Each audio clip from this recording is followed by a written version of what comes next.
she is.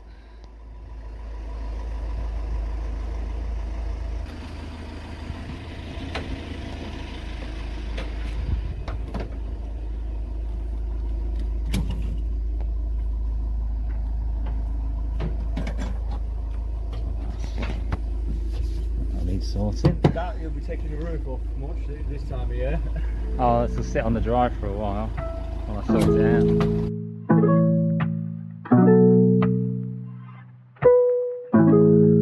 Alright guys, after the Porsche debacle, I said I would be getting another car, maybe a Porsche sometime in the future, but maybe not for a while, when I've got space, when I've got facilities to work on it. But then this cropped up for a price that was too good to miss. And then I made a guy an offer that was like £200 less than that price that was too good to miss, expecting him not to accept it on eBay. And he bloody accepted it, didn't he? And then I had some explaining to do to the missus. Her general response was she got really excited. Look, new car, who wouldn't get excited? And she kept saying, WTF, WTF. And I think she meant, what? A TF? A TF? MGTF? So that's what we're going to call this project. It's a WTF project. So, cheap car, cost me £700 off eBay. We're going to have a look at it today and see what's wrong with it. I've had it a little while, so I've done a few bits here and there already, and I'll talk about those. But let's have a walk around and see what we've bought this time. So the MGF, the MGTF, Marmite of a car. Some love them, some hate them. Its legacy is head gaskets, and we'll talk about that a little bit later. But I've had this car for about a week. I'm an MGB guy, and I never really knew what to expect with the TF. I've not driven it yet, and we'll talk about that.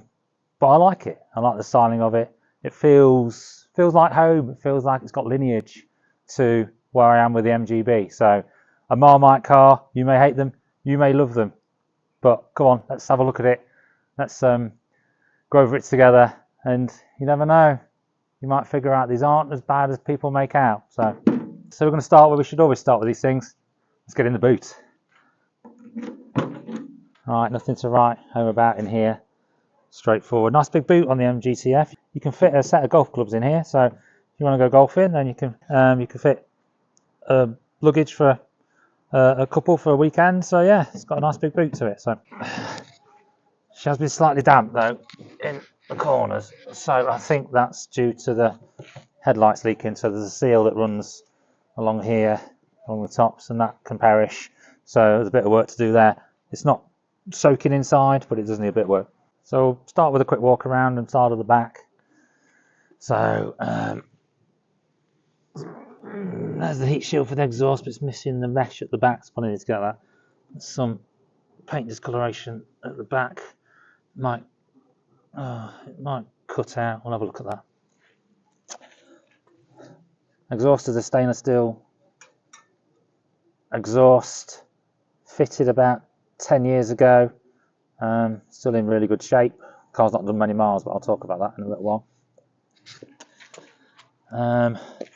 Little mark on the corner there, just needs tidying up. So the wheel arch is absolutely brilliant. There's no rust or rot in there at all.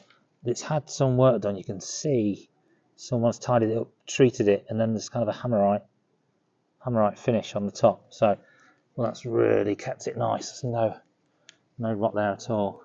A little bit touch up there needed, but that's nice and easy. Sill on this side is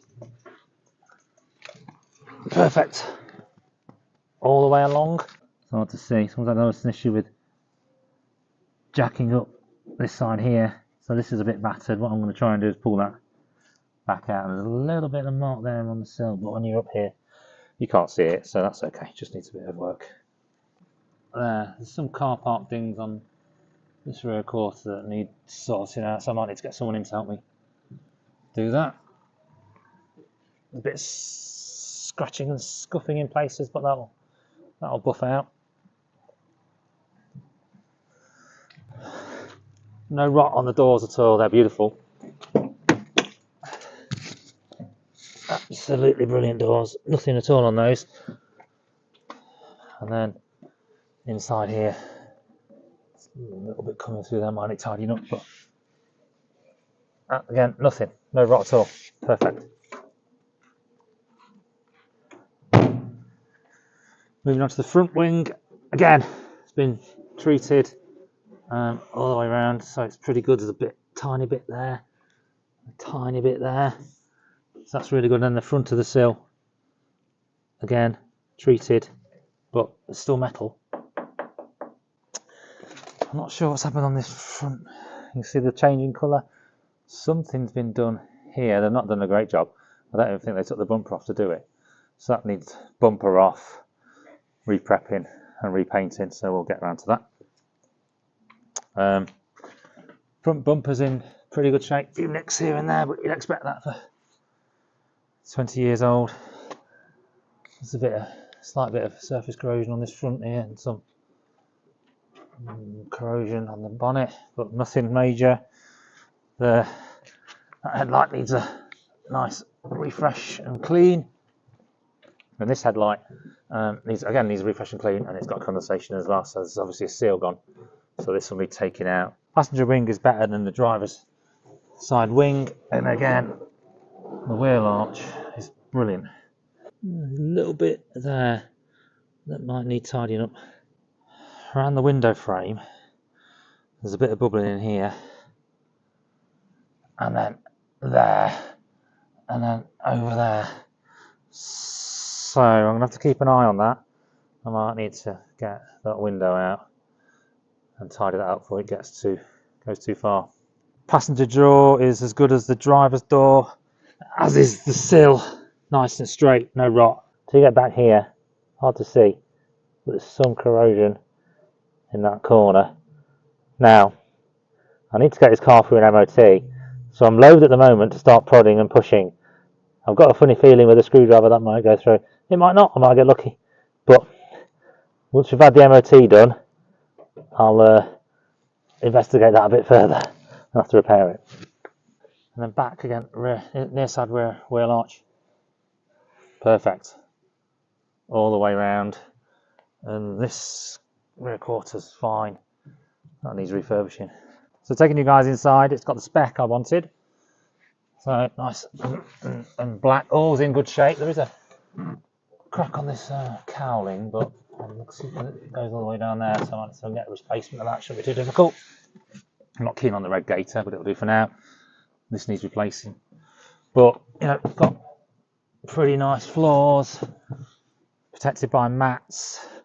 There's obviously been some water ingress, and it does smell damp and fusty, but she has been sat a while. Seats and bolsters are in good position, particularly the passenger seat. That just needs a clean, a bit of a hoover. Driver's seat, again, good condition.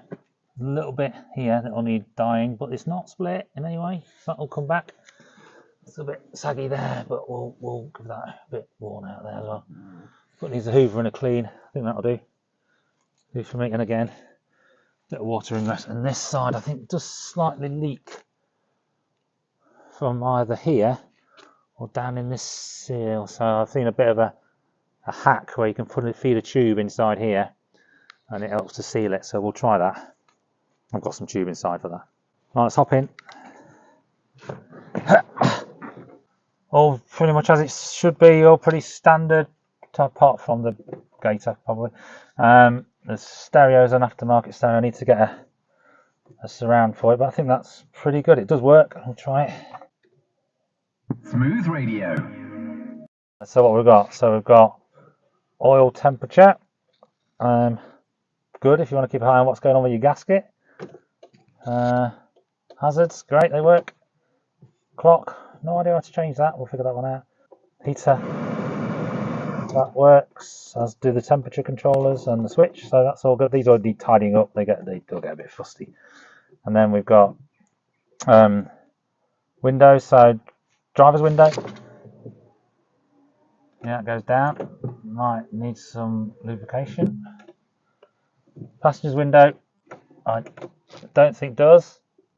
Can't even hear anything trying when I click it, so he's investigating. Yep.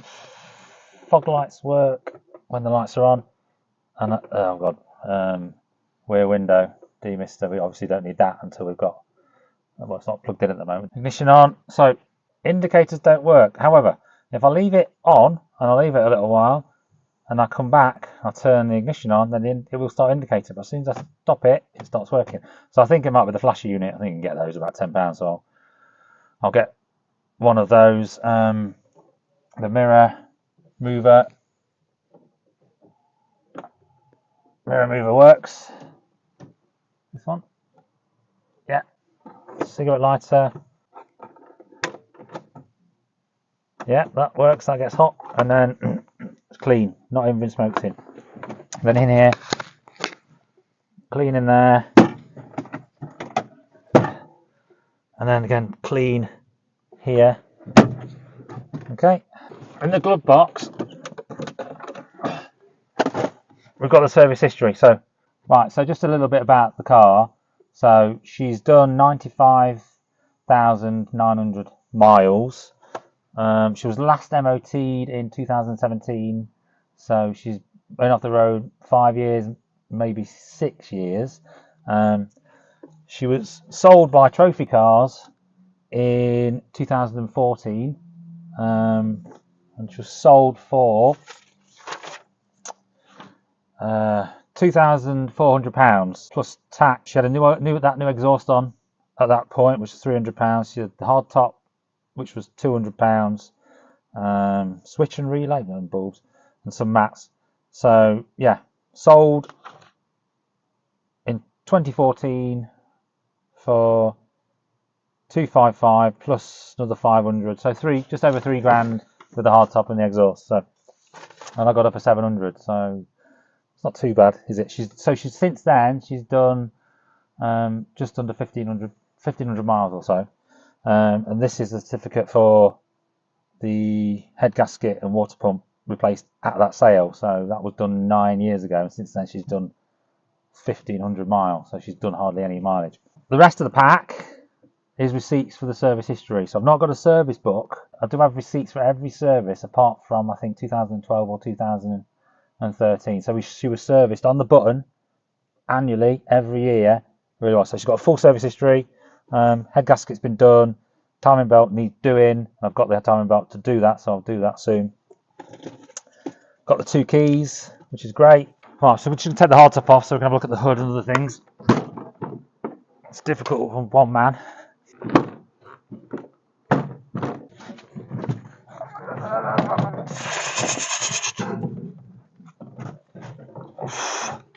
Okay, heavy.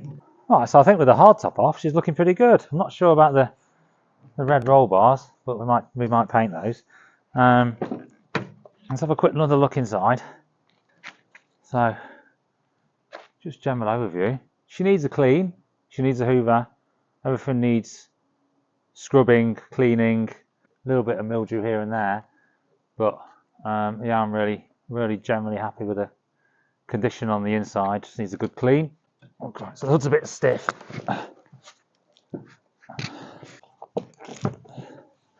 Right, I tell you, this is pretty tight. It's been down for so long, it's difficult to get it to close, but there we are. Well, I've got one in. Second one up. Right, second one's in. Right, let's have a look at it.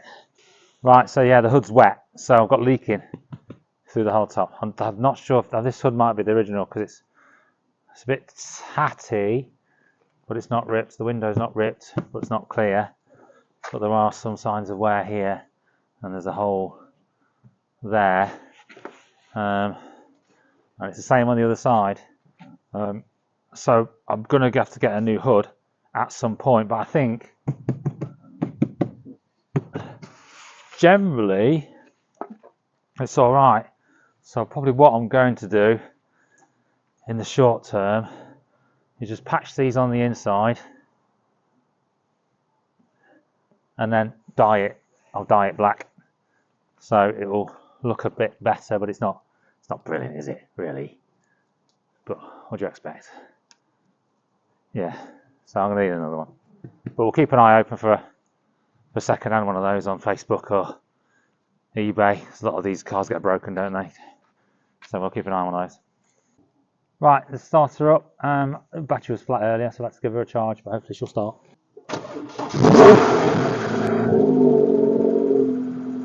I mean, that's started up. I think she sounds brilliant. That exhaust is, yeah, sounds pretty awesome. So, give her a couple of revs.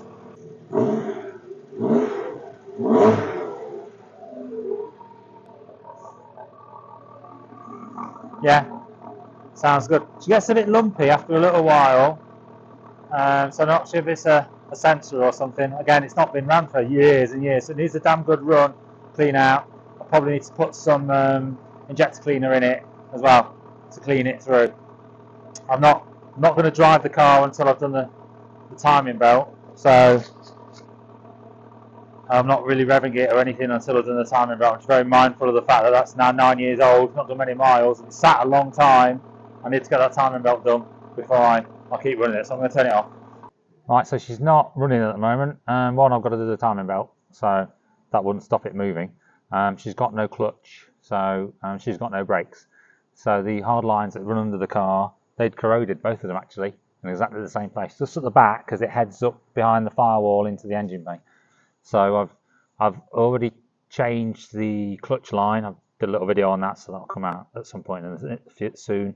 And I'm just in the process of changing the brake lines, so bending some brake lines to fit those. 2 of those are bent, one's in process, and I'm going to get those fitted in the morning, hopefully.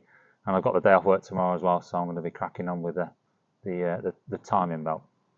So after that, she'll run. She needs 4 new tyres on her. The tyres are actually got good tread on them, but both of them are they're over 10 years old, 12 years old, so they show significant signs of cracking and perishing, so they need changing out. I think the ones on the rear actually were pretty much brand new before it was sold in 2014. So that's not too difficult. I'm going to refurbish the wheels and smarten up the calipers. The discs are in good shape. They're not worn or anything like that, but they are corroded because it's been sat for so long. So they need just cleaning up. All the flexes on the brakes, I've bought those as well. So those will get changed. So brakes wise, the rear will have been done. I need to check where I am with the front hard lines. I did struggle to get the nut off between the flexi and the hard line. So if it's the same on the front, I might have to do some more hard lines on the front, but it's not a big job. Might just delay it a little while I get some. I do have an issue with the handbrake warning light on the dash. That won't go out. I've tried tightening the handbrake up. I've been looking at big tutorials on YouTube, but I've tightened it up and it still won't go out. So I've got the workshop manual. I need to figure out if I can get that switch. That switch might not be working. The indicators need sorting, obviously. So there's probably a relay or clean up the contacts. So I'll do that. So this is the front. The cover's off the front. So there's a cover here that goes here, and this is loose as well. Because I'm in the process of just doing the rear brake lines and the clutch line. You can see that's a new line I've put in. So, but it's all pretty tidy in here. There's some cosmetic stuff I want to tidy up, get rid of the rust, but that's all okay. There's a little bit of rust here as well, but it's nothing. It's only surface. Yeah, under the car, the rear chassis and the front chassis, they've got a heck of a lot of surface corrosion on them, as you'd expect. They aren't galvanised from the factory; they're just painted. So a lot of them rot out. And when you look at the MOTs from a lot of these MGs, MGFs, MGTFs, it's always about the rotting out. So you can replace them, obviously, but the ones on here they've got that surface corrosion, but they're not rotten. So I've ordered the built hammer treatment, so I'm going to be doing the wire brushing on those, cleaning up, getting all the loose off, and then treating that. They are really good. Really happy with them actually. Wheels, yeah, they're old, aren't they? They're done 90,000 miles, so as you'd expect, they've not got a lot of curb rash on them. So they just need a bit of TLC. So I think the colour's Silver Sparkle, Rover Silver Sparkle. You can get that mixed up. So, and you get it mixed up in a rattle can or to put in your compressor. So I'll be taking those off when I do the tyres. Quick refurb on those. So the hardtop, yeah. So the headline is falling out of the hardtop. So I might have to buy some headlining material and just Bosh that in there. Job for the spring, I think, but it's okay for now. So what do you think? £700. Not too bad, not too shabby. I think the condition of it's good. Underside needs treating. I've got to spend some money, obviously, getting into an MOT. I've spent about £100 on brake lines and clutch lines. Tyres are probably going to be the best part of £300 or so to get those done. Another £100 on the cam belt, but that's quite straightforward. So I'm going to get that done next couple of days. This, that, and the other, nothing trivia really. I've got some new badges for it. Cost me £20. A new key fob cost me £5. Needs a damn good clean relay for the indicators. So should be up and running an MOT in the next few weeks. That's the plan. Get it into an MOT and see where we go. Unfortunately, with these things, there's always something else, and in this case, there's certainly a however. I was quite content buying the car, sold and seen, given the photos, the good condition of it, the service history, the cam belt's been done, the gasket's been done. It hasn't been ran for them, needs a bit of recommissioning, but generally happy with that. It arrived, it runs, it sounds great, but this is the oil I took out of it. So my immediate response to that is the head gasket's gone. I'm not really that bothered by that. If I need to change a head gasket, I can change a head gasket. I wonder why it went so early, which is slightly concerning. Is there a bit more than meets the eye with that engine? I guess we'll find out. So I did speak to the guy who was selling it, and his position was head gasket's fine, runs fine, not an issue with it. I've had it running for a while, doesn't overheat. I had to get it up to temperature to drain the chocolate milk out of it. His position is that it's got contaminated oil just from sat for so long. I'm not sure I believe it. So we'll find out, won't we? I've changed the oil. It's been flushed with old oil. It's been flushed with diesel, and then it's got new oil in it. I've topped up the coolant. I'll get the cam belt done, and then we'll go from there. Keep an eye on it. Keep checking the oil every time I use it on a daily basis. Shows any signs of overheating or further contamination that looks like this, then a head will be coming off, and I'll be getting a new gasket. So there are a couple of issues with the gaskets. I say issues, there are a couple of options with the gaskets. I mean, these are renowned for the head gaskets going. It's got like around the waterways on the head gasket, there's like a polymer seal, it goes round, and they just come away from the metal on the head gasket, and that's just what made them fail, the original OEM ones. So you can now get an uprated multi-layer steel gasket, which is layers of metal that you can fit in, which is a lot more reliable. And people say if you fit that, then generally these engines become a lot more bulletproof. Well, bulletproof is probably strong, a lot more reliable. You still have to get them up to temperature before you start thrashing them, but they're a lot more reliable with that upgrade. However, that gasket can't be fitted if the wet liners inside aren't proud of the top of the block. So I need to check that. So it's possible we've changed the gasket to a multi-layer steel gasket thinking it's more reliable, but you can't fit that if you've got something that's not meeting the geometrical specification. Then you have to go to an aftermarket pay-in elastomer gasket. That's the name of the original elastomer gasket. That just it does the same function. It's got more flexibility. It can cope with tolerances better, and it's got a better elastomeric seal to the metal gasket, so it's less likely to fail. So if the head gasket has gone, and probably has, then I'll be changing it, and then figure out when I get the head off to if I need to go for the multi-layer steel one or the pay-in one. You may argue, and I've been debating this, you may argue that I should just bloody get it done now, and part of me is like, yeah, I should. I haven't got much time, so I can do a cam belt in a day, noting in the UK we don't get much light now, it's getting dark at the moment. Head gasket's going to take me a little while longer, so I probably need a little bit more time to do that. So what I'm going to do is throw a new cam belt on, and then if I need to go back in and do the head gasket, it's not a major issue. The water pump can stay in place. So but yeah, that's the risk there, and I think I know how it's going to pan out, but we shall see, won't we? I'll report back. First things first, let's get this wheel off. Right, we need to get this pulley off. So first things first is to loosen the alternator, which is just in there. So should have squirted these last night. There you are. I've undone this bit for the alternator, but I can't get that to nut over there. I'm going to take the belt off when I get better access. I can do the alternator later, to be honest, but we'll take the pulley off, get the belt off. Okay, that's out. Right, I've taken the pulley off. I'll put the bolt back in so we can turn the engine in a minute to set the timing. Got the belt, the auxiliary belt off. Looks to be in okay condition.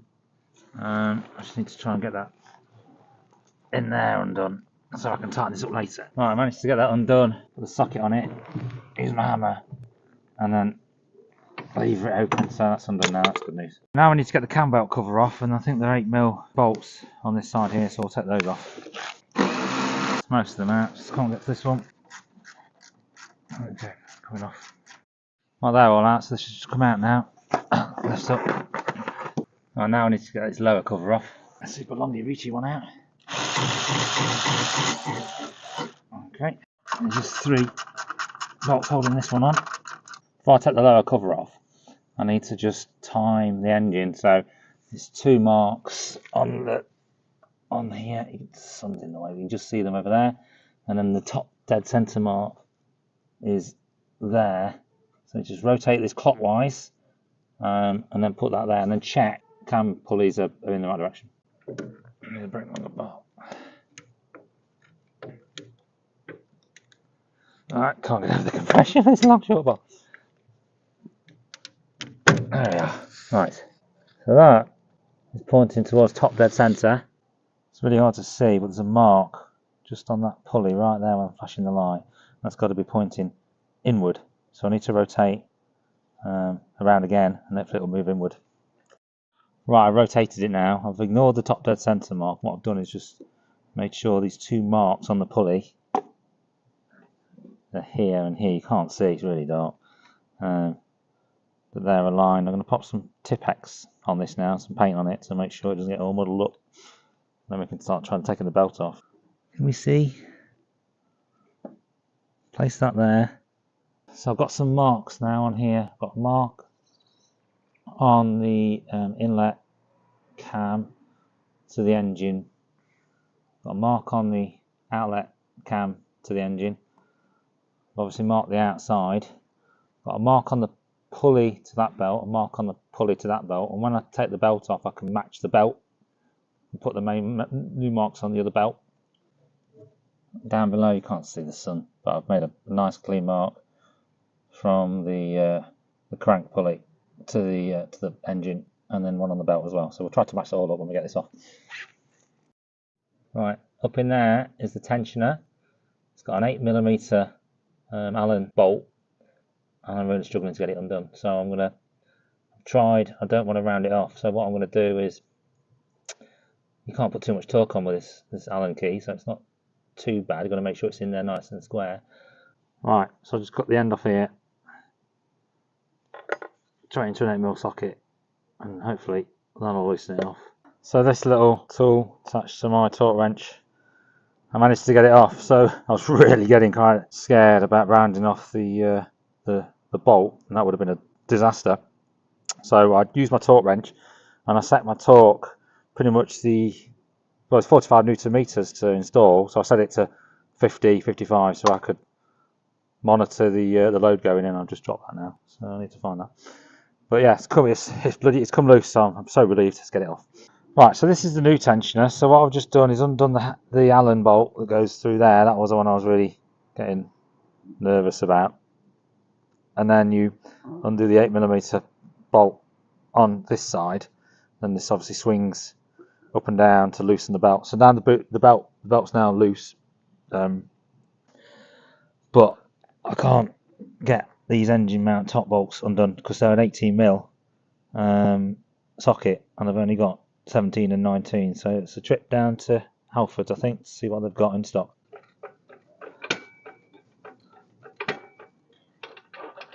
I can't complain about the weather, but it makes it hard to see, so just like to go and get the 18mm, so that'll fit in on there.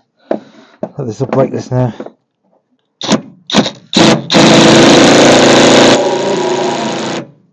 And Okay, not on the lowest setting. Number 2.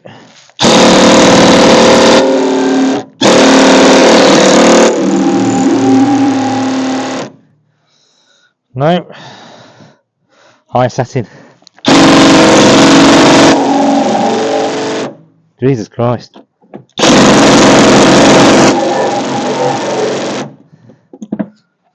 No, won't break that one.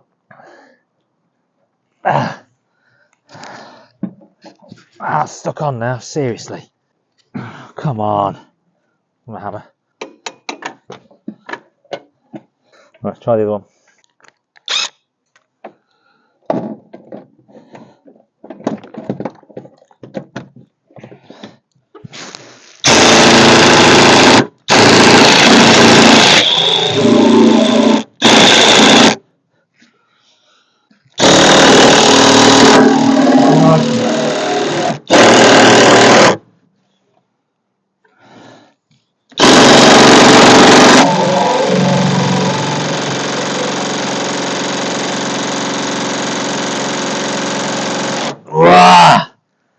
No. I'm trying with my long torque wrench to get it out, but I can't pull it. I'm trying to push it, so I'm going to take this glass wind deflector out. Alright, let's try with this breaker bar.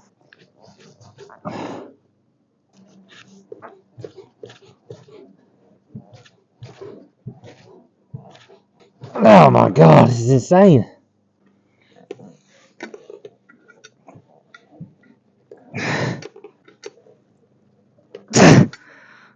Fucking hell.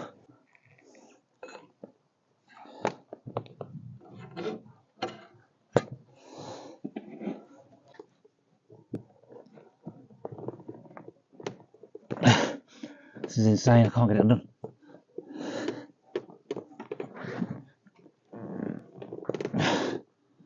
I'll try the impact again. Ugh.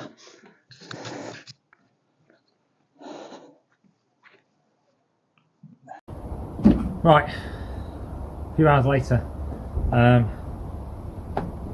get those 2 engine mount bolts out. Tried absolutely everything.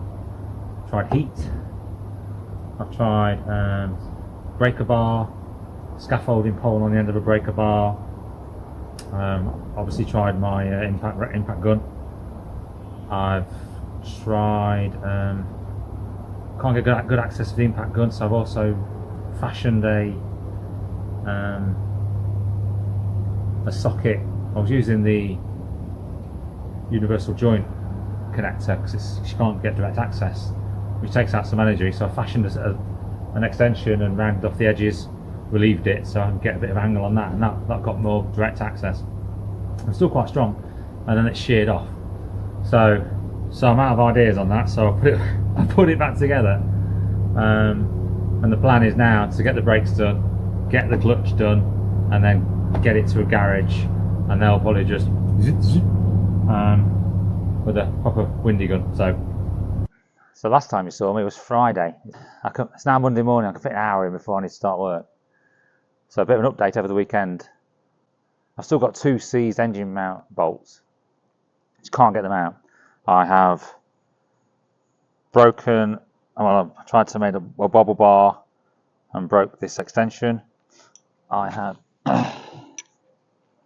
bent my breaker bar with a massive scaffold pole on the end, and I have applied a significant amount of heat, and nothing is working, nothing's coming out. So what's the plan? It's really difficult to see, but so we've got the 2 seized bolts that just will not come out. There's obviously some kind of galvanic corrosion going on with the aluminium underneath in the lower mount section. So this lower mount section that bolts to the block has got 4 bolts that go through it into the block. Okay, so underneath.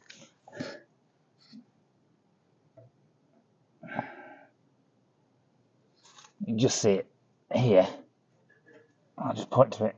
So that's the lower mount.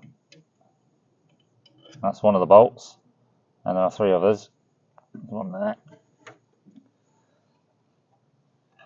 and they are all out. So this now moves, but it's really stiff. Okay. So my next plan was, because all of that engine mount attaches to this mount frame that goes back to the subframe, was to take this mount frame off the subframe. So there's 2 bolts that go in here. I've got those out, and there's 2 bolts that are under there, and I cannot get them out. This one, I was happy to grind this one off and hit it through with a punch. This one, the other one, goes through the cross member into a stud on the other, into a fixed stud onto the other side. So it's welded to the frame, to the mount frame. If I grind that off, I still can't hit it out. So I have to hope that I could lift the whole thing up. So I'm pausing on that for the moment. So what am I doing today? So as you lift the engine up and down, this mount moves towards and away from the engine, and there's a slight recess up inside it as well. So the plan is to lower the engine where that mount opens up at the bottom. Then I'm going to put a bit of rubber in, and then I'm going to lift it up. Okay.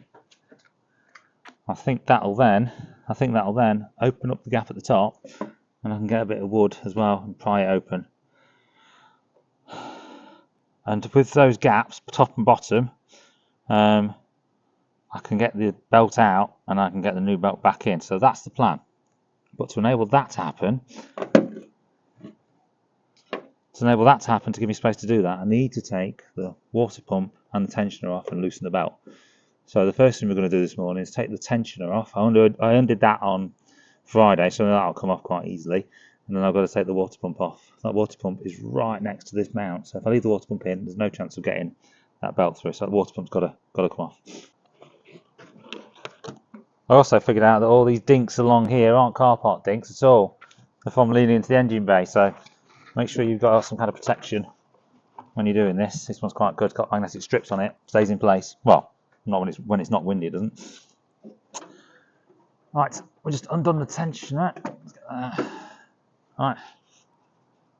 So here's the tensioner. Doesn't look very good. Look, it's been in there a while. I'm not sure when they did the change last time that ever got changed. So looks like it's done more than a few thousand miles. So we've got a good job of changing that. Right, I've got the belt off, so you see my marks that I've made on the pulleys. So let's make sure they're kept aligned. That one at the bottom aligned. The belt's out of the way. Can't get it off yet. Now I've got to get that bloody water pump off.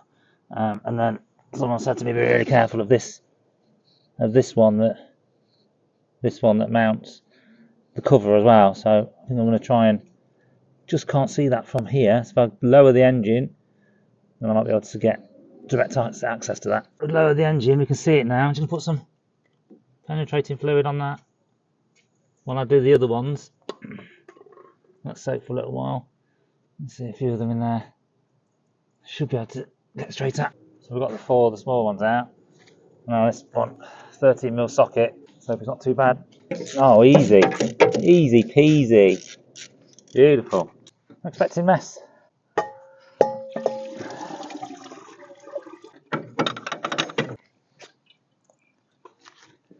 There she is. Actually, I don't feel too bad.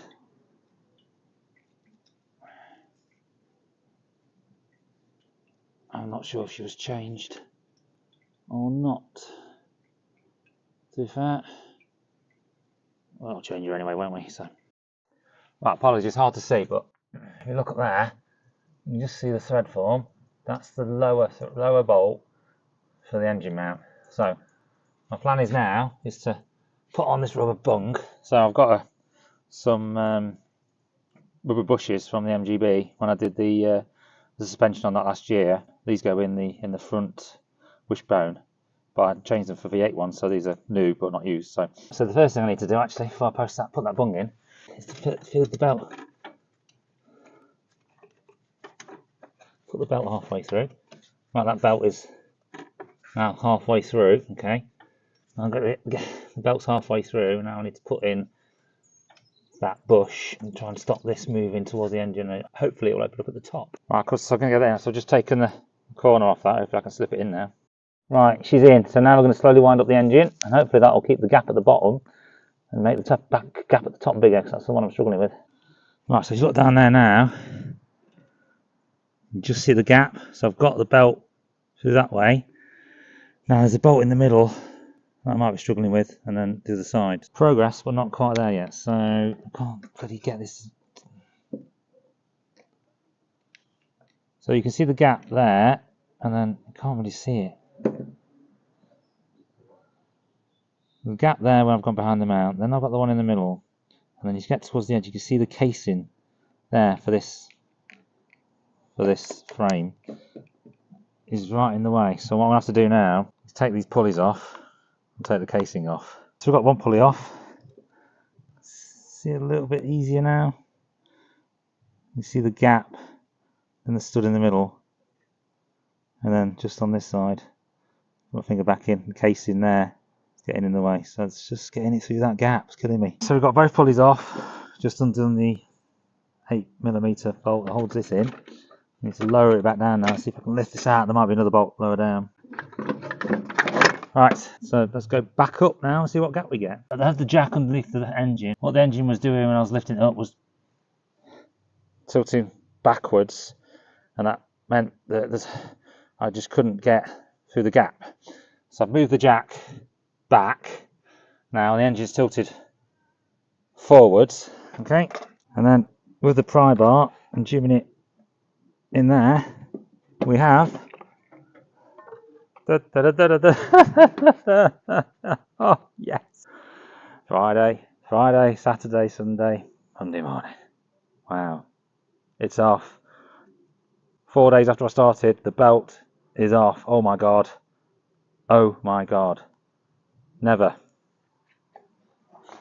has two seized bolts caused so much pain on. Well, I'm sure they have, but Jesus, it's supposed to be an easy job. Apart from the U2 seized bolts, bloody hell. But we're off. Let's mark her up and get the new one on. Wow. Right, quick update then. So you saw I got it out, and then my battery died, so I've had to charge the phone. So done a fair few things in reverse now to start rebuilding. So I'll show you where we are. So I've posted the belt back in exactly the same way as it came out. I've reinstalled the bolts on the mount to the block, so that's all tightened up. I've put back on the camshaft cover. I put on the camshaft pulleys, but I do need to take those back off now because I need to find out I think it's M10, what size these bolts are, because that sets the torque requirement. So I'll pop one back off, and that'll tell me what torque I need to do. Then we need to torque those up. Right, so that's an M10 on the 160 VVC. So that needs 65 Newton meters torque. Where's my washer gone? Let's put that bad boy back in. Well, those pulleys are back on and torqued up now to 65 Newton meters, so that's done. Just going to put the timing back, put them back where I want to in terms of timing, and then we'll fit the water pump. Right, so we've got the old water pump and the new water pump, same, slightly different.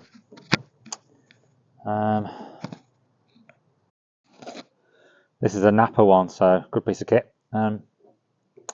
Just giving a bead of sealant around here, mainly, if nothing else, to ensure this seal stays in place. Let's stick it to it while I'm installing it, so let's just do that. Alright, got a bit of sealant in there. Jab this back in.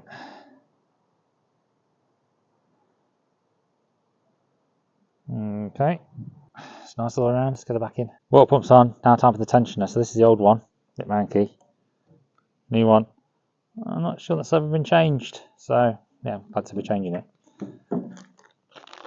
Got a spring to put on as well. Right, there's the water pump. Then I've got to thread the tensioner up into there. Then I've got to do this spring, so it holds the tensioner up. To get the tensioner on, you still need to obviously do it by hand to tighten it, but that just keeps it in place.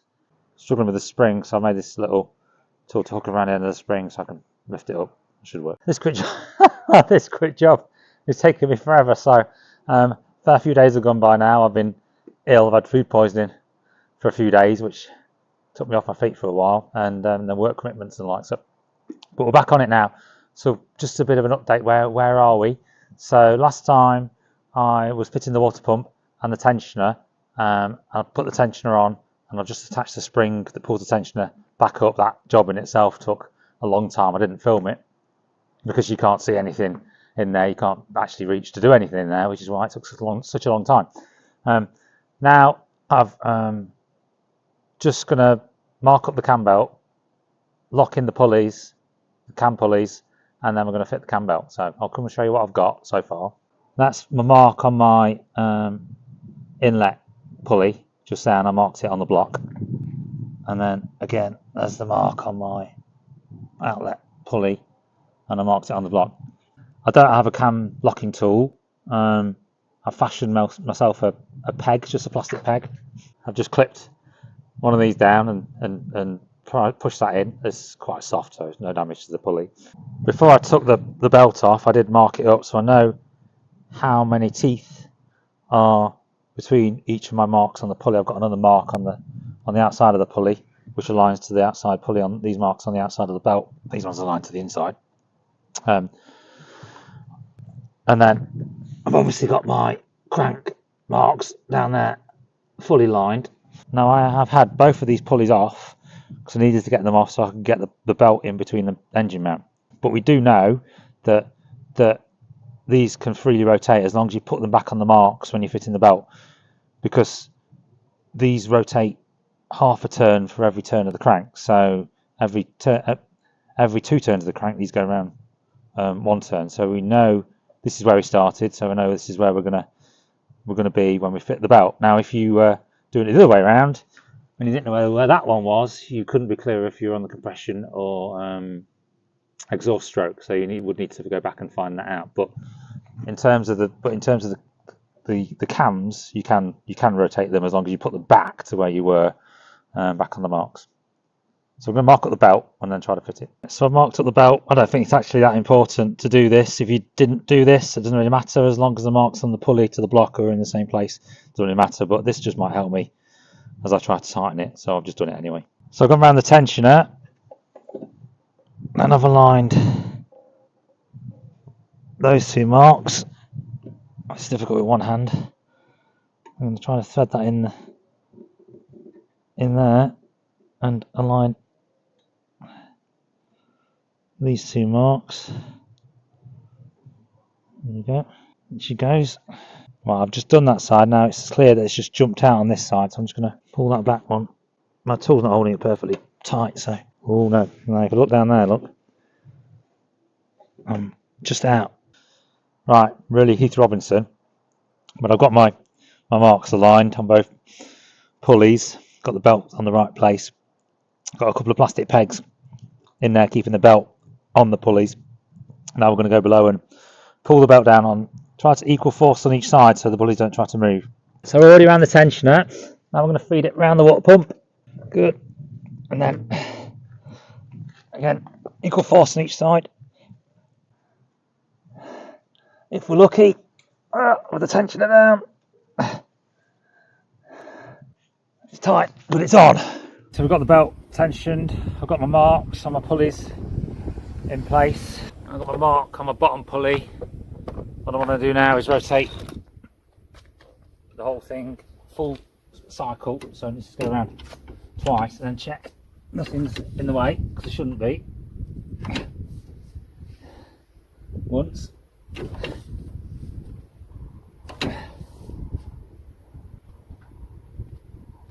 Put that back on the bottom where it was twice. So now my pulleys at the top will have rotated once each. So you can't really see that, but it's spot on. So yeah, brilliant. Timing belts in place, all tensioned. The tensioners, the Allen key bolt's got 65 Newton meters on it. Smaller one's just got 10 on it. You have to do the smaller one first, because if you don't do the smaller one first, when you tighten up the Allen key on the tensioner, all it does is turn the tension around and you end up losing your tension. So be mindful of that. Okay. Cam belts on, alternators back on, we're ready to start it up. Fingers crossed we don't blow the engine up. I just need to start the Mercedes to give her a jump because the battery's flat. Fingers crossed.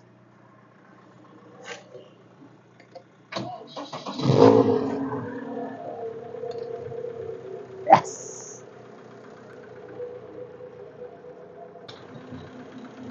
So I need to put the cover back on, but she's running. Brilliant. Right, it's worth making sure as well, if you've had the coolant drained, you leave the coolant in the radiator and that plug there. And there's a, so I can see, but the coolant bleed in the engine bay.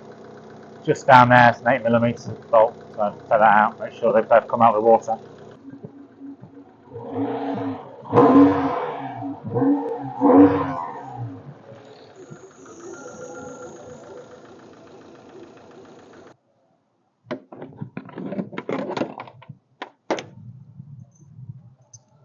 Fast forward many days later, I don't know, quite a lot. The weather in the UK has been absolutely awful. We've had snow, we've had rain constantly, it's been bloody freezing.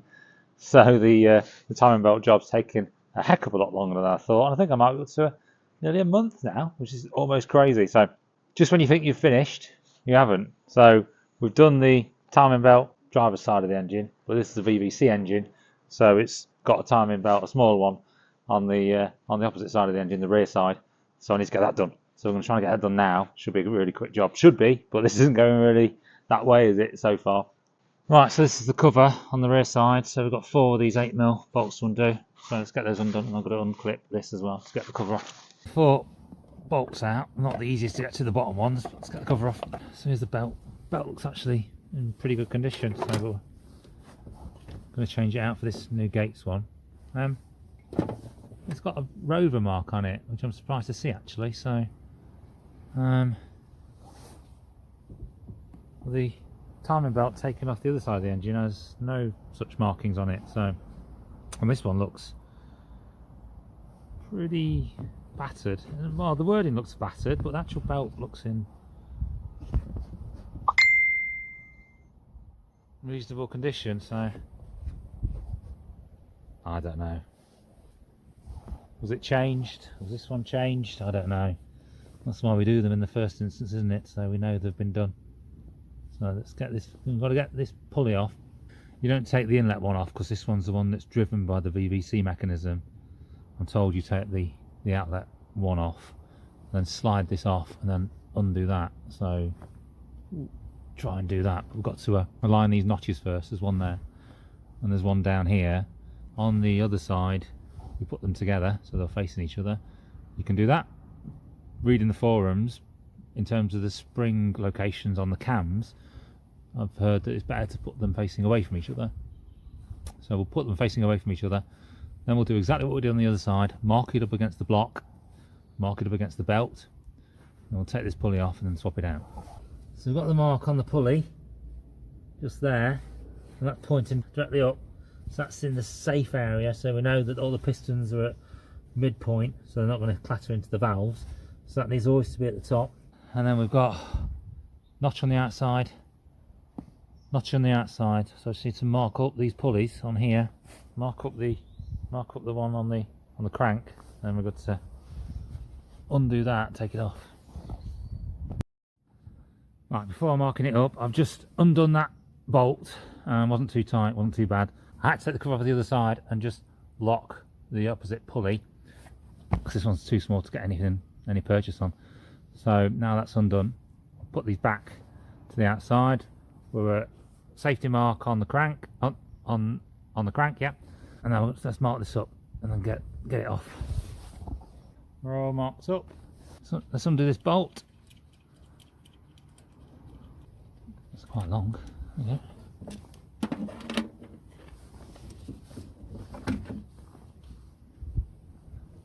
Give that a wiggle.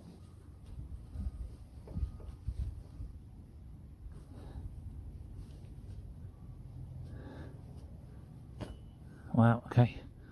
Don't even need to take the pulley off, just loosen it. I've got the belt off. Let's do some counter marks. Let's do some marks on this one. Oh, those two are marked up. I'm not sure why I did it all over the writing, but they're marked up. You don't need to do this, I just like to do it. It just gives me peace of mind when you put it back on. Well, I've got it back on. I just need to check now that key in there is in the right place before I tighten it up. So I'm just going to try to get some photographs in there, I think. Right, photograph confirmed she's in the right place. The key's in the right place, so I can tighten this back on now. We'll have another look at these marks in a minute. That's on. Okay. So, marks on that side are great. My marking on that side of the belt wasn't the best. But when you look behind the belt, at the mark on the pulley, that's still aligned with the position on the casing, so that's fine. So I've got alignment there and alignment there. It's just these two marks aren't the best, so that's spot on. So let's tighten it up and then put the casing on. Right, let's torque this up. I'm assuming it's the same as the other side, 65 Newton meters. Seems reasonable. Okay. Yeah, that's tight. We're going to do a quick couple of revolutions of the engine. Check they're still aligned. One revolution. I've done 2 revolutions. Oh, good alignment. Let's get the camera in the right place. Good alignment. So that's good. Let's put the casing back on. Right, all bolted back together. Let's put the other one back on, and then we're done. Just under there, you can just see it. There's the nut that connects to the clutch master cylinder, so we need to undo that, take the pipe off. Wasn't too bad, so we've got that undone. Let's get that off. Yeah, that nut is seized onto the pipe, so I'm going to cut the pipe off. I think. Yeah, you can't see anything. Right, we're through the line, that should come out now. Give it a turn. Yeah, straight out. Right, that's out. Master cylinder.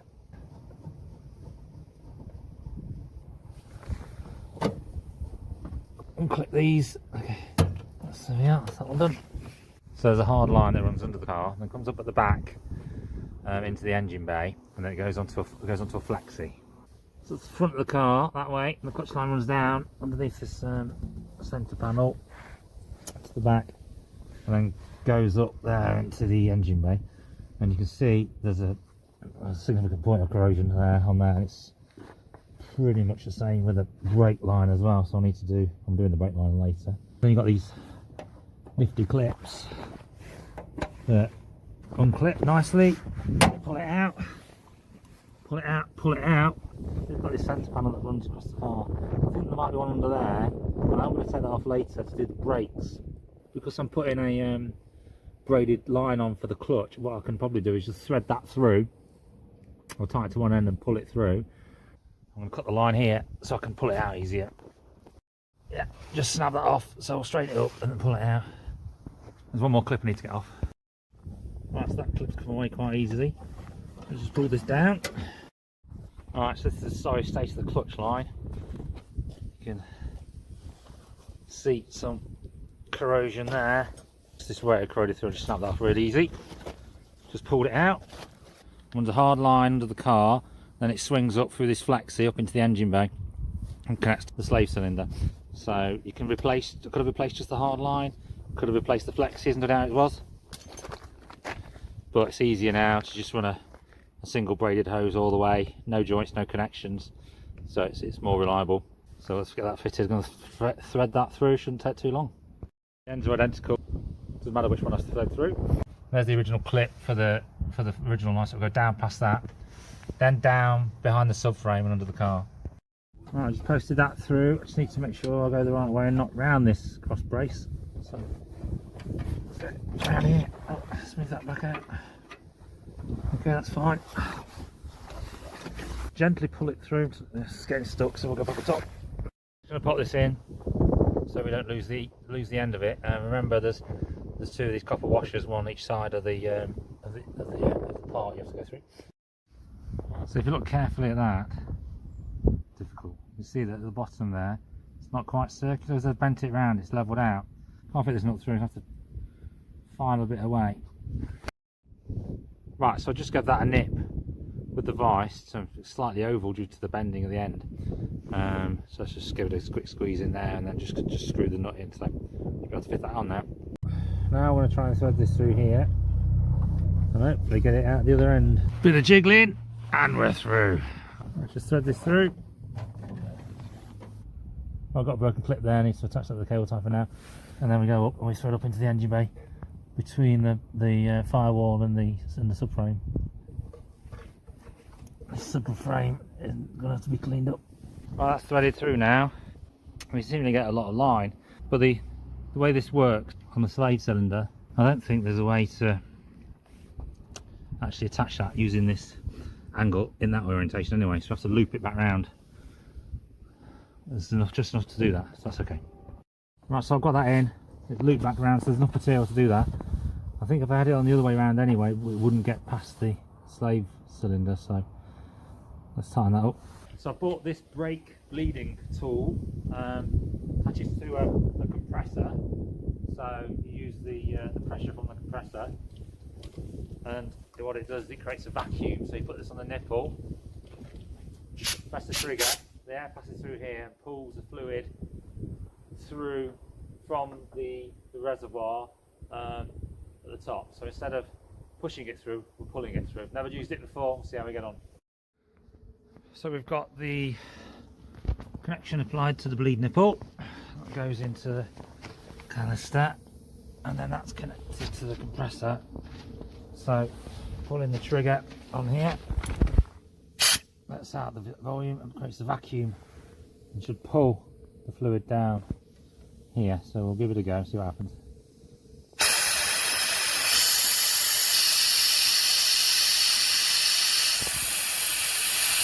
Right, this is the clutch line I've just taken off. It was fitted, but I couldn't get it to stop leaking. Now if you look at that, let's zoom in, that isn't quite circular. So it's as though they've bent that after the hole's been made, and this banjo just won't seal, and it's the same on both ends. So yeah, so that one's coming off, going back, and this is the one I've got from someone on the Facebook MGTF page. So you can, I mean, just comparing the two, you can tell just the difference in quality. The diameter of the lines should make pressing the pedal down easier, and then that banjo fitting at the end, just brilliant. There's the connection remade at the slave cylinder, and going around the front there's the connection at the master cylinder, so they're all tightened up. So I'll undo the bleed nipple now. Now if I'd have screwed this together properly, I could use that to hold the trigger down, create a vacuum while I push the pedal slowly, but yeah, I'm not doing that. So I'll just put some mole grips on, create a vacuum, then we'll just watch it go down at the front and maybe push the pedal a few times. So that's on. The pressure's going to kick in a second. That going down. Let's pop that up. Really hard to tell if any fluid's coming out of this. It's got to be going somewhere. You can't see it, not clearly. Let's pull this one through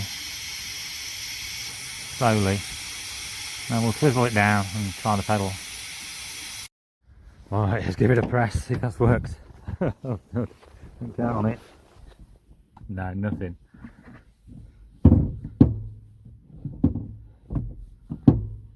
Yeah. Fast forward a couple of days later, I've still not got any clutch.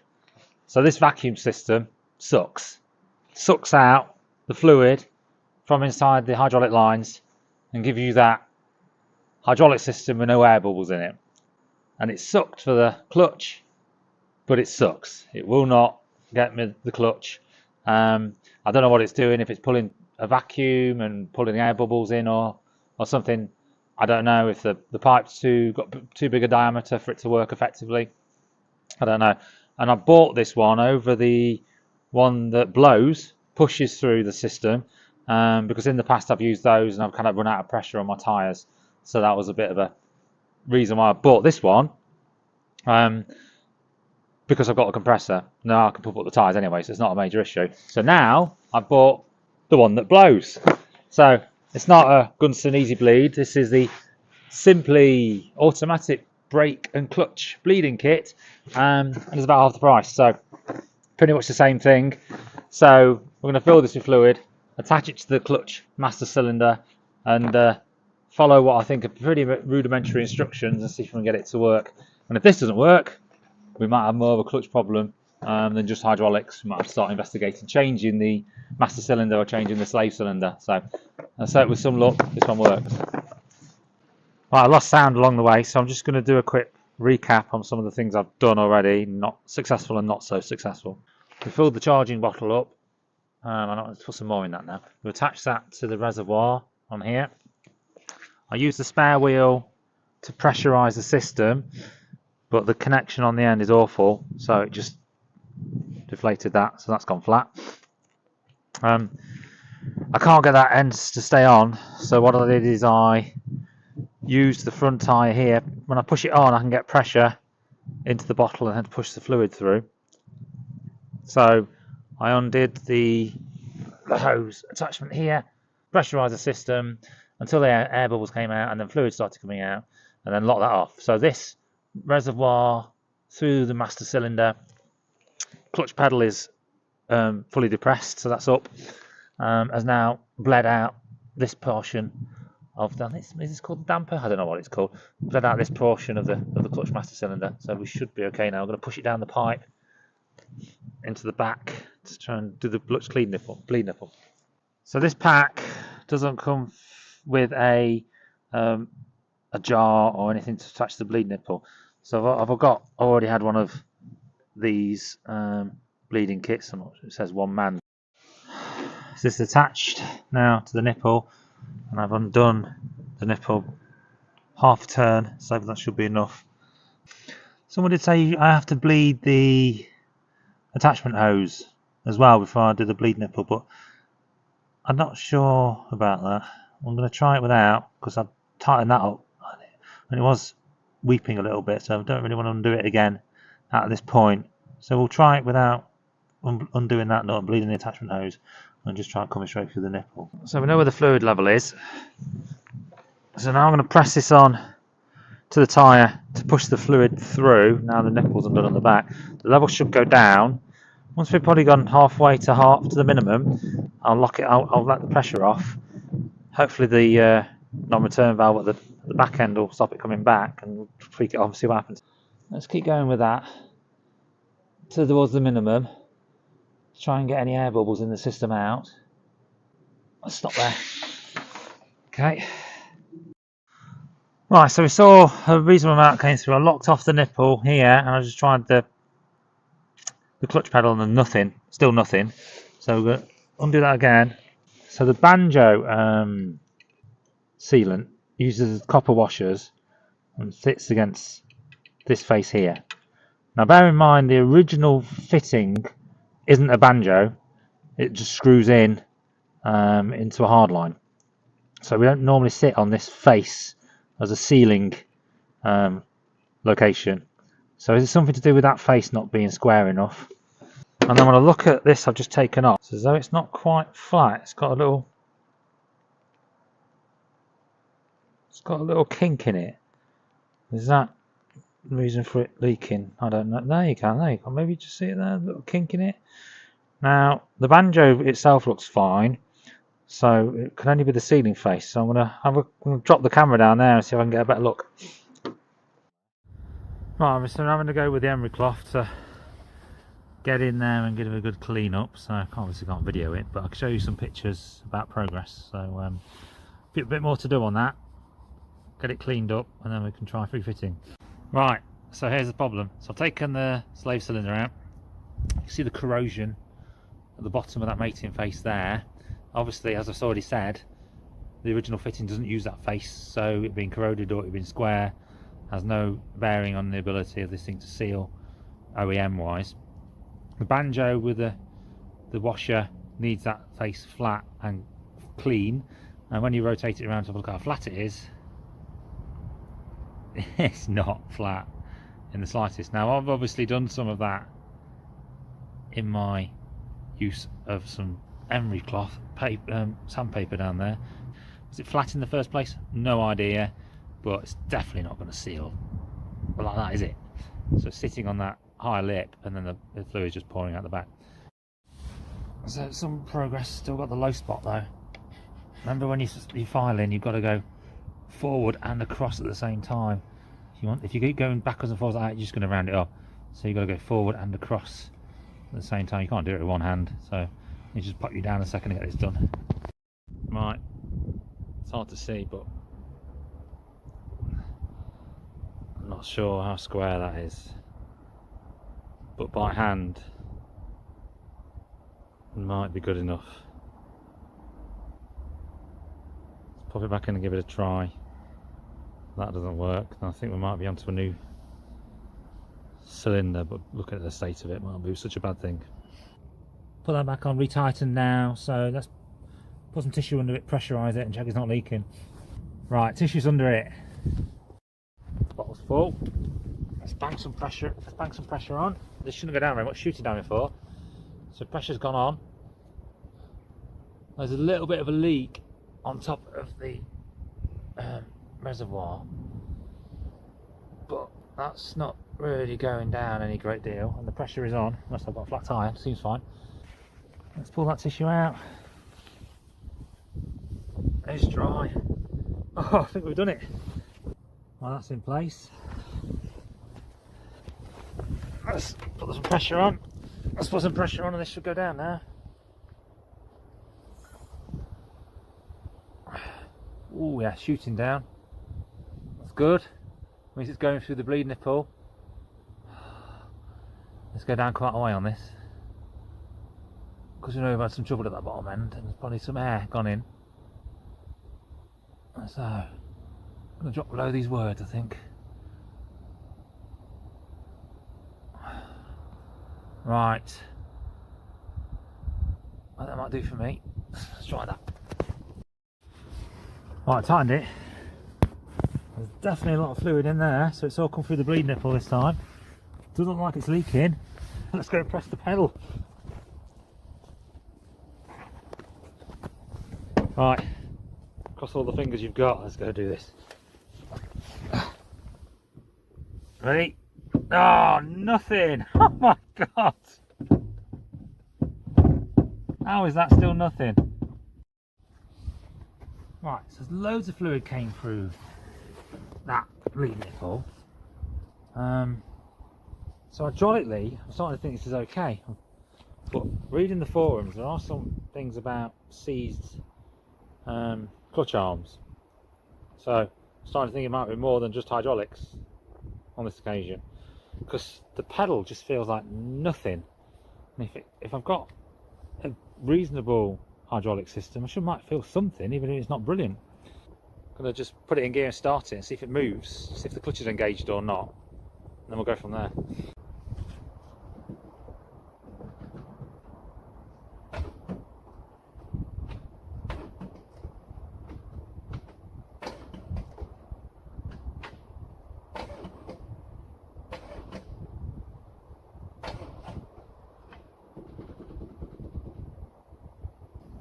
Right, fade back in a little while later.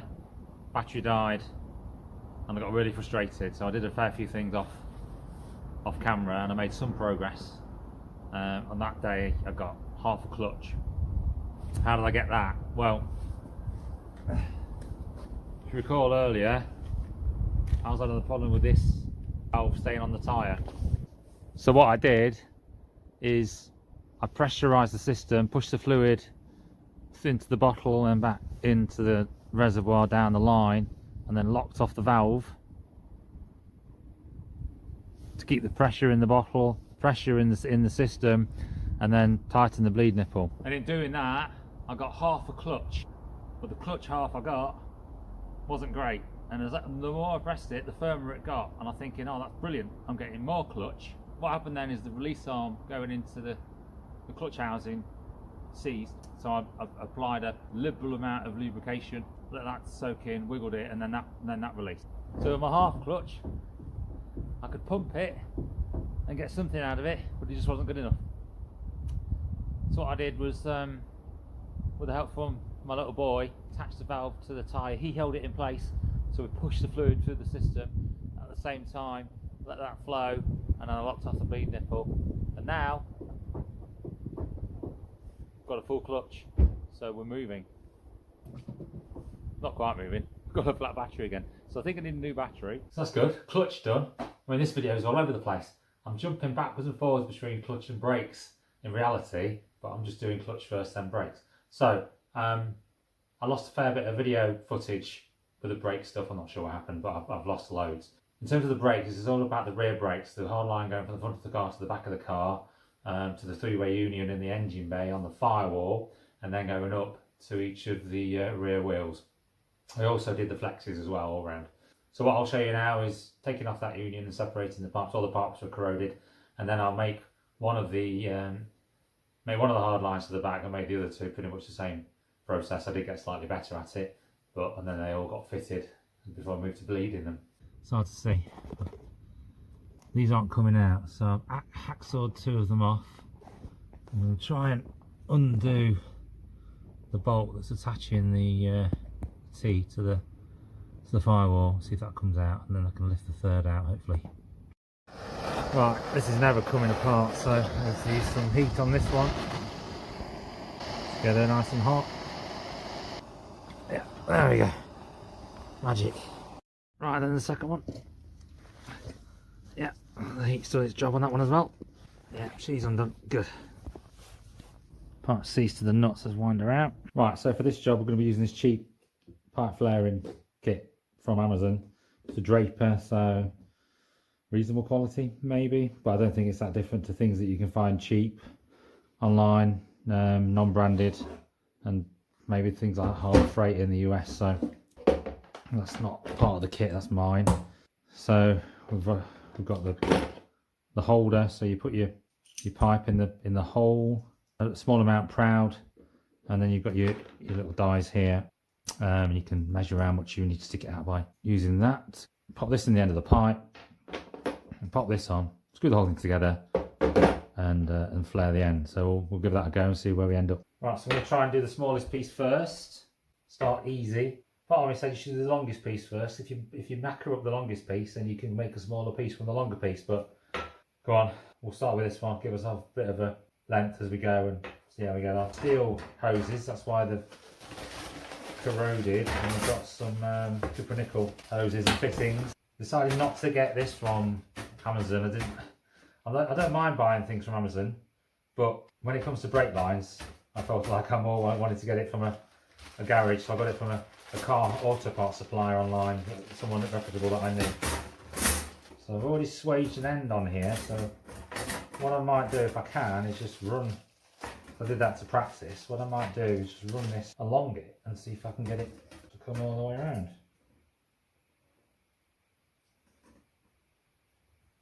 What do you reckon the chances are of that?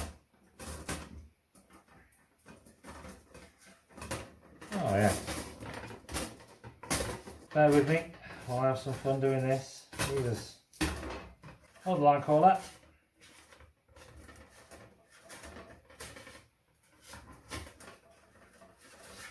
Yeah, it's dark and cold now in the UK. After 4:30, there's pretty much not much you can do outside. So unless you've got a workshop, then you kind of scupper. So I'm in the kitchen tonight, bending some pipes. Try and get one done tonight and a couple done over maybe tomorrow night, and I'm ready to fit them on Friday. So yay, we've got our first piece done. Brilliant, looks good. Right, so now I need to start bending this. I've not got a bending tool, so I'm going to be using odds and sods and circular things just to bend this around. So we'll see how we get on.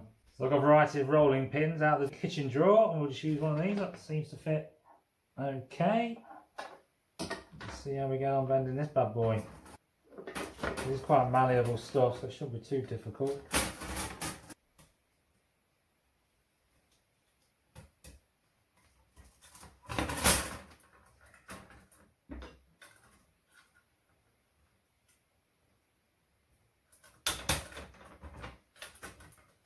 What you don't want to do is try to bend it without something to bend it around, because if you kink it, then you're knackered.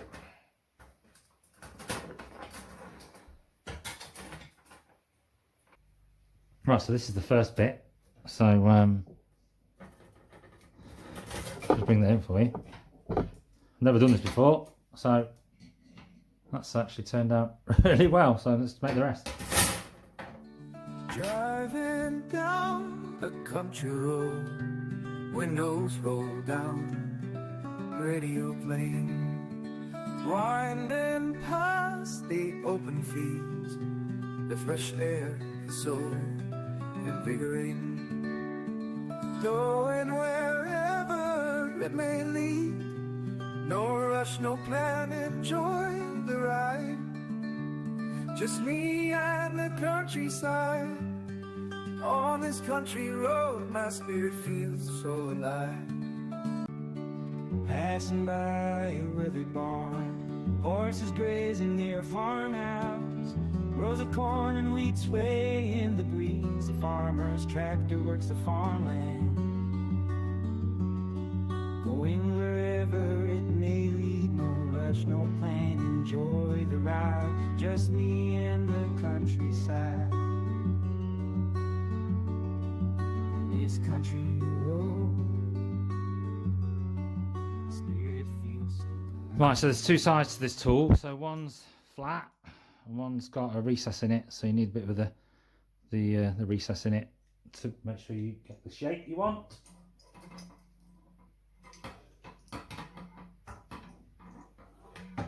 It's going to go on like that. Then we've got the die bit.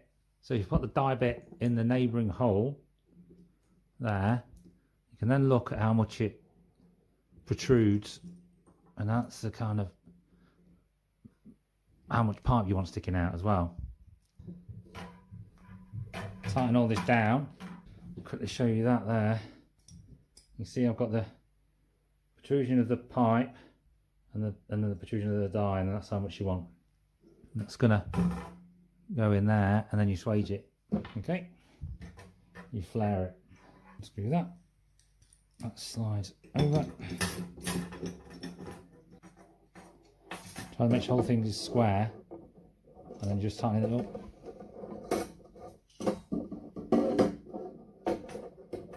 Flare in the end till it stops. Till it comes to a bottoms out.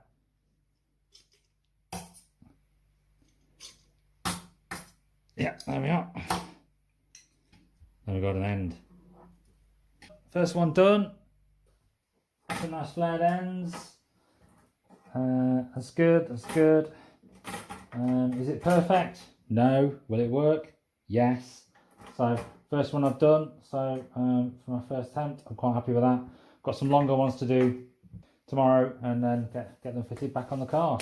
So, good stuff. In terms of the kit, I think it's about £15, maybe £17 off Amazon, so it's not complicated. Works quite well. It's not perfect. If you're going to be doing this a lot, you probably want something a bit more fit for the job, but it does work just. So yeah, so give it a go. Hi guys, now we've fitted the new brake lines, quickly going to read the brakes. Quickly going to read the, can't say the bloody words. Quickly going to bleed the brakes. It's better. You also have this replenishment reservoir that sits in here, and as the fluid gets pulled through, it's supposed to replenish it and make sure you don't run dry. Okay, comes with these little white caps. These fit inside your reservoir, and what you do is you change the height of this by screwing it in until the brass bit sits just into the fluid. What it's supposed to do, whoa, really windy.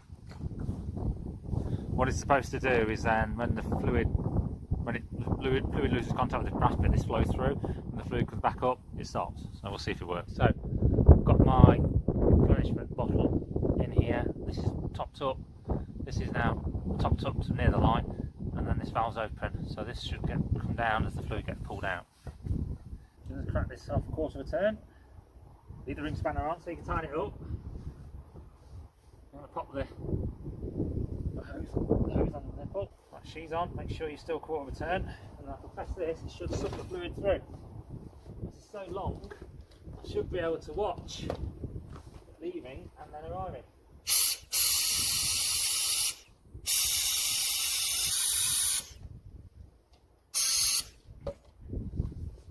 Absolutely nothing happening. Today we're going to be doing wheels and tyres.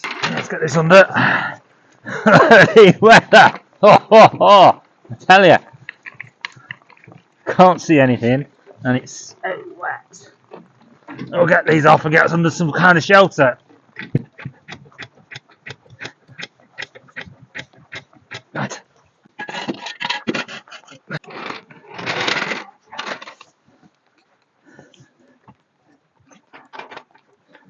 Right, let's run up.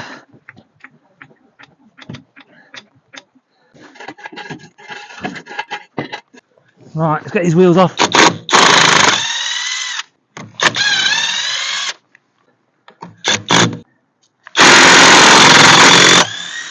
There we are.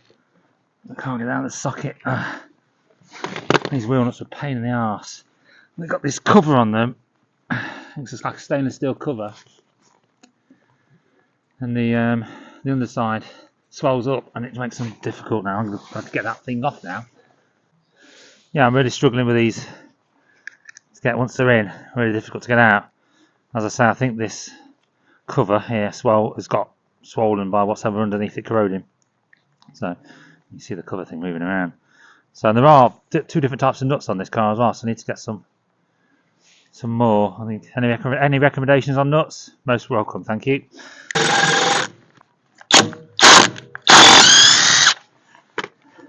Struggled with that one. If you can't get it off, give it a quick tighten and then loosen. Should come straight off. Here we go. And the brake, they're really corroded, these discs, but they're thick, so they'll clean up, I think. Might just get them skimmed or something, depending on how pitted they are. Under here, it's again all corroded, but not too bad. And this caliper, pretty good. Lots of meat left on those pads, but they're old, so they might get changed out, but we'll get it running for now. Right, so we've got two off now. We've got the back off as well, under some slight shelter of the cover of the garage. Great.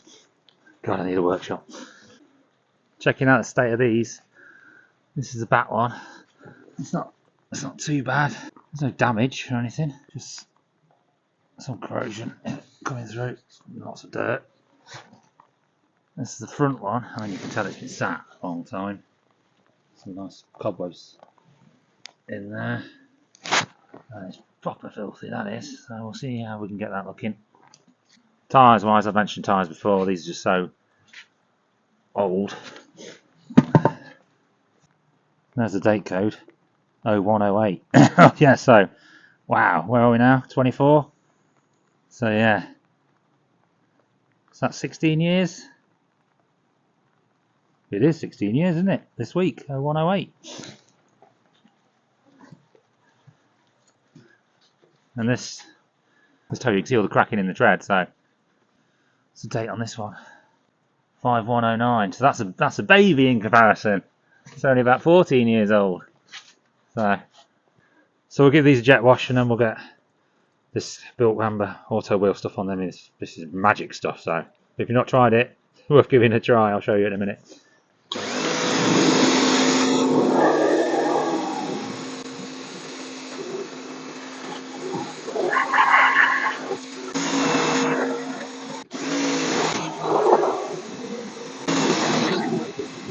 Built amber auto wheel, really good stuff. So it's pH balanced, so it's acid free, so it doesn't attack your alloys, particularly if you've got any damage to your lacquer.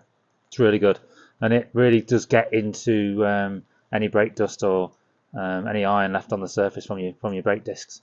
So we'll give it a spray on, and all the iron based particulate that's remaining, they tend it a shade of purple red, deep red.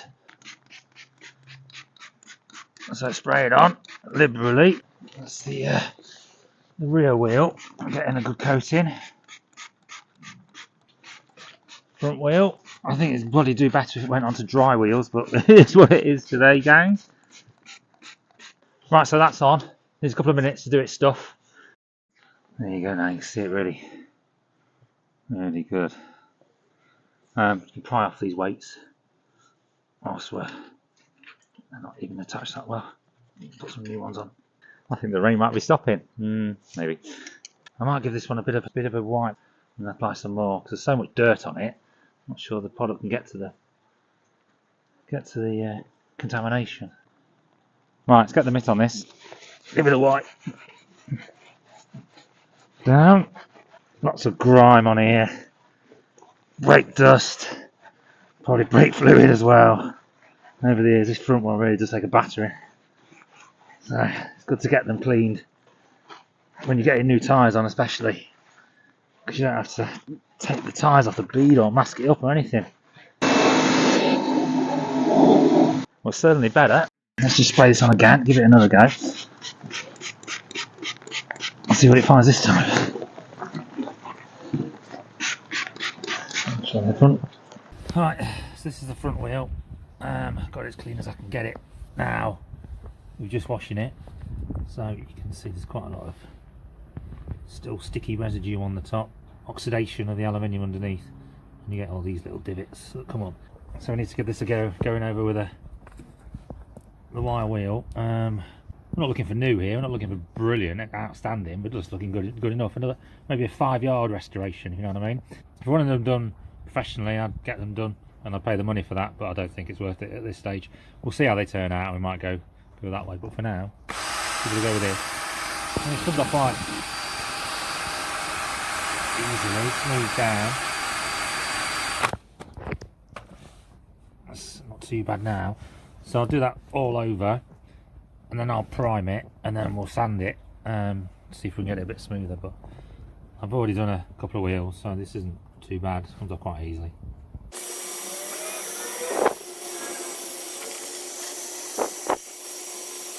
So we've got a good chunk of that wheel done off already. Comes up quite well. It's not the smoothest, it's not the roughest. So get a bit of primer on there and sand it down, it'll be okay for the inside of the wheel. Put you lot on time lapse for the rest.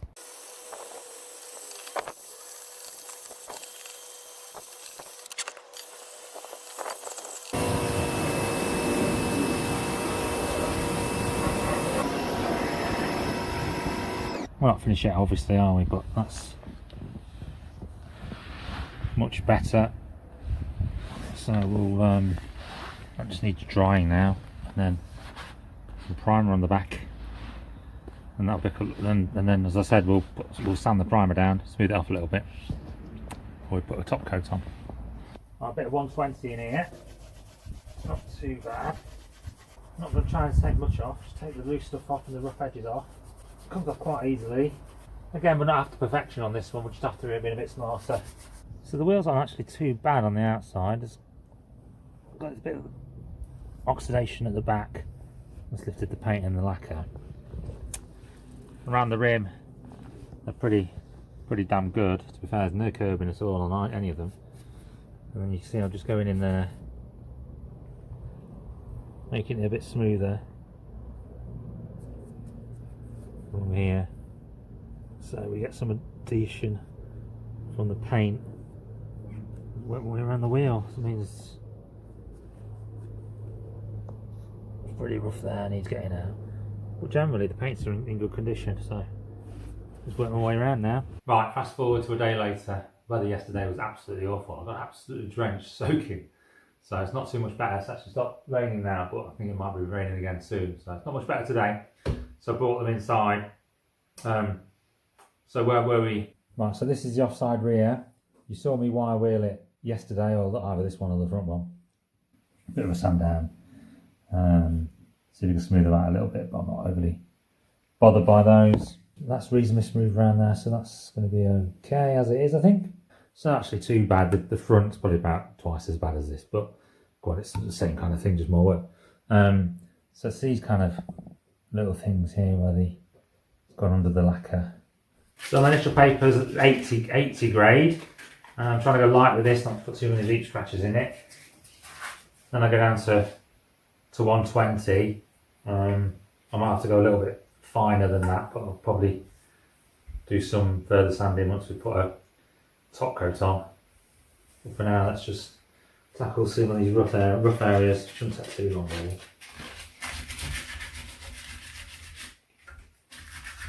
Try to keep it in the same direction so not get scratches all over the place.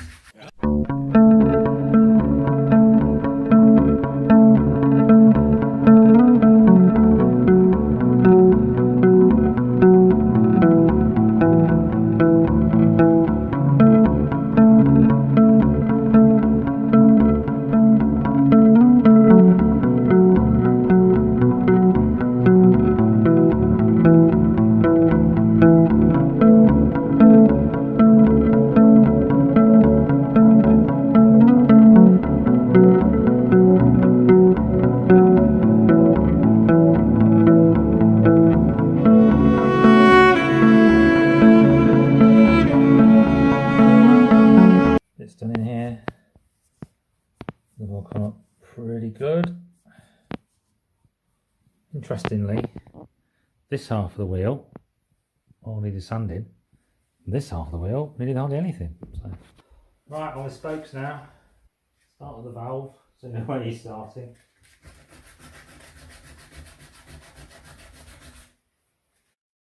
Right, so all the spokes done now, so all the sanding's done. I'm going to go run over with the Scotch-Brite, key up the surface, and then we can stick some primer on it, can't we? So now I'm just going to, that's the outside done, so I'm going to run a little bit of this around so we can essentially just put a nice surface to smooth it down a little bit. Put a little more primer on, can't we? Offside rear done. Pop outside and give that a jet wash, clean it, and we'll dry it. Right, so here's one I primed earlier. This is the front. So you can see it's gone on. Well, you can't see any of the oxidation, which is great. And this was worse than the one I've just done, the rear one. So, looking good. No scratches, no oxidation. Ready for top coat. Right guys, fast forward a couple of days later. Rain stopped, but it's cold, damn cold. Sky's blue, wind's gone. Nice day, we'll do some spraying today. It's a bit too cold to spray really, but we've got to get it done. So the tyres are, so the wheels have been inside all night, keeping warm, and I've got an oil-filled radiator on in the garage. So once I can spray them, I put them back against the radiator so that keeps them warm while it dries. And the spray cans have been inside as well, so they're nice and warm. So we're going to bring them outside, quickly run the spray over them, don't let them get too cold, and put them back against the radiator, keep them cosy warm. Right, so paint wise, I've got this made up from Auto Paint in St Helens. Took a few days to arrive actually, because I ordered it just before New Year, so we had bank holiday and stuff, which was quite frustrating, but come on, it nothing to do with them. I think they were quite quick once they opened. I did actually get some mixed up from my local auto parts store, and they normally do a good job, but on this occasion it just wasn't right. It was, I don't know what they did to it, it was kind of a clear goopy thing and had no resemblance to silver. Right, do the inside of the wheel first. This stuff goes on really thick. You have to be really careful. I've already put some alloy silver paint inside here, so I don't need to put too much on inside because I don't want to run out of paint. But let's give it a go.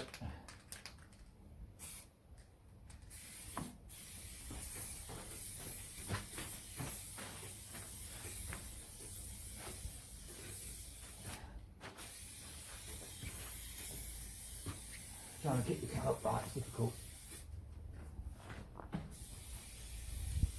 Oh,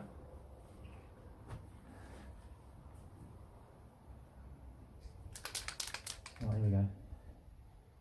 Around the edge first. Nice and smooth. Trying to keep it not too thick. It's difficult, quite thick paint, so I'll do the middle. Have it in the holes. well. Right, now I need to do the spokes, and what I'm going to do with the spokes is kind of go across and then rotate round. While I'm doing that, I get this side and the other side, and by the time I come round, they're all done. So it's difficult to do the outside, the middle, and the spokes and not get it thick, because it takes time.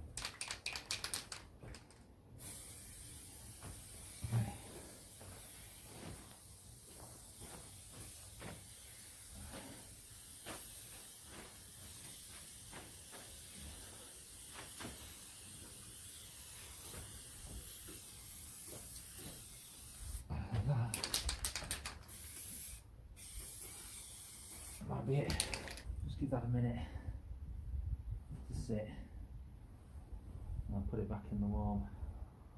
There she is, leaning against the radiator. Keep nice and snug and warm. Can't put it back in the house because it just stinks. So the wife would do a nut, wouldn't she?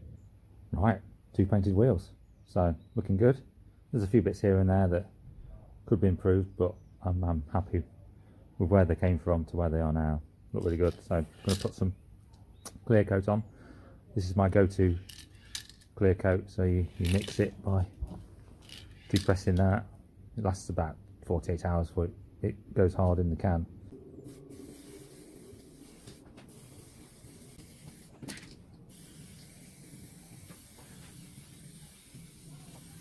I've already done 2 of the wheels, so I think I'm more than halfway through this can. So I'm going to start on the outside of the wheels because I want to get the tyres on these bloody things. So if I run out, I don't have to mass the tyres up, I can just spray the middle. So I'll start on the outside, get them both sprayed up.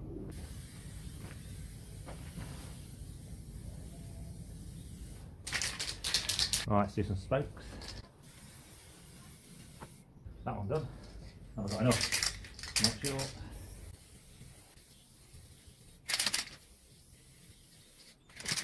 Front one, we're going to need slightly more of that. That's not too bad. A bit of a light coat on. Majority of the spokes done. So we need to do the middle. Probably redo the spokes, but it's all around the outside so I don't need to mess up the tyre. Well, I'll cover it, but not mess it up. Good. So I managed to pick up some Toyo Proxies, TR1s, asymmetric. A lot of the forums, the MGTF, MGF, talk about these being the ideal tyre and the one to go for. So we're going to be going for these. And all off Facebook Marketplace. So we've got the rear tyres, 215 40 16s, and you'll notice I've got 4, and I don't need 4, I only need 2, obviously. So yeah, Facebook Marketplace. I mean, I picked these up. The guy put them on a Fiesta ST, but they were rubbing the wheel arch, so he took them straight off. So you can see it's pretty much brand new. There's no mark, damage or anything on the wall, even from where it was rubbing on the wheel arch, and there's no repairs. So these are pretty much brand new, and I paid £150 for 4, and the best price I could find was through Demon Tweaks in the UK, and that was £150 for 2. So I spent the same, but I've got 4 tyres. So I need to fit 2 and then sell 2 on. Okay, and they'll go back on Facebook Marketplace. And then fronts wise, we've got 195 45 16s. So these again are not as new, but they've only been used very sparingly. The guy put them on his Clio, but then he decided he wasn't keen on them and wanted to change the wheels anyway, so he took them all off and sold the tyres and the wheels. So they're pretty much, well, you can look at the tread, it's pretty spot on. For these, I didn't intend to buy the wheels though. The guy advertised them with wheels and without wheels. It was about an hour's drive, went to go pick them up, expecting to go and pick them up without wheels, but he hadn't realised which advert I was replying to and hadn't taken the wheels off. So I took the extra wheels for another £100 in the idea of selling them on, and he has said if I can't sell them on, he'll have the wheels back from me, so I need to take them off, and I'll get the wheels and the centre caps. I've got centre caps for these as well, on eBay, on Marketplace, and see if I can sell them for £100, maybe slightly more. So these are 16-inch Renault Clio Mark II Renault Clio Cup wheels, I believe. So, and the centre caps alone are quite rare. So I've got those. These will be going up for sale. I need to take all of this to the tyre place. I'll leave 2 of these behind, so I don't need to do that. Take all those and get the tyres off those so I can sell the wheels. And then we'll pop it all back on the magically floating MG. Let's go do it. We're all loaded up. Let's go. There we are, guys. Pit stop tyres, Burton on Trent and swaddling coat. I do come here quite a lot for my tyres, tyre repair, tyre fit and everything. They always do a brilliant job. So here's to you, pit stop. Highly recommended. Right then, we're back.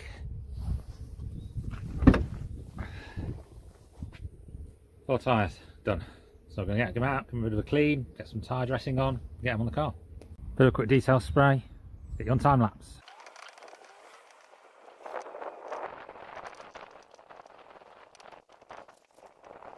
Cleaning done now. Let's put some tyre shine on. This is pretty good stuff. It takes a few coats actually to get it to stay on and look good, but get the first one on.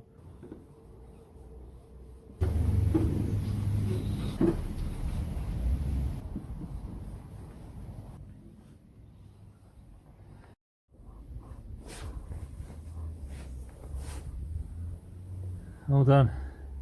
All done. Let's get these bad boys on then. Looking pretty good. A lot better than they were. It's obviously still, it's not perfect. There's that there, there's that there. Well, that's a quick DIY respray. So long term, if I do keep the car long term, then they may get powder coating, but not going to pay £400 for powder coating at this stage.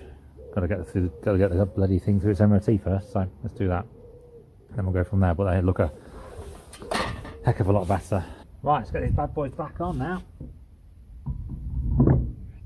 I did drop a little bit of paint on the caliper. I didn't take it off or anything, but dropped a little bit of paint on it, on the upper. Look, we can get it on. Again, we can get back onto that, can't we? Number 1 done. There you go. Look. So I'm giving the caliper a bit of a paint. Nothing too significant. Just looks slightly better. Wheels on. These could do with cleaning up, but that's a job for another day. Number 3. Number 4. Done. Right, they're all on. Let's get back on its wheels.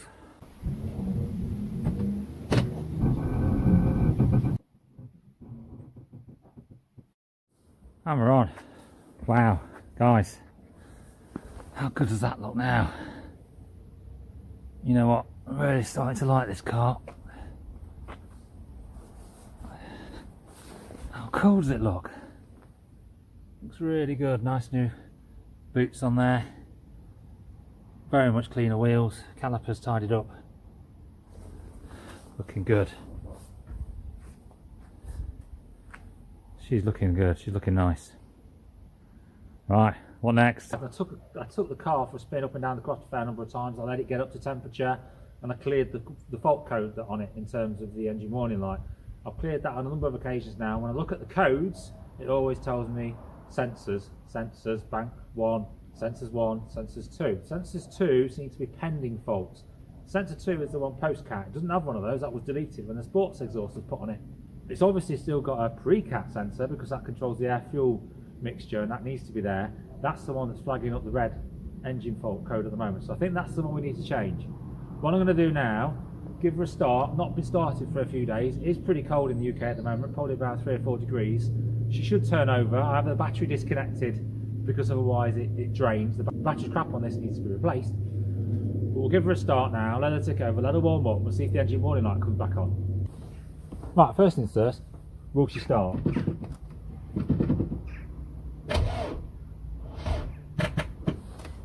No, dead as a dodo.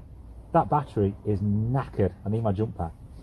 There she is, a Lion battery. It's even too small for the battery tray, so it doesn't get clipped in down there. Doesn't reach the front, and it looks old. And from reading on the forums, these are shocking. Anyone recommend a battery? What size do I need? I normally go through Tanya batteries because they normally deliver quite quick and a reasonable price. Let's get my jump pack on. Christmas present, this one. Pretty good. It is a Zeitung. That well-known brand. Seems to work really well. Well, probably won't today, will it? But plug it in. Right, she'll start now.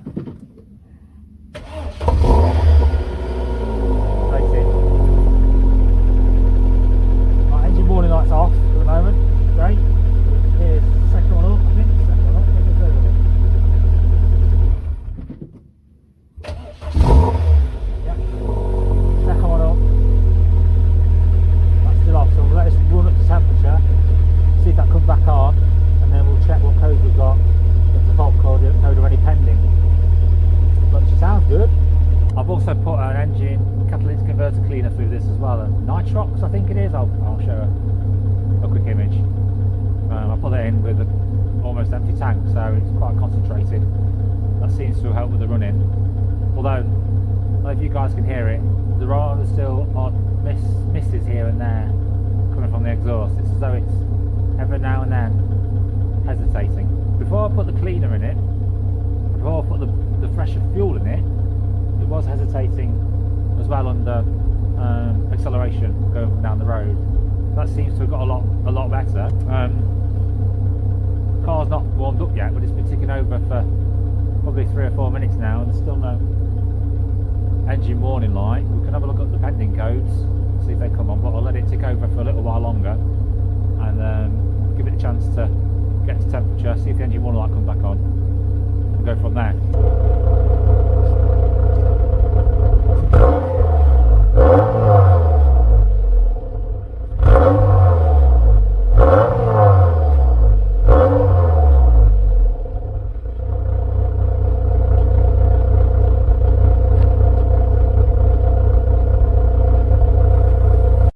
Right, we're sat inside, nice and warm, got the heater on. Woo! Lovely.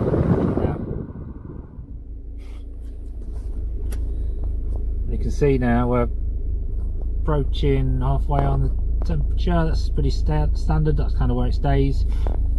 Oil is getting on for probably, what's that, 80 degrees, that's pretty much where that stays as well. But as I said, I'm not driving this in anger, so we'll see what that ends up doing. Still no warning lights, so sounds good. Well, I'm just going to pick up the ODB2 sensor and see what that's telling me. Right, let's fire up the torque app and see what that tells us. Right, so we are getting 3 pending warnings, aren't we? So we're getting bank 1 sensor 1 pending warning, bank 1 sensor 1 heater warning, bank 1 sensor 2 heater warning.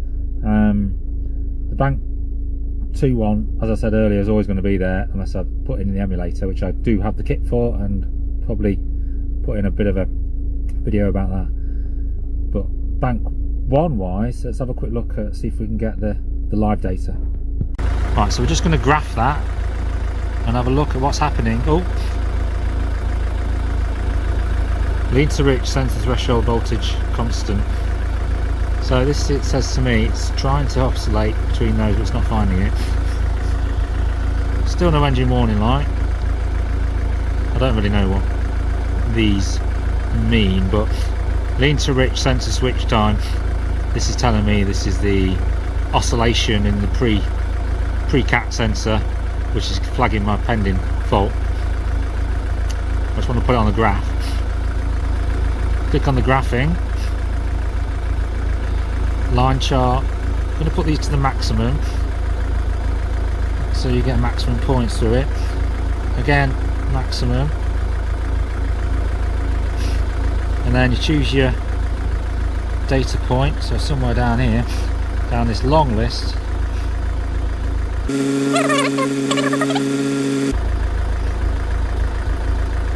Oh, come on, here we go. OB bank 1 sensor 1 voltage, sensor 2 voltage, not sure where it's inferring that from, but if you click on that, click on OK and go on OK, then press play. It should play the live data.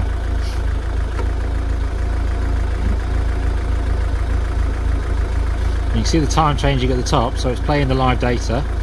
Now this should be oscillating up and down as you see the oxygen fluctuate. Yeah, it's just flat and constant, so that pretty much tells me that sensor is dead and needs replacing. So let's get on with it. Yeah, still no warning light, and we've been ticking over for a good 20 minutes now, up to temperature. Everything else is fine and dandy, but I think it's just a matter of time, so we've got to get it done. I just zoomed out and I'm getting some movement on this, so it is oscillating up and down, but if you look at the values, it's staying at 0.7, so it won't let me zoom out anymore. But this oscillation should be higher than across 0.7. It should be heading down to oscillating towards 0. So let's pause just for a second, just hang fire there, because I'm telling you a lot of what I expect to see without really telling you how a O2 sensor works. So why do we have O2 sensors in the first place? O2 sensors were introduced to try and provide a closed loop system for the engine management system on the car. What that means is it gives it feedback into the engine management system. Depending on the level of oxygen in the exhaust, the car infers whether it's running rich or lean, and it changes the fuel going into the combustion chamber to compensate for that. On an old car like the MGB, it's always an open loop system. There's no feedback, it never self-adjusts itself. You can close loop by having an operator inside doing things. In my MGB I've got an air fuel mixture gauge, and depending on that I go back and I adjust, tweak and change parameters on my carburetors and my timing, but it's still an open loop system. It's not closed in terms of it operates in real time. But in modern cars you've got O2 sensors, particularly the one that's pre-cat, that enables you to have a closed loop system, so the car reacts to how it's burning fuel by changing the amount of fuel going in to compensate. So an O2 sensor isn't actually measuring direct oxygen. What it's measuring is an oxygen comparator. It uses oxygen from outside the exhaust, from the atmosphere, and the remaining oxygen from the combustion cycle inside the exhaust to provide a comparison. From that comparison, it provides a voltage to the ECU. And how does it do that?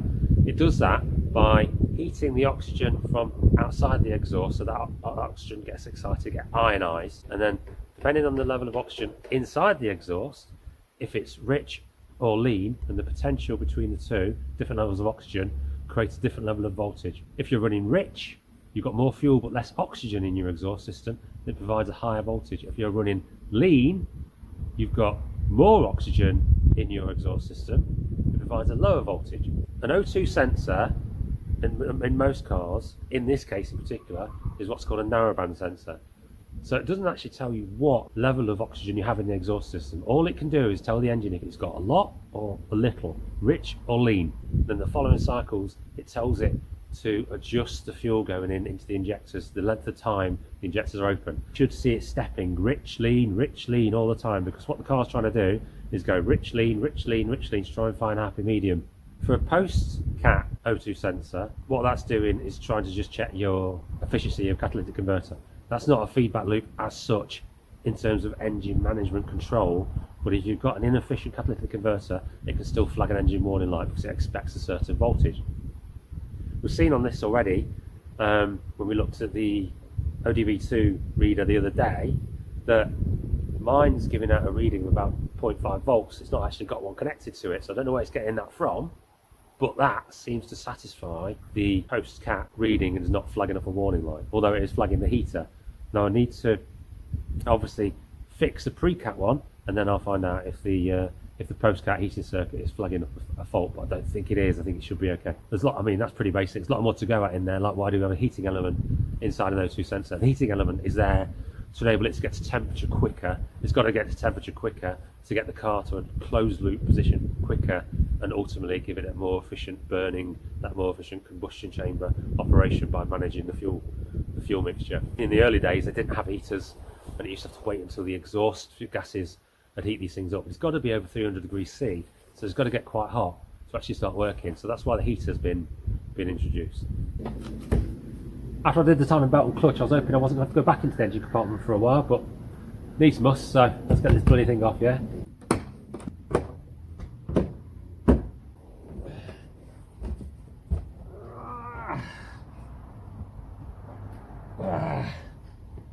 Happy to be doing it on your own. Get help, guys, get help.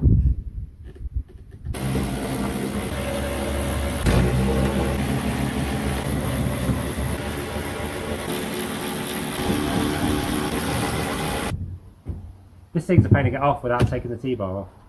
Just shim it forward as far as you can and try to get it past these clips, which is really difficult. It comes through. It's easier to come off than get on. But seriously, all I need is like another 5mm. It would have been easy, so come on. Right, let's get the heat shield off. Another 10mm down there. Then a 13 on the front. Okay, done. Cool. So the lambda sensor touches just down in there in the bowels of the engine. So you obviously need to undo it from underneath. And the cable runs up behind here. Comes out here and clips to the side of the, well, this cam belt cover on the VVC 160. Right, so there's the connector on the end of the cable.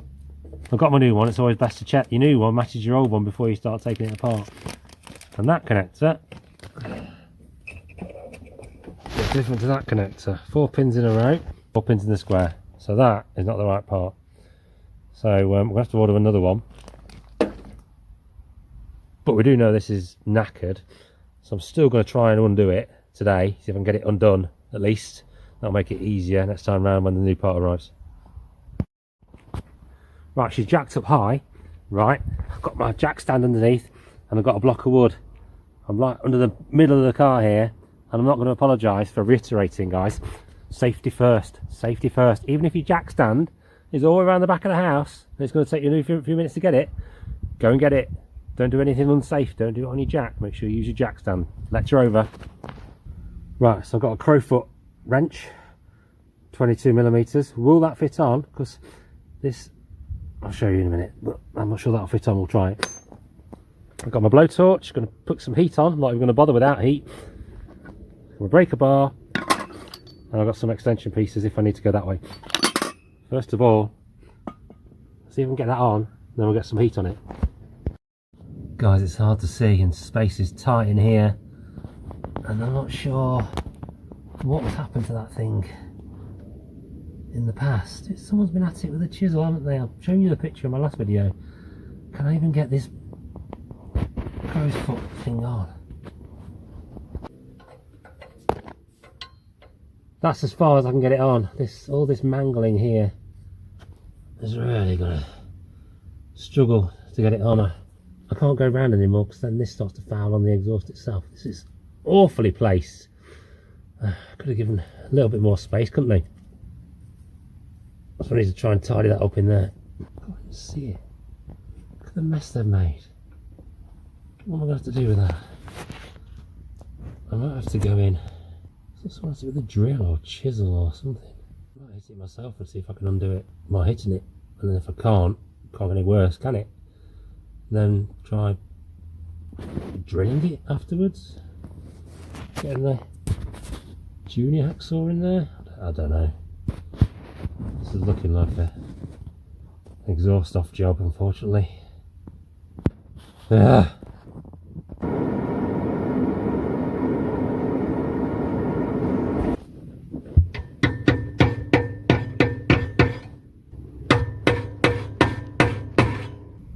Well, yeah, obviously we've got to take the downpipe off, haven't we? Because there's no other option. Not getting that off without getting the downpipe off. So I've put some penetration fluid on that. So hopefully that's soaked in and we should be able to nip those straight off. Right, so we've got the 3 15mm ones that go onto the cat. Oh god, it's stiff.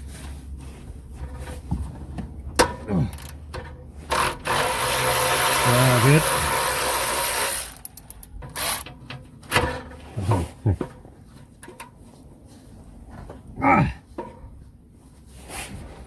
Oh god, that's tight. Oh, come in. Oh yeah. Yeah.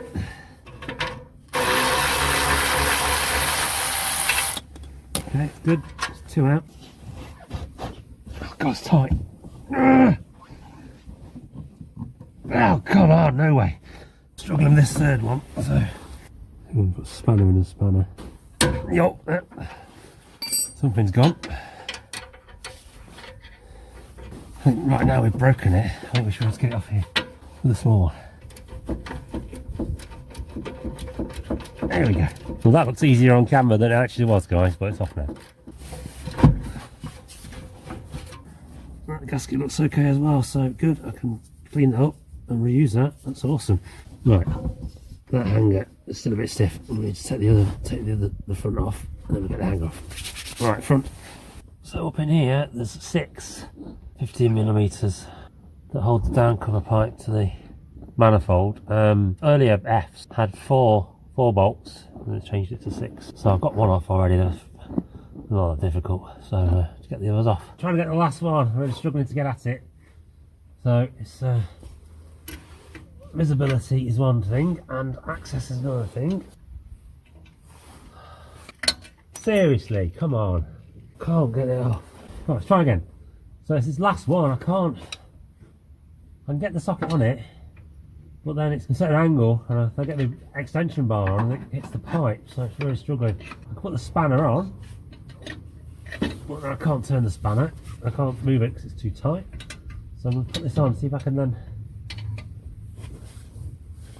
use my breaker bar to lever it. Spanner is on, is it?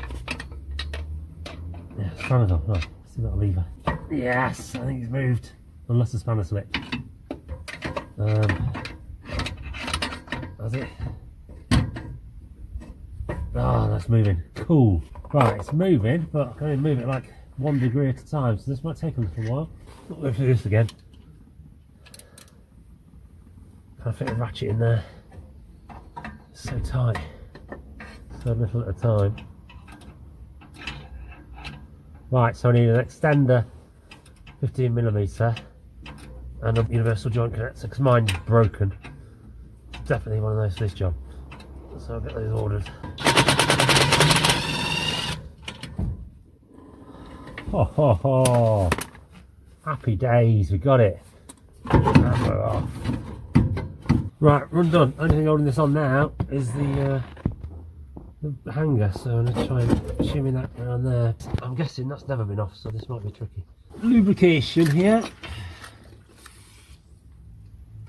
Oh yeah, here we go, here we go, here we go. Oh yes. Put it down first. There we go. Rotate, pivot. And then we're out. Come on, yes. Right. We're off. We're off, we got it. Brilliant. Not too bad. I need to check the gasket situation. Let's have a close up on that there. Yeah. We get this close foot on now. No, we're not in there. No chance. Not going on there, is it? Right, let's try the big adjustable. Oh, oh dear. Yeah, this thing's in a bad way. I mean, look how bent it is. You see the... Oh, it's been attached at the bottom. Someone's really struggled. I'm not going to get that undone, so I'm going to get my grinder. I'm going to just cut it off because this is knackered. Pop a socket on it and use the impact gun.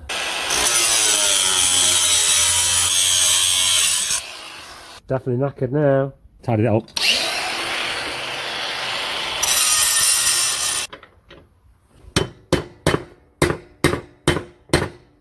Right, socket's on. Let's give this a whirl. Put it on medium.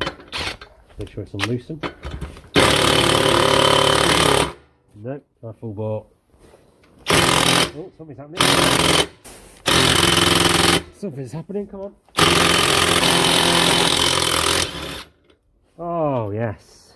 Look at that. I was a bit worried then, like it stripped the threads, but there's still threads in there, that's fine. So as we established earlier, this is the one off the car, this is the one I ordered. Obviously wrong, but it's still an O2 sensor.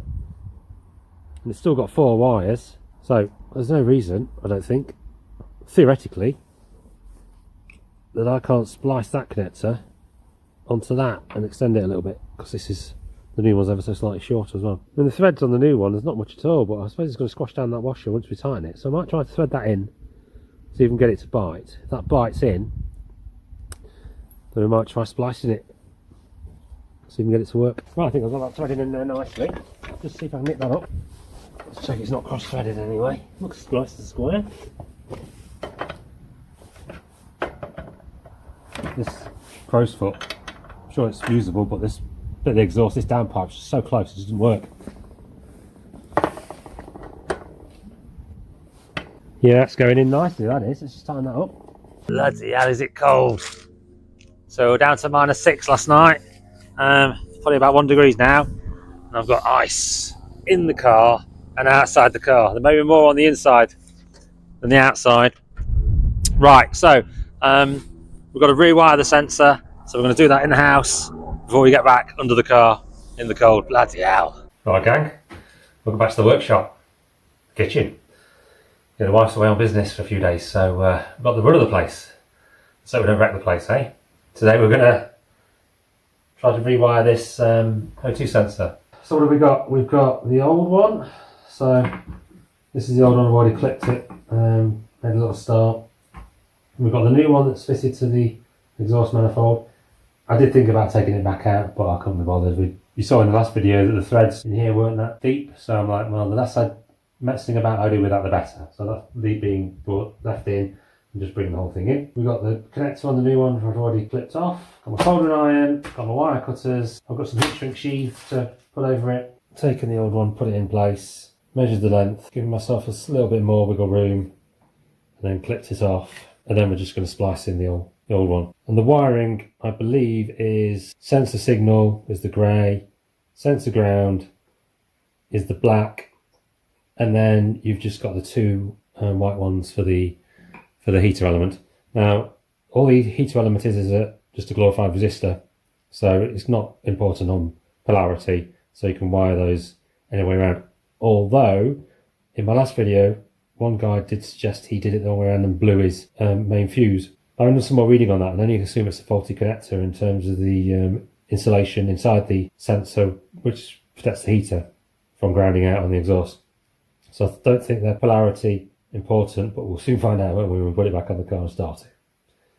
So I've trimmed those already, exposed the wires. Need to do the same on the new sensor, trim those and expose those, spin them together, pop some solder on, pop the sheath on and shrink them down, job done.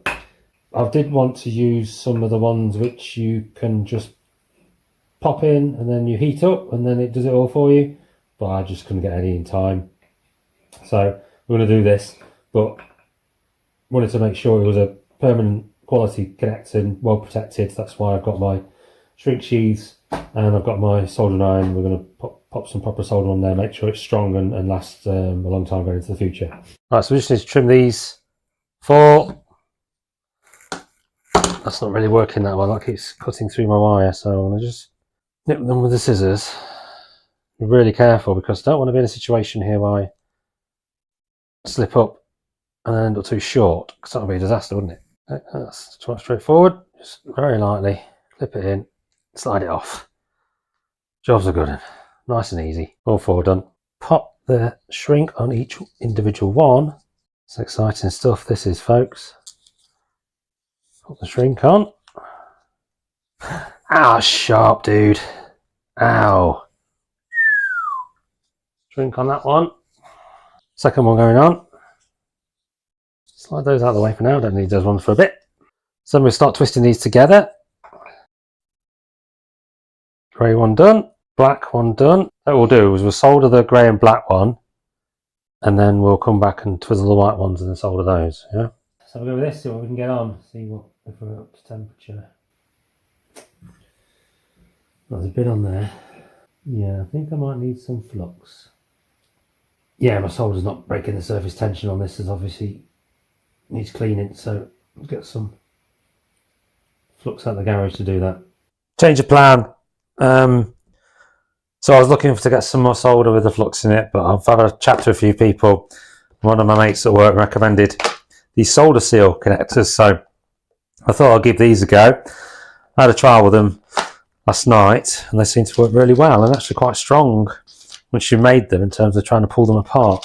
So just need 4 of these. The only challenge here really is I need to make 4 good ones. If I don't make 4 good ones, I've got to cut it apart, start shortening wires. It's all going to get a bit messy. So I need to do four good ones. I've already had one practice, so it's not that difficult. But let's give it a go. So you need a heat gun. So I picked up a cheap heat gun off the Jungle website. So, and then you've got this reflector nozzle. So you put the wire in here to get good coverage of heat all the way around the wire. Yeah, that's plugged in. Right, let's do the black one first. I'm not twisting these. I'm trying to get the wire to kind of mush into each other as you push it through. See if I can zoom in a little bit. So you slide it through the tube, the shrink tube, past the kind of the red bit, which is the glue. Okay, kind of halfway in to the solder seal in the middle. Slide the other bit in. This slide's slightly thicker, so it's difficult to get in. Right, we're in now. We're past the glue bit. Push them together. That's pretty good. I'm going to get the rest out of the way without this whole thing falling apart, which is really difficult, actually quite difficult. And there we go. Try to hook this over without moving it very much. One final check. We're mashed together and we're in the middle. Because this is a one-shot deal, guys. One-shot deal. And I'm just going to turn it on. Put it on the full bore. Careful not to burn yourself. Or anything else for that matter. Just let it shrink down. You see the solder running. It should be done. That's going to be hot for a while, so careful with that. Oh, there you go. So look at that then. So that's melted the glue bit, melted the heat, the shrink. You just see the solder in there. So the solder's melted as well. Glue and then the shrink. I'm going to try and pull the thing apart now. Make sure it's strong enough. That's strong enough, so that's good enough, and then we'll do the rest. Number 2 done. For the grey one, I did slightly break the insulation down here, so I've just put a normal heat shrink on that one. Right, so we've got the 4. Last bit solder in there, solder in there, solder in there, solder in there as well. And then I've got these ones I put on earlier, haven't I? I'll slide these over. Oh yes. Right, we're on. It's looking good, so let's give it a good blast with this.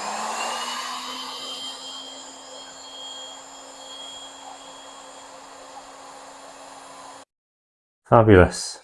Looks good. Brand new. That looks good. Alright, let's get it back on the car. It's always at times like this when you just put the final bit of insulation on, you have a bit of panic that you've got the colours right and all matched up. So just went back to the video and have a look, but yeah, all's good. Let's go. So the first thing I want to do is just put a bit of paracord down the routing of the sensor wire, so when I'm pushing it up from underneath, I can pull the paracord and pull it up as well. So hopefully it goes in the right place and doesn't get stuck. Let's just pop that down there.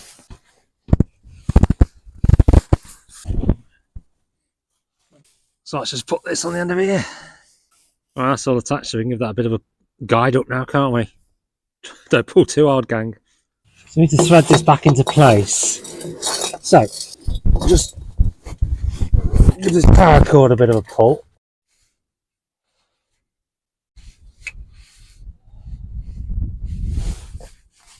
Put that on there for now. Okay. That bit back through there.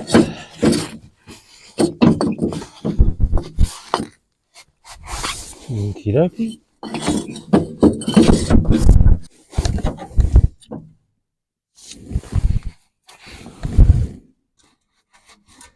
Right, the gasket on the exhaust looks good, so we can reuse that. Don't have to take that off. That's a bonus, isn't it, gang? So put the hanger back on.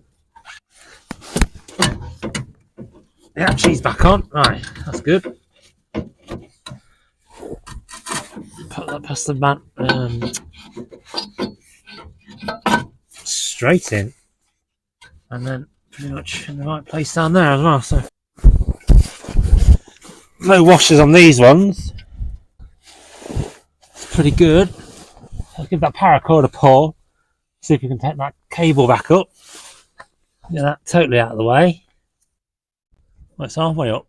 Okay. Alright, so she's coming through that gap there. So just a bit, just so tight there, isn't it? Fiddly. Oh, there we are.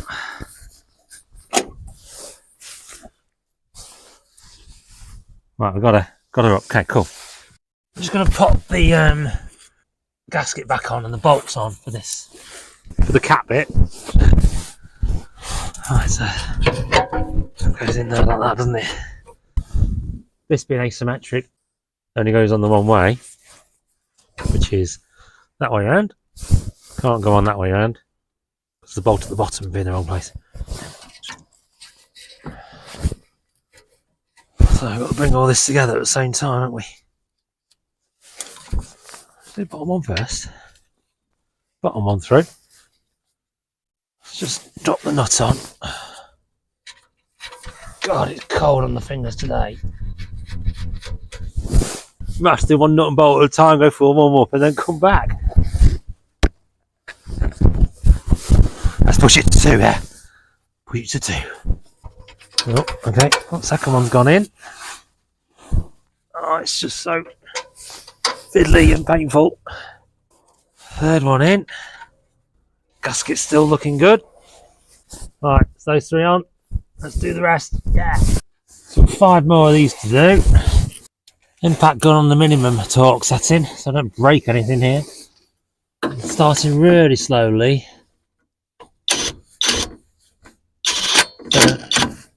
Well, let's see if we can get these on. Where possible, get them on by hand so we don't cross and thread anything. Because that'll be a pain in the arse, wouldn't it, kids? Yeah, that's one on. Yeah, another one on. Yep, another one on. 2 left. 2 left, the most difficult ones.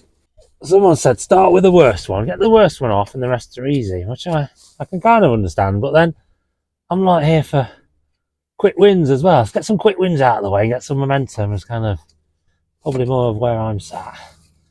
And then you kind of learn as you go and find your way to deal with the worst one by the time you get to it, you know what I mean? We're on, right. Let's see if we can knock these up.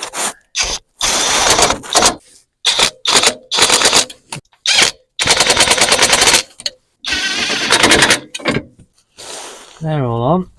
They're not tight, so that's cool. Oh, so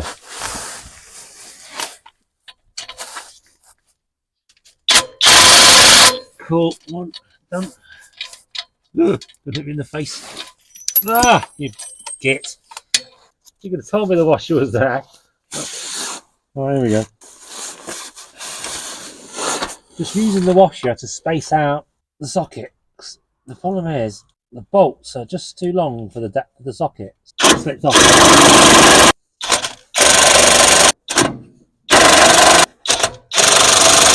And the one I struggled with last time. Oh, I wish my universal joint was a bit stiffer. Oh, it's not stiff enough. That's what we washers. Come on. Oh, this is what you get with not having the right tools, gang. I'm going to get a ratchet because that's not going to work. Right then, so we've got a ratchet and a spanner. That feels pretty good actually, so I think we're done with that. They're all on there tight. Right, let's just tighten these up then. Oh, all the way round.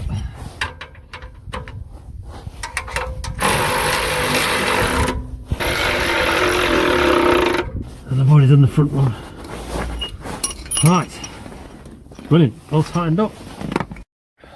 Right, just need to undo this paracord now and connect this back up. Back together and reattach. So, time to start her up and see what she's like.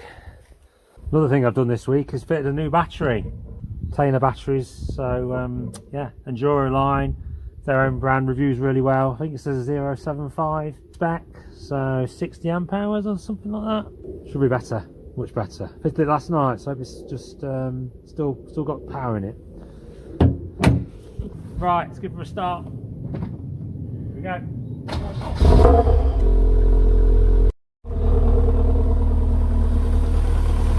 Significant amount of smoke coming off the penetrating oil I put on the manifold to get those bolts out.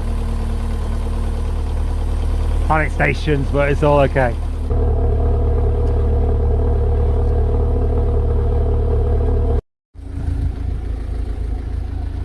Right, so she's been ticking over for about 15 minutes, almost up to temperature. Oil starting to move, so she's getting up to temperature. Still no sign of any engine warning light. And smoking's gone from the manifold, which is good. Which sounds really good. Sounds smooth. Exhaust sounds good. I've got some kind of something rattling under there. I don't know what it is, but it's just a mechanical rattling. But exhaust sounds good. Sounding sweet. I need to just run that torque app now and have a quick check, see if we've got a oscillating sensor curve, don't we? Check out my wipers. Sound like a Dalek. Emanate, emanate. Right guys, back in the torque app then. Connected to the car. Let's just check the codes. Requesting codes. 0 faults. No faults coming back from the that's great news, isn't it? Nothing. Right, let's go back to graphing. Select the O2 sensor. Figured out this is alphabetical. Should have noticed last time, really. Here we go. Bank 1, sensor 1. Let's play. Let's see what this tells us. Oh, hello. We've gone down, we've gone up again, and down again, and up again. This is looking like exactly what we want. Oscillating between about 0.8 and 0.1. Changes under acceleration. Oh, it looks good, doesn't it? Yep, up and down, up and down, up and down. Fabulous. What else do we look for? Test results. So we've got, and this top one was a problem last time. That's now okay. I'll ignore the other red one because I think that might be the other sensor that's not on. Brilliant. That's it guys, another job done. One step closer to being back on the road. Fantastic. Do you want to guess how much that little job cost me? Have a quick guess. £23. The sensor cost me £17 off eBay. Yeah, it was the right one. We were able to bastardise it with the connector from the old one. And the connectors cost me £6 off of Amazon. So brilliant, cheap, and works a treat. Ticking over really well. No engine warning lights. Fantastic. So we should be able to get through the emissions check and get through that MOT. Under here, there are 5 screws that I've already taken out. The last one put up a bit of a fight, so I had to drill that one out. So I slightly melted the bumper, but that's not an issue. Just put a larger washer on there. That's all good. There are 2 screws under here that are actually from the back, so they might be fiddly to get out. There are these 2 torque nuts in there to take out. Not a major problem. There's 2 screws on the wheel arch liner that I've already taken out, and then there are 2 screws that are attached to the wing. So I've tried to undo the first one. That's not worked. So I'm going to drill that one out. I'm going to try to get to the back one. Right, got this one out. Let's use the bad boy drill. Right, so on the passenger side, I've got the top one out. Bottom one put up flat, so I filed in flat, top and bottom. Right, that's coming out. Okay. pop that metal thing off there, 'cause it's sharp, you're going to scratch yourself. Ugh, cobwebs. Yeah. Right, the two Torx ones, I think this is a T50. Oh god.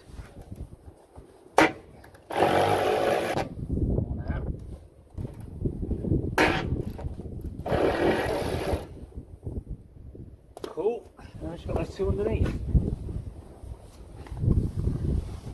Right, just lift straight off. Yay. Much like the rest of the car, we've got some surface corrosion there. Yeah, it's only surface corrosion, nothing to worry about. Clean that up and put some built hammer treatment on it before I put the bumper back on. 4 10mm sockets, 1, 2, 3, 4.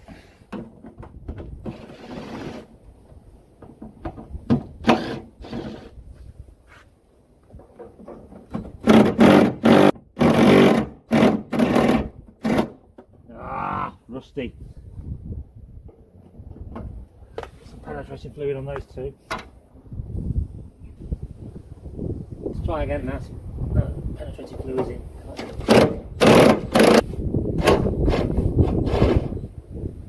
Seriously, dude. Just so rusty in there. It's spinning around the mount at the back as well. What I'm trying to do now is just undo the brackets that that's screwed into. So now if I can undo these two, I can get that one out as well.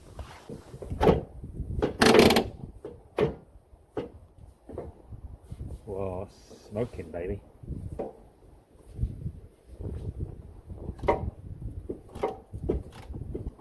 There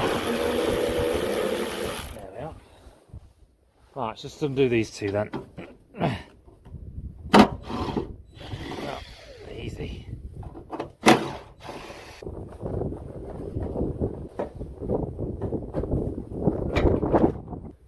That was tricky to get off. I think I might have broken the clip off this side, but it'll still go back in, so that's fine.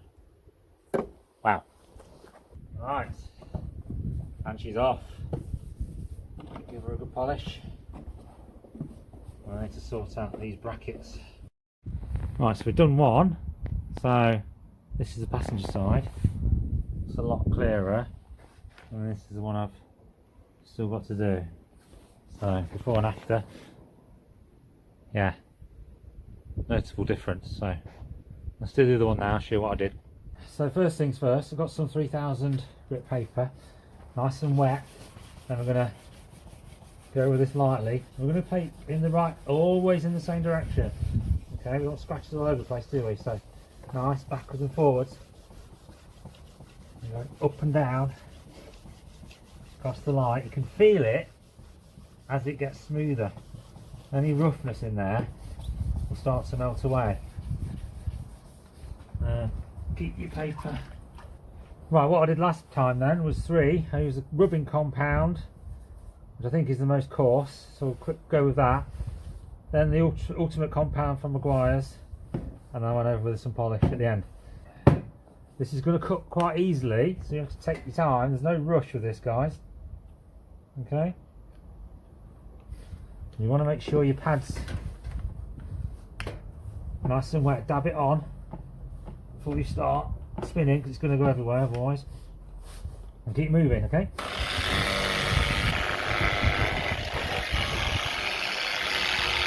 Nice and light. Not be too heavy. Let the machine do the work. Stop it there. Give it a wipe down. Yeah, it's looking better already, gang. I'll stick some Maguire's on it. Again, dabbing.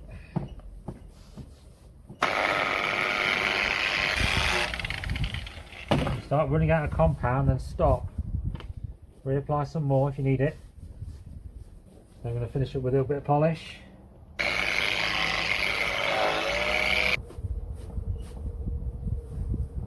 There we are. Both done. Both looking good.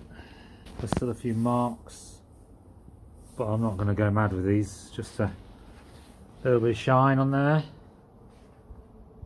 Some slight hazing on the inside on this one, I think, but it is what it is.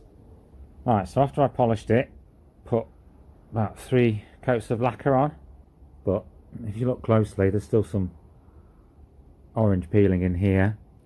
So what I need to do now is wet and dry that.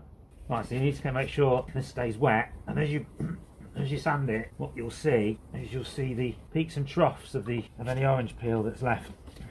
You should be able to get all that out, get it nice and smooth with your paper, and whack the polisher over the top. That's the plan. Deeper down the bottom here, so I'm probably going to just use a higher grade. Oh,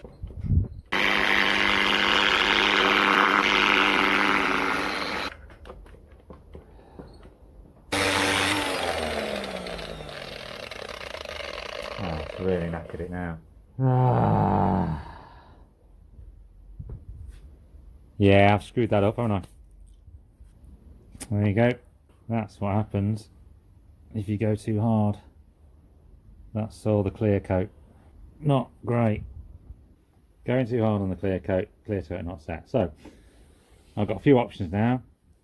Sand it all back to the plastic again, start fresh, or just bin these off and buy some new ones. So we'll have a think about that, won't we?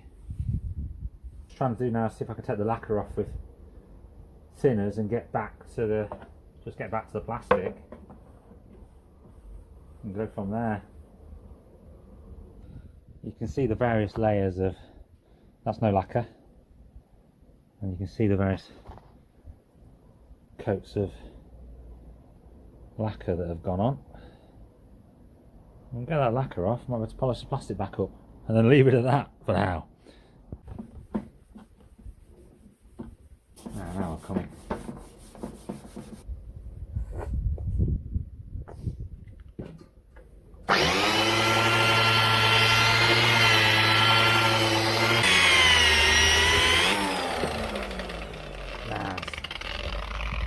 Screwed.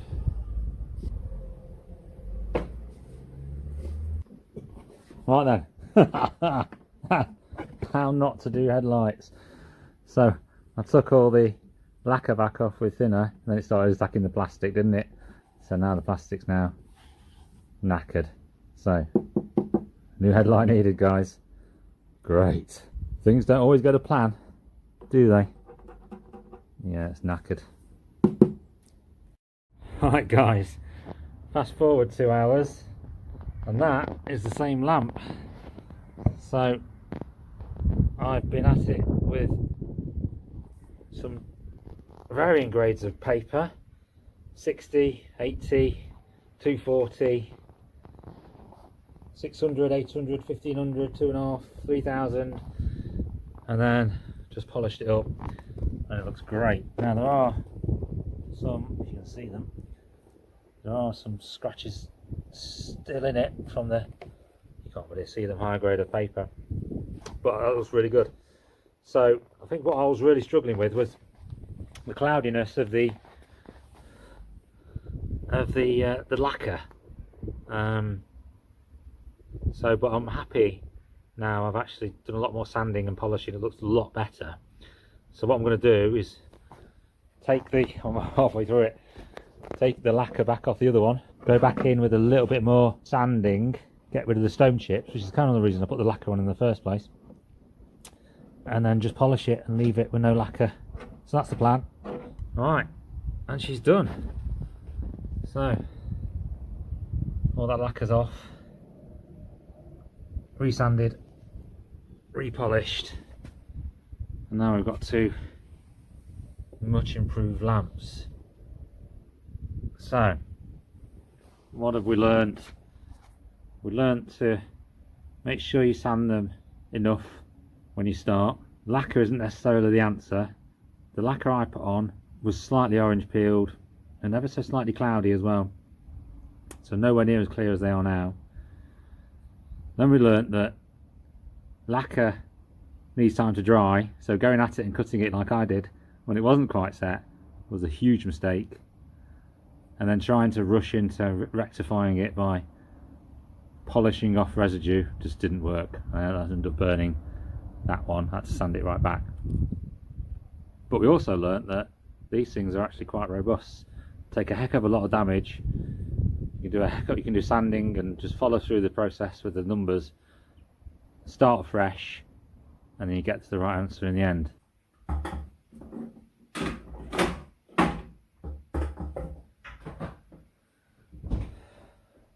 Right, now we're back on an even keel with these lenses. Fantastic, thank God for that. What I want to do is just run some silicone bead around where the lens meets the housing.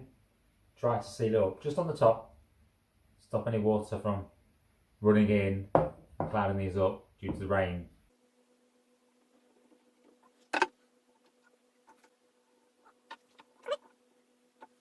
Right, so I've got my silicone sealed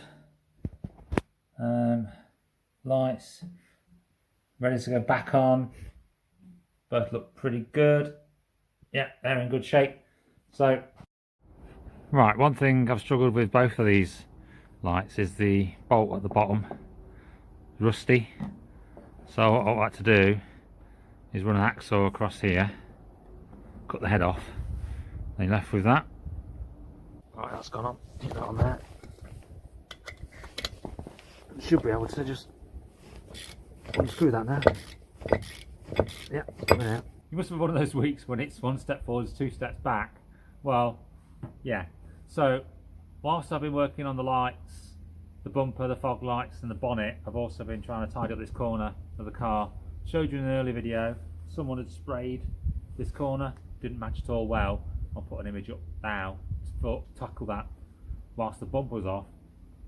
So what I did over the last couple of days was sand it down, blend it in, the metallic paint I've got, and just did the corner and blended it kind of that way, but not kind of beyond here, so it blends in that corner there. So you can see it if you look close.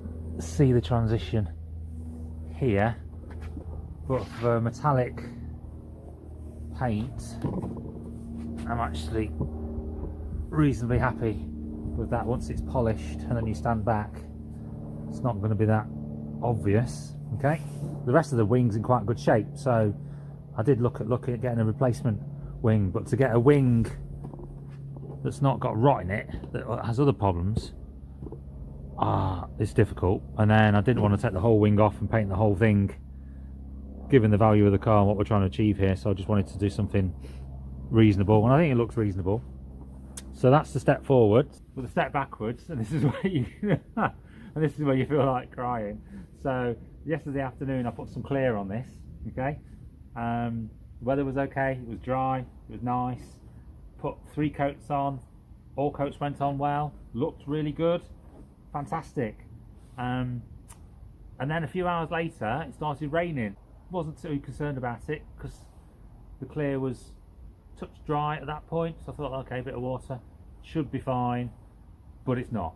So I'll show you. It's a bit of a disaster and it's driven in more work. I hope it's recoverable, but it's driven in more work. It's one of those hate moments where you just want to get it done and move on to the next thing, but then you've got to go back and do this again, like the bloody headlights, having to go back around those again, taking far too much time. Another one of those jobs. Jesus Christ, come on. It's hard to see. I'm trying. Oh, you can see it. You see all those what look like watermarks? They're not watermarks. They're in the clear. So what I need to do is sand down the clear. I think the clear, because I've got 3 coats on, it's thick enough to take it. So I'll sand down the clear. Now I've got to be really careful not to go through the top coat. I'll just pop you folks on time lapse when I work my way through this.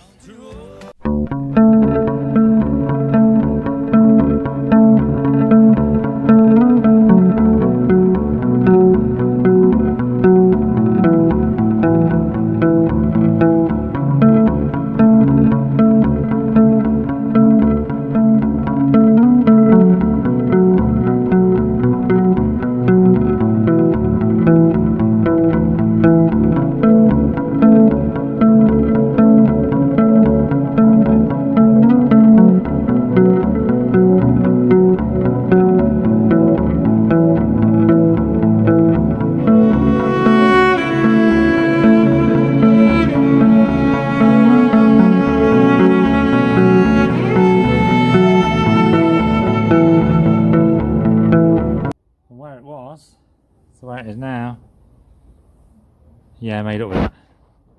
The right rest of the ground in the car though. Need to clean up the rest of it, but that little paint job in that corner there looks really good, doesn't it? Feels like I'm doing a million jobs in this video. Let's talk about the bonnet on this car. Past its best, so we're changing this out. It's rusty along this edge here. There's some touch-up paint that's been put on. We've got loads of rust spots there, there. Across here.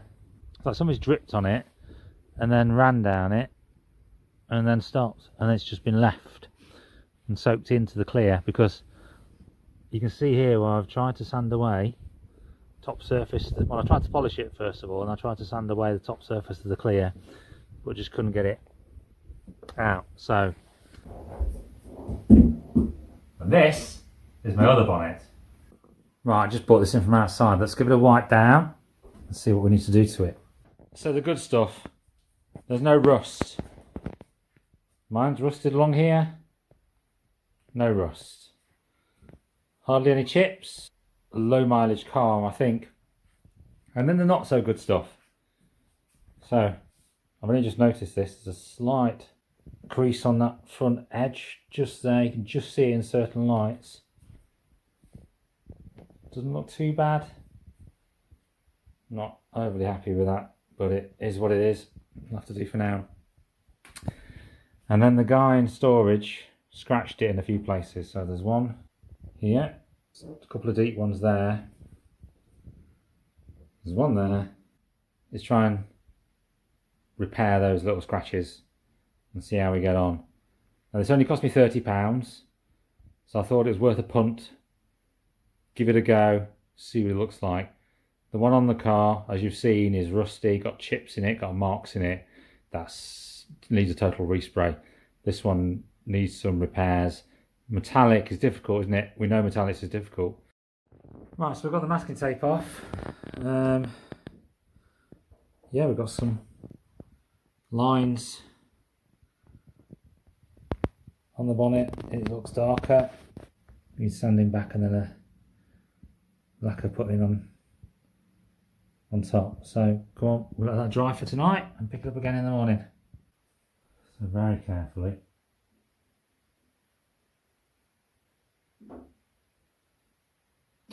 Yeah, looks really good. I'll get my sandpaper on that. Just takes the top layer off. Looks really good. Right, so we sanded that back. With a quick wipe down. It's obviously dull. You can see that there, but it's got the colour in it. I think with a bit of lacquer on. Right, that's all the lacquer on, but yeah, it's all quite dark, so I'm not sure that's going to work, guys. Right, again, that's, you can't feel it. It's a perfect job in terms of being smooth. So that's quite a deep scratch before, so it's good that it's now smooth and protected, but yeah, the colour's not great. Right, let's give this a go then, give it a quick polish.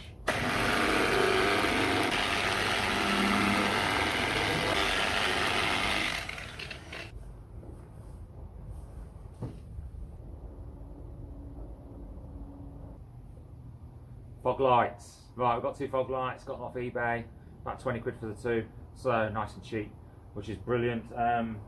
They don't come with mounting brackets though, so I've got to make my own, so we're going to do that now. Shouldn't take us too long. Right, so that pops in there. Okay, and fortuitously we've got these 6 connector points, haven't we? So the idea is to do something like that where I use a self-tapper to screw into there, and then use some self-tappers to screw onto here and hold it in place. So this was me just bring that down.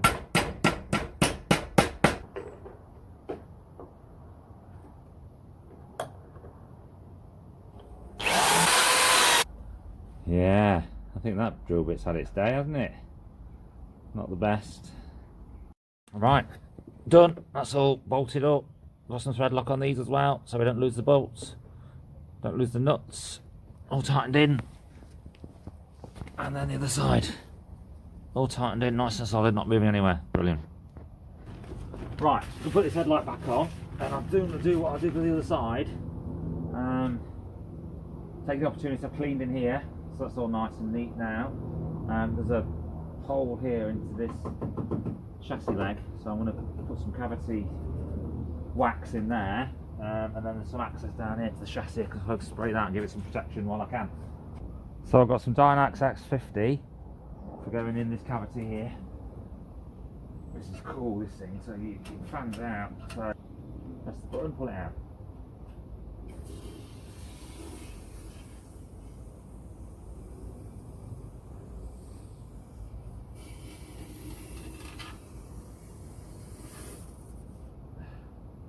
Done to done. Cavity in there, you can spray as well. And then all in here. Can you spray while we can get access to it with the bumper on. And then in here as well. And I've already done under here, but I'll do some more, a little bit jag on that. Shiny headlamp going back on.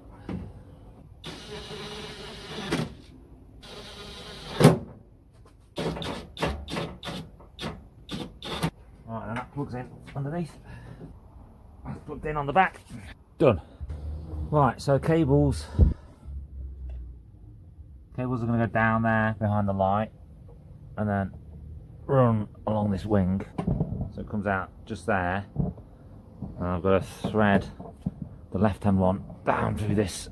Right, thread this through here. Can you see it? Does it come through? Can you see it? Let me know. Hey, there it is. Boom. Right. Pull that down, pull those two down, fit it, and I can pull it back, put the bumper on, clip them on, pull them back.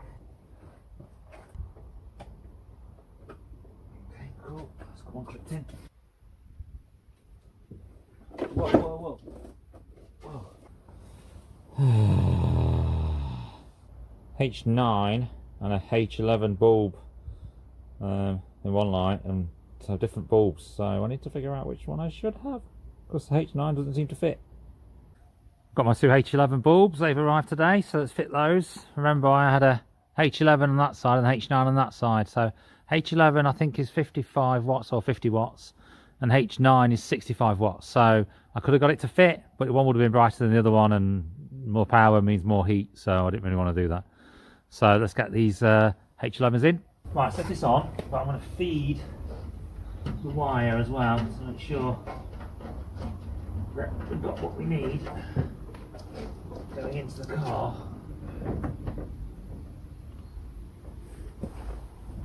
There's a little tab here, so I've got to get around that. Okay, one side. Tab on this side as well. Goes around that. Right, I'm not happy with this gap here, so I'm going to do all those so I can push it back a little bit. Right, get these two in then. Can. Tricky.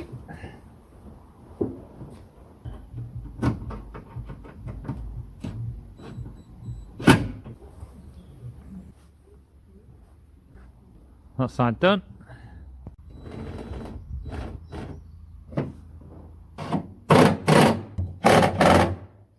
Right, so next I'm going to move the bonnet. So I've got to take off these water pipes and then these clips I've already pulled off here. So take that straight off. Right. I need these as well for the new bonnet. Take those off afterwards. These pulled out, good. That's all off.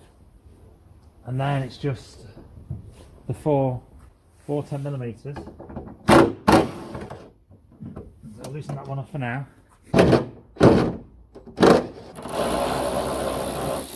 Okay, so nothing's holding that now apart from the stand. Okay, cool.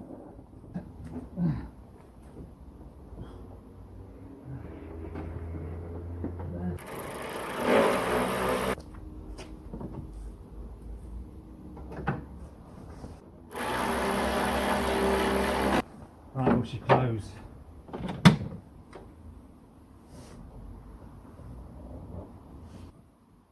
That's good along there.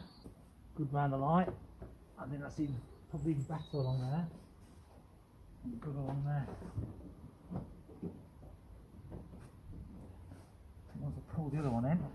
Just need the catch. Pretty dark now, guys, so.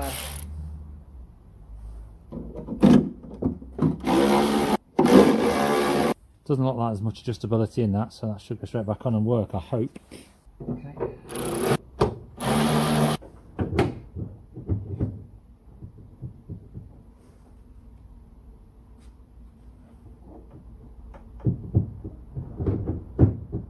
Right, last thing I'm going to try is loosening this. If that doesn't work, I'll come back to it when it's light. It's getting dark. Done. We've done it. Took forever. Right, front end done. Lipstick on. Looking pretty. Nice clean lights. Put some LEDs in these as well. Not for road purposes, of course.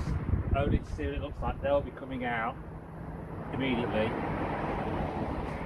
Bonnet's looking good. Little marks on it are okay, better than the old one, so that's great. Fog lights looking great. All done, all working. Come on. Yes, this is looking great. Really happy. Remember, this is a £700 car. I'm trying to keep costs down to a minimum, which I think I'm doing. We're going to do a total soon. So what I'm trying to do is get the seats out, so I'll get those inside and get those deep cleaned.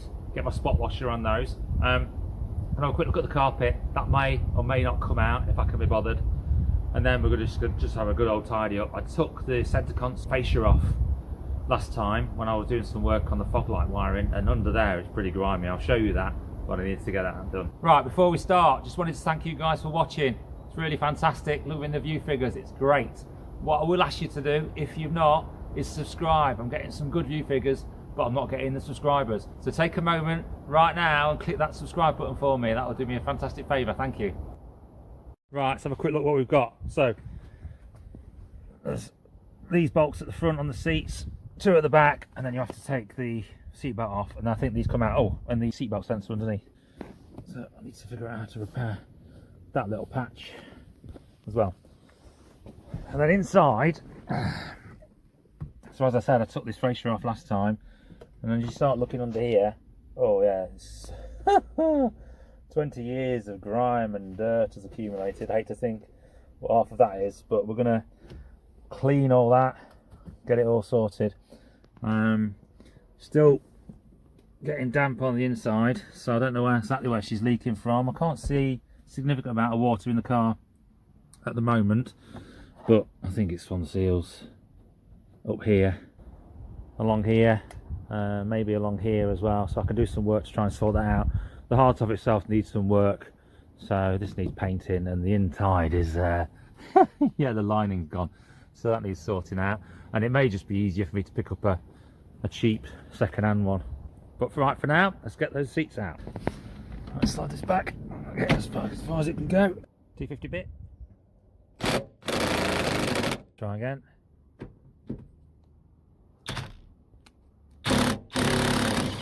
Right, this is tough to get out. Oh my god. Right, that one's been soaking for a few hours, and I've charged up my impact wrench, so let's give it a go.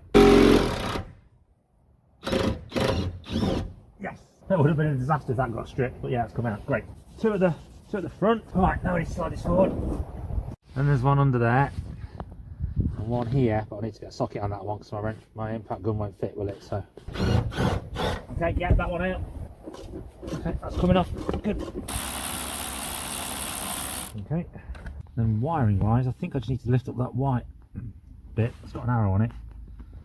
So the opposite way to the arrow to undo it, and then it should pull out, I hope. And it was actually nothing to do with that white bit, so it just pulls out from this end here. Done. Just going to rotate this forward. Try and collapse it down a little bit so we can get it out. Easy with the hardtop off, but can't bother to take it off. Come out. Try not careful not to scratch anything. And we're out. She doesn't look too bad in here. Here's a good hoover. Obviously some watermarks on that need tidying up, but that looks like it'll come off. Alright, I've just done these 2 tabs here. Let's have a look under here, under the carpet. Right. Bit of rust on that plug, and that there. Rust on that as well, but actually, if apart from the plug, which is shot. The floor is fine. So let's see if I can find some replacements for these. Not sure what they are. Drain plugs, don't know. Not sure why you'd block it off. You better to leave it open. We'll see. Yeah, that one's gone as well. But again, the floor around it is fine. So okay, figure out what they are, shall we? Yeah, this all looks solid. That's good. I want to get that out and get that clean up as well while I'm in it. Right. Quick look under here. Okay, a bit more surface corrosion. Again, that plug's gone. What are these plugs just not painted or something? Because they've just rotten. But the rest of it, yeah, a bit of surface, but nothing really. Nothing to worry about under there. Good. So I've got to figure out those plugs, but other than that, they're fine. It's fine. It's good under there. Good.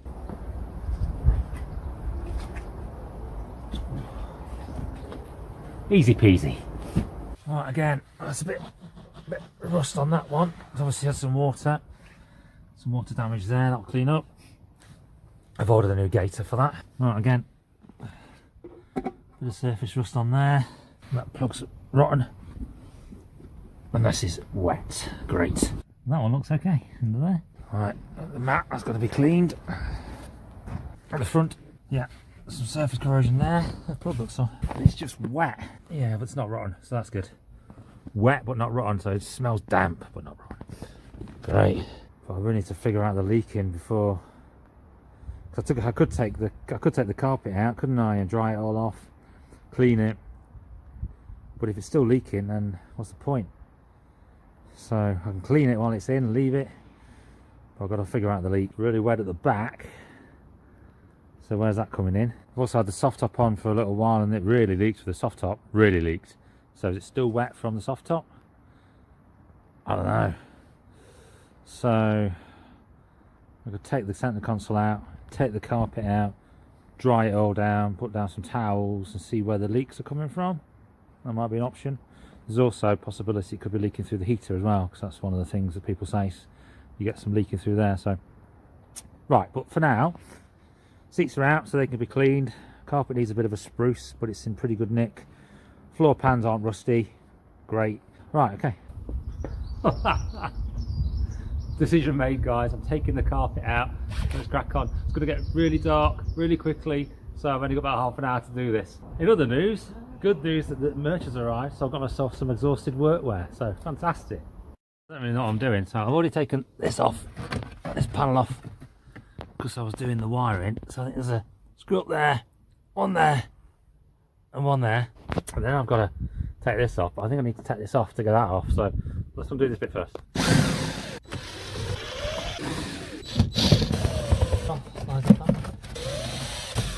See, I'm not sure what they did at the factory, but this kind of rusty from the factory, because this is all just surface rust everywhere. So they partly galvanised it, but it was absolutely shocking. Don't know. Pulls out. I'm just undoing screws at the moment, guys. I've got no real idea what I'm doing. The more I undo, the more it'll come apart and the more I'll lose. I need to find that. Great. I'm assuming this just pops off. Right, so this is just held in place by a rubber band. So let's pull that off. Slide that. Yeah, there we are. That's come straight off. Good. Right. To get the carpet out, I have to get the centre console out. To get the centre console out, I have to get the cubby out. And to get the cubby out, I have to get the T-bar out and the hoops. And to get that out, I've got to take the roof off. So, get on with it, eh?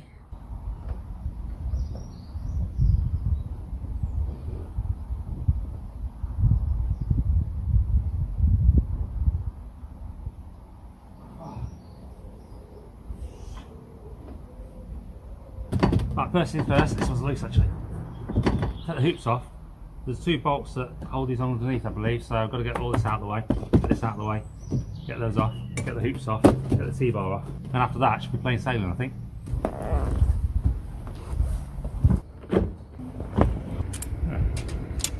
Now these two are already loose.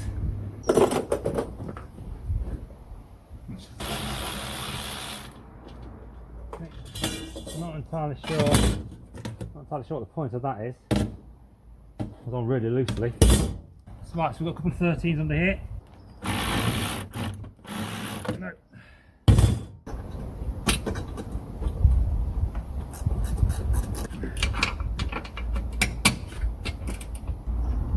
Alright, second one loose.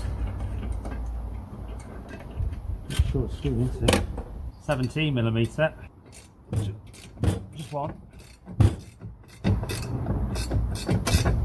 Cool, yeah. Oh, beautiful, look at that. Let's tighten it up.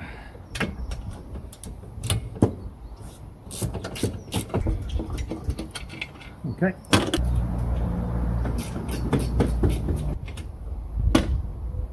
Right, they're all out, so let's see if we can get this off now. Put this back down. Oh, oh yeah.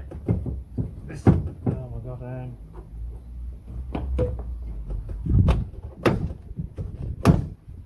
how do I?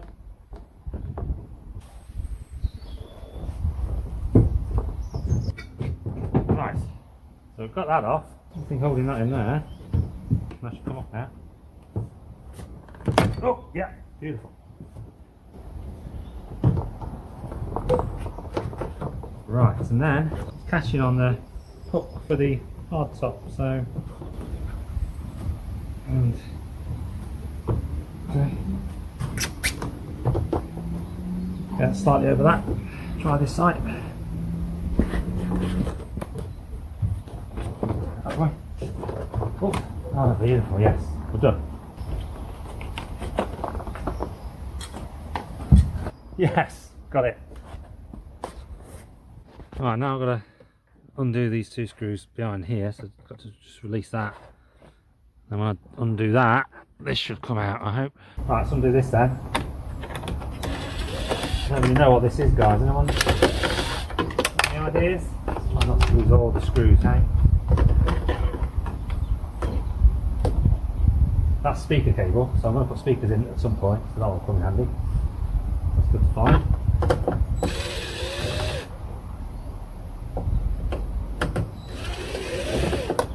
Right, I am going to pop these screws back in where they just came from, otherwise I'm going to lose everything. Beautiful.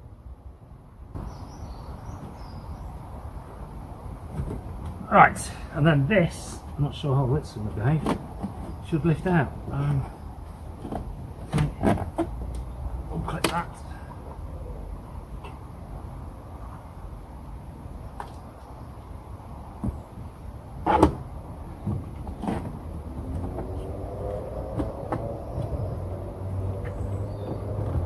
Wow, beautiful, look at this. There we go.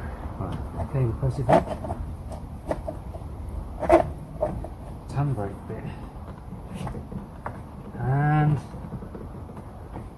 cable there. Yeah. Oh, beautiful. Yes. Right, 8mm. Wow, how long are they?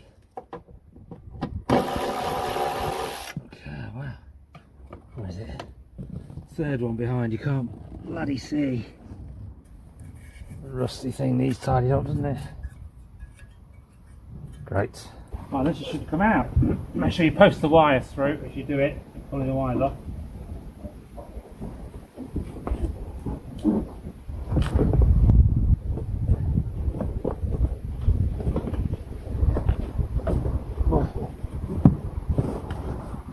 Oh, she's wet.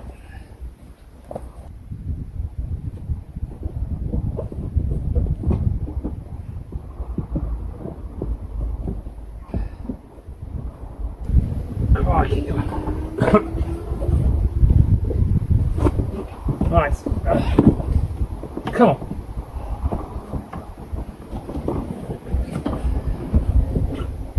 Oh, she's wet there as well. Right, good. Right, here we go. Beautiful, right.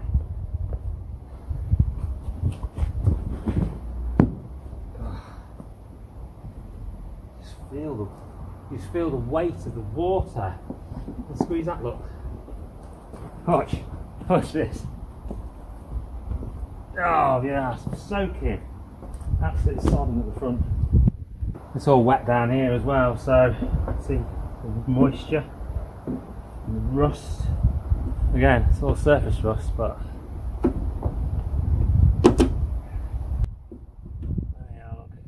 yeah, same on this side. It's just wet. Wet, wet, wet. Oh man. No wonder it smelled damp. Ugh. Play it up again. Lots and lots of surface corrosion. So the plugs, I was having a look on why the plugs are there. The plugs are there because during manufacture of the shell, they dip the shell for rust prevention. And when they dip it, they have to put the plugs in so it doesn't float, so it will sink. And then apparently the plugs themselves aren't dipped, so they're just painted, supplied separately. One comment said that they were all in a big box together, painted, same colour but painted, and they got scratched. So as soon as they get wet, they just rust out. So got on that side. This one's pretty much, well, it looks crap, but it's pretty solid on this side. The one at the front, this side's okay. But I'm minded not to be bothered putting it back in, you know. School of thought here with soft tops, when they leak, you just have holes so they drain through. There's definitely holes on the MG, on the MGB. So, why bother? Right, so nothing too bad at the front. That's dry. That's dry, that's good. Bit of surface corrosion on that seam there. Get that out. Put some seam sealant on. That thing,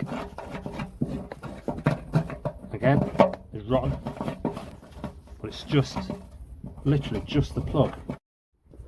So, we've got a pool of water, a puddle of water there. Nice. And then got some water here, still wet. Corrosion down in there, but it's again all surface, so that's okay. That's dry. This is wet, really wet, so that's a good clue, isn't it? So when it's coming in, I don't know how high it goes up. Any clues, guys, on why I'm getting water in here? Is it coming through the heater snorkel? We're supposed to improve these on the later cars and give it a snorkel that goes over, and this one has the snorkel, I think. So why am I getting a lot of water there? And does it run from front to back? Does this stop it? I'm not sure. There's gaps in here, but we're on pretty flat ground, but there's been a lot of water there, so has it made its way back at the same time? Likely has. Or am I getting a leak at the back as well? Right, then I've got some more surface corrosion there, but again, not to worry about.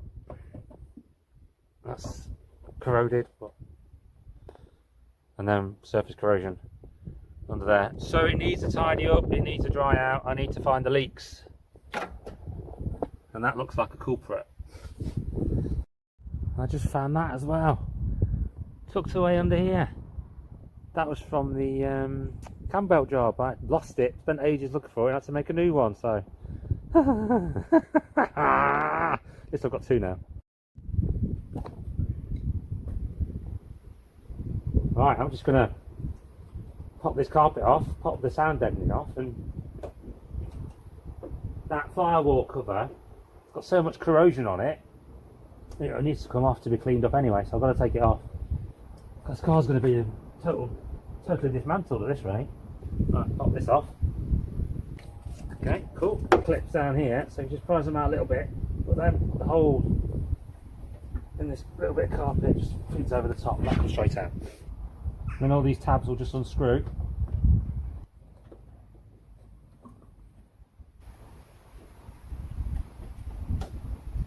Okay, right, so that's off. Woo. Right, now I'm just going to do all these. That one.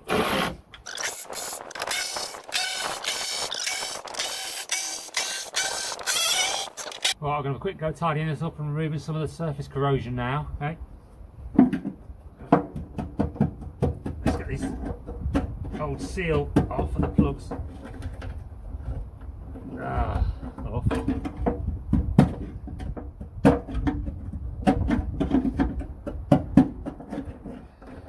Okay.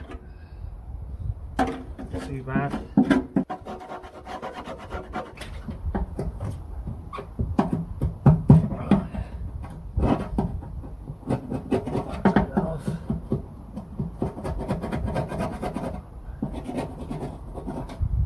Good.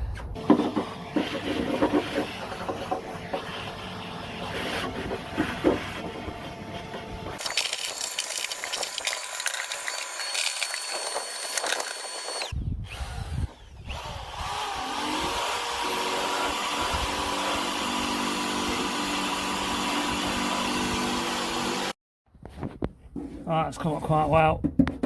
Still really thick, so it's really a surface corrosion bit there, bit down here as well. Let's get that corner done. Tidy up in there, bit around the front, and some rust treatment on it.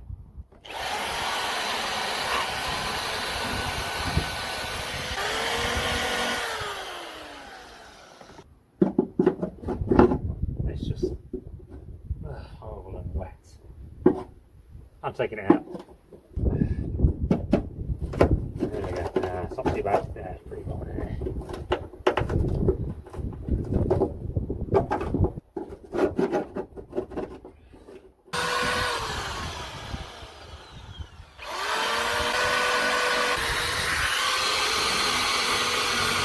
I saw sanded down in there.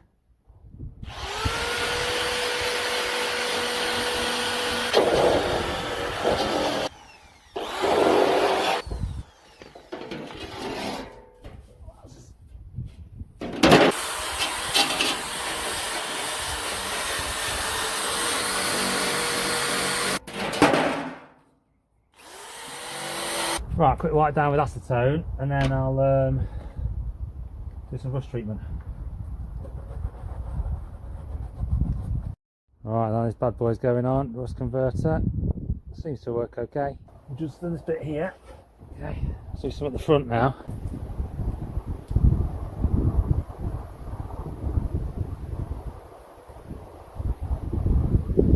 Anyway, we see rust, we'll stick a bit on. I'll come round with Hammerite and paint all over this. You already see it doing its stuff down here, turning it purple, converting the rust. Let's get it on. Da, da, da, da. You having a good Saturday today, gang? You enjoying yourself out there? You doing some work? Working on your car? Or just having a cup of tea? Watching me make a mess. Right, then we've got this to do. This was quite heavily corroded at the bottom. In fact, there's some holes in it, but God, it's going to be covered back up. So we'll just give it a bit of a protection, cover it in paint, wash it back in. Pretend we never saw it, never again. Oh yeah, looks good, doesn't it? Nice shade of purple. Good job of converting all that rust. So, and the other side's just starting to take now, which is great. So that's good. So we'll let that dry. My initial thought with the carpet was I'll give it a good jet wash, get a deep clean into it, get rid of that stench. Problem with the carpet is it's got this heavily backed foam on it and it is thick. And I took this carpet out.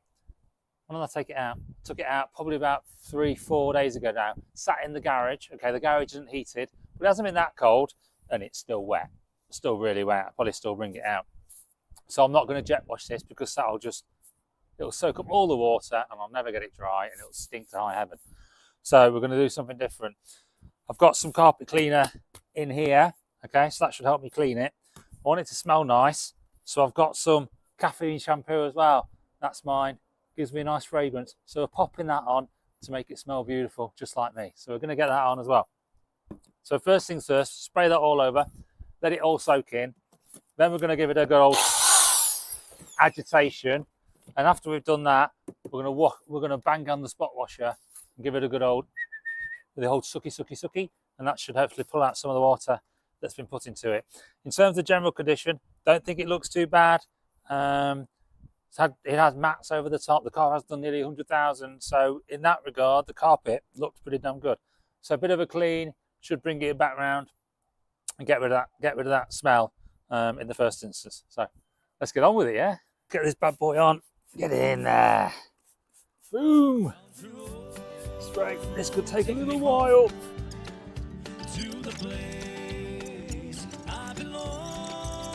Right, this is on my corded drill, so try not to burn the carpet. Whoa, yeah.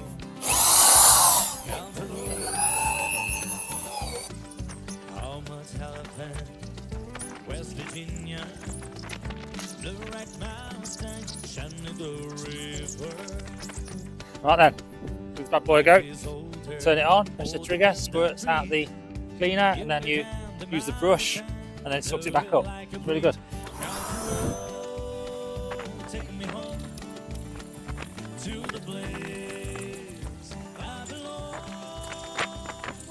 Right, that's one side done. But worse on camera than it actually is, I think. You can still see the soap in there, but not bothered about that. That should dry. Okay, it's actually quite difficult to get it in around the mouldings and get the cleaning product out. So, but that will probably smell better than without it. So we'll let it dry, and then we'll give that a damn good hoover. But yeah, that's come up quite well. Right, down to this side now. This is literally rinse and repeat, isn't it?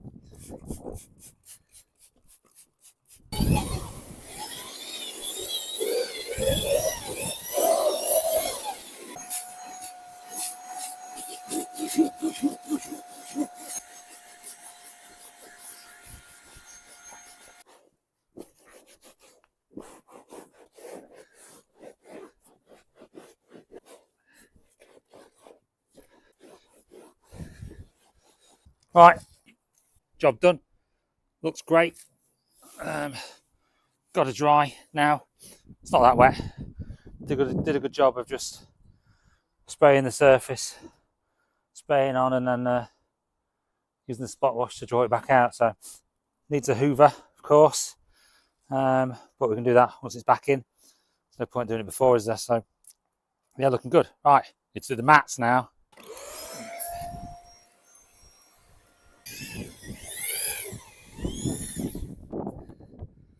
Yeah, let's not do that. Taking off some of the thread on there. So let's not use that on this one's. A bit more delicate.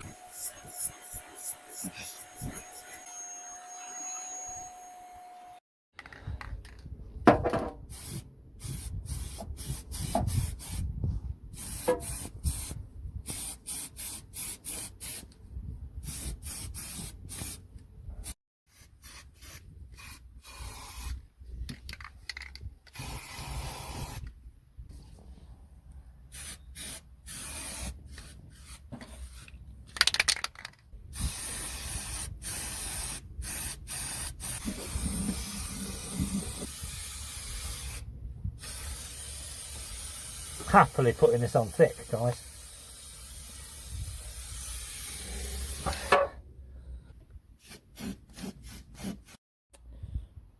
Right, that's all areas covered now, guys. So yeah, all the rust is gone. I've got some X-Power grey paint, so once this Hammerite's dried, I'll jazz over the top with that, but it doesn't need to be too clever under here. It's under the carpet, just need to protect it, don't we? So it's looking pretty good. Right, onto the seat. So I'm going to start with the passenger side. Oh my god. Give it a quick hoover and get it cleaned up.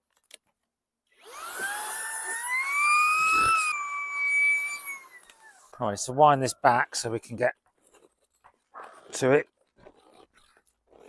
Right, someone commented on my first video and said if I was going to be cleaning these, I could rub it down with some sandpaper. So that's worth a try. I'm a bit mindful and wary of the thread so that runs through it. So I've got a lint shaver thing, which I'll give that a try first now and see how that gets on you.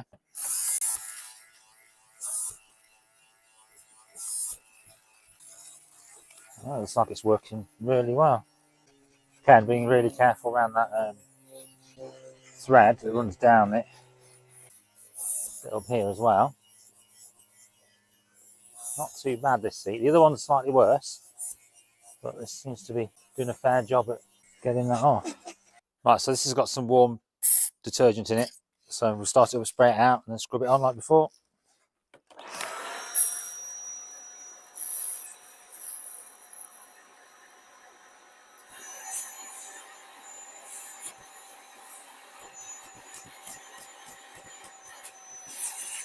Again, the wetter we get it, the more we've got to dry it, so have to be careful. But we need to be wet enough to give it a good scrub, don't we? Is this actually leather? I don't know if it is it? I don't know, again. A bit on the thread as well, on that seam.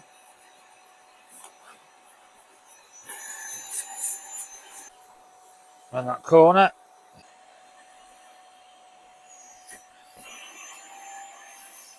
Right, you can see it pulling the dirt out. Coolio. Right, so you just missed me cleaning that bit. I've just done that bit. Just going to try and go around here. Can't get this off. So, any ideas how they come off? Don't know. But I've got this small head, so I should be able to get in there anyway.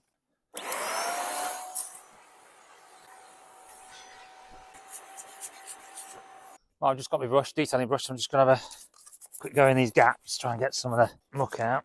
Don't think it's too wet, this thing. This is the explosive for the seatbelt pretensioner. So you have to be careful with that. That's okay. Okay, cloth on that bad boy. Then I've got some leather cleaner and conditioner, so I'll bosh that on. Okay, on these bits, bring those back around. Try not to get it onto the suede type material in the middle.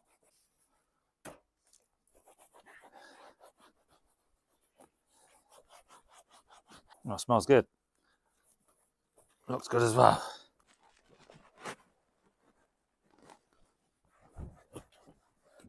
Oh, magic. You can see where people have had sun cream on and it's embedded itself. So I'm glad I'm washing these because there's obviously a lot of sweat and stuff that's filled in these seats over the years. A bit of mould at the back here where it's been in that next to that wet bit we saw under the carpet at the back. So getting that out's good for us all, particularly me. Oh yeah, look at that team. All right, passenger's done. Obviously needs to dry, but yeah, it looks significantly better. So let's crack on with the drivers now. I'm not overly happy about that pinkness there, so we might see if we can get some plastic paint on that, but that's a job for another day. Right, quick comparison then. This is the one I've just cleaned. This is the one I'm just about to do. So you can see how mucky, you might be able to, that mucky that headrest is on there. And this is really bobbly, but obviously this one's more warm. We've got this here to do, so let's see if we can get this one almost as good as the passengers. Right, I've hoovered it. I'm just giving it this one a quick shave. What I'm doing, the bottom bit, not the top bit, but the bottom bit, I'm just doing half so I can show you the bobble removal. So it's not brilliant. I think it's certainly better, and I'll bring you in and show you. It's worth a go. And these bottom bits really saggy. I don't know if I can pull it back or something, but I should show you what I've done so far. It's hard to see with the sun, but you can see how the bubbles have been removed there, and they're still there on that side. So it is making a difference. So we'll keep at it. Again, this is pretty much full of fluff. Here we go. Same as before, get it all wet.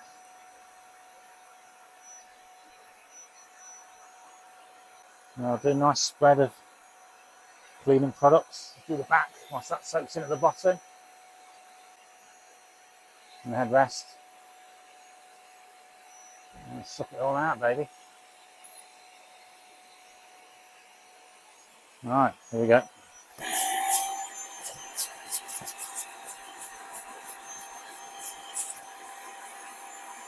Oh yeah, beautiful. There's definitely some mildew growing on these seats when I got the car, so it'll be fantastic to get it all cleaned up, won't it?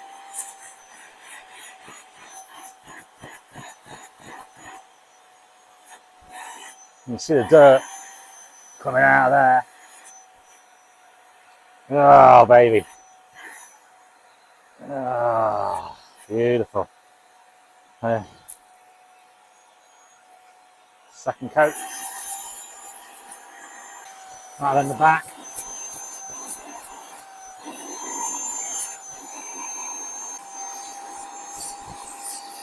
Yeah, that's the business that is. Lovely.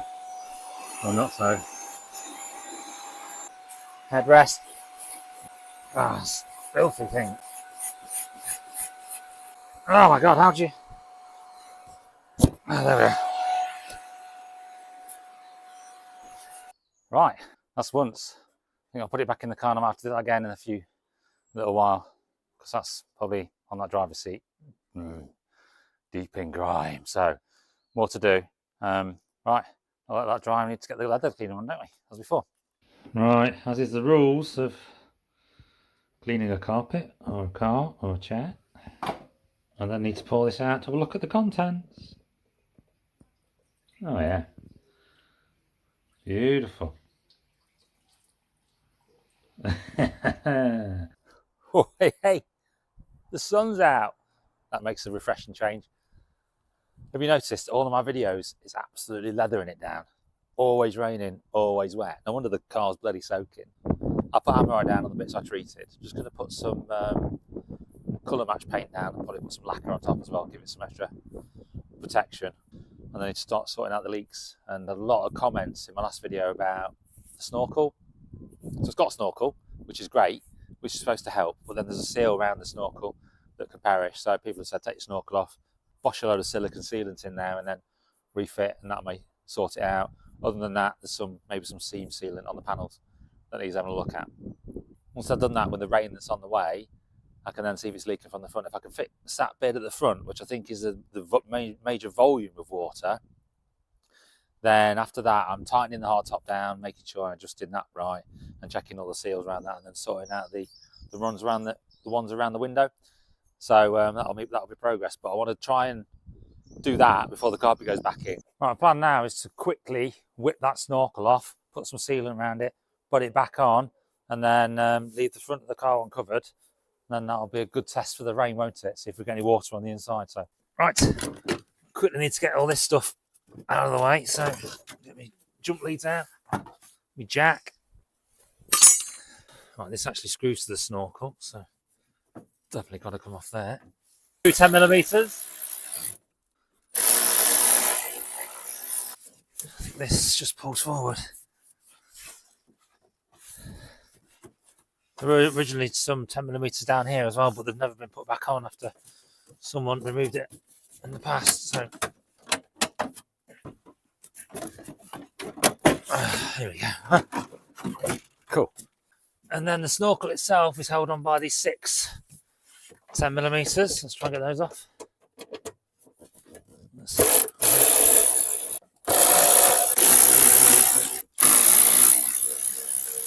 Alright, so what seems to be captive nuts on the top are not captive nuts on the bottom, so that's a pain in the arse, isn't it? Oh my god, man. Yeah, this middle one is proving a bit tricky. Alright, that's just sheared off. Great. Oh. And that's off then. So, still got the foam on. See the foam all around. The foam looks okay. It's a bit flat down the bottom. Yep. If you look down that there, look, you see? Can you see it? How wobbly that is. So obviously there's hardly any sealing going on there and there. Although you can't see a gap. And you can't really see a gap here either, so I don't know.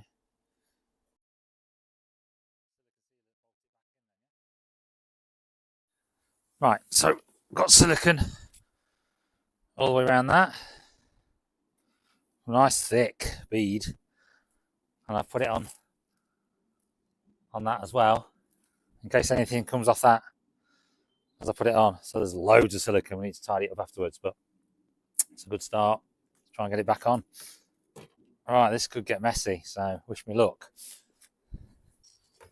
Let's post it in that way, like that. Huh, simple. Let's get one of these in at the top. Yeah, one in at the top. Can't see the thread because it's full of bloody silicone. That's not a bad thing, is it? Yeah, that's going in. Put this nice clean one in this corner. So I put that in there, and hopefully now I can reach under, hold that in place, and then screw it in. It's really fiddly and really quite tight.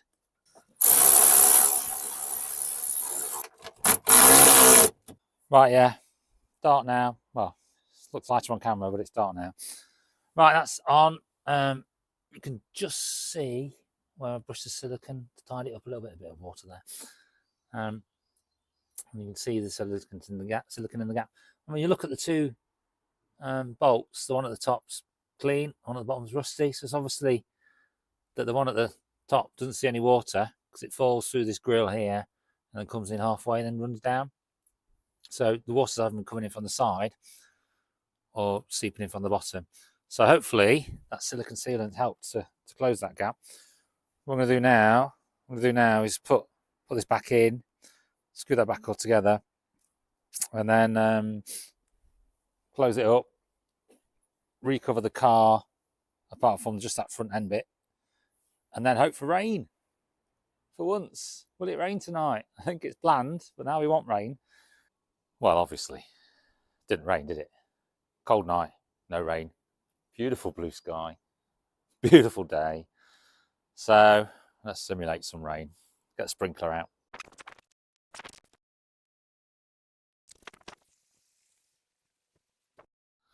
Right then, what are we thinking? So that was on for a good 10 minutes. Let's have a look. Not sure, because that looks like condensation on the inside. So it's been about 45 minutes since I turned off the sprinkler. So has it started to condensate, or is that from the cold? We'll find out, won't we? I'm not looking promising, is it? Well, it looks dry. What? It looks bone dry.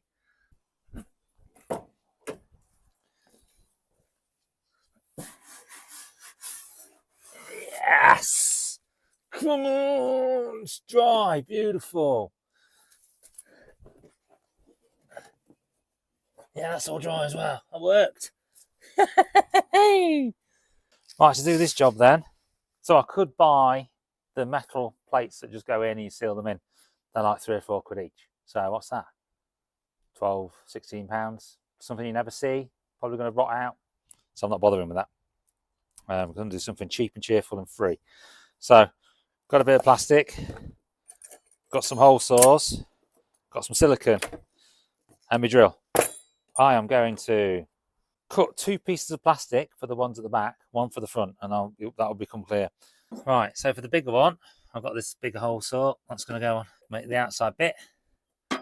And then that is just going to be spot on for the inside. So it doesn't fly away. Drill the hole. Right, then I'm just going to cut like a quarter out here. Then we've got that top disc, bottom disc. Stick them together, stick them on, and you've got a gap in here for the water to run through. And that'll go just sit on the car. Put a bit of silicone around here. Okay, there we are. Is that one done? And then, all right. And that'll go on there. Cover the hole up. Right, that says half. Let's just drop that on. Right, we're getting near the end on this one, gang. So I've got this to do, T-bars to do, seats are done, they're drying, carpet's done as you see. And then once I've done this bit of cleaning, I'm going to try and look at a couple of speakers and fit those in. Just I thought it would have come with speakers the 160. I don't know what they were doing. I thought that the 160 would have been like the top spec, but it didn't come with Didn't come with fog lights, it's not come with speakers, so I don't know if they were optional extras. I guess it was strange times back in the 90s, wasn't it? Where speakers were an optional extra, so yeah, we'll have a look at those. I'm just going to wipe it down.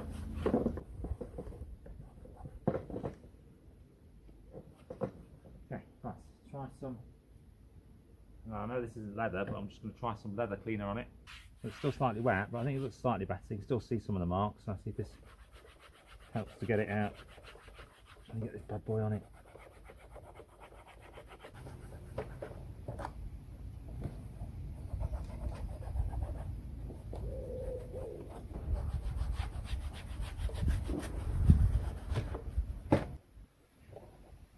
Right, then we'll just do the same on the T-bar.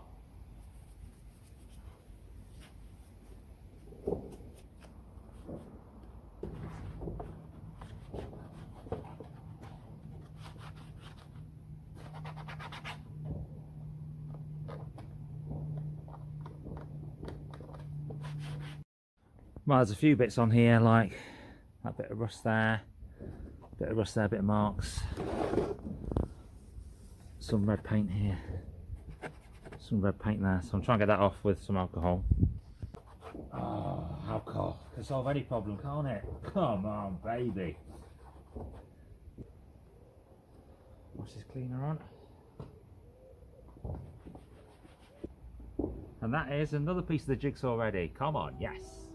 Right, so I've just been cleaning rust off the T-bar and it's coming off this hard top mount here, so just need to whip that off. It's 30mm, so just pop that off, give it a bit of spruce, pop some paint on it and let it dry. Put that back on later, can't we?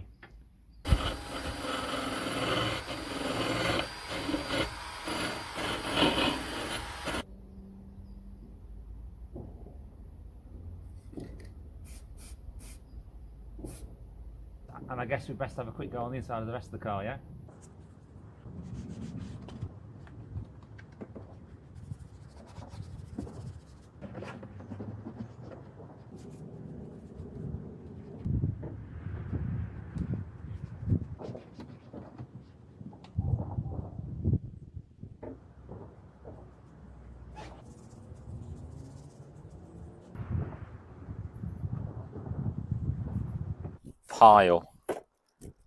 Pile speakers. Let's have a quick look at these bad boys then. Oh, it's a lovely blue. Okay. Oh, we've got the cover. We're not going to need that, are we? Because that's going to be behind the T-bar. Well, they actually look pretty nice, actually, in terms of build quality. Not too bad. So we can fit, see if we can fit those. I'll position that speaker where I think it might need to go. And then let's just try to have to do this with the hood up. Can't do it with the hood down. It just won't bloody fit. Pop that in there. Come that way. A touch.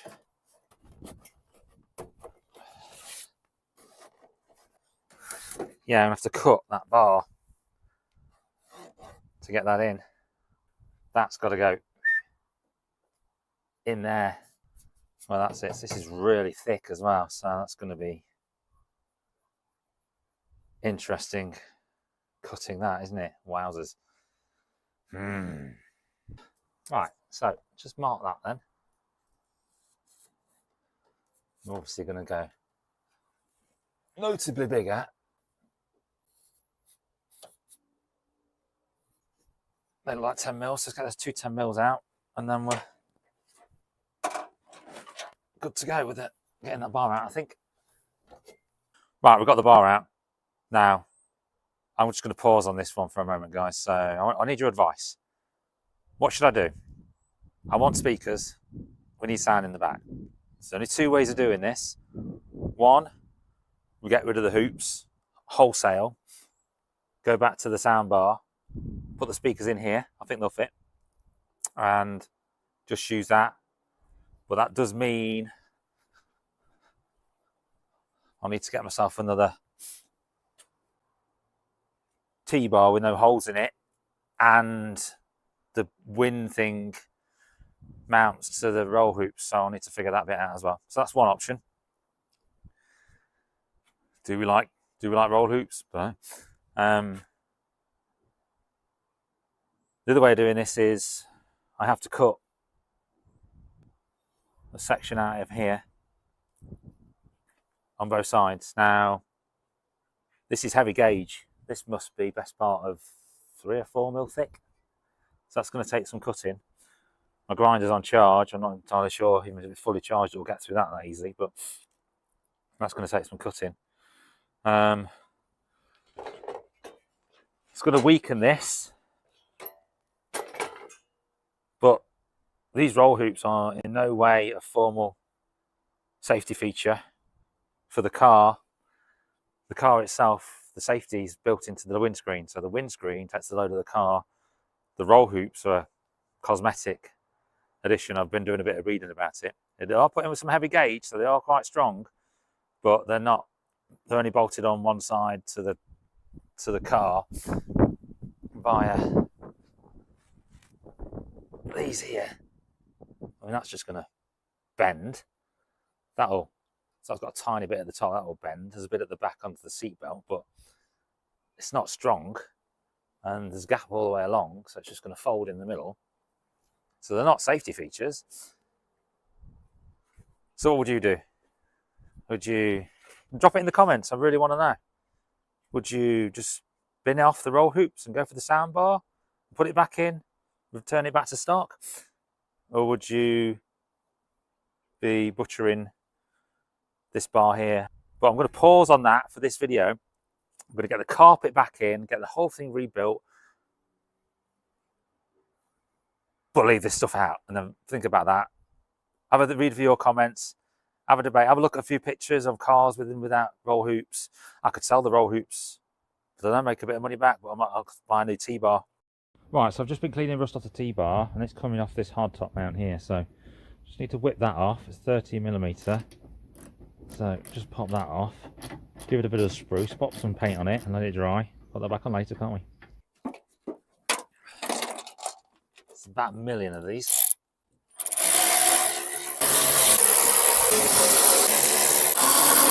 So there's a few things going on here, isn't there? So you saw earlier I did these caps. What I'm going to do next, you may think I'm crazy, I'm going to put these little grills across as well. This is just off some kind of box thing that I cut out. And the reason I'm putting that in is so the carpet will sit on that. And if water comes down, the water's going to go under this plastic grill thing and hopefully keep the carpet away from it, so the carpet doesn't soak it up. So the water pools under here, can escape through the holes and get out that way. It doesn't reach the middle. I'm figuring the middle, as I slide it to get wet, it's more likely to come down the side. So that is probably pretty bonkers, but I'm doing it anyway, so comments welcome. I'll do it the other side. Right, and this is the underlay. Quite a sorry state of affairs, really. You can see where it's just soaked up water in the past. It's ran down the insides and soaked up. So I'm not even going to bother with the bottom 2 to 3 inches. I'm just going to, I'll keep that bit where it clips it down, take about 1 inch out, and then I'm just going to cut across and take 2 inches out, because if it gets wet it just soaks the water, so there's no bloody point. You can see the rust, which just soaked it up in the past, so we're not having that again, are we? No.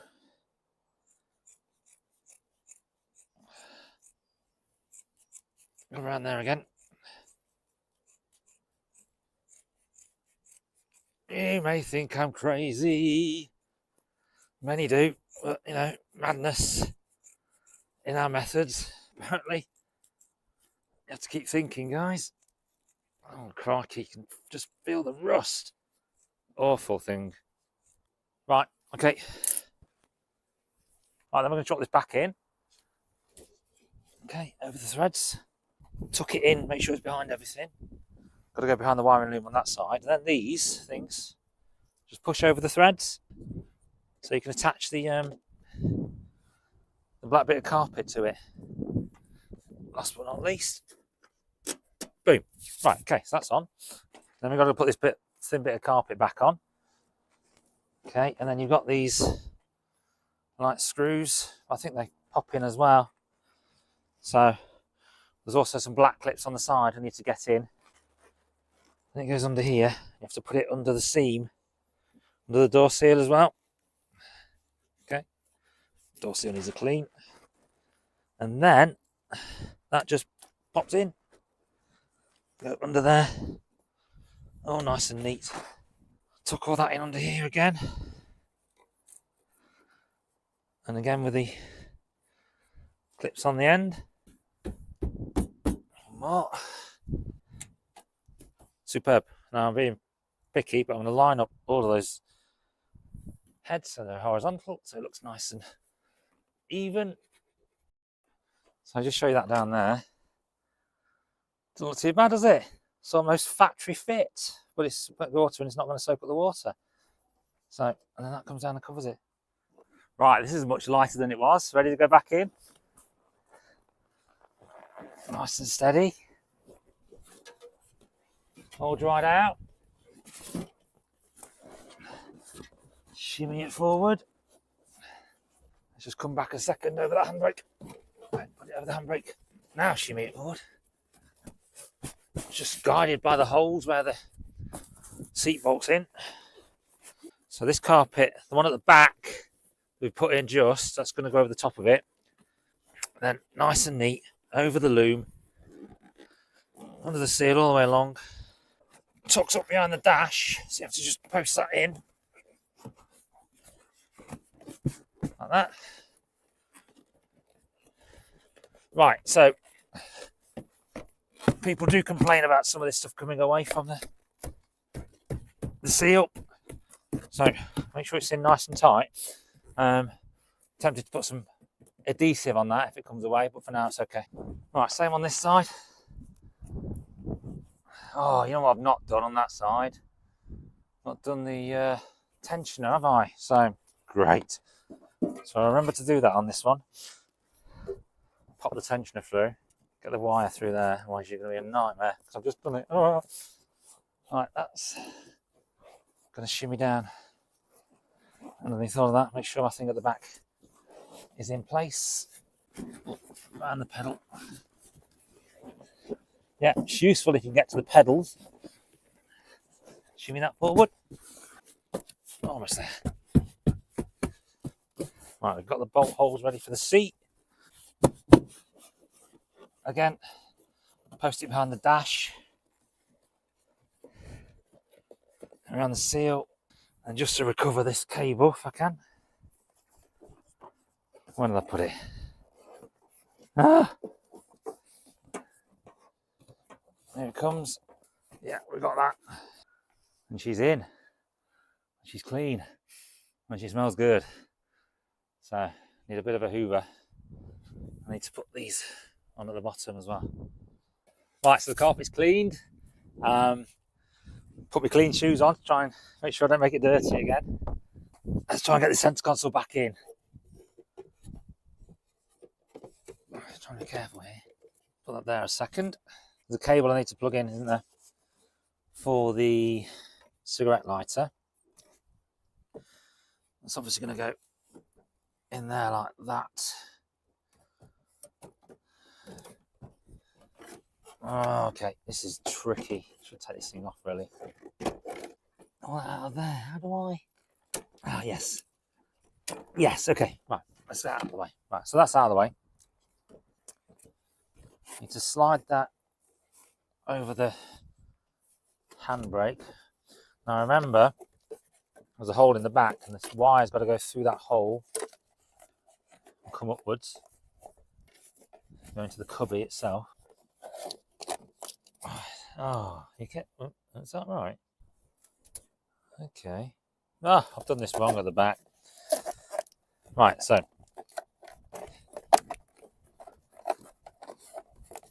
this wire, oh bugger. So this wire comes up through the carpet, through the centre console, through the hole the other way, and then up. Did it the wrong way around. Okay, and then through this carpet. Crikey, Riley. I might. Does that go all the way? I can't remember if that was. I think that's behind the carpet, wasn't it? And it came out. Yeah, yes, it was.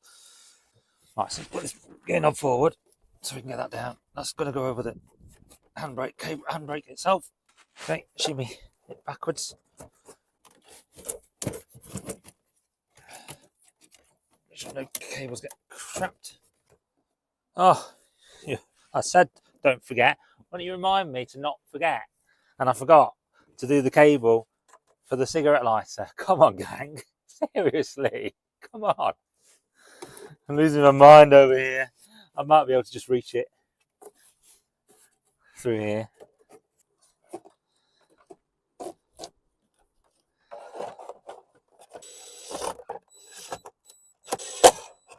Two in.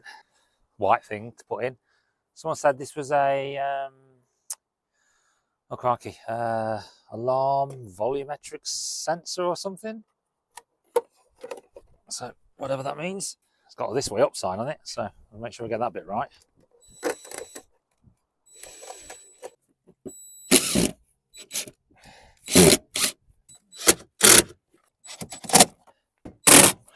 Right then, we're approaching the end. Is this the right? No, it was a long one, wasn't it? I remember dropping it. There's a long one in here. Get this cover on. There's another long one somewhere, which I haven't got, so we shall locate and come back to that one. We'll do it from above, it's fine. Oh, that still works, that clips in. Good. Got 2 screws left over, so we'll figure that out later. Oh, it's cold. It's getting cold, dudes. I've got to get this fascia back in now, so let's get that gear knob out of the way. Do all these ones at the bottom first. So we have got, what have we got here, gang? Electric windows. Driver's side electric window. Come on. God, it's really fiddly. Really fiddly. Heated rear fog lights. And the front fogs are just a switch that I put in because the whole relay to connect it into the ECU is just a nightmare for the front, so I'm not doing that. I'll just use a standard relay. Then we have the hazard switch, the white connector, which I think is for the oil and temperature. Yeah, and then the black connector, which goes into the clock. Then we've got all the stereo stuff. Now, that is just going to go in loosely until I have put in the seats, reattached the pretensioner, because the last thing I want to do is do all that and then have to take the whole thing back out, isn't it, gang? That stereo is just going to clip in. Aerial connector, let's not forget that. Right, final hoover. It's finally time for the seats to go back in. Come on, yes. Come on, how can I do it? Oh, it's tricky. Can't see it. Okay. Clips to the bottom of the seat, you see. So, and that it's clipped in. Good.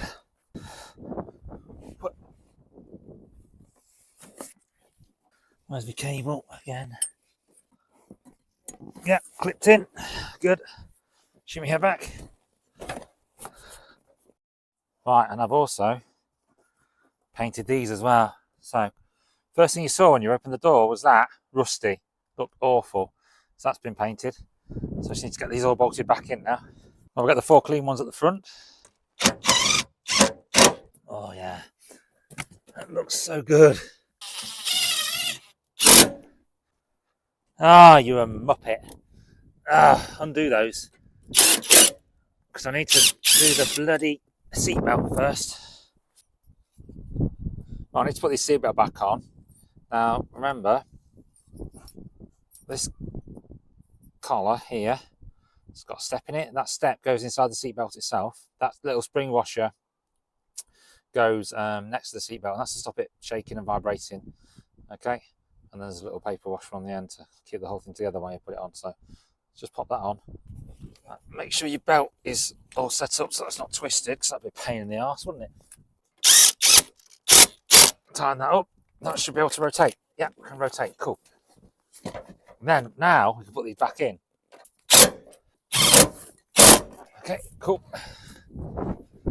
slide that forward, 2 at the back.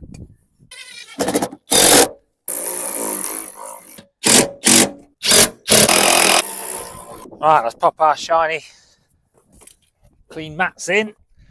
Give that a twizzle at the other side. Right, I've had the battery off, haven't I, for the tensioner. So I'm just going to start it now, let it run up, and check all the centre fascia stuff before we put that back in. On the button, nice. Right, windows, yeah, that goes up and down. Passenger, yeah, that was an easy fix. That didn't work when I got it. That was a fuse, so that's okay. Lights on, fog lights on, yeah. Front on. I'll pop this back in now. The clock and the temperature thing. Let's hope. Hazards are working, great. Radio's working. Right, I'm done for the day and almost done with this job. Not quite, but almost. So, what do you think, guys? What do you think? Absolutely brilliant. Like new. And made up. Fantastic. Even the doors. From where it was, in terms of not a pleasant place to be, to now, smells good, looks good, it's clean, feels nice. Looking forward to it. It's great. All temperature gauges working. That's fantastic. Still got to get the radio in. So what's left to do? Got to get the gaiter. I've got a black gaiter. I'm going to get rid of the red one. Don't think it really fits because I'm going to be getting rid of the hoops, and I've got a gaiter for that as well. So I've got to do the 2 gaiters, get that done. I've got to buy a cover for that radio and get it in properly. The wire's catching at the back, so I just need to sort that out. T-bar. I've made a decision, and putting it back together and just looking how clean it looks now without the hoops, I made a decision to leave them off. So I'm going to be selling those hoops. If you're interested, let me know. I just need to get a new T-bar. I don't think covering this is going to be really feasible. It's a bit too complicated in terms of shape, and this makes it complicated as well. I'll have a think about it. I'm getting a new T-bar, and then I need to figure out how to fit a new wind deflector. So yeah, any suggestions welcome. I mean, the hoops, the reinforced bar, the hoops themselves, all the fixtures and fittings, the wind deflector, the glass one, that comes from over 12 kilograms. And I'm like, do I like it? Don't I like it? I'm not sure I like it. Doesn't work with the speakers. So the speaker bar is going to go back in. That's probably a kilogram, so really light. Saves a bit of weight. I think it looks cleaner. Yeah, so happy days. Oh, it's windy and cold, man. Quick and final update on this video. Right, I have installed the gaiter. So, interestingly, the red cover that was on that, so I took the gaiter apart to try and fit a new cover. I hadn't bought one yet, but I was just taking it apart ready. And underneath the red cover was the original gaiter. So that is brilliant. Saves me a job, really good condition. So I've just cleaned that up, put that back on. Looks fantastic. Love it now. It's black, so that's great. Still got to do the handbrake, but that's nice and simple. Right, and the eagle-eyed amongst you may have noticed the other day when this was ticking over, the SRS light was on, the airbag light, which was the light of doom. I had a quick look, and all I'd done was pulled out the connection on the driver's seat when I was moving it around, so that's all fixed. So that's now gone out. And final thing is the new T-bar is on the way. So I found one on Marketplace, really good condition. Cost me £10 and I shall get that in a few days. So fabulous. So that's it. Another one done, another video done, a big job done. We've got that interior cleaned out, all the seat cleaned out, a few little more things to do, but it's been fantastic. And I'm really happy, really made up with how it looks. It really wants to welcome you in now in terms of getting there and driving it. So got one more video to do before the MOT video. So that's going to be jacking her up, bit of a wire brushing on the underside and then some under seal, try and seal that. I'm trying to get through the MOT without an advisory on corrosion on the front and rear subframes. If I can get that done, that'd be magic. So she's ticking over lovely, no engine warning lights on. So yeah, it's so nice inside now. Get those gaiters finished, get that radio done, sort out my T-bar and the new wind deflector, and then we're so heading in the right direction. Really starting to like this car now. I'm an MGB guy, don't forget, and this is the TF, and I'm growing to love it a little bit. So we'll see what it feels like when I start driving it properly as well. So that's going to be magic, absolutely fantastic. So right, so the first thing here is safety. We're going under the car. We need to be safe. Accidents happen. I've got this side of the car up on blocks. That's all nice and sturdy. That's not going anywhere. Jack the other side up, and I've got myself some axle stands under there as well. When using your jack to jack the car up, you've got to be really careful with what's going on with that jack. If you've got a jack that lifts like this, as I have, as you lift, the jack's going to want to move and pull the car sideways. So you've got to make sure that the areas that you're not lifting with that jack at that point aren't being pulled around. So if you've got other axle stands, make sure they don't topple over. If you've got things like blocks, make sure the wheels don't roll off that. So be really careful. And it's the same on the way down as well. As you lower that jack, it's going to move the car back from where you pulled it from in the first place. So make sure your axle stands, if you're putting it on those, are in the right place. Take your time, make sure it's all set up before you get underneath it. And when you've got the axle stands in, give it a good old shake. Make sure it's nice and sturdy. I always leave the jack in as well, bit of added protection. Put that somewhere around where I'm working. But that's the thing, if we're going to get under there, let's make sure we're nice and safe. Right, that being said, let's get on with it. Right, let's start at the rear first.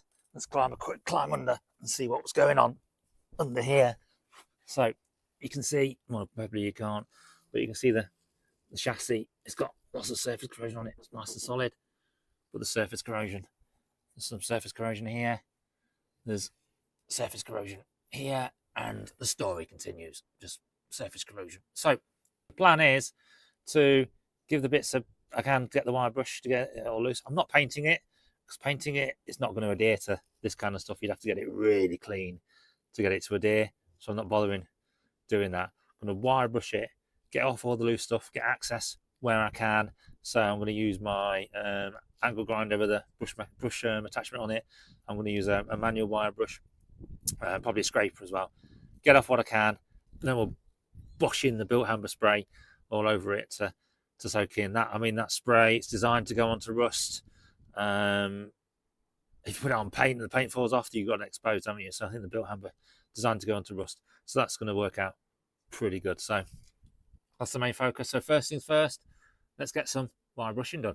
Right, I've got a varying degree of tools here to get this job done. So we've got the grinder, the wire brush attachment on it. That's pretty aggressive.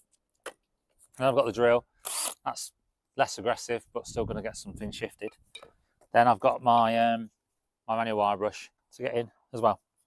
Got an old knackered chisel as a little scraper, and I've got this kind of pry bar thing as well. That'll be useful to scrape. Then once we've done all that, we can start putting on the undercoat, can't we?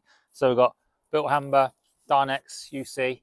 That's UC's undercoat and C's clear, so that's the clear undercoat. Generally turns a bit darker once it's been on a while, so applying it direct to rust, it'll darken up, so that's pretty good. And then I've got the Dynex S50, so this one's for filling your cavities.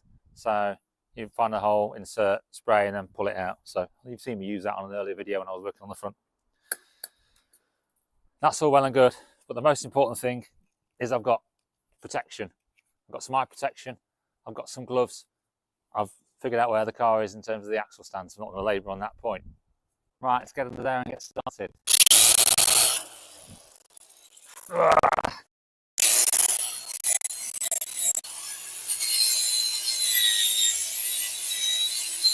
Well, the thing about using this is it's great, but you have to be really careful. If you've got cables or pipes or anything, this will just tear them apart. So you've got to be really careful with this bad boy, all right?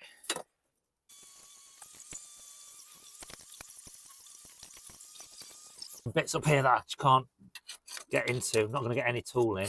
So all I'm really trying to do is get rid of all the loose stuff. So I just want the Built-Hamber to be able to penetrate. And it penetrates what's on the surface really well, but obviously it's loose, then that's just going to fall away, isn't it? So you see all the loose stuff falling out. It's just the old paint and dirt and everything. So it's going to take a while just to get all the old stuff off. So once you actually cleaned it up, then actually applying the protection is so easy. But you've got to get all the crap off before you start.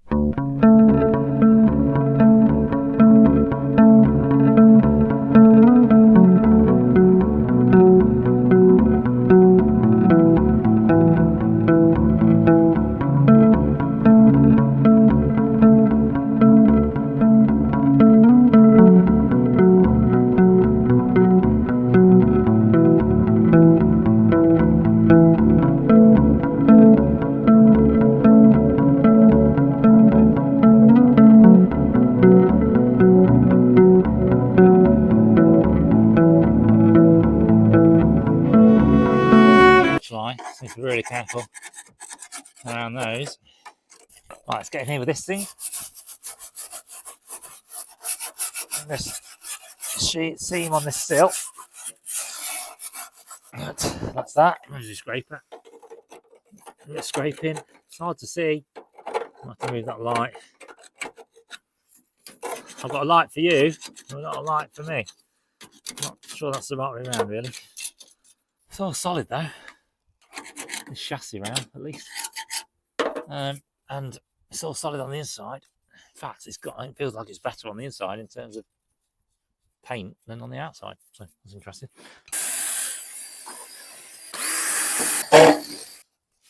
Even with goggles, even with glasses on, still getting your eye. But goggles have got to be better, really. So let me know when I've got it all. Right, this bit, guys, apologies, I've lost sound, so I don't know what happened, but right, back of the chassis, there's a bit of rust at this area. Taking a bit out in that plate, you can see what looks like potentially. I thought it was a drain hole at first, but it's not. So there's a bit of surface corrosion there. It's got weak around that hole. So what I'm talking about here is making it into like a drain hole, because underneath there is the fuel tank sits inside that cavity, and there's no way I'm going to be welding to that with that fuel tank there, because that's far too dangerous. So what I'm talking about here is just squaring that off, making it look like a drain hole, and then filling it inside with loads of protection so it doesn't rust from the inside. Then I'm pulling out to show you the other area I found. Now this is a bit more problematic and will need welding. So what I said in an earlier video was that I wasn't going to start messing around with this. I'd seen some bubbling, but I wanted to get through the MOT first before I started really tackling it. But it's obvious to see, isn't it, that it's far too gone now. I wouldn't have got through an MOT, so it's going to be a bit bigger job than I thought, but it needs doing. So what we're going to do is get some steel plate. In fact, I'll probably just use the old bonnet that I took off the front, cut some plate out of that, fire up the welder. I've got to get myself some gas, so I'll order that, pick that up next couple of days, get some plate, and then have a cut away at it. But I think as you move forward, there's no real signs of corrosion. I think it's really quite localised in that area, so if I can get it done underneath that bit where my finger's pointing now, keep it underneath, then it's easy to keep neat as well. So we'll give that a try, won't we? So that'll all be okay. But then again, you don't know until you start cutting into it. Squared that hole off, so that's still okay. I'm just going to leave that. Looks kind of like a natural square hole, drain hole. So pull I get away with that, fill it full of sealant, protection will be okay. Yeah, there's a bit of corrosion at the back end. Struggling with this last one, so let's just take this extension off. This will get it out. Straight out. Energy lost in there and there. Proper one, straight out. Boom. Right. Put that off. Come on. Well, there's still a bit to do under here, isn't there? So.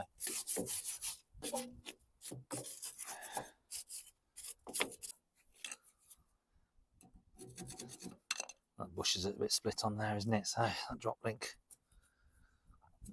I feel still feels pretty solid, but anyway, right. It's getting a bit boring for you guys.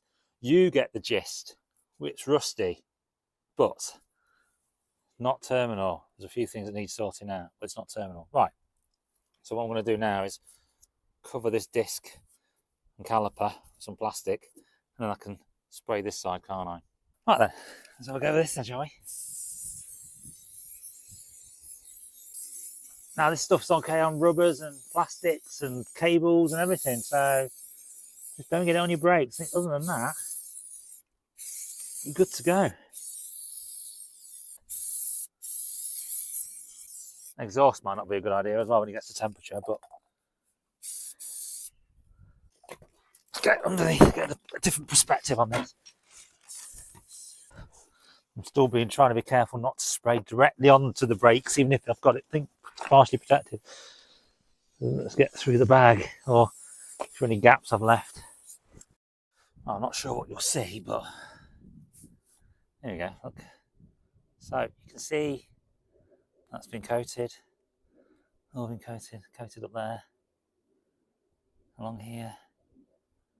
You can still see the rust through it, but it goes darker and it just sits on the rust and protects it. So yeah, it looks good this side.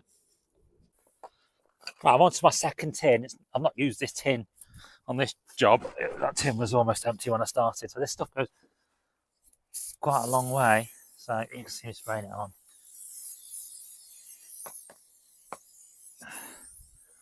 Yeah, this goes on quite thick as well, so grand. Nope, there's you go falling over. Right, same thing on the driver's side. Now the eagle eye amongst you, I'm only on the jack under here. I've gone really high, it's hard to get a axle stand, so I'm not going under the car at this point.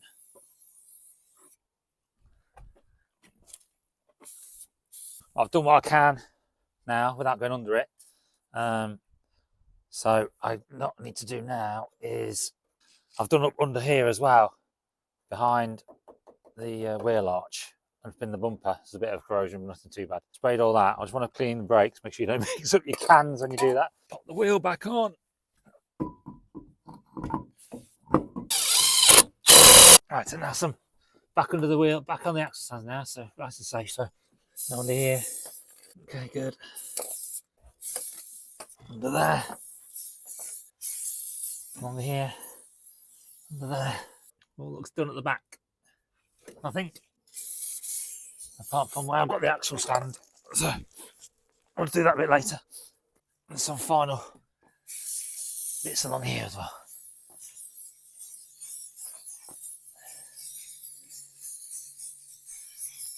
Right, so we've got the back half done.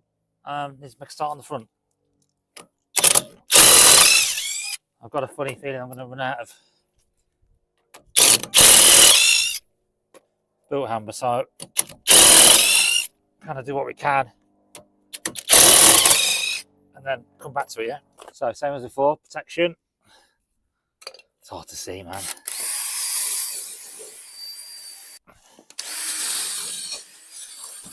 There's a big hole on the subframe each side, and that, when I bought it, it had some gaffer tape covering it, would you believe? So what's the consensus, guys? Are we leaving? I'm thinking leave it open, let it breathe, but it does face forward, so I might get water in it off the road. So what do you think? Leave it open, or close it back up? Let me know in the comments. Oh, it's just this roll bar's just got paint peeling off it all the way along. I think in terms of the MOT, it's probably inevitable that this is going to get an advisory for corrosion underneath. You just can't clean it up that much. So in terms of the MOT itself, corrosion noted. I shouldn't be surprised on that of a car this age. No. Am I going to spend the effort today before the MOT to get rid of it? No. So this is a case of protection, not some silly MOT certificate. Right, case in point. There you go. Gaffer tape over the hole. So dirt and debris and oh god, stuff in there. So what do you reckon? Leave them open? Oh, cover them up. Oh, new plonk. Try again, shall we? really difficult to sort you guys out and sort me out at the same time. You can see the underside of this frunk where the wheel goes. Corrosion on that as well. Again, surface corrosion, so we'll give that a squirt. And these, the roll bar here, the paint, rusty as well again. Right, now we're going to spray in here. Can't bother to cover the brakes up. I've just lost interest. I don't normally lose interest in jobs, but I've lost interest in this one.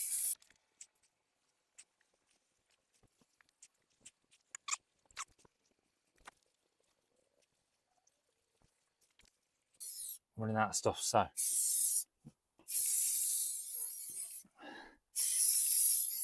show you under here. Look, it's all covered, but this is like black hammerite or paint on it, so it's protected, and you see the rust protection there. But yeah, not great. So it needs some work in the summer, I think. Right, one of the things that someone's mentioned in my earlier videos was the fact my calipers have been painted, and that the MG thing should be silver. So they said to just use a razor blade to scrape that off. So I'm just trying to quickly show you how to do that. This is really simple. You just have to make sure you don't catch the razor blade on the outside. Just scratch it along and it'll take the paint off. Nice and easy for you. Just push the blade into it gently. Okay, so it's top bit done, bottom bit done. Okay, and then you've got the MG bit in the middle. Now, the MG bit in the middle needs to be done slightly differently, because you can't go that way, so you're going to get caught between the two letters. You kind of got to go at an angle across the two. Again, just being careful you're not catching any other part of the caliper, and then come back on yourself again. Top of the M. I think that is good. Just use a bit of sandpaper. It's best to bend it like that so you don't get all over the caliper, and then you can just kind of slightly polish these up. But that looks good. I mean, the caliper's not in brilliant condition, but I'll show you. So yeah, it looks better, doesn't it? On the wheel I've just done as well, so looks good. I've done the front subframe and I've done the rear subframe, so that's good. Done the underside, and I've injected the inside of the cavities on the rear subframe. I've got to do the front in a minute, and I'll show you that. What I'm going to do now is just put some in the sill. In here, you can see the hole, and I've just taken this plug out of the hole, and now we're going to inject in there and see how far we can get. Now, I'm not going to reach all the way to the front, and there isn't one at the front. Well, there might be, but it might be behind the wheel arch liner, which I'm not taking off. So let's do this one for now, and I need to figure out the front. And oh, that's locked. But it might be that, you know, the tread panel that's under here that screws on, we take that off, we drill a hole or two, and inject using that. We can do that as a job for another day. And that's what I did on the MGB, so that does work. So this is only going to be to there, because it's only that long, yeah? So just the back of the door, so remember that for reference. So we post this in the hole, push that all the way in, press it and slowly pull it out.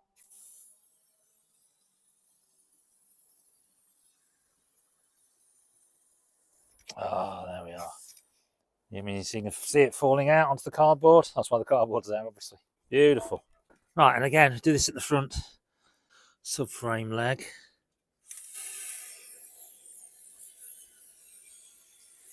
Oh yeah, beautiful. So in the front half of it though, how do I get to the back half? Is there a hole in the back half somewhere? Any ideas on the hole in the back half? Oh, there's a hole there. Right, there's a hole on the side here. Oh, it's pouring out onto the drive. I was trying to protect the drive, you git. Well, at least it's got to the back. That's where it's pouring out from, so that's good news at least.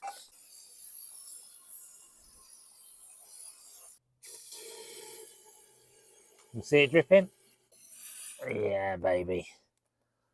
That's all protected now. And through today's round window, boys and girls, it's the letter W for welding. Yeah, that's it. We're going to be getting onto the sill and we're going to be sorting that bad boy out. So come join me as I totally screw this up. So you can buy these repair panels from Mike Satter. So if you need some of those, go online and have a look at those. About £100 per side. So they'll obviously do the job better than I'm going to do the job. I wanted to go at doing it myself. So that's the first thing. Secondly, Wheatley's workshop, he's done some work on a MGTF and he did his sills as well. So shout out to him for those videos. That's helped me think about how I'm going to do this job today. And thirdly, and last but not least, subscriptions. I'm almost at 1,000 now, 982 or something like that. So really close to getting over 1,000. This will be my 20th video. So take a bit of time out, hit that subscribe button. Cheers, guys. Right, I'm going to quick go and see how far this has gone then. It's a bit bubbly here, feels really weak, so.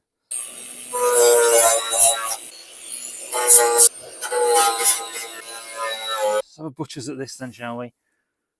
So, I was worried about that, but that looks like a dent. So I think that's corrosion. It's quite solid along there. This is no surprise, is it?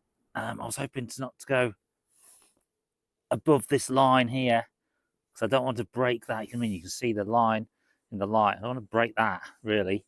So that's getting very close to doing that. So, but it feels... We'll have a look at that there when we cut it. But yeah, so shall we go around this corner, shall we?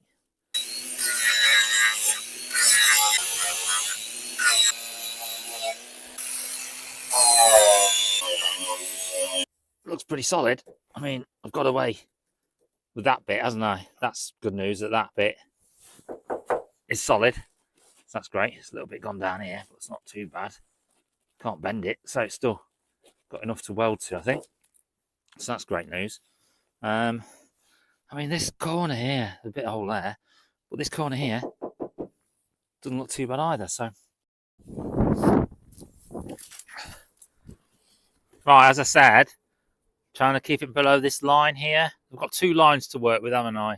I've got this line, I've got this line here in terms of blending the paint back in. So when you're doing this kind of stuff, you've got to think ahead. Because I'm not painting this whole panel, and matching metallics, we know is difficult. I did a reasonable job on the front, but I don't really want to be doing it into here because that's going to be a nightmare. So I've got this line here I can blend in, or this line here. So I'm going to target this line, noting I've got some rust there, so hopefully it's not going to go too far past this point. You're supposed to leave a good inch around the patch. I'm coming up to about here. Okay, so we need to put the... Need to mark this bad boy up, I think. So about here should be my target. I probably want to come along like this, and then we can go up, can't we? Around that bit there. This might be difficult. Now I'm not sure what's going to happen in this corner. If I come back down and go around that like that, that might be good because I can keep that blend there and just have to deal with that rad there. So should we try that? Come back down there and then I'm coming like that, can't I? So as I said, underneath there's a hole here, but there's this slight step out in the sill where you've got the subframe mounting point behind it. So what would be ideal if I don't need to go around that corner. So I think I'm okay with that. So I'll come down here and come down there and cut it along there. Okay. Right, let's get the cardboard. Not sponsored by Amazon, but you know, I'm open to offers. So if we stick that on there. It's a bit blowy today, gang. The weather is changing. You can feel it getting slightly warmer, but it's probably about 7 degrees at the moment. I booked the day off. I booked the day off work today to try and fit it in, and this was the best day in terms of weather and my availability. But it's a bit blowy, I tell you. It's a bit blowy out there. We don't like it. We don't like the blowiness. Right, let's try and bring that all the way around there. And the best thing to do is oversize your panel, and then you can trim it down, can't you? So what I'm gonna do now, just grab my mold grips, get my mold grips, and then grab it on it. I need to cut it. It's going to be on this corner right there. Trim this down. Now come in, just dip it along there. Cool. I'll bend around like that. That's pretty snazzy. Which way would you go? Got two options. You've got that one. Oh, you've got the other one. I think the other one. Bend that bad boy in. And go along there like that. I think that's probably the better option, isn't it? Right, the metal work. So this is just some sheet metal I bought from B&Q, so a local hardware store. Cost me like £9, so nice and cheap. I was considering using the old bonnet for that, but it's got curves in it and paint on it, and I couldn't be bothered, and this will save me some time. So we're going to go with this. There's a little bit cut out of the corner. I was just practicing my suspect welding the other day. So we'll go up here. It's always best where you can to use a straight edge. So I'll use this straight edge here. That's about spot on, that is. It's going to come down like that, but this bit, and then straight along here. Cool. And I'm going to go up there. I've got an old diamond disc on here, and it's been okay for general stuff. But when you cut with it, it really burns up the edges. So I've got myself some thin 1mm cutting discs. So hopefully they'll be a bit better. We'll see, won't we?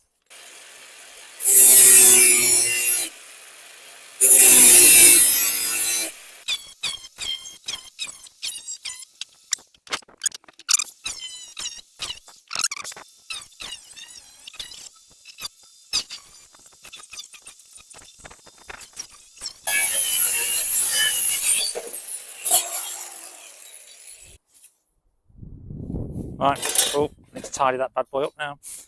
Right, I'm just going to tickle the edges with this grinding disc. Obviously don't want to make it too thin, so just take off the rough stuff now. Right, now I just use the file to make sure none of this is sharp. Because the last thing you want to do, guys, is cut your hand open. It doesn't have to be too neat, because we're welding most of it, aren't we? But you've got to be safe on your hands. It's always best to go forward and across at the same time. It's like if you go like that, you're going to have divots in it and it's going to be unlevel. So forward and across. Makes it nice and even and level. Right, now we've got that, I need to work out where to bend it, don't I? I could just put it on the car and bend it. And I've got this, I can work out my angle. Slide across like that. And that angle is pretty, yeah, the angle's pretty consistent as you move forward, so that's good. So we've got the angle there. Okay. That's pretty much a right angle at the back. So that's my angle. Right. Now if I try to bend this round here, then that bit's going to clash, isn't it? So I think the first thing we should do is potentially bend that back bit, get me the right angle. Well, by the time I rotate round, that's flat, that's got to come sticking up. So I need to bend it this way. I just want to check one thing, because I'm going from this line here, but by the time I get to this end, is it the same height, or does it slightly come out at a different angle, given that the sill flares slowly to the back? So let me just take my template back and check. Right, so I'm thinking on my feet here, guys. So I've been back and put my template and rechecked that line. Got to be fully aware, though, that I've not taken any of the old metal work off yet, so it's going to be slightly thicker here, isn't it? So the line's going to be slightly back a little bit. So I've got two options. I bend it now, I try and fit it like that, or I go and do some grinding, cut some metal at work out. Right, we're going to have a quick go at getting this old bit of metal off, not damaging the inner sill piece.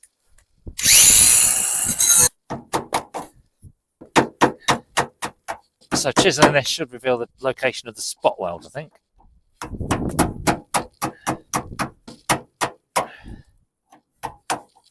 Right, spot weld there, one there. Oh, let's not go any further there because I want to cut that. So I need to get my disc and cut it. Let's try cutting this then.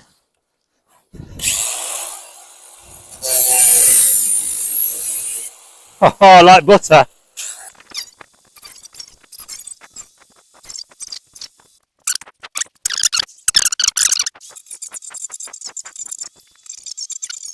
Right, so you can see There's a spot weld there, one there, and one there.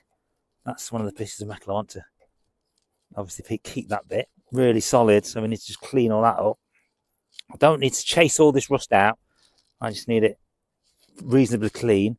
I need to neutralise that with my rust treatment. So that'll be my next stage after I've done this. So I'll give that time to work, and then we can weld to that surface, can't we, later? All right, there we are. Okay, quick butchers at the rest of it. So up in here there's dirt. You can't really see that. That's pretty solid there, so that's good. Again, need treating. That's solid as well. So I need to take this bit off here. So we'll go with that whilst we're here, yeah? You know what, that is pretty solid under there, so I'm still very tempted to not go around there like that, but come down here, but I'm going to get more distortion if I do that on this thin plate. I'm not sure yet, we'll figure it out. Again with a chisel, and I need to cut that there. Right, that's all the rust cut out. So I just need to get my patch plate now fitted, and then once I've got that fitted, I can just trim these edges.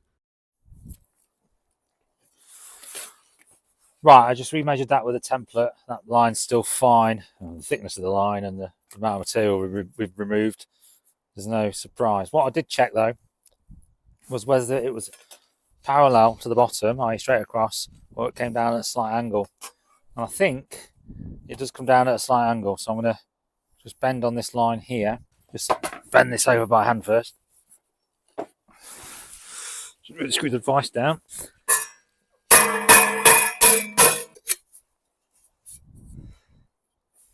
I've kind of slightly gone off my line here, so we might have to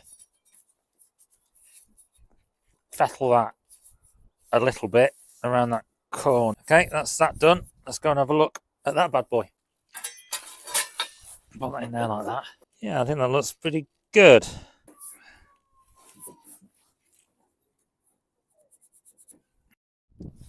Right, what I'm trying to do now is trying to get this radius of this bend here. So I'm trying to find something that looks, that's not too bad actually, I think. So if I use that, and what I've tried to do here as well is mark up by looking on here and then putting that bit back in where the bend starts. So I've obviously got that joint to make. So if I put that on there like that, I should be able to bend that round and hope for the best. It's going to go in here, and I've got a long piece then, I have to use it in here instead of my vise. Just try that.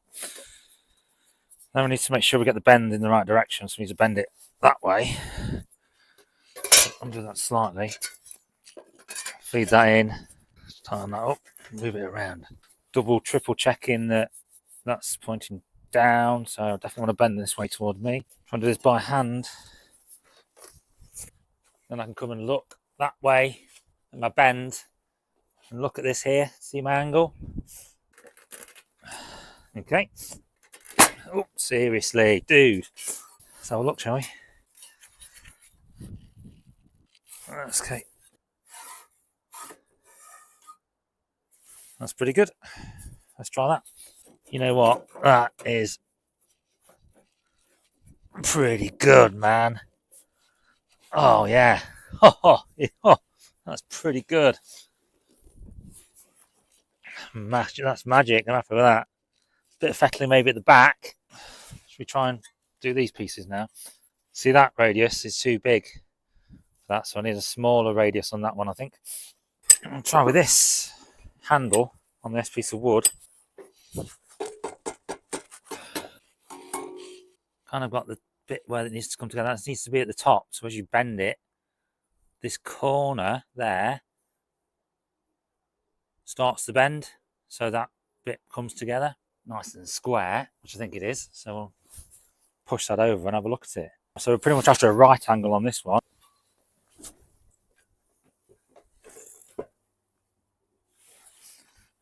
Well, that looks really good, so let's just undo that. Right, okay, that's a start. Now we need to go again on this piece.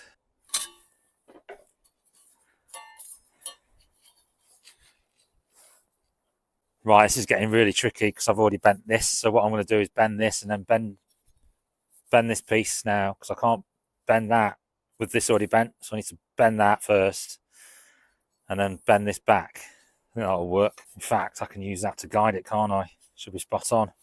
Right, bear with, guys. There's definitely a level of learning as we go here, isn't there, going on? This isn't really my finest hour, but we are slowly making progress. I think if I can bend that around there, similar to that, I can then put it in the vise. God, screw this vise down. It's a proper workbench, kids. And then, well, that's rubbish. That's totally rubbish. So I need to go further. Right, so we're making good progress here, guys. This is the underside. There's a little bit of a dent there. I'm not really worried about that. This top bit looks pretty nicely shaped around this radius. That's good. And around there. Obviously, bending that to the right angle, I've got an overlap here, so I need to zip through that and sort that overlap out. And that looks like it might be slightly out on the butt bit. Growing radius, I might need to just shrink that down.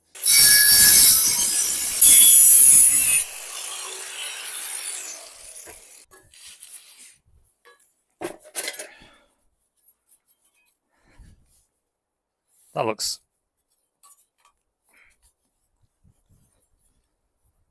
pretty good. That's a bit pointy there. We can deal with that, can't we? Let's go and see if she'll fit, shall we? That's good. Put that right in there. Okay. So bend these out a little bit. That's spot on, that is. So I'll come down there to join that. That's wicked. Really good on that radius. Knock that in, can't we? So I need my pencil, start marking this up, trimming this back slightly oversized. And then I can start, once I've got it slightly oversized, I can then just trim this back, can't I, to match it. So that's the plan. So I'm going to cut out around here now. I'm going to take my time and cut out less and then remove it as I go. But we're getting there.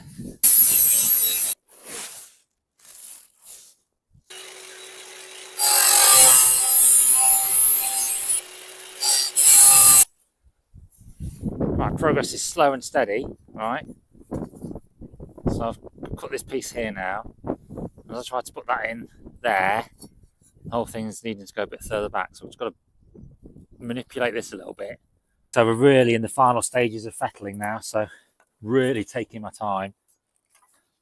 Cannot afford for this to go wrong now. Put so much time and effort into this already today. So what I've done is I've put some paint around this edge here. Just make sure that's all nice and clean. The plan is to put this in place and then use that paint to tell me where the edges are. This is quite tricky, so I don't get paint everywhere.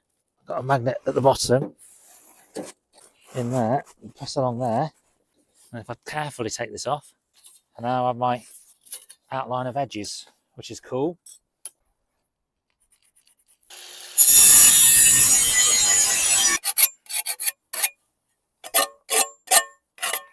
All right, let's have a look. It's not going to quite fit, but it's going to get closer. I think that's right.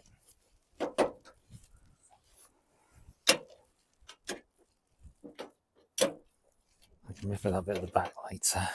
Right, just mark this up with a straight edge, and I think I've got to just trim this bit.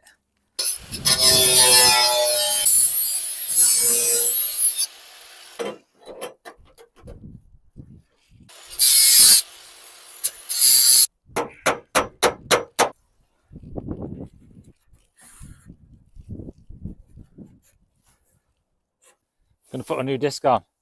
Faithful. That's what we need. We need faith in this. This is the final few cuts, guys. And I should be able to drop this in. So.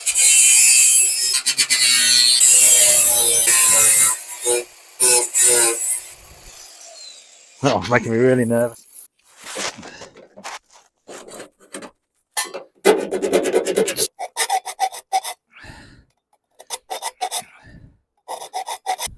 Right, so I lost you guys for a little bit. Battery issues, so I've recharged and I'm back. Right, so I've got some red oxide primer in there, that's all dried, and I've taken it off the edges where I need to weld. I've red oxide the inside of that. I've used my hole punch to put some holes in there, and my hole punch won't reach those ones, so I've had to drill some holes for there. So I'm just going to put you on the tripod and then try to fit that magnet wise and put some tacks on it, I guess. So it's going to need some fettling as we weld, but it's good enough to start, I think. So I'm going to start just there and then probably over here, and then we'll work my way to get it flat and flush.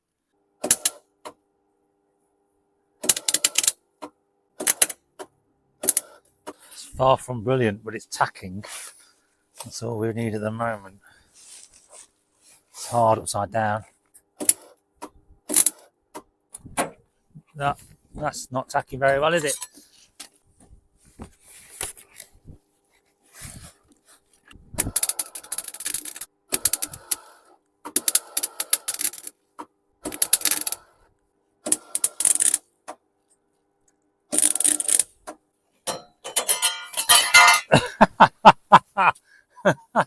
Oh my god, that's crap. I'll clean that up a little bit. Let's start that again now.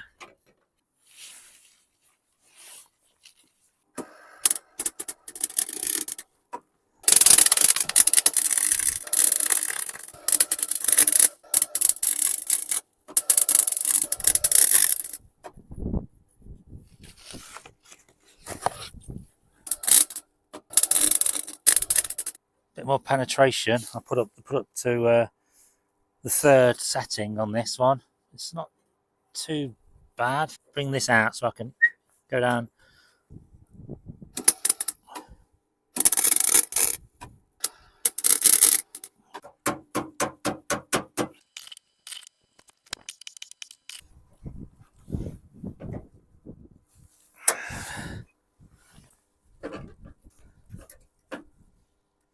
Oh, that's pretty good.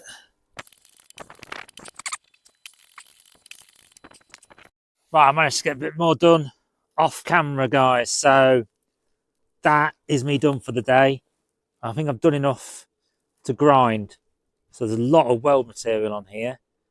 Add it on quite high power, and I've managed to fill in all what I can see in terms of gaps. I'm going to have to grind this back, obviously, and there's going to be more gaps to go at, but you can see there, look, that seam's welded, these plugs are welded in, and so the light's crap, and the plugs under there are welded in, and it looks crap. But once it's dressed back and then I have another go over, I think that's going to be okay. Let's have a look in the cold light of day. So we've got a fair bit to get rid of along here, maybe a bit of blow through. You can see a hole there already. So we're going to have a go at grinding this off and see what little patching we've got to do. Right, so we'll start with the grinding disc. I've also got this flapper disc as well to go out. I think this is 60 or something, so we'll see. So have a go.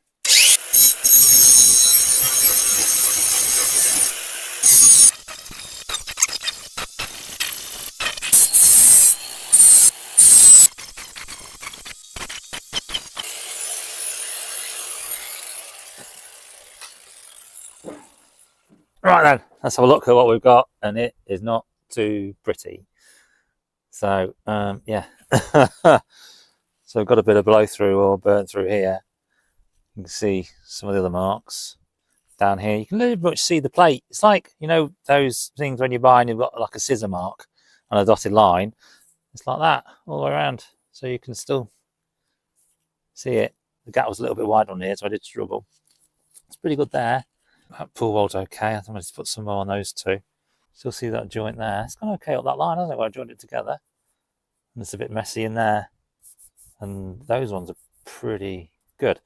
So I'm going to fire up the welder again. Put a bit more on along here. Okay.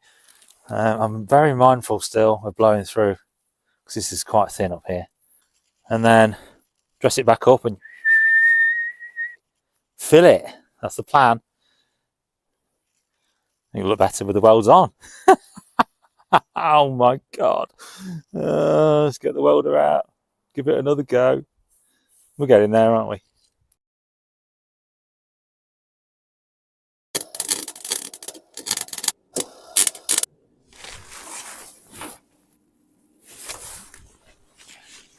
Checking it's not on fire, gang.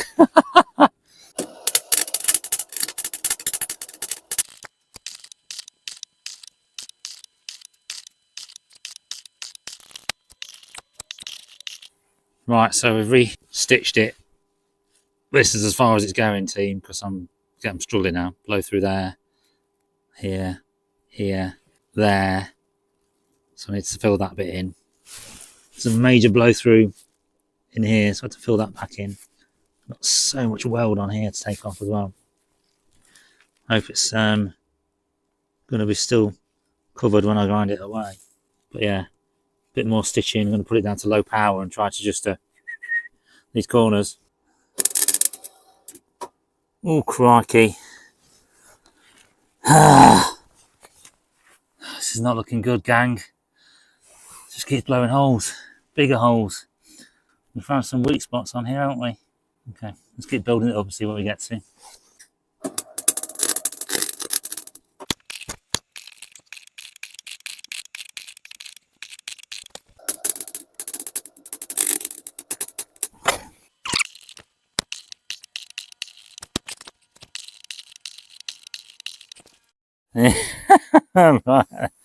This goes from bad to bad to worse. Oh my good God, guys. You have a feeling you should have just tickled it, smoothed it, left it as it was? Right. So, positives. The car hasn't caught on fire and burnt to the ground. That's a positive. Other than that, we've got some welding to grind away, quite a lot of it. So what I'm going to do now is just, hopefully this has got good penetration at all these points. So we're going to ground back. If it's structurally sound, which I think it will be, then that is going to be it. I'm not going to be stacking dimes along here, because that's obviously not possible. I'm not going to be chasing getting this welded all the way around with no pinholes and gaps in it, because again, that's not possible. It's outside my skill set. So we are going to tidy this up, fill it, call that a win. Let's just grind this bad boy back then.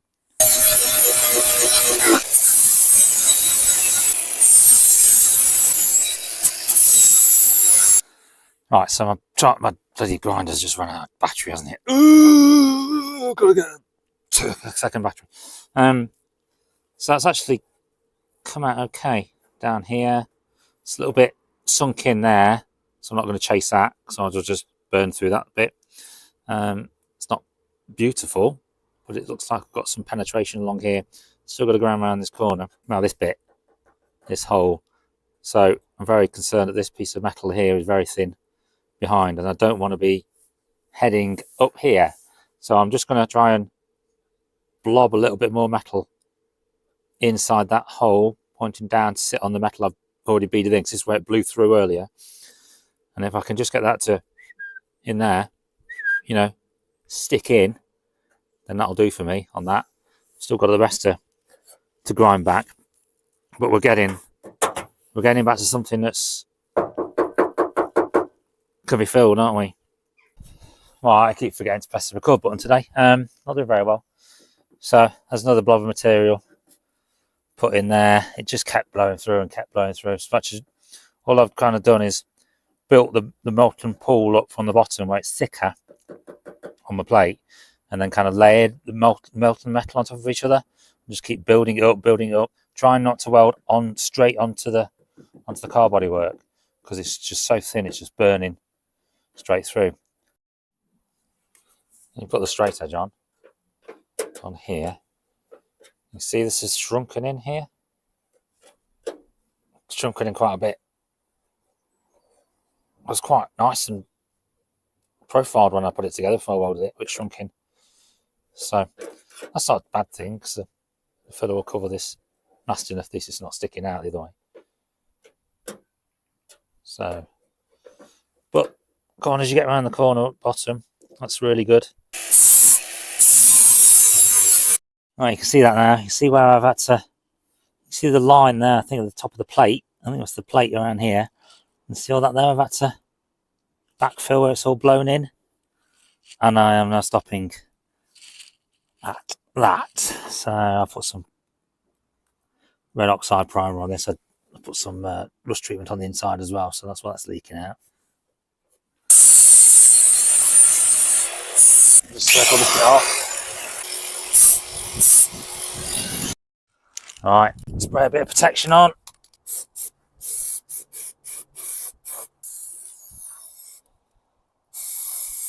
They say a grinder makes a crap welder into a good welder.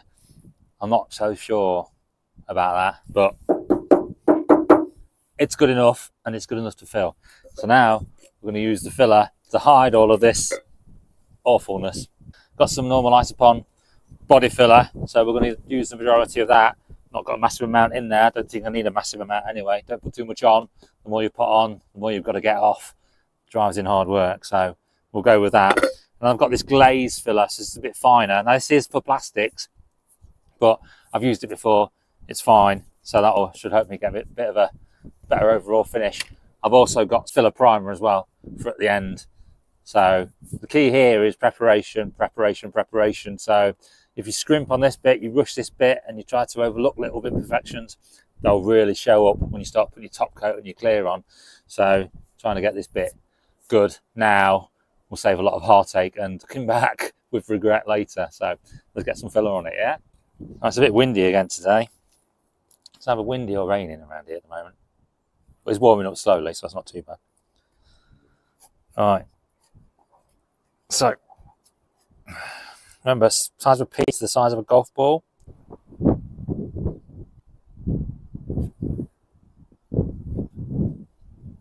Right, you don't need to get all this done in one go.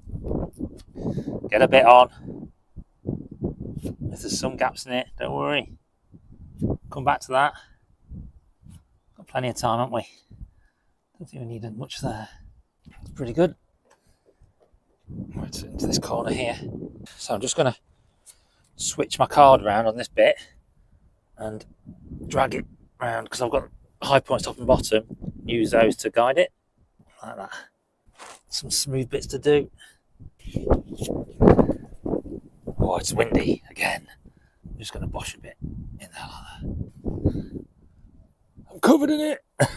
Hey, yeah, I've got it on my hands. Yeah, right, I think that's the first bit on. So we'll let that harden. Give it a jazz. Good start. While I'm waiting for that to harden, I just need to trim this bottom bit off because it's too long. So, just going to use the whole bit of the sill. I think it's there. Okie dokie. Just going to check behind. So that's the height that I'm going to cut off. And then there's the bit of the inner sill behind. So, I'm going to put the rule behind. Yeah, so that's slightly higher than where I'm cutting. So I cut along that line. Not going to cut the sill behind. We don't want to do that, do we, kids?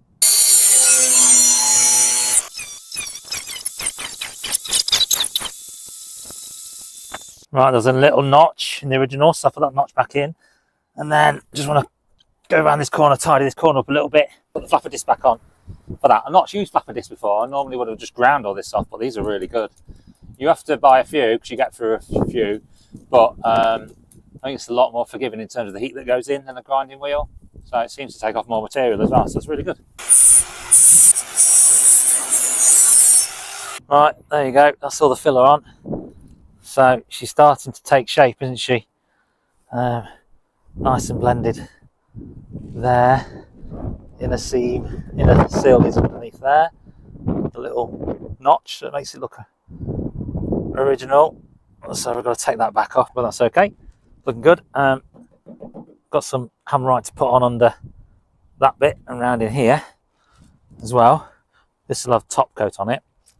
So the general principle here, guys, is repair, filler, primer, maybe not that big, primer, top coat, clear coat. so you get bigger as you go for each stage. So repair, filler, primer, top coat, clear coat, and it all blends back.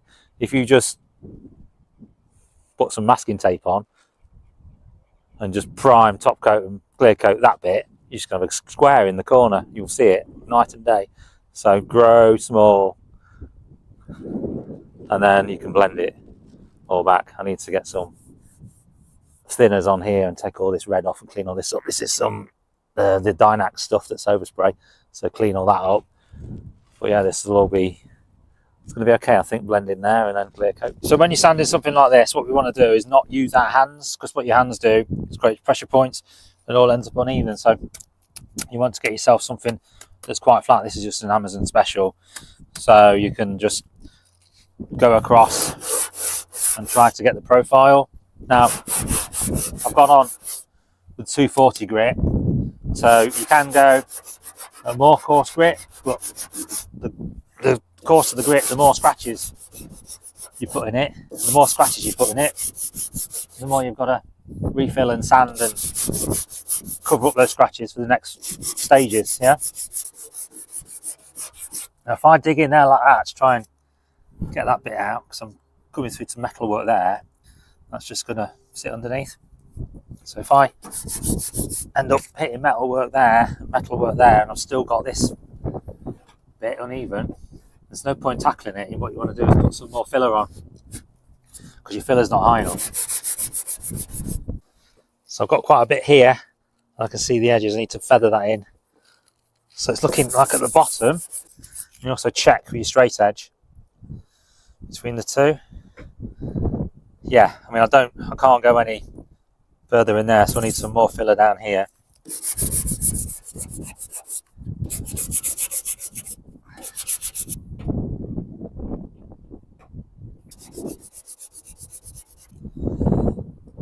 Right, I'm going to go to the slightly finer grade paper. We're getting there with this. Put a little bit more filler in just there. Real nice shape. Put some scratches in.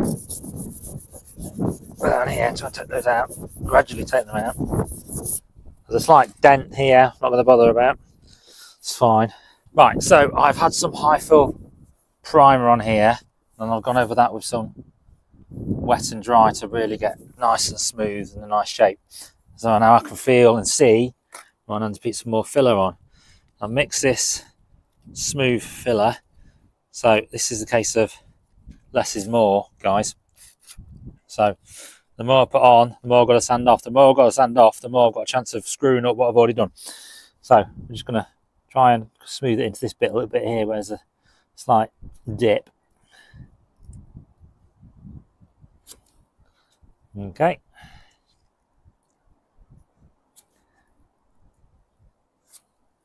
Let's get that in like that.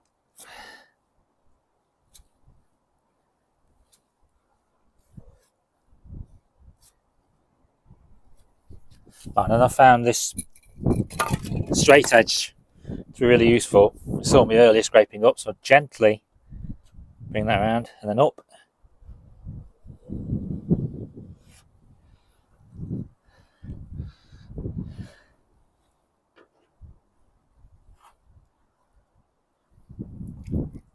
Turn that over, do that again.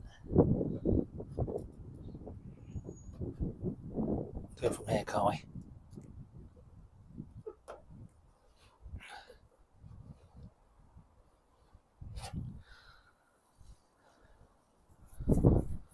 Right, I think that's okay. And then I can scrape this off on this corner, because I need to do this corner anyway. Oh, it's far too much there, team. I'm making a right mess. Let's not use that. I'll come back to that. We'll clean that later. Right, and on this corner here.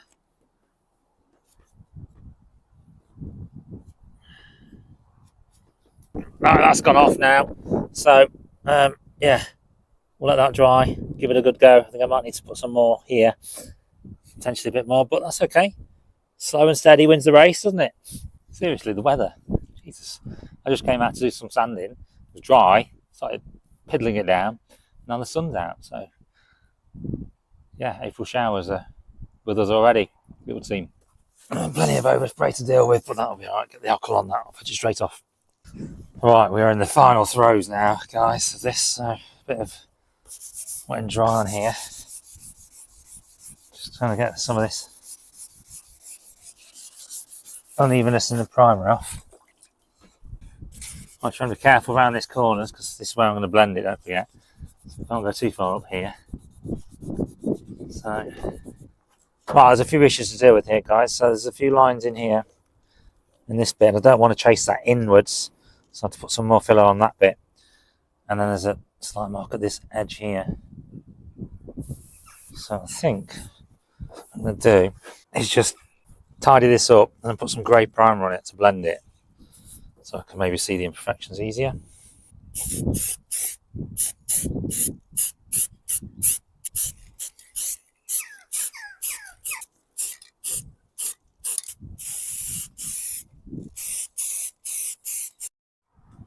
Nice, I'm zooming in.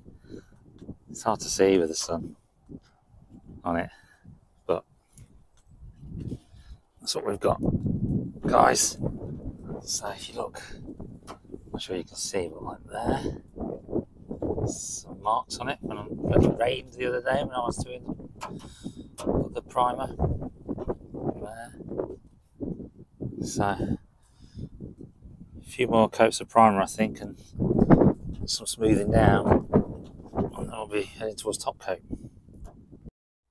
Yeah, I had to put a bit of cardboard up to try and protect me from the wind because it's so bloody windy. It's like a little tunnel going through there, so that will help hopefully. It's also throwing some funky shadows onto it, so it's not the easiest thing to film. I'm still persisting with this filler primer. I'm not sure it's actually working though. I'll give it another go.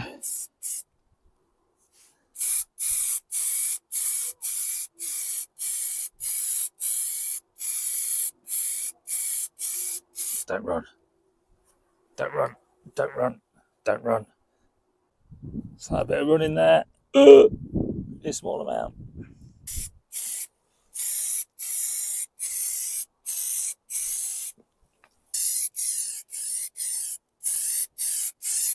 Right, we're making progress. Right, so I'm mindful of the overspray up here, and I'm still mindful on blending in here. Okay, so all of this primer can't go above this line here, because if I start blending there, I'll uncover primer. I need to be uncovering this top coat, so I need to start getting rid of some of this overspray. It's the next day now, and the rain has stopped. Saturday morning, sun's actually out, but it's still a bit cold, and we're going to get this bloody thing finished today. Right, so here we go. Bit of 1500 on here, and I've put about 6 coats of filler primer on, a couple of coats of grey. So I'm just going to take out some of the slight imperfections I can still see. That filler primer has done a good job. Once I've done that, we'll clean this up. I think we're ready to put some top coat on, aren't we?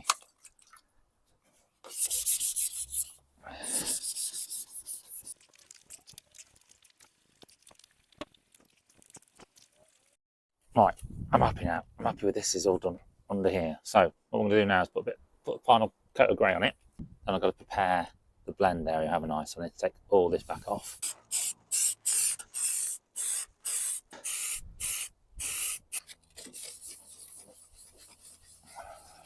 Right, that took a little while. I was pulling out some of the primer and you could feel it. You can't feel that now. So that's all nice and smooth. Just put a very light covering of grey primer on there to cover this multiple layers going on. I've got a tack cloth now to start picking up any debris. Right, this is it. All roads have led to here and to the easy bit. Top coat. Yes. 9 days have passed since I started this job, so it's taken a while. You know, I've had to obviously work, and the weather's been pretty dreadful. So what we've got here, taking our time. That's all now really smooth below the line I want to blend as well. So we are pretty good to go. Let's give this a damn good shake. Okay, and while I'm shaking this, get my tack cloth on here, get any dirt and stuff off. Careful not to wipe any oil or anything on. Okay, that's looking good. So we're all set. Right, but one thing before we do put the top coat on, one thing you can help me with, just hit subscribe for me. Thank you. Pop out the video if you're full screen. hit subscribe and then make it full screen in. Brilliant. I'm at over 1,000 subscribers now, so channel growth is brilliant. Loving it. Awesome. Thanks for your support. Let's get this done.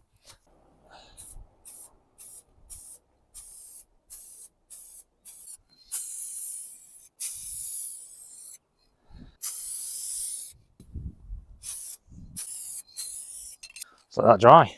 Right, coat number 2 going on. I've got 2 coats on there now, but that is definitely slightly lighter. Feather that back with some wet and dry along here to try and blend that curve.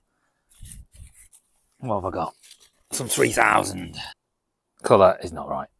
You can see night and day difference. I mean, it's just not right. It's just a line. Look, it's a big fat line that just shouldn't be that obvious. So what I'm going to do is just blend that back.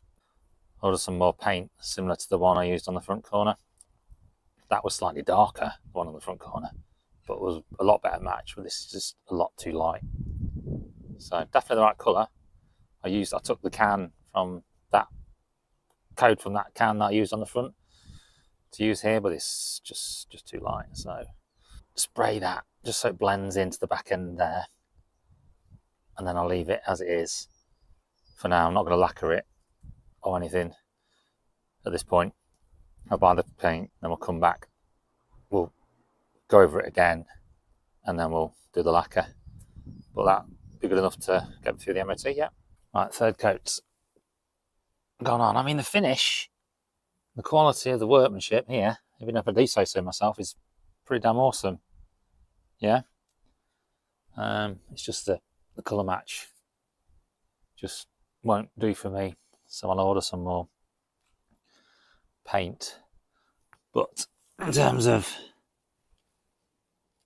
where we are for now, that'll do it, I think. It's the shape of the sill.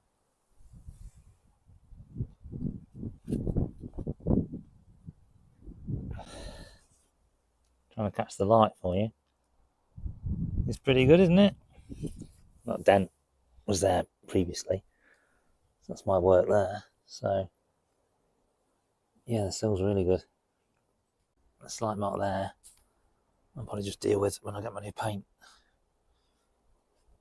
But yeah, good work. Just one colour. It's over 3 weeks since I started her, so let's give her a start, see if she'll turn over. Remember, I put a new battery on, didn't I? So it shouldn't be a problem. Oh. Oh, not so good. She's flat. Must be draining the power somewhere. So I might have to get a battery cut-off switch or something. Let's get the jump pack. Best thing ever. Get one. You not got one? Get one. Awesome thing.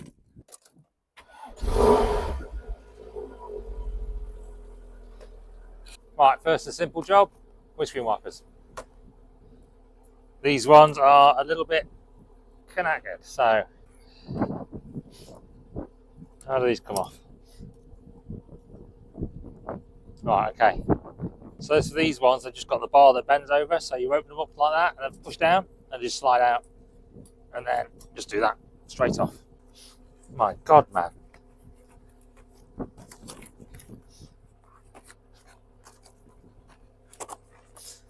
Can't even get it out.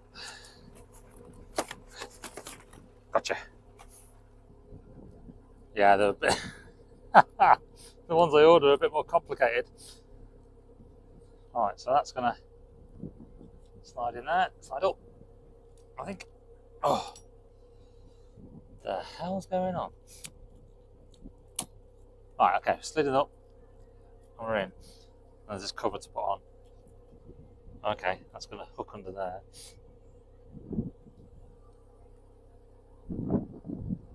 Right. It's a complicated thing ever. It's got to go under there. That comes up. This is why you pay Halfords to do these for you. Oh, baby. Done. Actually quite simple and straightforward when you know what you're doing.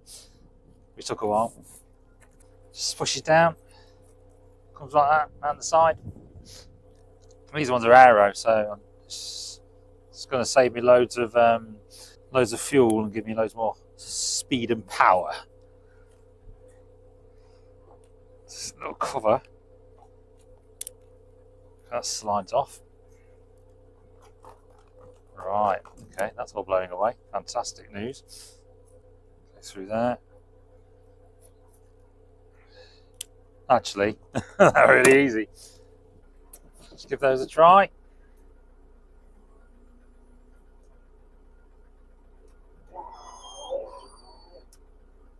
Right, okay, my squirter's empty. Oh, the squirter's not working. That needs to work as well. Let's have a look at that.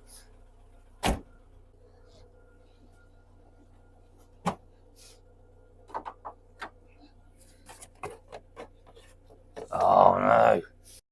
Not so good news is my bottle's pretty full. A little bit funky in there. It's pretty full. Right.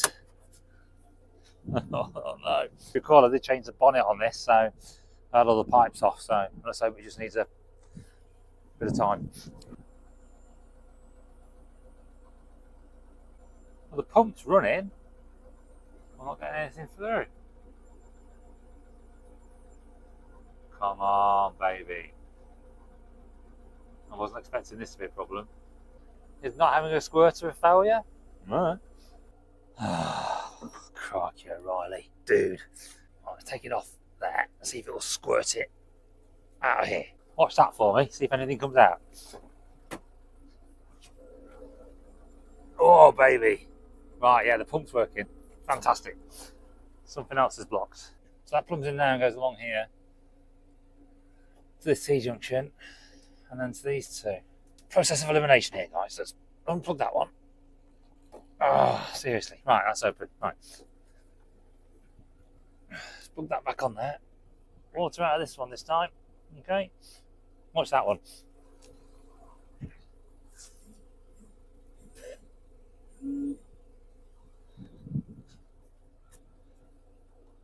We got something. Not sure what we got. We got something. Get water everywhere. Okay, that's good. Try again, shall we?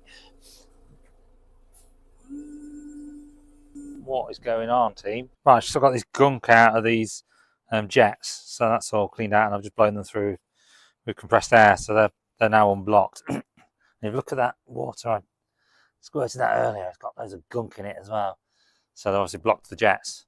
So I've put this back together now. I've got those back in. Let's get the pipes on. I think we're going to be golden with this. I'm even that confident. I'm going to close the bonnet. Here we go. Oh baby, have that. Oh my god. Whoa. Yeah, that washer fluid needs changing out. It smells like vinegar. Do for now. Oh, that simple job took a lot longer than I thought it would. So yeah.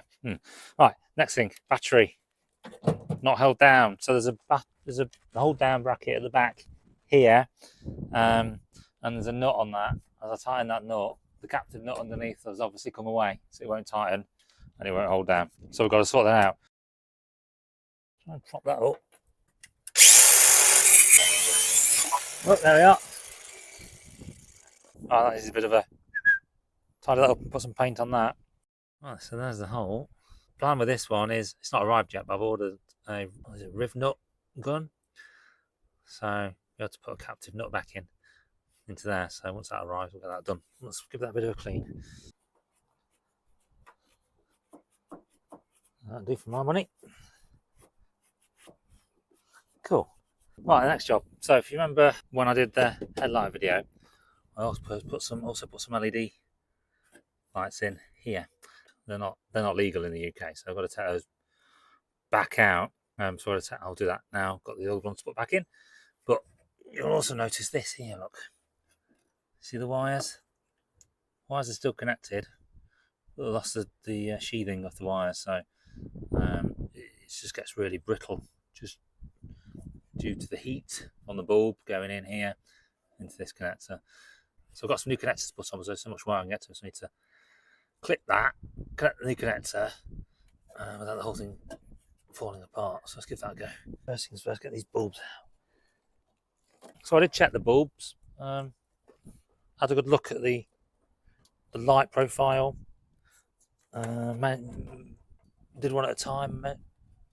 Looked at it compared to the original bulb, and they look great in terms of where it throws the light. It's just going to be a lot brighter. So this is that whole debate, isn't it, about is it safer for me to have brighter light so I can see where I'm going, or am I going to dazzle people and they can't see where they're going? I don't know. There's so many people with bright lights these days on the road.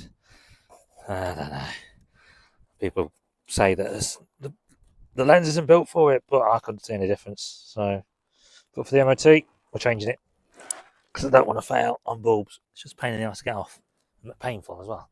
That pulls out of there. Then you've got this collar as well. So how these work is this collar goes in. You have to put the collar in, put the clip on, then insert the bulb into the collar and lock the bulb into the collar. So pretty snazzy.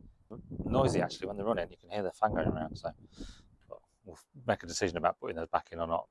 Right, so we've got the replacement connector, same colours actually, which is really useful, which is good. So can't get any more wire from there, so I need to do it in situ. So I'll clip these and trim them back, see how good we can get it. Just going to take this off so it doesn't get in the way, and we've got to use the heat gun so I don't want to melt anything, do we? Yeah, you can see that. Done. Okay.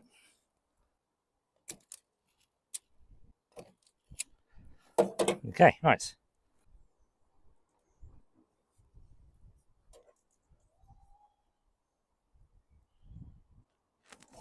Cool.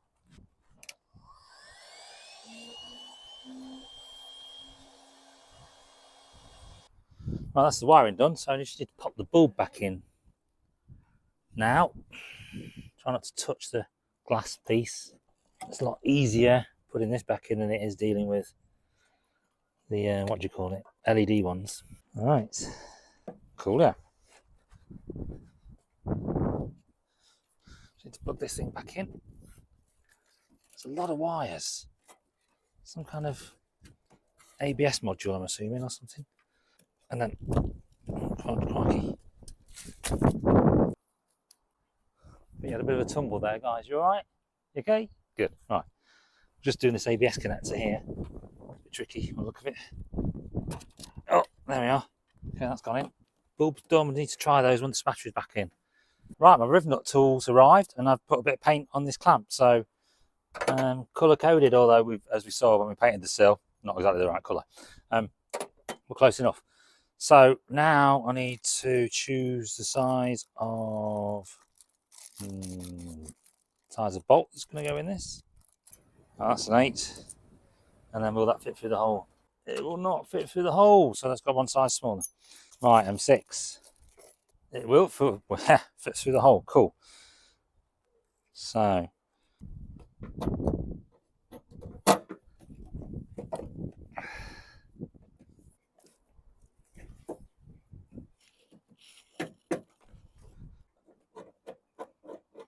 worked. I think it worked. So you have to set as wide as you can go, and then you adjust it. So as soon as you start moving, it starts crushing the nut. And then I readjusted it, did it a little bit more, and then you wind the whole thing out. So that's now in. Looks all right. So we'll give that a whirl, yeah. Quick 10mm, tie this down. Make sure that clamp's tight against it. Boom. Yeah, baby. That's not going anywhere. Awesome. Brilliant bit of kit.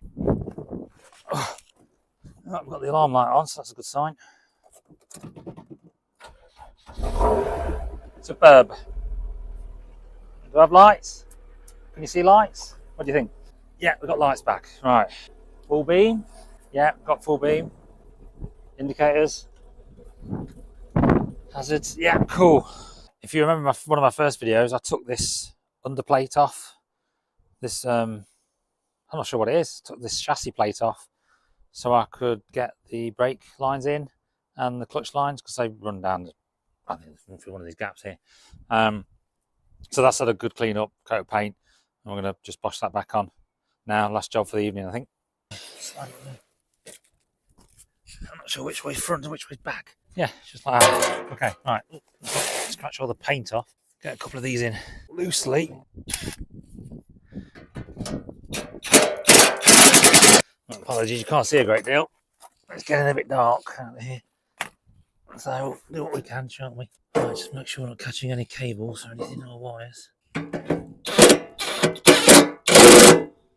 not sure what this plate does. It's quite thick gauge, and there's a lot of bolts. Some kind of stiffness, I guess. It's the next day. So got that plate fitted. Great. Those bolts were a bit tough to put in. Should have put some grease on them, but in the end. Right, speakers, not MOT required unless Mr. MOT likes his tunes, but we'll get these fitted and get this bar on. It's one of the jobs I want to get finished. So I popped these straight in. They're a pretty good fit. Just can't quite get the screws in. So I just need to trim around the bottom here, just because this bit of the speaker is a bit more proud than it was on the OEM one. So trim around here and I'll get these to fit straight in. Cheap Dremel thing I bought off Amazon. Tech. So not used it before. See how good it is. But it looks pretty well appointed, doesn't it, in terms of what's in the box. So worth a look. Fair few things in there, but really useful over the years, I think. Oh yeah.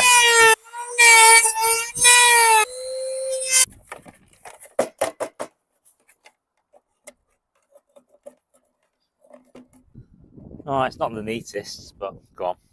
You won't see it with the speakers in, and you won't see the bar either, so let's see if it'll fit. Right, so we've got that clipped in. Just tighten this bad boy up. It wants to be tight so no rattling. Long screws, dude. Cool. One done. Same again. Make sure you get the tabs on the right place.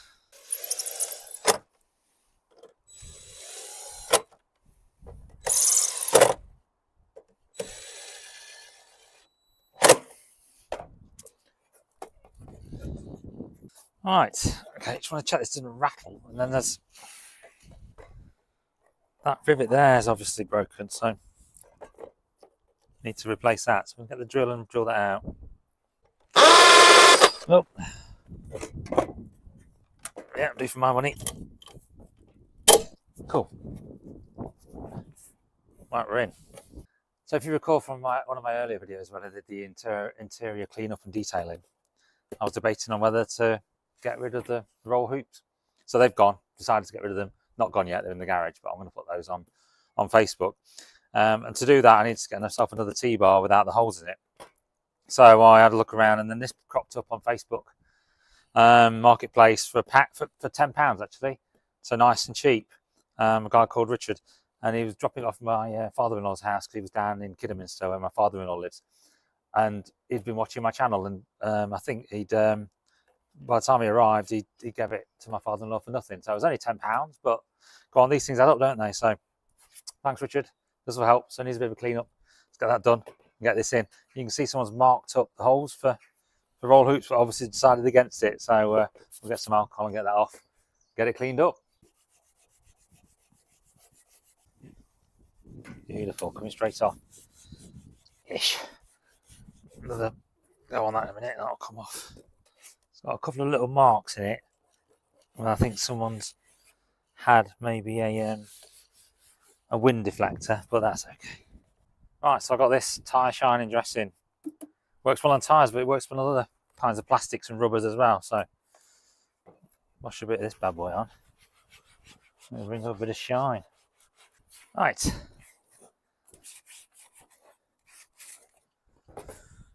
That's ready to go in. So the T-bar is actually quite easy to come off. Problem is, the belt goes through it. Yeah, and the belt's connected to the seat, and we can't get to that without undoing the seats. So I need to undo the seats, probably undo this side and loosen the inside, and it might cock up, and I can get to that and pull it off. I feel like I've been here before. I've been here before. I need the big one. Seriously, I'll definitely grease these before I put it back in. There we are.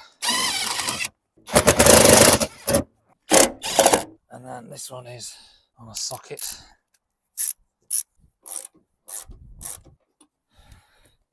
Right, lift up.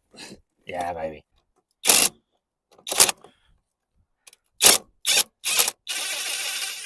There we go. Right, that's one done. Right, so just need to put a screwdriver on here now. Get this off. And this only screws into this foam stuff, so you have to be really careful. Taking it in and out, particularly on the new one. Cover plate pops off. Right, cool. And then this whole thing can post through here. Right, clips in this piece of paper on the thread that keeps it all together. It's useful to keep it all together, but not right now. That off. Let's just make sure that's all together. What I might as well do is post it straight through here. Might just carefully put these two little screws in. Really carefully. Okay, gone in. In. Good. Good, so that side done.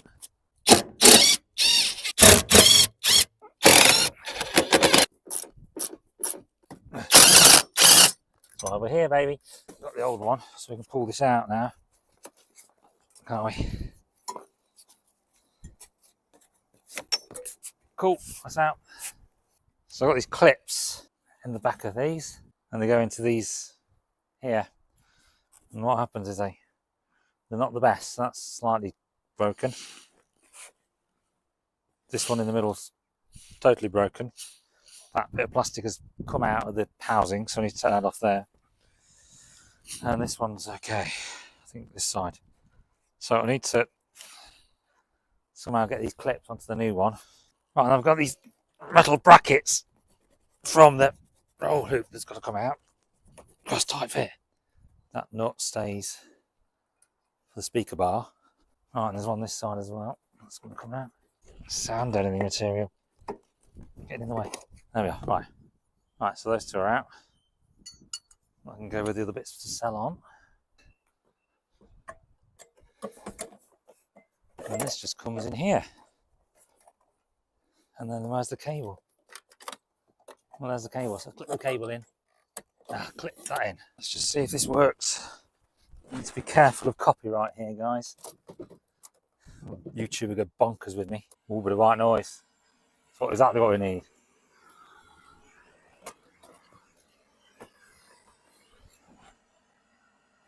Yeah. Yeah.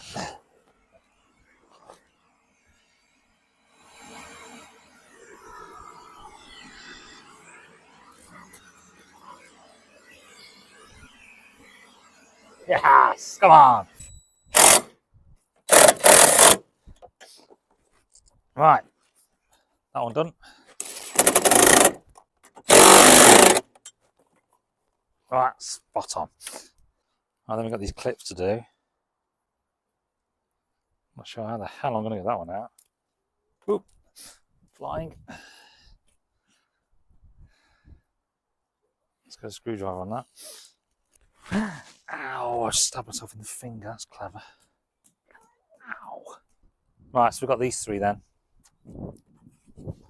Trying to figure out where we're going to put them. So that's going to go this side. We'll go to the top one. Okay, the top. And the top one again. Okay. Just lift this up a little bit.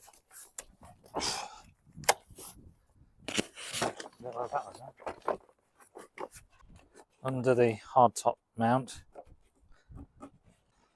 you've got to go behind the door seal, which can be a bit tricky because that door seal is integrated to this side with a seal that goes around the back, I think. You can't see it this side. Okay, that's in. Right, she's done. And then there's 3 screws that go along the back. Where did I put those? Oh my God. All right, we don't need those right now. That's fine. Let's put the seatbelts back on and it's done. That's all done. So the next thing to check is we've got no seatbelt warning lights after all that.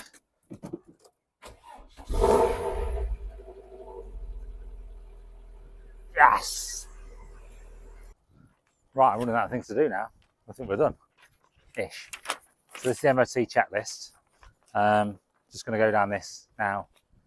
Don't not missed anything. We've got an hour. And then I'm going to quickly wash the car. And then we're going to shoot off. I want to put some miles on it before we get to the MOT. Get some temperature into that engine, to that coolant. Get that flush I put in a long time ago round. Put some petrol in. And the brakes, the brake pads and discs, I've not changed those. They were very corroded. I've been up and down here a few times, so they've polished up a little bit, but they need a bit more in them to bring them back. So, just running down this checklist then. Interior checks, seats and seat belts. Just done that. They're fine. Warning lamps, nothing on. Although my engine warning light did come on yesterday after about a month and a half. Same thing as always. Bank 1 sensor 2 heater circuit. It's still looking for the heating circuit for the O2 sensor I don't have. So I'm hoping that stays off now through the MOT, but I'm going to have to get something in there to convince it it's got a heater. Switches, position lamps, headlamps, hazards. They all seem to work fine. We'll just try the lights again in a minute. View to the front, wipers and washers. Well, we did that earlier, didn't we? So brilliant. Brake controls and servo operation. Just get those brakes back round. Steering wheel and column seems fine. Doors, mirrors and horn. Yep, the horn works. Doors are fine. Right, exterior, registration plates. Clear and attached. Yep, they're good. I need to check the lamps on the rear. Indicators and hazards. Now, when I got the car, the indicators weren't working. So, a bit of back and forward over the last few months. They're now working fine. Hazards are fine. Headlamps. Changed those back. Yeah, earlier, didn't I? Rewired them. So, they're fine. They're going to check the aim. I don't know why they'd be out. So, let's hope they're fine. Stop lamps, fog lamps, reflectors. I've checked them before. They're all good. Wheels and tyres. Brand new tyres. Wheels refurbed. So, we should be good with that. Shocks. Well, not seen any sign of leakage, and she's not sagging, and she seems okay, so that's fine. Mirrors, wiper blades, fuel tank cap. Yeah, just done the wiper blades. Fuel tank, it's quite tricky actually. It'll come on and off, but it's really, yeah, getting it on and off is difficult. And once you've got the key and getting the key back out can be tricky, so that might be an issue. We'll see. Doors, boot lid, loading doors, bonnet. All good. I had some issue with the bonnet catch, didn't I, when I changed the bonnet, but that's all fine. Now, general condition of body. So we've just done the sill.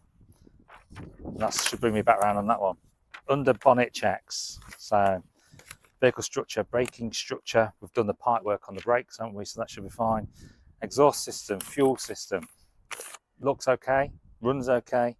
There's a rattle coming from the exhaust. I don't know if the cat's deteriorated and gone into the silencer at the back, or the silencer's breaking down, or there's something else rattling. So we'll find out. If that cat's not working, we'll find out on the emissions test, won't we? Steering and power steering components, yeah, seem fine. Suspension components, looks fine. When the guy gets his pry bar in, you never know what might happen. Under vehicle checks, steering, including power steering, yeah, drive shafts, they find the gators seem fine as well, unless I've missed something. Suspension, shock absorbers, wheel bearings. I've had a shake of the wheels, that looks okay. Wheels and tyres again, brake system again, exhaust system again, fuel system again, and structure under the vehicle. As you've seen in that video when I did the underbody treatment, I've had to go with the wire brushing and cleaned up the subframe best I can and built hampered those, so we'll see. That's it. Should be right. So I'm just about to jump in the car to test the brake lights. I recorded it so I could see what was happening, and lo and behold, they didn't work. Great. This is the switch I took off, and I had to really go with this to get it apart. Bear in mind, I was now within the hour of getting the MOT sorted, so yeah, couldn't get the polarity to connect once you release the switch, but managed to get it to work with some bodging. But yeah, new one on order. Well, I didn't go to plan. Yeah, so there's final checks. Good job I did them, because I've got a video. I did a quick video of the brake lights, check they were working. Never really checked them before, and they weren't working, which was a bit of a mad panic. So I was hoping to get some, as I said, some miles on the car, a bit of time to get the engine warmed up. Well, the MOT station's 15-20 minutes from my house anyway, but I did it a bit quicker than that because I was running late. And the reason I was running late was I had to get the brake switch to work. So brakes themselves are fine, lights are fine, can get the switch to work. So tried it with getting the continuity in there, but couldn't get it to work. So I just had to literally destroy the thing in my vise and rip it apart. And it's like a plunger with just 2 contacts, and the plunger makes contact when you lift your foot off the pedal and completes the circuit, and it just wasn't making contact. So I took it apart, readjusted the plunger and put it all back together. But in doing it, I pretty much kind of destroyed it. I'm hoping it is good enough to get me back through the MOT now, because I put it back on and the race steer as quick as I could. So fingers crossed we'll pass, but I've not had a chance to film any first drives or anything like that, which is unfortunate. So I'll have to do that afterwards, and we'll have a quick ride and do some recording. So we'll do that later. So I arrived and I've asked him to do the emissions first. It's nice and warm when I got here. Drove it quite spiritedly. I once it had warmed up, so I asked him to do the emissions first. So hopefully that will sort me out. But yeah, wish me luck. I'm not sure if you can see behind me. If you can, these guys pushing the car out. Abandoned MOT. Never had an abandoned MOT before. I had a fail, and it failed. So failed on the missions by quite a distance. So I need a new cat. But yeah, they couldn't start it. It's died. Battery dead. It's got a new battery on it, and I couldn't see any. There's no alternator warnings or any electric warnings when we drove it here. So not sure what's going on in that regard. But yeah, failed. Got to figure out how to get home now. Oh God. Right, so we're stuck at ATS, waiting for the missus to come pick me up. The guys at the garage seem to think the alternator's going to catch fire at any second and burn the whole car down, which could very well be true. She's now brilliant. So I'm not sure what to do. I'm probably just going to jump it, drive home, see what happens. Wish me luck. Right, so emissions. Yeah. Fast idle test, second fast idle test, natural idle test.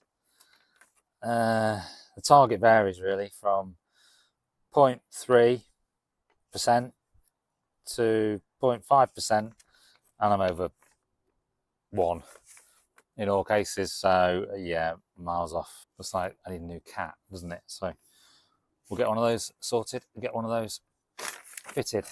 Not really a problem. I'm half expecting it, to be honest. It's like rattle at the back end. That could be the cat disintegrating and going into the back box. So we'll get a new cat and get that put on. Yeah, few things to do.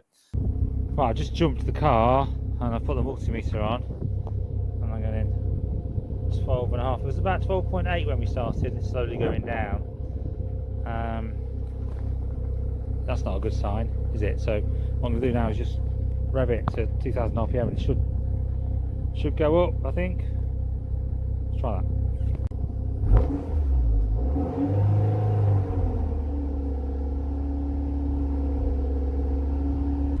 Right, no sign of that going up then, and I think what it's just doing now is the car is just slowly draining the battery. This number goes down, so there's just enough juice there to run it in the battery, but nothing to start it, so it's knackered. Inside, even though I've got no charge, still no warning light, so that's interesting. There's probably enough coming through to keep the warning circuit happy, but not enough to charge, which is obvious. And then if I turn it off, one thing someone said to me was, if you turn on the ignition and the battery light doesn't come on, then it could be diode, but the battery light is on. So I think the diodes are okay. So I've got a new alternator, let's get that fitted. Turned off, so battery's obviously low. There's something coming from the alternator, but not enough. So right, so I got myself a brand new used Bosch alternator. Only cost me £35. From a guy up in Alfreton called Graham, who does a lot of breaking of Fs and TFs. So went to see him yesterday and chose the best of the bunch. So this looks pretty good. So we're boshing that on, and then I got myself a new belt as well. So because the old one was looking a bit worse for wear. So let's get this on. Right, what I'm going to do is I'm going to try and do this in half an hour. So jack it up, get it out, get it off, get it on in half an hour. I'll give myself a little challenge here tonight, and there's two reasons for that. One, the wife's on her way home. When she gets home, she's going to bend my ear about her day. And then secondly, the weather's a bit changeable. Clear blue skies at the moment, but it's going to change any second. In fact, it had a downpour about half an hour ago after a day that's been totally dry, so that's frustrating. So let's get this done. Right, start the clock. It's 5 to 6. Let's do this. Get it on jack stands first.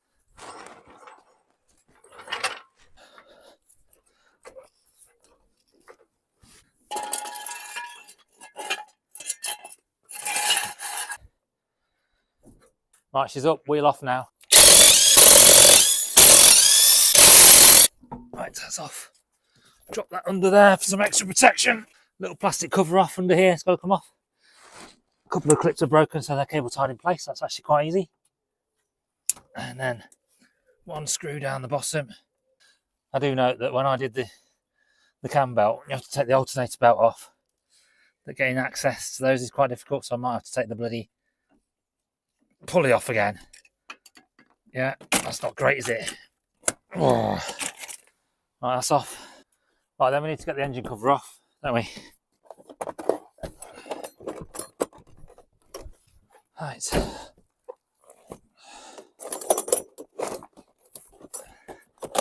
Let's get that out. Oh, it's a pain, this is. Sound deadening out.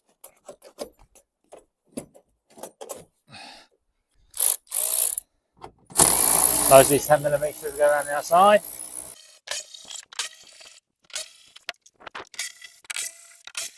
Now I've put the soundbar in, I can't get my socket now to undo the ones that are under here. So I need to just reach under with this ratchet spanner, hopefully.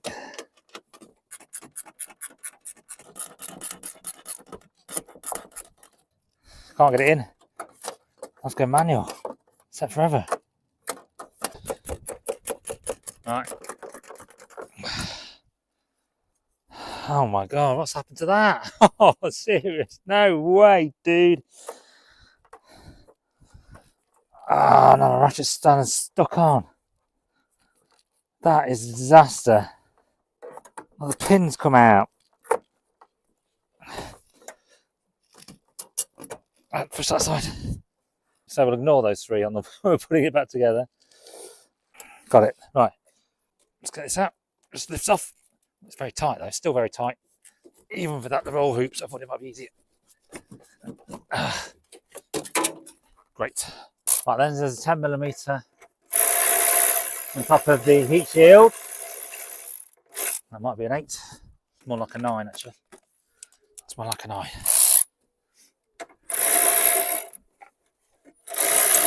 What the hell's that not coming out? Must be a 10. What is going on? No, that's not the best of 10s. Okay. I'm going to put that in there so I know where it is. And then the 13. Right, and then the heat shield comes out. Right, and then down here, we've got the connection there. There's a screw connection as well there. This big bolt that goes through the top. I'll take that out first. That might help me get the belt off. Right, that looks like a 15mm. Yeah, 15. Let's crack it open with this. Yeah, good. Oh, I've dropped it. Great. Luckily, I've got another one. Yay. That's come out. Right, that's the top bit's done. Right, it's really hard to see, but just behind here, there's a a bolt that attaches to the tensioner. Obviously 13. 13 seems quite loose, so yeah, I just stuck half inch on that. See if that'll come off. Oh, she's off. Cool. Oh, there's the other bolt. And oh, there's a spacer. So there's a spacer that sits behind that, so we need to put that back in. Right. And then that should, now I've done the top and bottom, should drop out. Oh, there we are. Right. I just pulled the plug out of the alternator, and then there's a wire attached to the back. Well, the belt's still on it. Thread the belt off.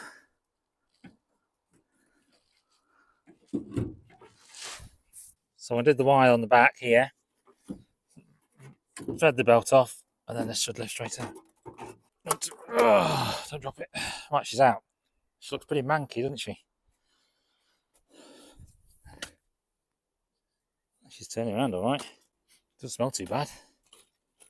Well, there's no obvious signs about anything being wrong, so let's hope, eh? 15.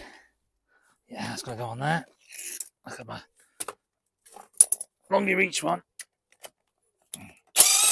Oh, magic.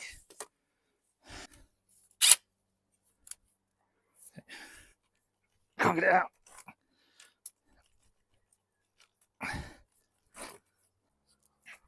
So she's a bit manky, but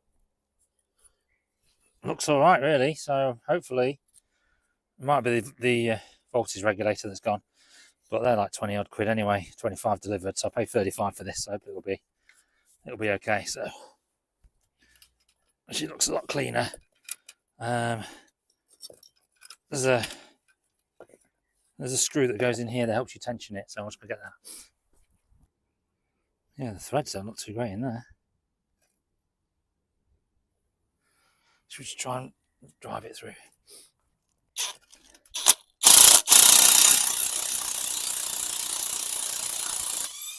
Hey, cool. Now I've got that through. And that.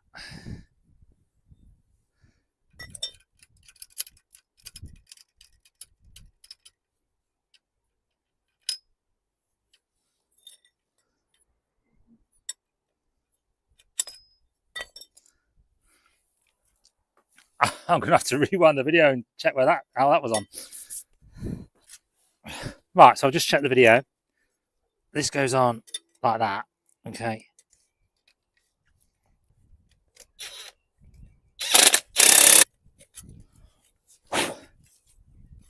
Right, so how that works is you obviously mount it and then you screw this one in and it pushes it away and tightens up the belt.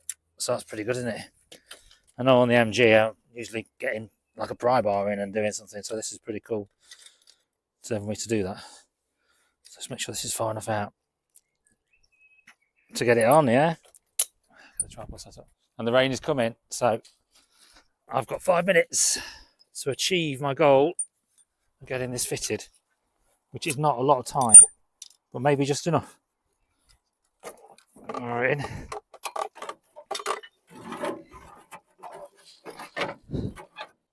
That's in. The bolt's in. Nut on top. Right, I'm just going to put the wiring back on.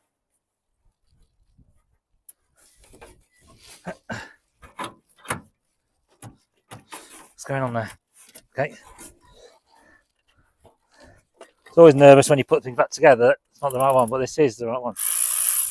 So, just putting the that's the nut back on that holds the main charging line, I think. And then put the connection on. That's a tight fit. There's a bracket in the way. Yeah, clipped on. Right, so we've done up top. Right, we've got the old belt and the new belt. They're the same size. That's good news. That didn't look too bad, that old one. Let's pop this on. Right, just get the belt on. Right, belts on. Come on. Now I need that spacer that rolled away. Oh, you got the spacer. The rain's coming, dude. Spacer in. Come on. Oh, seriously.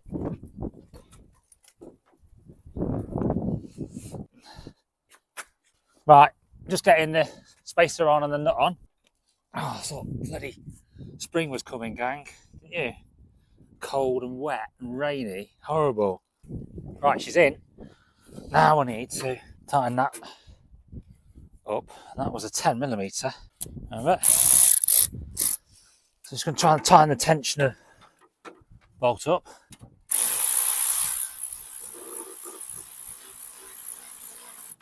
Alright, started to change tone, didn't it? Oh, that belt's nice and tight now. So now I've got to 15mm down here to tighten up. That is tight. Okay, can I get to the 15 at the bottom? Sorry you can't see anything. Still can't get to it. I can get to it, I'm tightening it. Right, it's the 15 at the bottom, just tightening. Oh no. Bloody seriously, dude. Then just the bolt that holds the tensioner back to the engine. And it's fitted and I'm soaking. Right, let's jump it, see if it's charging. Cover that up. Alright, here we go.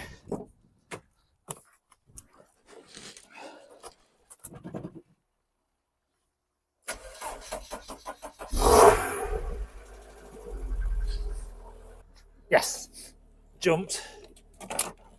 And just bring you guys in. Let's check it out. Oh, 14. Brilliant. Yes. And she's going to charge. That is fantastic news. Right, so I'm warming the car up now. I just want to do a few tests before I start dismantling anything.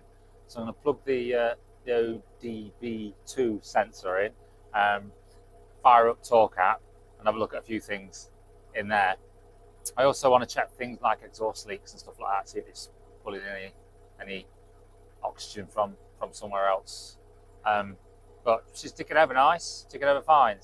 One thing I wanted to check was, because it's got two tailpipes, is it sucking in air from the other side and messing up the reading? So just going to check if there's a vacuum or positive pressure coming out of the tailpipes.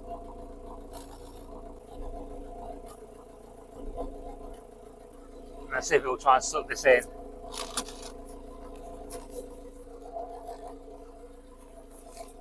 No, it's blowing it away, so definitely positive pressure coming out of there. So now I'm going to try and cover them and check for leaks.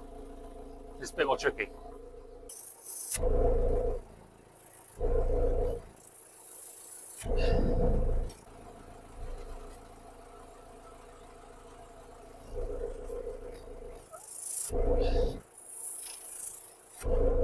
Well, I mean, doing that, I can see the flexi bulging a little bit, and there's nothing apparent. All sounds pretty. All sounds okay. Okay.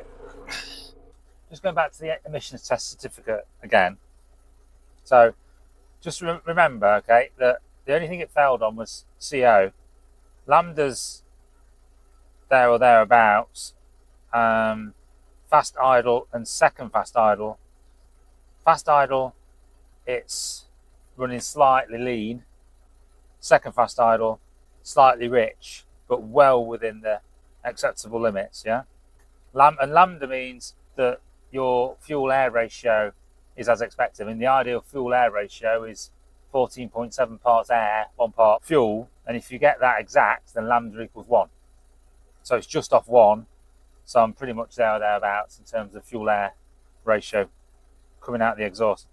And the next one's hydrocarbons. So hydrocarbons are again within the limit, half of the limit at second fast idle, and a quarter of the limit at first fast idle. That passed nice and easy. And hydrocarbons relate to unburnt fuel, air-fuel ratio mixture again. If you're too rich, for instance, you may have unburnt fuel remaining. You won't get it if you're too lean, because obviously if you're lean, you've not all the fuel's being burnt up. So we don't seem to have a problem with air-fuel mixture. But I'm going to obviously look at what's going on with the O2 sensor and see if that's still working to manage the fuel as it goes in. Look at a few more things as well, such as fuel trim. Right, so I'm connected. First thing I'm going to do is get rid of that fault code, and that's going to tell me, it's going to say heater 2 bank 1 heating circuit guaranteed. Bank 1 sensor 2 heater circuit. Yeah, so we'll clear that. Okay, that's gone, but I'll be back unless I do something about it, which I'm going to do. Let's look at some graphing data. Live chart, fuel trim, short and long term. Short term is like what's happening immediately. Long term is if there's a, go on, it's in the name, isn't it? A long term issue, it'll be stored in the long term place, okay? And then let's just have a look at that and press play. Now what should be happening with this is it should be around 0. So anything like in 10%, in 5% is going to be okay. Trying to get to, well, when you've got a new car and it's set up in terms of the ideal design and manufacture, then the fuel trim will be 0. A negative trim is reducing fuel, and a positive trim is increasing fuel to manage differences in the engine. So as long as it's approaching 0, then that should be acceptable. So what I've got here at the moment is long term and short term, and they're averaging around -2.5 for short term and -3 for long term. So it will change if I accelerate.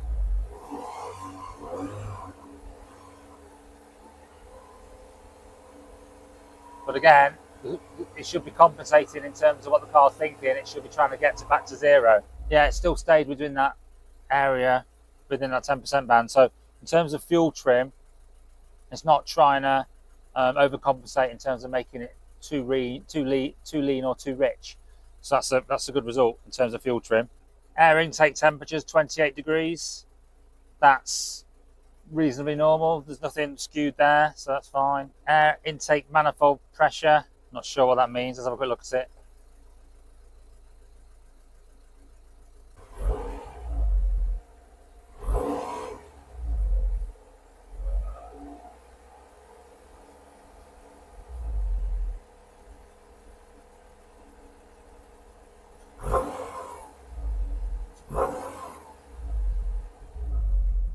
Okay, I don't really know what that means. O2 bank 1 sensor 1. So this is the pre-cat O2 sensor,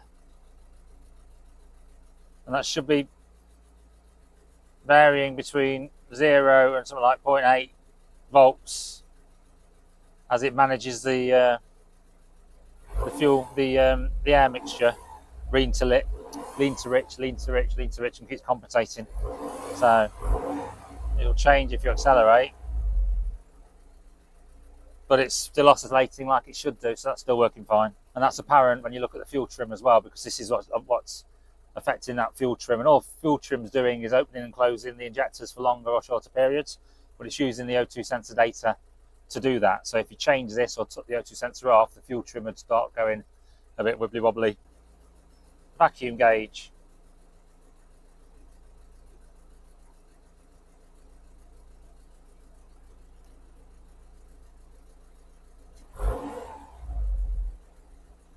So we've got a vacuum at the moment at -9.5. That tends to 0 under rapid acceleration. Okay, so it's pulling a vacuum and then tending to 0 under acceleration, so that's good. On those tests, everything seems pretty normal in terms of fuel air ratio, fueling, injectors, sensors, vacuum, all that kind of stuff. I think I'm no expert. If you guys have spotted something that I've not noticed, drop me a comment and let me know.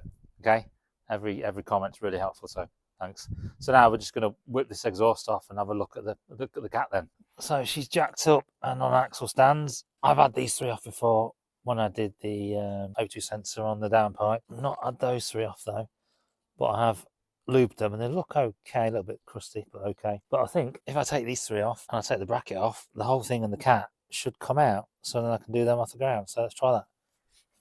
Let's put you on the tripod down here. So these 3, 15, Yeah, coming off my hand, that one. Yeah, you can tell it's been out before, can't you? Crikey. I spoke too soon. Okay. That's out. And then the one I can't reach. Well, there you go. Awesome. Well, that's loose on that. It's got a band on it, hasn't it? But that attached to there, so that's already off. So the only thing annoying this on now is the rubbers at the end. I'm going to take these two off here, and this bracket comes away. Then I'll slide it across, it should come out. Yeah, a couple of 13mm, I think. Okay. So that side out. Should now slide across, I think. Is that flexi? Out of the way. Okay, slide across. And then out.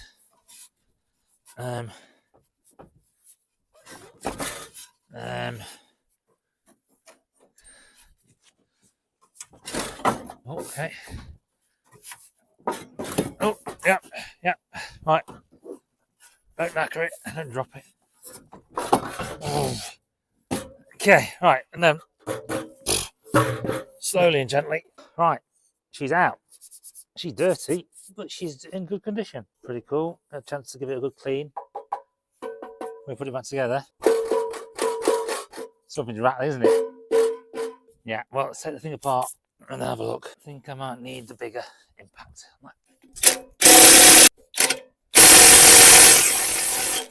Wow.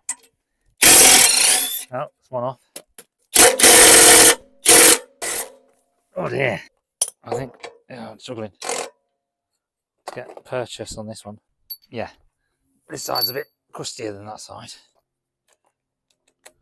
I'll get this as short as possible. Okay, cool, that's off. Two out. And then this one looks a bit better, I think.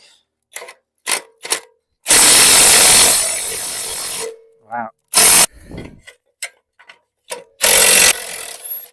Okay, cool. We're off. No, that's vibration, probably shaking the cat half to death anyway, so. Oh, the gasket's gone, isn't it? So that needs replacing. Well, apart from a new gasket, you might have to see through that. Can you see through there? You can see all the elements of the catalyst are still there, so it's all still in one piece. So I need to figure out what we're doing now. So that's my first question is this OEM React? Does that look like an OEM one? You guys tell me. It's got some extra stickers on it that may suggest it's been added later, but we know that this isn't the right this isn't the right catalyst for this car anyway. So yeah. So the rattle I've got is not coming from that. That's in pretty good nick, physically, chemically, I don't know. There's definitely a rattle in this exhaust. Yeah, some kind of baffle in there, loose, isn't there? So apart from cutting a hole in it, trying to fix it, it's got a rattle. But other than that, it's not rotten or in bad condition. So I'm going to leave that as that. If it ain't broke, don't fix it. So still working. That's no way going to affect the emissions, is it? So it's cleaning up. So I think I might need your guys' advice on this one. Right then, let's discuss where we are. Mark 1 cat. Okay, Euro 2 and a matching Mark 1 exhaust fitted to the TF, which should have a longer cat section, which has got the 90-degree bend on here and the sensor in the cat pipework itself. And I think that cat on that unit is longer. One of the reasons they changed it, because this is Euro 2 cat, I think, and then the new one's Euro 3. So it's got better performance. That being said, my initial thought when I found out that this had the old version of the cat on was that it was going to have Euro 3, Euro 2 differing limits. And the Euro 3 was going to be tighter, but I've been back car definition that the testers use when they do an MOT, and they're exactly the same. So the requirements are the same, the cat's different. Did they have 160 VVC engine with the earlier version of the cat? I don't know. Do you guys know? Because if they did, then that should mean that that combination should pass. Or is there something I'm missing there? Cheapest way for me to do this is to get a new gasket, put it all back together, install my O2 sensor in the exhaust. O2 sensor is showing that the cat's working. Now, it didn't work before, and I've not really changed anything, so why would it work now? Then I could be using some cat clean and doing an Italian tune-up, going for a long run on this. I didn't really get the chance to do that before the MOT this time, and this car's been sat for years. I mean, you go back over the MOT history, and it's kind of done only a couple of thousand miles in the last 12 years, so it's done hardly anything. I mean, the receipt from when it was bought from Trophy Cars, probably about 7 years ago, had exhaust fitted. And I've struggled to think that Trophy Cars would have fitted the earlier Mark Cat, but obviously someone did, didn't they? I think right now what I'm going to do, fit the O2 sensor on this part, on this exhaust, put it all back together, put a cat clean in it, do an Italian tune-up, and see if that gets me somewhere. Now, as I said before, because the MOT was abandoned, they didn't charge me for it, so it's not gone down as a formal failure, which is good. So I'll probably do all that, check what it's looking like on the post-cat sensor, and if that's looking okay with a good old run, I'll take it back in and see what happens. And then after that, I've got 10 days to try and sort it. And I think if in those 10 days, if it fails again, what I'm likely going to have to do is go and get some help. Because as I said earlier, it's a bit of a black art mission. You chase your tail forever and a day. Right, so luckily, whenever they took this out, they kept the connector, so which is great. So I'm just threading this down now. I just connected this white bits of metal. Threaded it down the gap. That's just going to come out here. Right. Just take. So the boss is going to go there. I originally thought I was going to put it over here, but the wire won't reach, so it's got to go this side. And if I do need to get this cut on a new joint put there to fit a Euro 3 cat in, then I'll just get them to put another boss on for me. Actually, indeed, the Euro 3 comes with its boss of its own, so this will be cut off and we won't need a new one, so double bubble. So yeah, it's going to go there. Now I can't have it going that way because it's going to start impacting the bodywork. I can't have it going that way because I won't have access to weld, so it's going to come straight up. I've lost my punch. I can't bloody find it. 22mm is what I need. I need to make sure I don't go beyond it, so we'll keep an eye on that. I'm really mindful of the fact that actually 22mm up here this is going to be too long and start coming to the other side of the pipework. So I'm going to make a start, and then this is pretty knackered anyway. So I'll make a start, and I'll get my grinder and lock the end off. Oh, here we go. Let's turn it back now.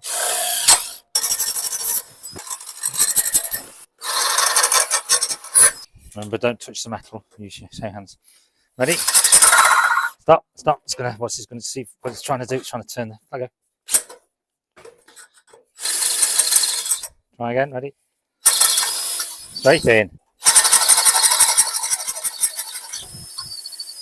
Good boy. Right, we're up to 9.5 now, so we are making progress. Oh, crikey.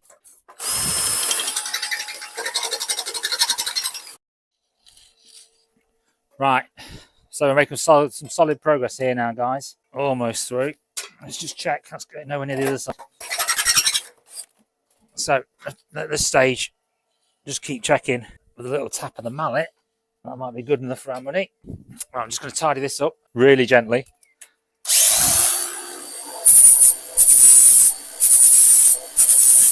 Nice tight fit. Right, here we go again. Wish me luck. Oh my god. Oh, turn it on. It's the start, isn't it?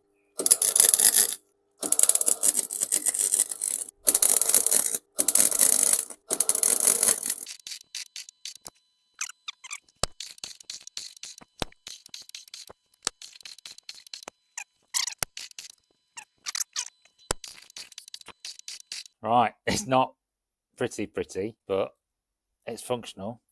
I'm not even going to bother grinding it. I'm just going to leave it as it is. It will do the job, that will stay on, and it will be airtight, so grand. Right, let's go polishing these tips. We're not after perfection here, are we? Just while it's off. Opportunity, just to smart it over touch. Right, let's try and pop this on without breaking anything easier without a cat in place. So, okay, right. Oh, crikey! Let's see. Ugh. What's going on? Well, I don't know why, but recording stopped. That was actually quite difficult. The main problem was these upticks on these tailpipes. So when you're trying to get it through, it's catching at the bottom and the top. So you have to get the back end up, and I had to put this side in first because that's furthest away from the flexi pipe, because that's blocking me putting the back end up on this side. Got that side in, jimmied it across, got it in. But yeah, tight fit. Right. So now I'm going to do something I shouldn't really do. I've only got one gasket, so I've made myself one out of a flexoid bit of gasket material. It's not really suitable for exhausts, but it's okay just for me to warm it up and test what's going on in terms of the post-cat sensor reading. So we'll do that, and I'll get one on order. Get that fitted straight away. I need some new fittings of these as well because they're a bit knackered. So put a bit of grease on so we can get it off and try and pop this on as quickly as we can. It's getting late as well, so kids need feeding, so let's get this done as quickly as we can. And then just make sure we've got the gasket right. This gasket only goes on one way, so yeah. Upside down, back to front. Try again. Definitely pokey-yokey this is, which is good, isn't it? It would have been on backwards. A couple of nuts to put on and tighten it all up. Cool. Last thing is just to tighten. Last thing to tighten is the sensor. So I've got this crow's foot. Pop that on and we'll over tighten it, do we? Don't want to stress test my welding. That'll do. Knit that up. Day's getting long, guys. Shadows getting long. So I'm going to start it, let it warm up, and then we'll look at what's going on with those sensors. I'm a little bit concerned that it's been throwing up a warning about heater circuit and not about the measurement itself. So I don't know if the measurement's been blooped out of the ECU, but we'll find out, won't we? That's a good start. Let's let it warm up. Right, so the first thing to note is there's no warning light on. That's good news. Let's just do a quick graph. Oh, it's gone flat. Oh my God, I have to charge it up. So I've got this on the phone now. Right, so graphing.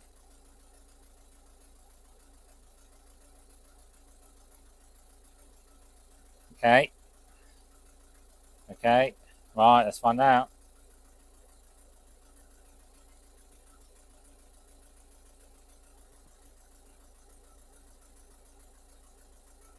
And it looks pretty good, guys, doesn't it? Doesn't it?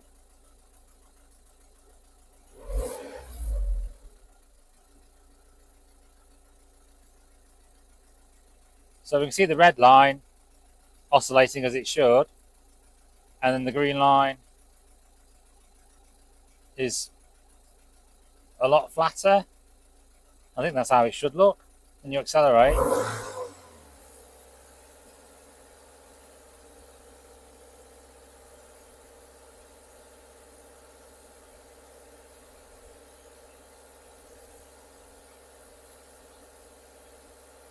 I'm putting more through now, aren't I? And the green line is following the red, and it shouldn't do that with the cat. The green should be cleaning this out. But at the moment, that looks a bit suspect, doesn't it? Seems to be doing okay at idle, but then at idle, it didn't pass either. So, I don't know. Take it up to 2,000 RPM. Set it at 2,000. Yeah, it shouldn't be. Should be following the red. So there's definitely an issue here with the cat. Hi guys, so this has arrived, infrared temperature sensor. So I'm just going to do a quick test on the performance of the cat. So apparently, from what I can read and see on YouTube, the temperature after the catalytic converter is supposed to be noticeably higher. So I'm going to quickly get under and have a quick go with this, see what's happening before and after. So let's go before.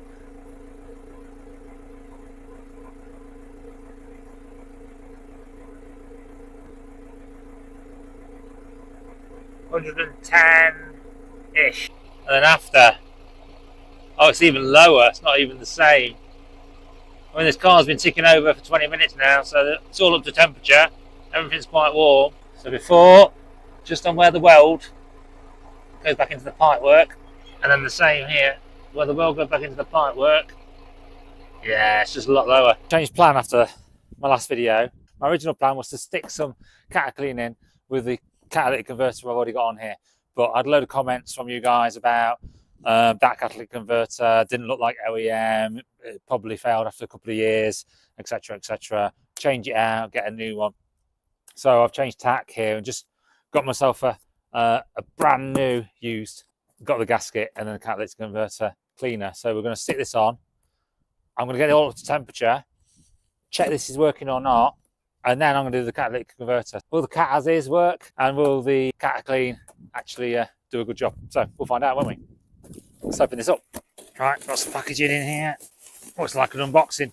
So this is off eBay, apparently off the same model TF. Sorry, obviously not off TF. Off 1.8 BBC. So, and some 40,000 miles. And looking at it, looking at the corrosion on it, looks in pretty good shape. So I don't exactly know if it's OEM, but I saw a few of these with a similar style, similar red sticker on, knocking about. So it's either OEM or a very popular one to get. So we're going to take the other one off, do a good comparison.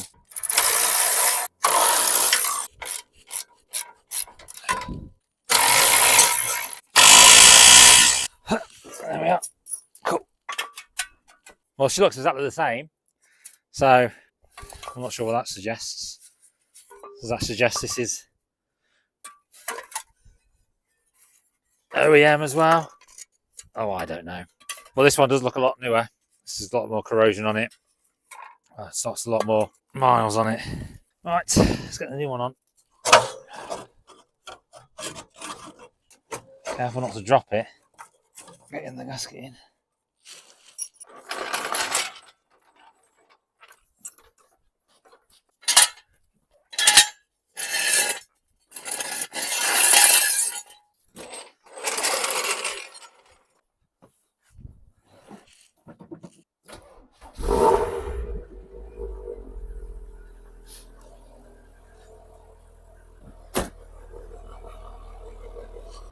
Right, you might notice my brake lights are on. I'm obviously not in the car. So this is the old switch. I've got the new switch. I plugged it in just to check it. That seems fine. I'm just going to go press the plunger. Can you keep an eye on them for me? Make sure they go out. We'll do that and I'll stick it in.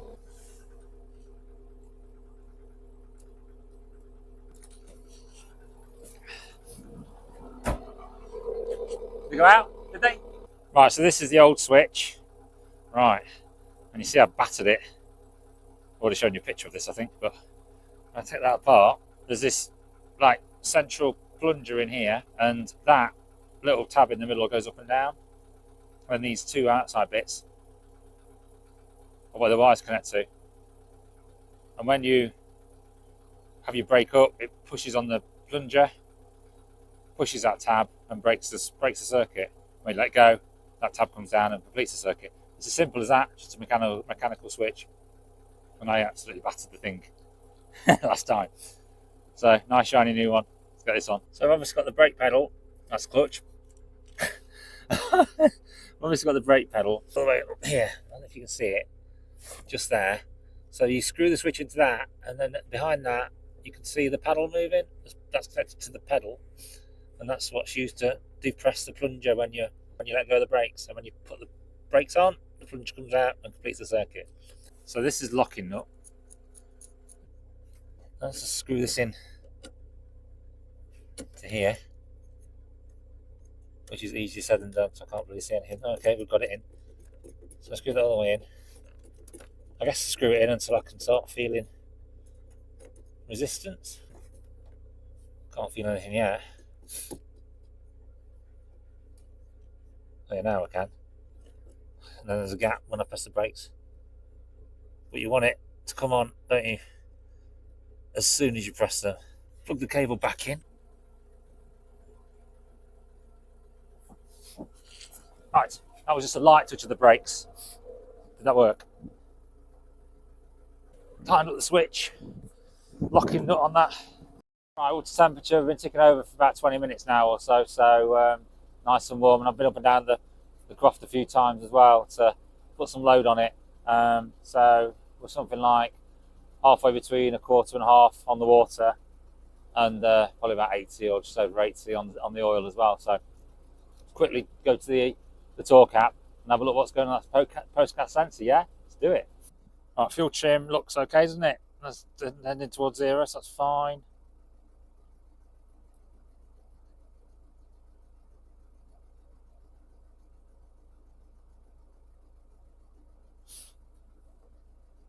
All right, let's have a look at this then. Okay, play. Now, we saw this before, didn't we? That at idle, the post-cat sensor was doing all right. Pre-cat sensor is doing the up and down thing like it should do. I'm going to take this up to 2,000 RPM. Now, it's going to jump about a little bit as I rev it. But just over 2,000 RPM.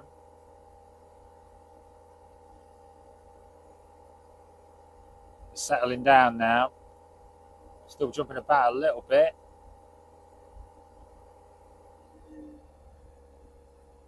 That's 2,000 spot on. Oh yeah, and the green's a lot more flat, isn't it? Totally what we want. Look at that. Awesome. 2,500.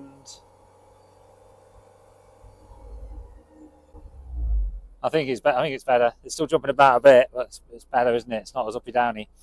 Right, then I just want to check with the temperature. Right, see what's going on. Before is right on that weld joint. 91, 92. After 86, 87, about the same. So temperature-wise, I'm not sure what's going on. But I think we've made some progress, but I still want to put the cleaner in it, see if that helps anymore, yeah? Right, welcome back to the next day. What's going on with the weather in the UK at the moment? It seems getting colder. Not warmer. Jesus. Absolute nightmare. At least it's not raining. Right. Let's try and get this cap off. I'm having real problems with this petrol cap. So I don't know if anyone else has had an issue with it, but can't seem to get the... I've got two keys and... Oh, God. It gets stuck in and then I just can't get it to unlock. It's like one little sweet spot where it works. There it is. So I think I might need to get a new petrol cap. It's looking a bit knackered anyway. Right, cat clean. So we're going to put this bad boy in. I think we've got some improvement with the cat, but I want to give it a clean to try and really push us over the line. What does this do? Fuel tank, injectors, combustion chamber, intake and exhaust valves, oxygen sensors, catalytic converters. DPF's not though we need that. Instructions are to put it into a quarter of a tank, drive normally for a minimum of 20 minutes or until the refuel light is illuminated. So we'll put it in and then we'll get it on tick over for a while and we'll do some up and down the croft stuff to try and get this to go through. It's going to take a while to get through that petrol I put in. Right.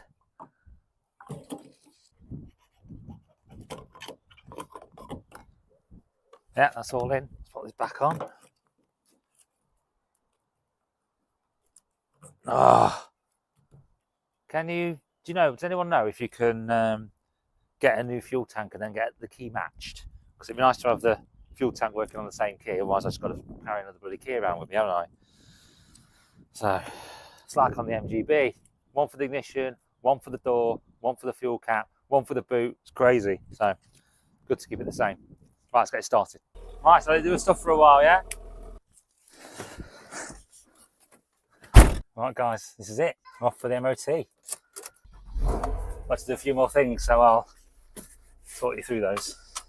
So I've driven this car a few times now, haven't I? Because I've went for the first MOT, which was a spectacular disaster.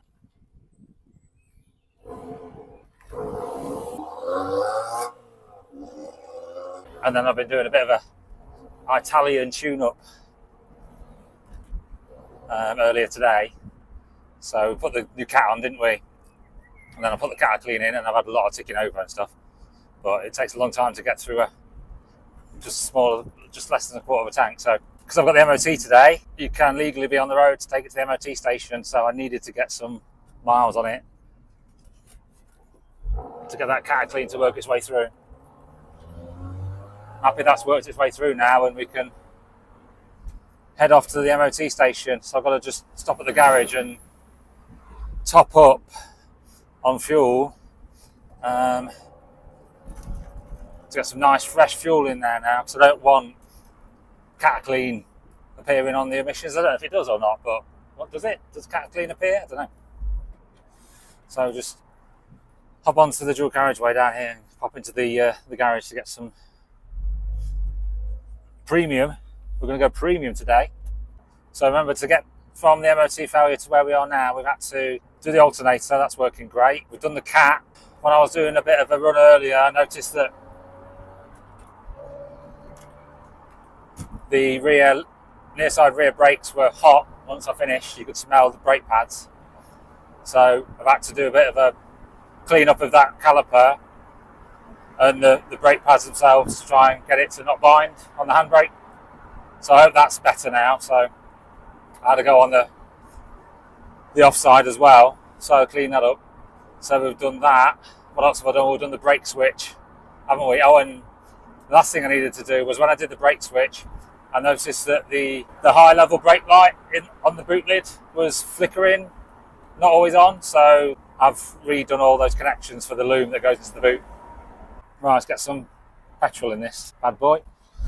Right, she's got the V-Power in, so 27 litres. Cost me 50 quid that, so I hope she treats me nice. I've given her something nice to drink.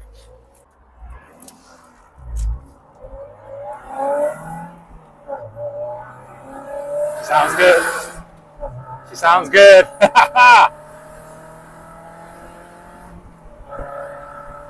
Oh man, I love that exhaust. It's brilliant. Just naughty enough, but not too obscene. She certainly doesn't sound like a £700 car. It's obviously not a £700 car anymore, is she? Now I've had to put some spends into her, but we'll go over that. I'll tell you how much I've spent in total. Will it be worth it? Let's get through this MOT and find out. But she feels solid. All the suspension feels good. It's obviously not got the soft ride suspension on it. It's a little bit firm, but I'm okay with that. We'll see over time if that gets a little bit wearing, but for now, it feels pretty good. Not too many rattles and bangs, so it feels pretty put together on the inside. Doesn't feel like a heading towards 100,000 mile car. Let's go to the railway lines.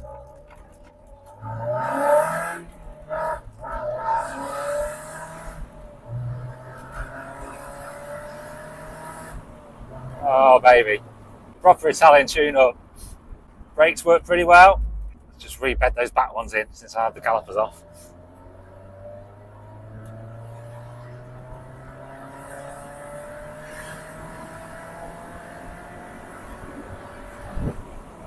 Just shy of 6,000 revs that, and it's got more to give. Pretty cool, dude. I need to find a tunnel, don't I, to go through. Oh man, all the yellow flowers, the rapeseed, that gives me mad hay fever, that does. Let's get out of here. There's an oil leak noted when I was there last time. I'm losing some oil down by near the plug. I think it's coming from the side of the engine, maybe the sump or maybe the oil cooler lines. But yeah, they're going to note an oil leak on the test. Forgot to clean it. That's a shame. Not to worry. But yeah, I think she's ready. The emissions though, I don't know. I did look at the torque app and look at the post-cat sensor, and since I put the cat clean in, it seems to have got worse, but I've only just put more fuel in, so I'm hoping that now I've put loads more nice and fresh fuel in, and that's going to give a better reading. I might have a look when I get there actually. Actually, sod it, I'm not going to bother. What's the point? Can't do anything about it now, can we? Oh, tunnel. Slow down for the tunnel. Ready? Here we go.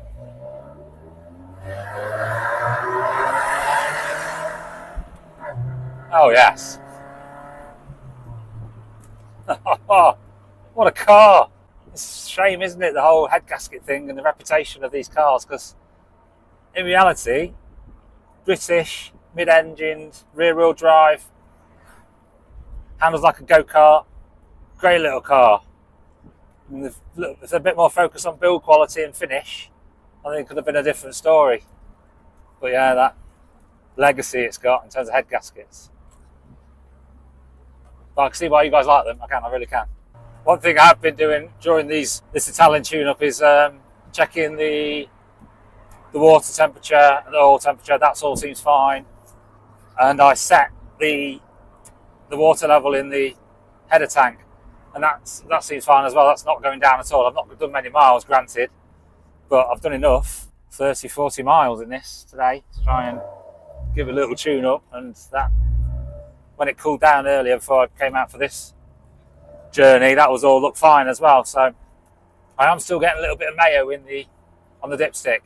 It's not looking too bad, but it's still a little bit of mayo. But I think the level of mayo I took out of the car and then flushed it, I think that might take a little while to actually get out, and a few more oil changes. So that needs to be done pretty soon, I think.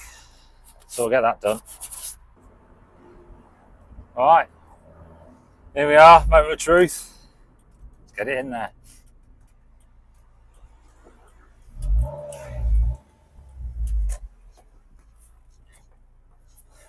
Hope it goes better this time, gang.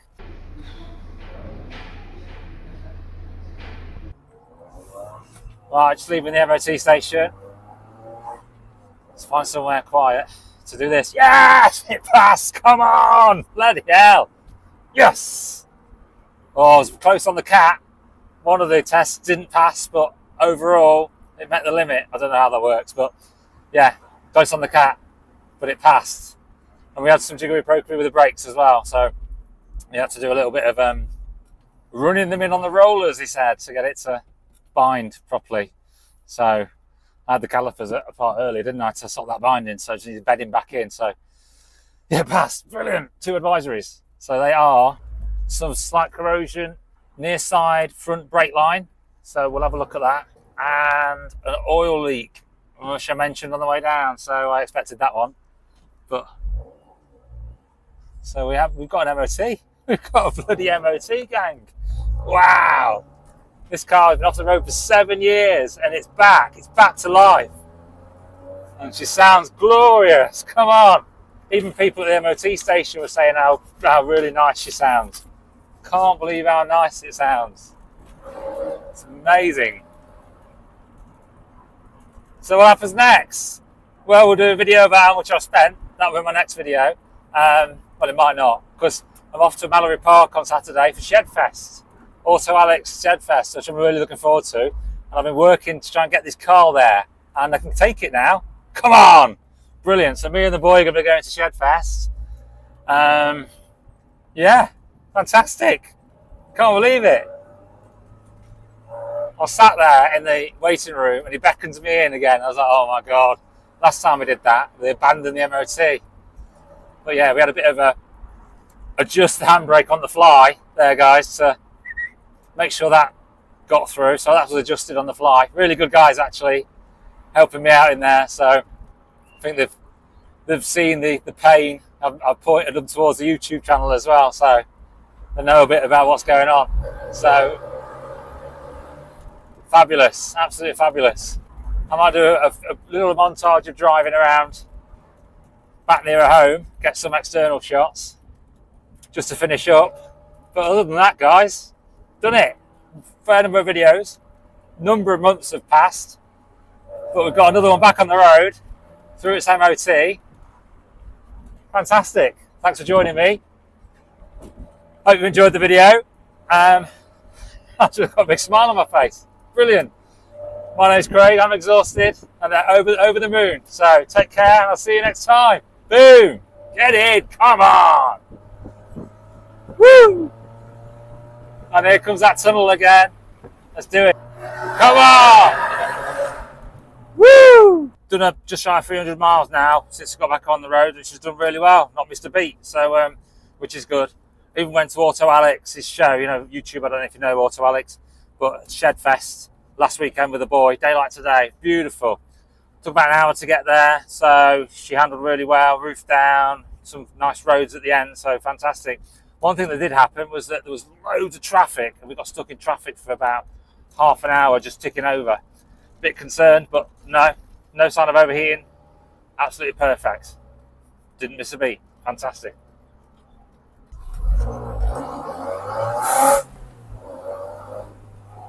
One of the things that I have been keeping an eye on is the coolant level, and that has dropped.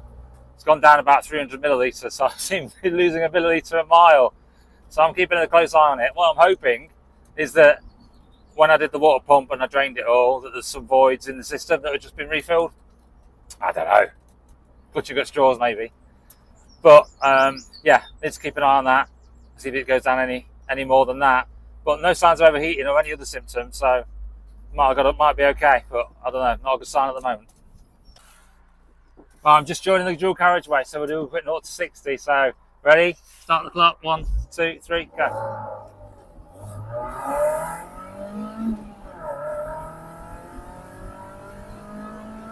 Now.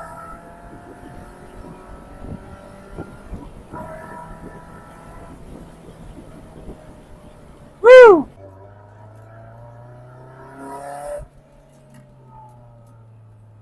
Awesome. You're getting used to how she handles now, so the day like today, it's great. I'm not driven in the wet yet though. I did take her to work last week, which was nice. Right, let's find a place to pull over and go over a few things. Well, that's better. Anyway, so picked up the car, £700 off eBay. Bit of an impulse purchase, but turned up on the flatbed. Got to have a good look at it. Not significant in terms of rust or anything like that. There she is.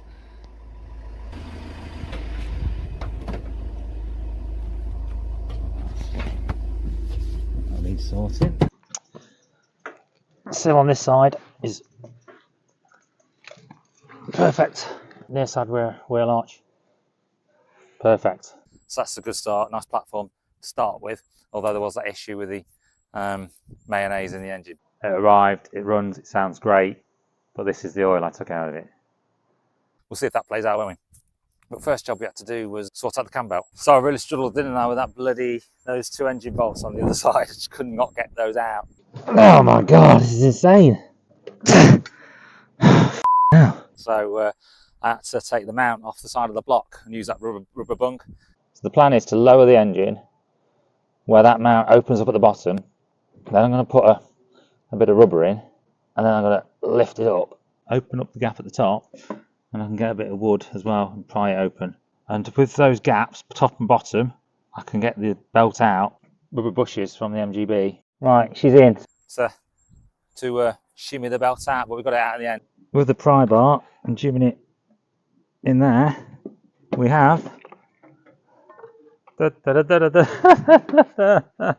Oh, yes. So that was a job well done. Right, and then we did the brakes and we did the clutch, didn't we? So brake lines are rotten out, the ones to the rear. I've not done the ones at the front, only the ones at the rear. That wasn't a difficult job, so I've learned a little bit about bending brake pipes and putting fittings on. Is it perfect? No. Will it work? Yes. So getting those back in was a bit tricky, but not that difficult. Bleeding them was relatively straightforward as well. Just quickly going to read the blades. Quickly going to read the... Can't say the bloody words. Quickly going to bleed the brakes. It's better. The clutch, however, man, that was a bit tricky, wasn't it? So the pedal just feels like nothing. We put the Brady clutch line on, so I got a replacement for that because I wasn't happy with the first one.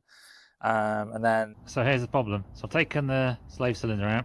The banjo with the washer needs that face flat and clean. And when you rotate it around to look how flat it is, it's not flat. The slave cylinder was a bit rusty as well, so it took a bit of cleaning up, didn't it, to get that to seal properly. That was a bit of a palaver we got there at the end on that one, and got the clutch working. I was a bit worried about that actually, in terms of the clutch, and did the gearbox work, etc, etc, but that was good. The clutch is fine and the gearbox is fine, although I think the clutch might be towards the end of its life, or maybe it's just a bit polished from not being used for so long, but that's fine. Clutch done, brilliant. Then we did wheels and tyres, didn't we?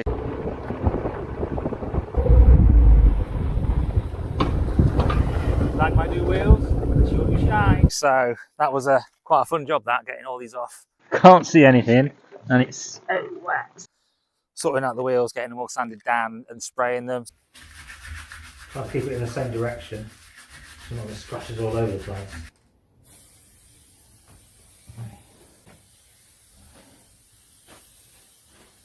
All done. Let's get these bad boys on then. Looking pretty good. A lot better than they were. And we're on. Wow, guys. How good does that look now? You know what? I'm really starting to like this car. How cool does it look? So they're absolutely filthy now. I've done so many miles, I've got quite a bit of brake dust on there. Got some nice new Toyos on the front and rear as well. Remember I bought 2 sets used off Marketplace and sold them on. So took a little while to get that done, but we got it in the end. All right, next one of my favourite episodes was putting some lipstick on the front. So we polished the headlights, didn't we?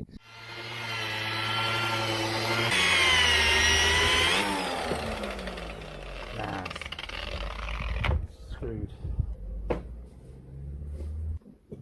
Right then. How not to do headlights. That was a bit traumatic. That didn't go to plan at first, but turned out well in the end. Fast forward 2 hours, and that is the same lamp. We fitted the fog lights. Done. That's all bolted up, and then the other side. They were quite cheap off eBay. I think they cost me 45 quid, including the wiring loom, although it's not a standard wiring loom. I did fit that off camera, but that works fine now. And we've got a new bonnet as well. So, right, let's give this a go then. Give it a quick polish. Right, front end done, lipstick on, looking pretty. Nice clean light, bonnet's looking good, fog lights looking great. All done, all working. This cost me 30 quid in the end, so pretty good. Not sure about the colour match, so I might be painting the bonnet at some point, and there are some scratches in it that I'm not happy about either, so a bit of work to do there, but not too bad, yeah? Then we're on to emissions and exhaust, so we fitted an O2 sensor, didn't we? So that was a heck of a problem to get that off. And I'm not sure what's happened to that thing. Someone's been at it with a chisel, haven't they? The downpipe, so that had to come off. We got destroyed getting it off. Definitely knackered now. Oh, something's happening. Oh, yes. Look at that. I was a bit worried then, like it stripped the threads, but there's still threads in there, that's fine. So as we established earlier, this is the one off the car, this is the one I ordered, obviously wrong, but it's still an O2 sensor, and it's still got 4 wires, so there's no reason, I don't think, theoretically, that I can't splice that connector onto that. Put a new one on there, did a bit of rewiring as well, but that works fine. And you would have seen in the later videos that following the MOT debacle, I had to fit the O2 sensor onto the exhaust itself. Oh, yeah, right. Don't knacker it, don't drop it.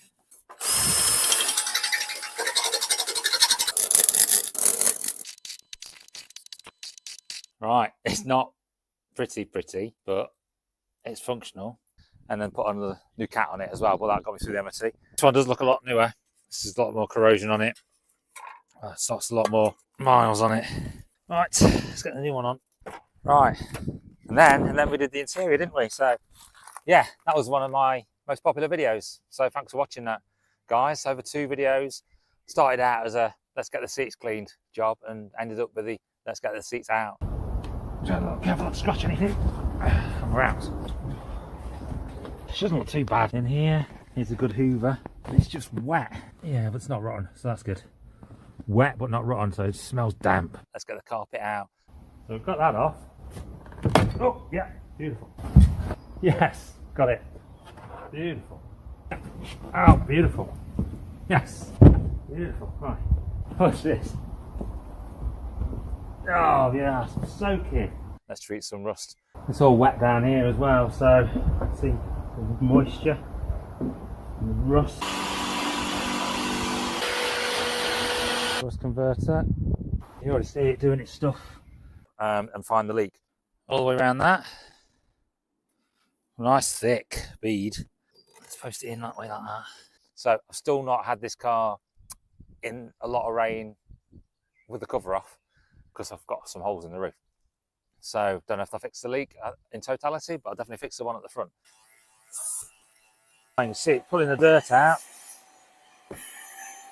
Almost done with this job, not quite, but almost. So what do you think, guys? What do you think? Absolutely brilliant. Like new. So that was a good job. Really enjoyed that one and really brought the car back as well. You know what I mean? Made it a place that you wanted to sit in. So yeah, nice one. So yeah, thanks for watching that. And then we spent some time down in this corner, didn't we? And on the side of the car. So we got the built hammer treatment. So that was all done. Got rid of all the loose rust and dirt from underneath on the front and rear subframes. So all I'm really trying to do is get rid of all the loose stuff. They've all been treated. On here. Okay, good. Now this stuff's okay on rubbers and plastics and cables and everything, so don't get it on your brakes. Other than that, you're good to go. And now we're going to inject in there and see how far we can get. Press it and slowly pull it out.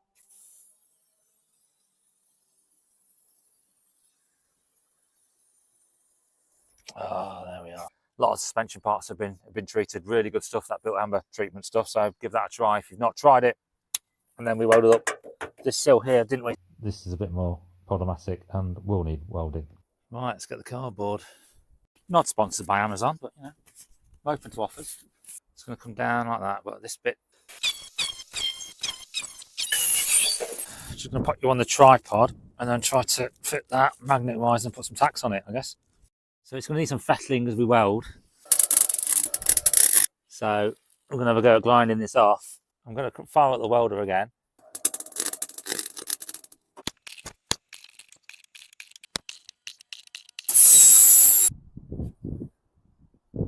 We're getting there with this. Going on. I mean, the finish, the quality of the workmanship here, even if I do say so myself, is pretty damn awesome. Yeah. It's just the colour match just won't do for me, so I'll order some more. So sounds pretty good. No was filler in there to smooth it, but in the end was a bit difficult, but we did a good job in the end. Still not got the right paint. It's okay for now. I will get some paint and blend that back in to finish it off properly at some point over the summer, I think, but it'll do me for now so I can get her out and stretch her legs. So yeah, and again, not expensive. So yeah, there's obviously other things as well. So I've got some new badges, front and rear, got a new aerial as well, some windscreen wipers. That's to rewire the headlights at the front, needed a new battery, didn't I? Because that old one was shocking. Then we had the whole MOT abandoned saga, so I had to get a new alternator. That was really cheap actually, so got that fitted. That was a fun video to make, that one, in terms of that 30-minute challenge. So right, so I got myself a brand new used Bosch alternator, because I'm going to try and do this in half an hour. So jack it up, get it out, get it off, get it on.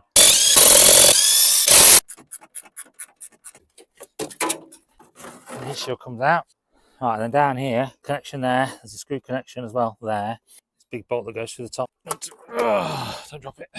I've got 5 minutes to achieve my goal of getting this fitted, which is not a lot of time, but maybe just enough. So I'm just going to try and tighten the tensioner bolt up. Then just the bolt that holds the tensioner back to the engine. And it's fitted and I'm soaking. Right, let's jump it, see if it's charging. Let's just bring you guys in. Let's check it out. Oh, 14. Brilliant, yes. And she's going to charge. Some people doubted I did it in 30 minutes, but I did, so better believe it. So I've got that all done as well. So yeah, trying to think what else I spent. Anything I've forgotten? Speakers, fitted some speakers, didn't we? Got the sound bar as well. That was freebie, so that was really nice. Right, just to recap that then. So car, £700, £200 delivered, wasn't it? So timing belt, that cost me 80 quid, but I did a service at the same time. That was an extra 40 odd. Brakes and clutch. So flexi lines, the hard lines, the braided clutch line, and then the juice as well. Cost me 105 quid. Wheels and tyres, that cost a little bit more. so we was going to pay a bit for tyres, aren't you? But we got those quite at a good price. That was £260. O2 sensors, 2 of those cost me £40. Fog lights for £45. New bonnet was 30 quid. Interior didn't cost me anything, just some cleaning products, so nothing too bad there, and some paint from the garage. Although the speakers this cost me £35, and that T-bar, as I said, was free. Rust treatment, there was £45 for the built hamper stuff. The sill repair only cost me 50 quid, bit of material, bit of paint, bit of time, job done. Then we've got other things, haven't we? A new key fob, some new badges. I bought an aerial, rewire the headlight cables, and that was like 50 odd quid. Needed a new battery because the old one was knackered, and I had to get that alternator fitted, didn't I? I had to pay for the MOT as well. So all it was, well, I'll tell you what we're going to do is jump back in, drive home, give it a wash and a polish, bit of treat, and I'll let you know exactly how much I spent, see if you think it was worth it. One thing that is cool is the exhaust pop, if we can get it to do it. Oh, there she blows. God, glorious weather. What is it, Sunday the 11th of May. So last few days have been brilliant, haven't they? Did you see the Northern Lights as well? Wow, I didn't see them. Gutted. Seen loads of pictures. I was out last night as well searching, but didn't see anything. So that's disappointing. Destined not to see the Northern Lights. We even went to Lapland on holiday a few years ago and didn't see them, which was again disappointing. What's going on? Why is there so much traffic? I live near the Arboretum, so just over that way, and they have run to the wall where loads of motorcycles come to the Arboretum on a particular day, and there are other things as well going on the Arboretum, and there's loads of bikes up here, so I don't know what's going on today, but there's obviously something going on. But they never seem to, they always really prioritise the bikes, and I get it, but you've got to balance the traffic. It's just a nightmare when they turn up. It really causes quite a lot of ill feeling locally, which is a shame really, because it should be a more positive event. So they just seem to, I don't know, stop whinging about it. It's a good thing. So what am I going to do with this car? I don't know. I don't know what I'm going to do with it. So I've taxed it for a year, fully insured, obviously. Don't know. What I've got is I've not got enough room. So we just ordered an electric car, a Tesla. Yeah, I know. Just ordered that for the wife for commuting to work. So it's going to serve a purpose. But it means that I need to put it on the drive. So what I'm going to do with this, I don't know. We'll see. But I really like it. So, and they don't fetch much money, do they? So it's not like I need to sell it for the money. So I don't know. We're looking at moving house in the not too distant future, so I might just stick it somewhere until we've got some more space. Definitely say at this time when I move house, I'm going to get double garage and some space. So that will happen. Definitely a few road trips, I think. Something like that, innit? Right, guys. It's actually a couple of days later, so by the time I got through that traffic and made it home, it was family time. So not a chance to pick it up, but now we're going to stick some snow foam on. Built Hamber touchless. So I did a video on this. No one watched it, but I did a video on this. It's really good stuff. And then we've got the Built Hamber Touch on as well, which is like a follow-on wax shine treatment. So we're going to stick that on and give the wheels a bit of a clean as well. Cue the montage.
Rain has stopped play, gang.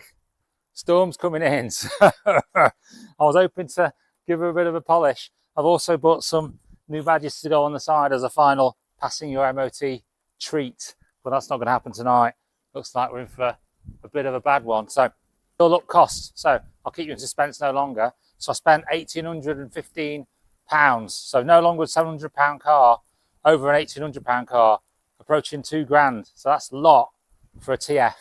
I mean, she's done 96,000 miles, so she's not short of mileage either. So it's quite a lot. And if you look on Marketplace or eBay, there's quite a few of them around. She is a 160, so she's got that on her side. That pushes the price up a little bit more, but she's not a cheap car, I think, in that Marketplace anymore. That said, it's got new tyres on it. I know exactly what the sills are like. There's no rust on it. Brake lines are done. There's lots of jobs that have been done that wouldn't need to be done on another car if I bought it. It's unlikely you're going to buy a car of this age and not need to do something. So in that regard, is it really expensive? Did I do it to make money? No. I did it for content. Have I got content out of it? I certainly have, and I've really enjoyed it as well. I'm getting soaking. It's so... Right. So I've got the roll hoops to sell. I might get £100 for those. So it might take me back to 1,700 quid. So all in all, it's not a bad car. Actually really enjoying driving it. I've got a few things more to do. I've got a new hood to put on. That's obviously not included in the cost yet. That's quite cheap, but it has got a glass roof, although I got that separately. And I've got some electronic stuff to do as well. I want to fit a switch for the boot, a button that opens it automatically. So I met some guy in my village who used to own one of these, and he gave me that free. That's really nice, isn't it? What a community. Fantastic. And I've also got to put a water low level alarm in as well. And it's still raining and I'm getting wetter and wetter, but I don't care. Right, guys, it's been a good video. It's been a great journey. Really enjoyed you being along for the journey as well. So if you guys haven't yet, please subscribe. Please do me a favor. You know what I mean? I'm doing well on subscribers, but every little helps. So please hit that subscribe button. But for now, I'm getting really wet, and I shall see you next time. My name's Craig, and I'm exhausted. Take care, guys.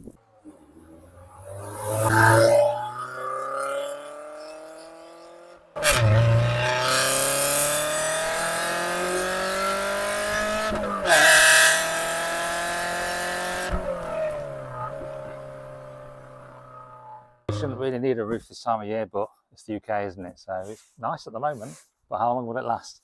So we've got to get this sorted. So first thing we're going to do is drop it down and then see if we can get the bad boy off. Right, so we're going to get this T-bar out of the way first, because you've got to get to the fittings that are just behind here. So let's get the seats forward. Right, then there's these 3 screws here that you attach the tonneau cover on if you have one. I don't, but they're still there.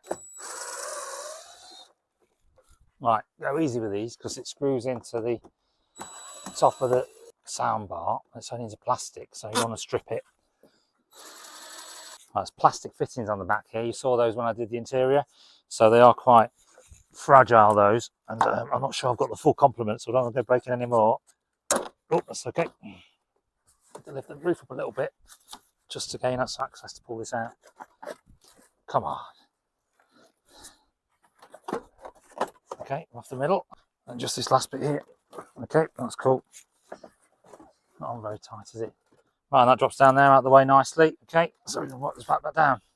Right, so this roof is pretty much held on by these 2 bolts at the end. This is a 13mm spanner.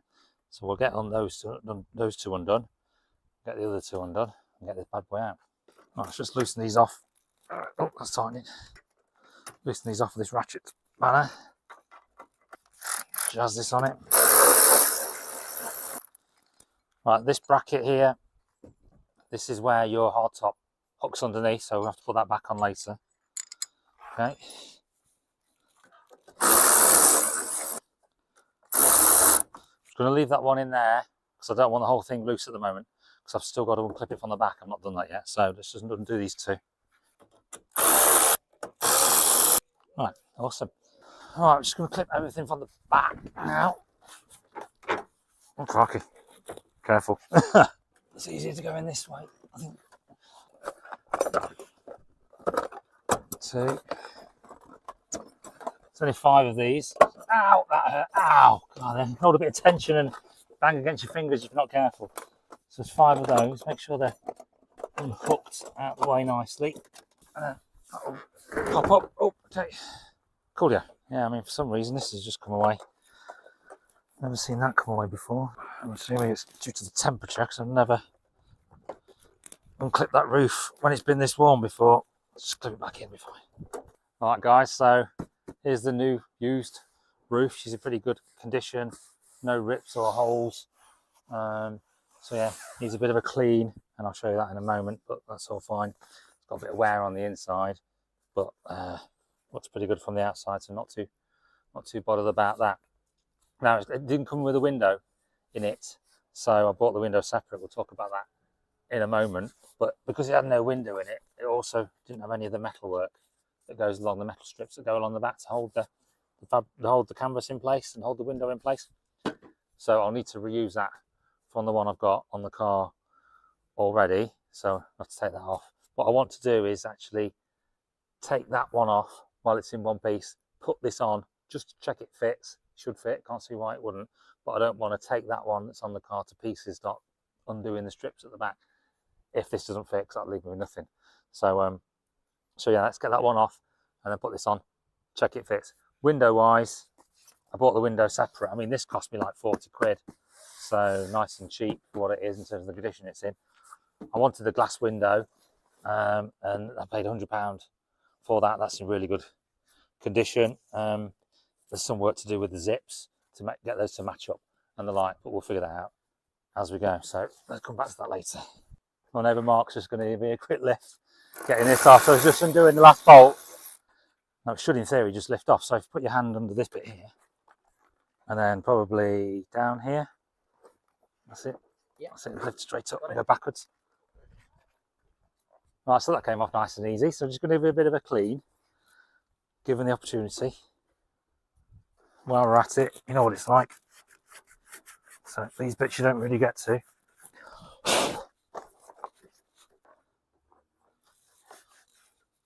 Okay, that's good. You guys getting out much? Enjoying the sun? Getting your roof down? Actually looks pretty good, doesn't it? With no roof on it. Looks nice and clean. It was warm enough in the UK, never rained. You could leave it off for a while, couldn't you? But or it lived in the garage. It would look pretty good, I think.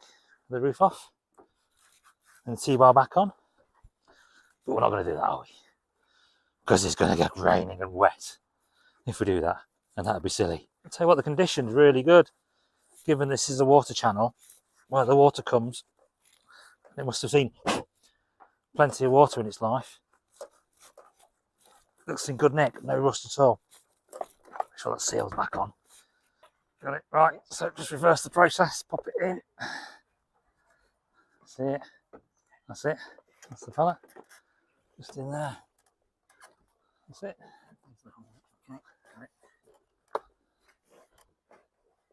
That's it. All right, just put those in loosely.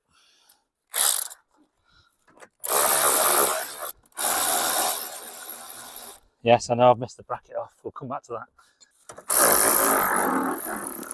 Oh, crikey, Riley. That sounds like it's cross-threaded, doesn't it? Try the bottom one. Okay. Top one again. Oh, not liking that one, are we? I think we'll leave it that for now. Try that in a minute. All right.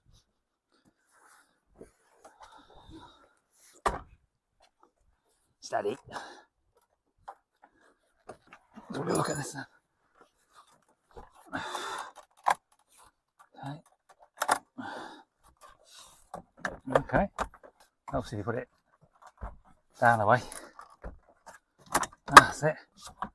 Okay, that's better. Didn't quite get that right, did I? Okay, that's good. Fits. Got to sort that tab out. Right, okay, so that's there.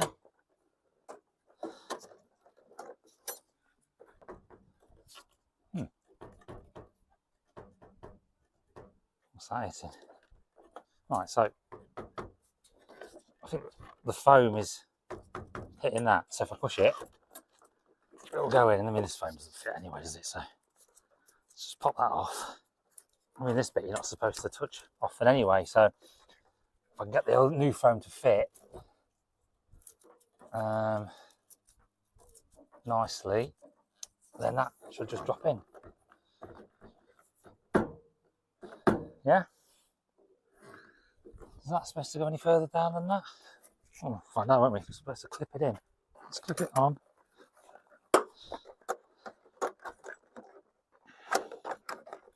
Oh, you don't get to see this very often, do you? So this big seal that runs on the back, it seals all the way along here on that surface underneath where my finger is, all the way around. Okay, and that keeps the rain out, and I guess then the rain runs down here and out through the door jars. That's where the rain goes. So when it falls into this gap, it runs down that way. So that feels like a good seal, that does. Let's just check it here. Yeah, nice and tight. Yeah, good. Okay, and then when they go in,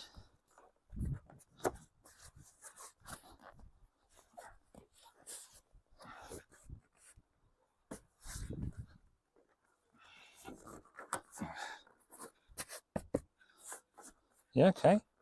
Wow, that looks a lot better already. So now the door should close. Let's check carefully. All right, okay. Sits underneath that. Got that tab to sort out. That's a pretty good fit, I think. Still some work to do here, obviously. I think that'll be okay. Go down that gap. Right, and then this side. Again, seal looks all right. All right, okay.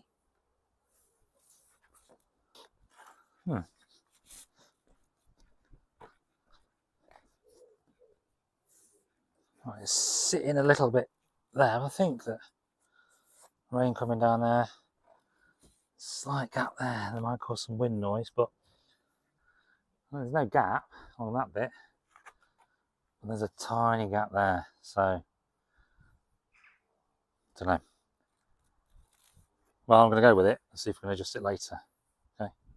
But yeah, I've got to obviously bring that around. Once that's plumbed in and it's pulling this tight and it's clean, I'm pretty happy with that. We can start dismantling the old one and thinking about how this goes back together. Slight mark there in it, but it's better than the old one. Crack in. Right, so now I need to prep this, don't I? Because it's still got some old rivets in it. So unclip all these bad boys. I've got my drill and I bought myself some new bits. Because my old cheap bits from Amazon. Yeah, not really man enough, are they? I'm going to go to 3.5, I think.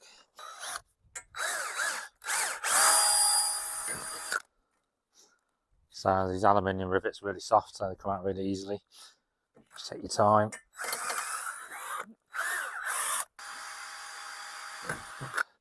Okay, cool. Now I need to be careful not to drill a hole in the hood itself.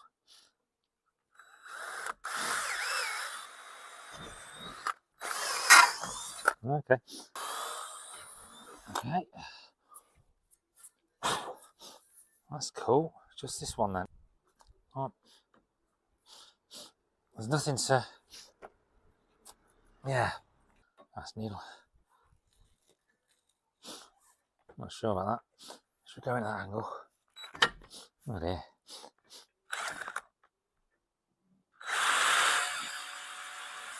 Okay, cool. Let's make some progress. Oh, yeah, there we go. Through. Right, that's all that off in terms of holes. I've still got this sticky residue from the old seal. I'll get some acetone on that and get that off. Let's do this side. Cool. It's okay. It's okay.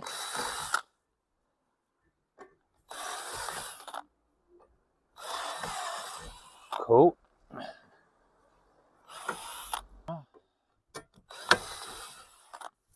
Good stuff. All right. My drills are running out. I've got 2 left. Can I get them done? Okay. Done, done, done. Done, done. Done. Oh, there's one there. All right. flattening it out more than anything. It's only soft aluminium, so that's whatever. Okay, we're in. Done. Now we're going to try and clean all this up along here. Now, most of this we can clean up afterwards, but obviously down here, I don't want to cover it up and then be able to get to it. So, and again, where the seal, where it sits on the seal here, getting that surface clean will help prevent any ingress, won't it? Water ingress. Coming up nice. Surface beneath it needs to be smooth so the new seal can stick on. Because I can't stick it to this old stuff, can I? Right, so I think that is enough for the razor blade. And we'll come back in.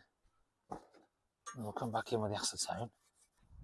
I'm not sure you can see that. There's like some sticky residue in here. That all needs to come out. Get that seal, again, get that seal to do its job. Oh, yeah. Ugh. Gummy, gooey, nice. Yeah, if you don't use acetone, guys, make sure you get yourself some, because it's so much easier. I mean, if I didn't have acetone, this would be a pain in the arse because I'd be getting the scouring pad out and everything. Like new now, that like new. Right, just final bit on that sealing surface. So that's all clean now, and this is all about the preparation, isn't it? Because you might think to yourself, "Oh, I won't see that. No one will see that." But you've got to stick that seal back on there, and if it's not clean, it doesn't stick. In 6 months' time, it gets trapped between this and the body, and it rips the seal. You've got to buy a new seal and start all afresh. It's a right ball ache, isn't it? So taking your time, getting it right, job well done, job worth doing. My old man used to always say, if you're going to do a job, do it properly, or don't bother doing it at all. So I stand by that, and it's worth figuring out how to do these jobs yourself and do them the best way you can. Is also taught me how to be thrifty as well, and learn when to pay money for people that can help you do those jobs that you can't do. So I've always been that kind of way of mind. If I can figure out how to do it myself, get these things done, get it done without splashing the cash, then I can spend money on those things that I can't get help with, like proper engine work, I could probably do it, but changing the clutch on the car if that needed doing, or a head gasket if I didn't have the time. So spending money where you need to spend it. I mean, I spent money on a new hood on the MGB 25 years ago, and that was expensive back then, so I could have taken this to Prestige Auto Trim just like I did back then. But I mean, the value of a car's not really worth it, is it? And the wife may raise an eyebrow or two. So as I said, spend that money where it needs to be spent, not necessarily on things you can do yourself. So good luck.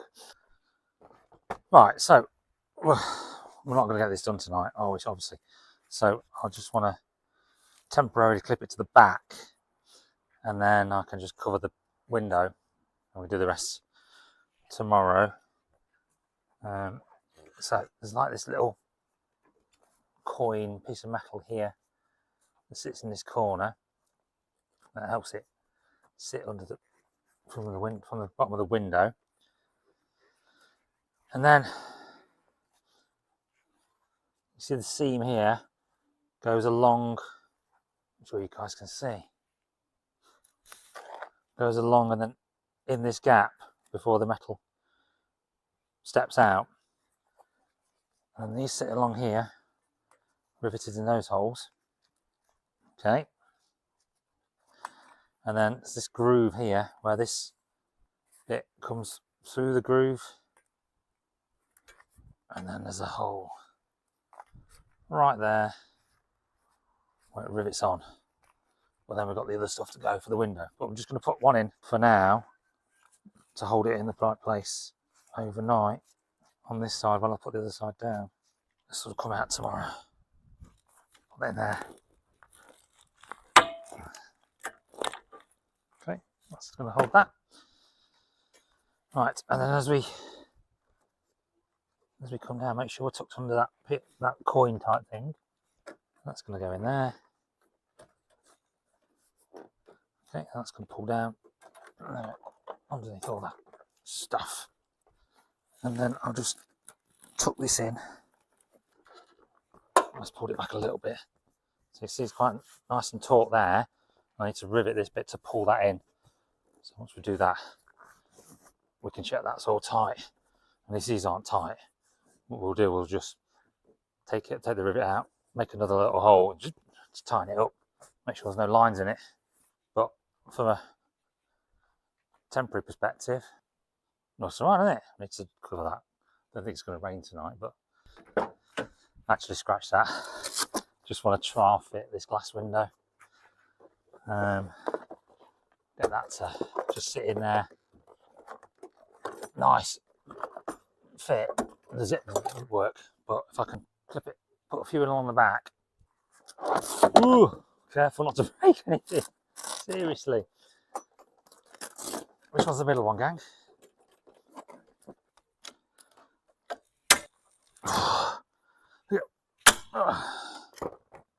Well, the holes are in the right place at least. It's a good start, isn't it? Right. Okay.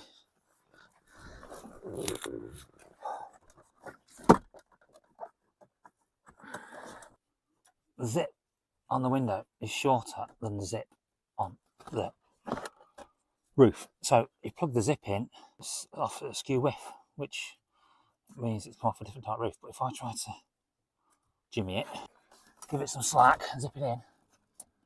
Well, let me zip it in now. Got not enough arms for this. Crikey, O'Reilly team.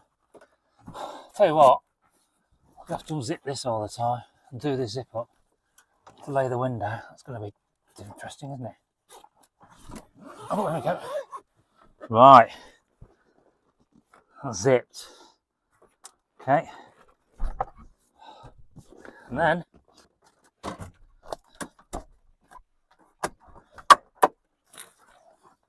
oh, baby. God, there's a trial fit, team. That's amazing. Still got to get this stuff sorted, haven't I? Pull that in and that in there like that.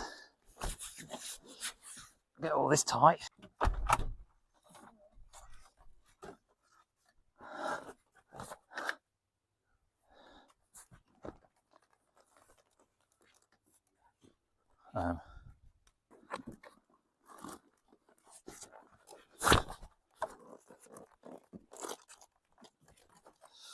Oh my God.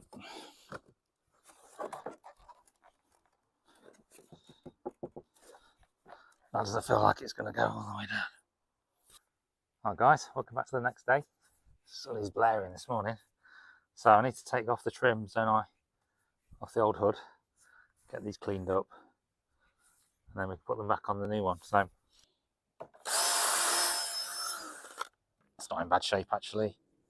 Some rusting along here. So we'll brush that down and get a bit of paint. So that's one side. I mean, you see the original colour under there. That's quite nice actually under there. But again, this old foam is coming off. It's all crumbled away. Same as the other one, bit of a clean. Right, and then we've got this strip that runs along here. So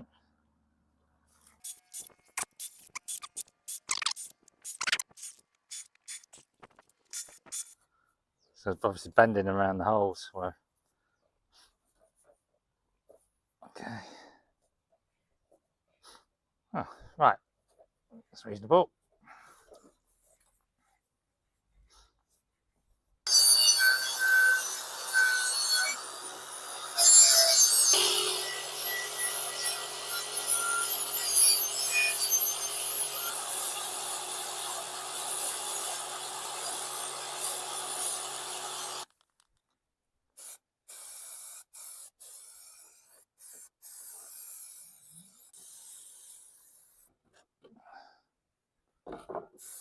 I'll just do the whole lot.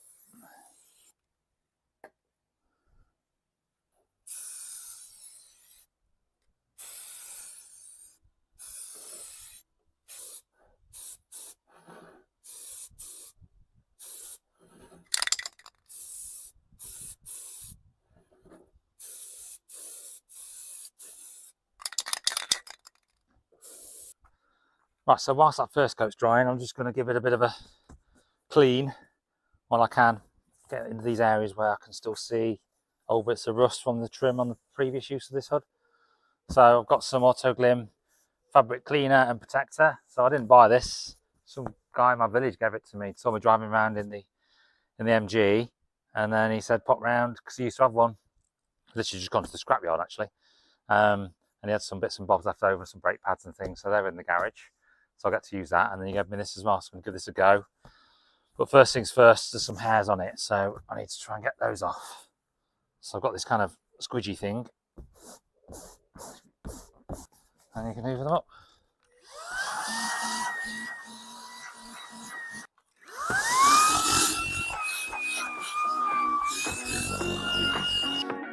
Right, now we're going to go with the cleaner.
Right guys, so I've got my hood all cleaned, looks pretty good, and I've got the metal bits all painted, ready to go on, but not as all as it seems. So you need to modify the hood to enable the glass roof to go down, because at the moment I'm trying to put this down and it won't go down, and I'll show you exactly why. Hang on.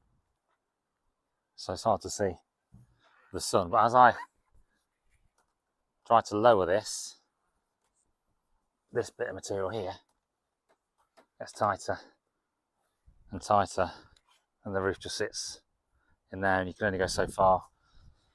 It will break the roof if you keep going. So what you have to do, apparently, is this is called the rear bow, the rear support on the roof. And when you fit in a glass roof, you have to detach the hood material from the bow itself. This is currently attached. So as the hood goes down, all the material's moving with this rear bow attached to it. So you've got to detach it such that this piece of material here can slide over and give you more material here to allow the glass to fold in. So I need to figure out how to detach that. Got to unscrew, I think these are 7mm. Unscrew, there's a bit of velvet I've already pulled off here. Some 7mm bolts, I think. Got to unscrew that, and there's a plate comes out the top, and then it should detach the rear bow from the hood.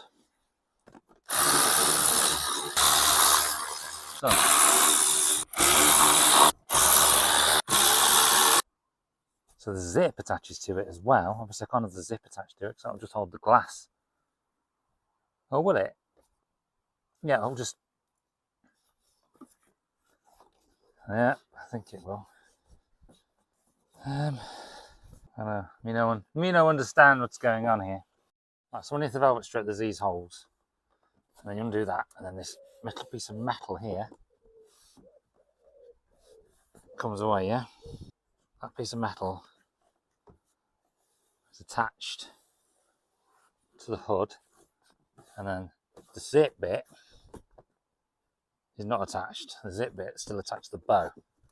So I've got the hood away from the bow, attached to that piece of metal, and then the zip attached to the bow, and I've still got to remove both. So undo those there. I think at each end I might have to peel that away, And I think there's some rivets on each there. You can see where the marks are for the rivets look along here to get the zip away from it. So let's do that.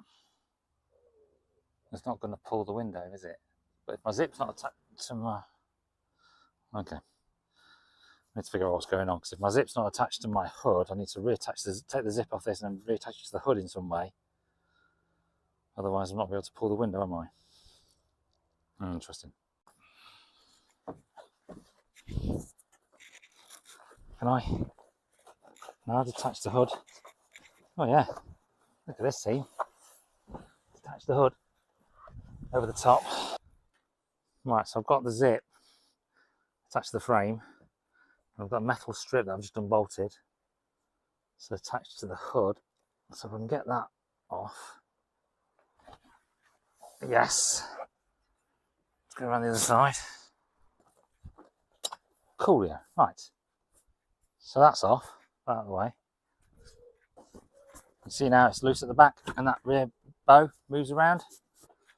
I wonder now, if I zip this back up, will that work?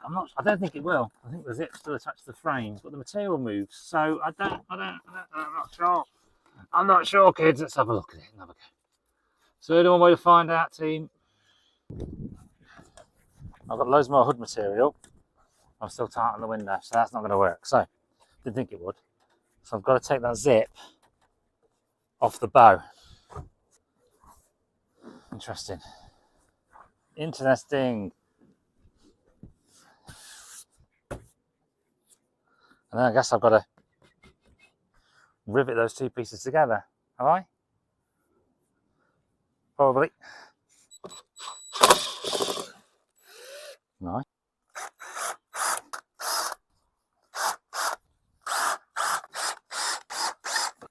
Another bit of velvet.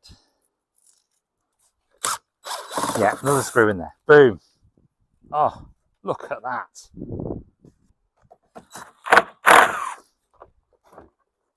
Wicked. Right, so now I've got this bit zip stripped off, and then I've got the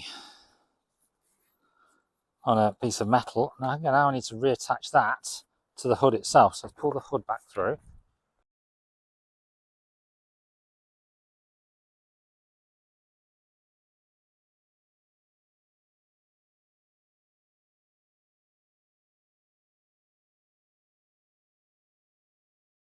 I've just put some cable ties in.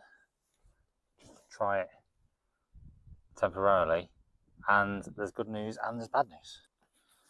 Right, so the good news is when you fold down the hood, and you have to pull this bar upwards now. It goes down.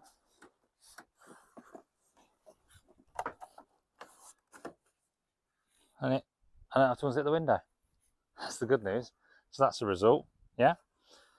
The not so good news is that when you tighten up the hood, it no longer pulls the window tight and you can see the zip. And the problem there is because obviously this bit now, the bit with the zip on, down too low, isn't it? I've got to pull the strap bar back as well. So I need to bring the zip back up and fasten it back to the hood in that direction. Now the lucky bit is that the zip's actually broken. So already had a new zip, so I need to get that fitted and stitch that in place. My voiceover Craig here, guys, because I had a problem with my sound mic wasn't working. So the next few scenes didn't have any sound with them. So I'm just going to recap. So in this scene, I'm just trying to figure out what height to put the zip when I sew the zip into the hood. The problem is where the hood attached to the rear bow, it was folded forward. And now I'm going to attach a zip to it. It's actually going to fold backwards. So when you do that, it changes the location of the material I'm going to attach the zip to. So what I'm doing is putting the hood back together with the bow and the old zip so I can measure it so I get it in the right place. So that's what I'm doing in this scene. Right, now I'm coming in with a tape measure. I'm measuring from the zip to the hood. So putting the measure under the flap on the hood so I can figure out where the zip sits in relation to that upper bit of the hood. So when I put the zip back in, I get that height right. Okay, so that's what I'm just checking out there.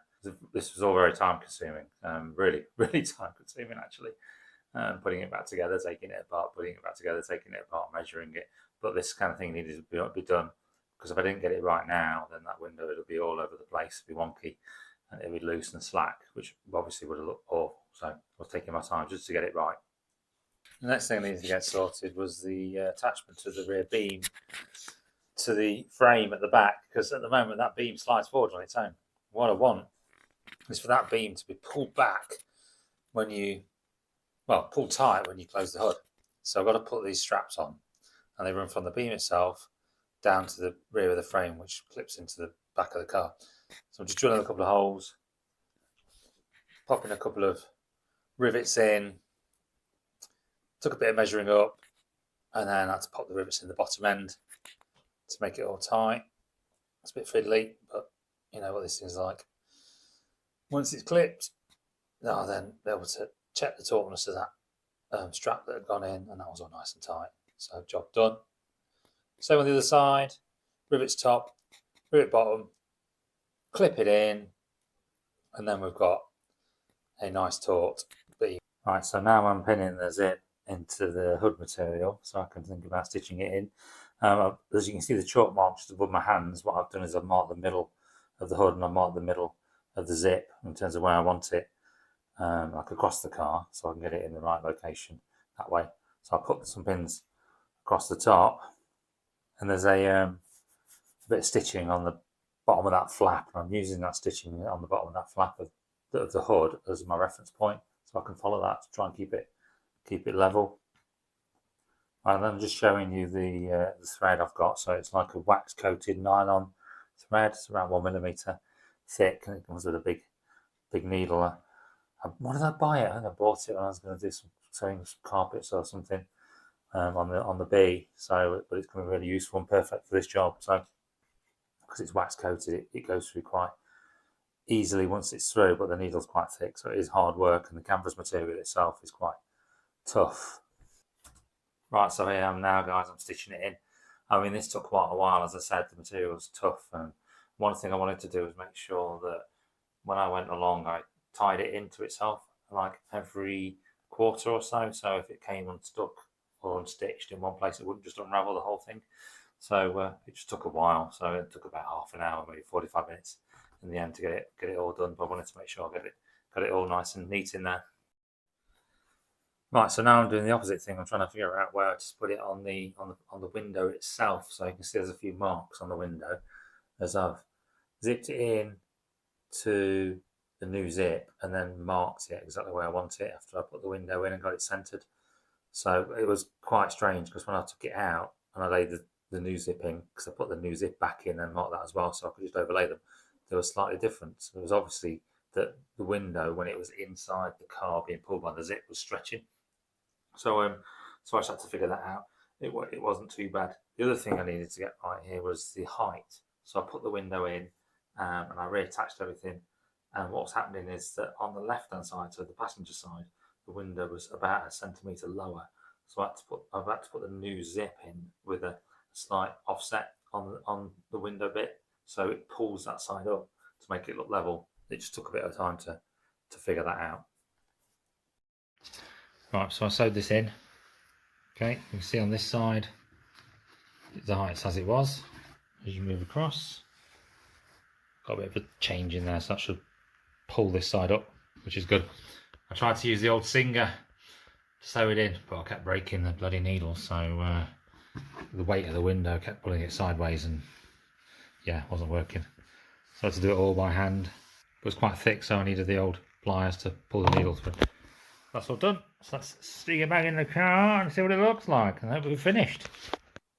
I've even put the new foam on as well, so it makes it look really good. I think that painted strip, a new bit of foam, yeah, looking fantastic, really good, happy with it.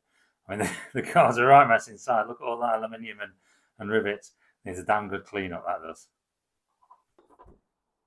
Wow, it's taken a long time. Wowzers. Right, I'm all done. It's all riveted back in. Sewing's done. So we've put the zip in top, zip in bottom. And now this is good to tighten it up and pray to God it's all level and looks good, because I'm hoping that's finished. Fingers crossed.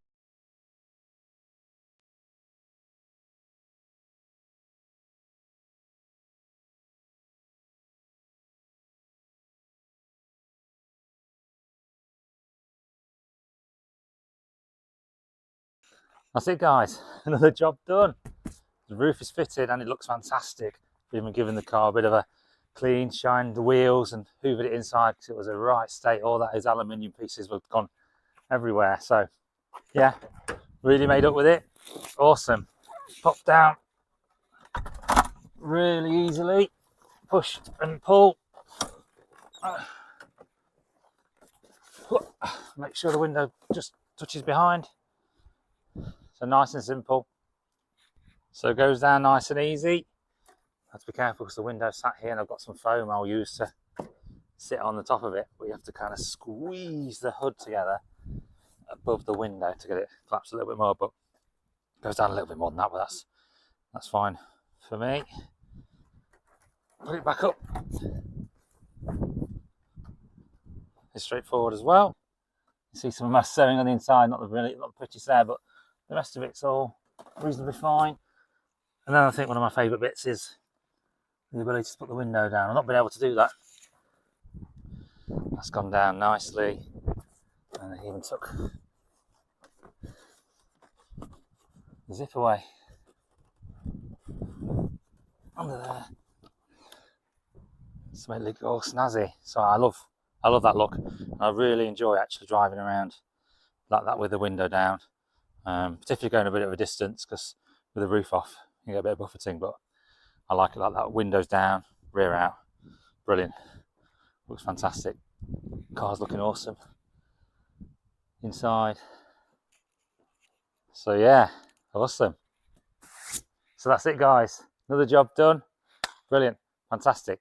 Next time I'll be going on a bit of a road trip, so hopefully you can join me for that. Not the easiest of jobs, and it's clear you can't just stick a glass window into a normal hood. You've got to do some modifications to get it to work, but you can get it to work. It takes a bit of fettling, it takes a bit of trial and error, and you've got to be a bit handy with a needle as well. I'm going to check the oil, check the water and all that stuff, but we're going to head off soon and we're going to do a bit of a drive round Cheddar on the roads there. Right, so how's the water looking? Oh yeah, it's gone down a touch, but we're still acceptable. So still losing water somewhere along the way, guys. I don't know. Nothing else wrong with the car. No sign of overheating or anything. Everything seems perfectly fine. No smoking. And let's have a quick look at this oil, shall we? And the oil looks perfectly normal. So that's at the right level. So we're happy with that. So no problems. I don't know. Just losing a bit of water. So we'll keep topping it up, shall we? See if something more dramatic reveals itself, but for now that's okay. Cool.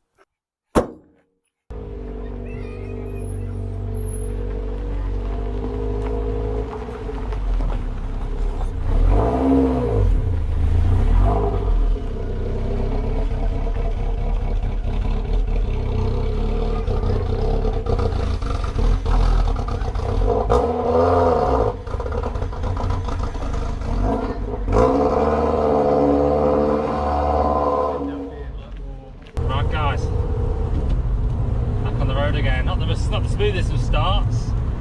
That was a bit trying to get up that hill and with the choke on. Need to clear her throat, I think.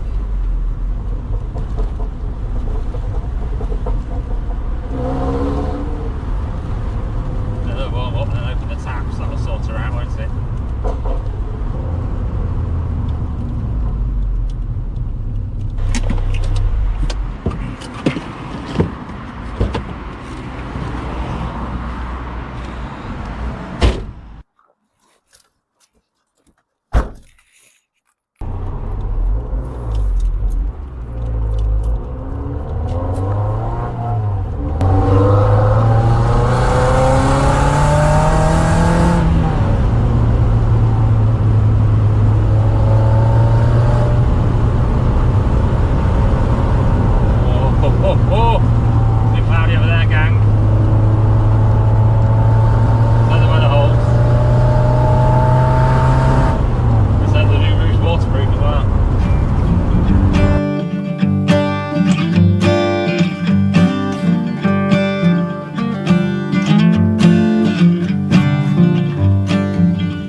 Wowzers.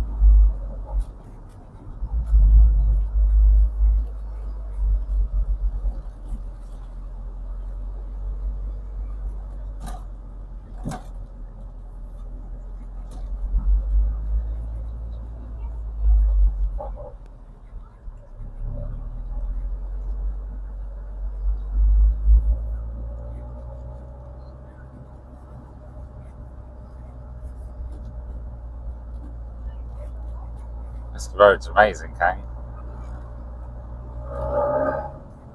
Get rid of these cars. I'm sure the speed limit is.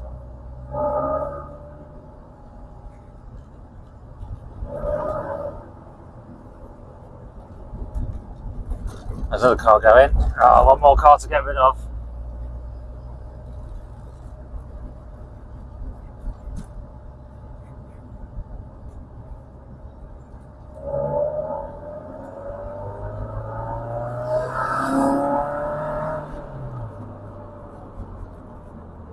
Wow, wicked. This is brilliant. If you've never been here, you've got to come here. Brilliant.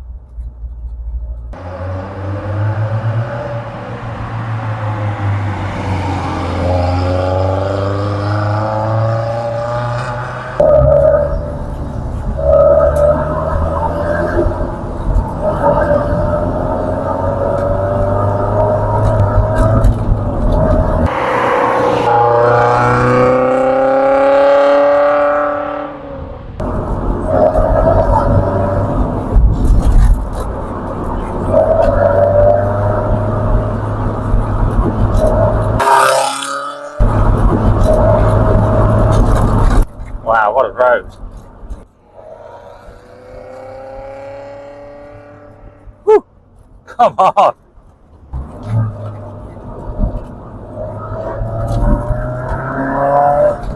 Perfect car for this road.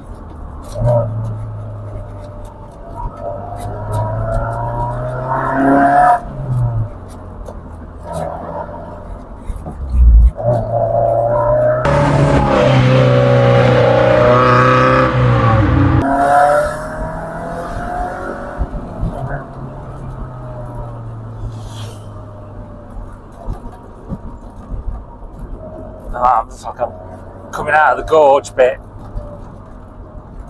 but still wicked.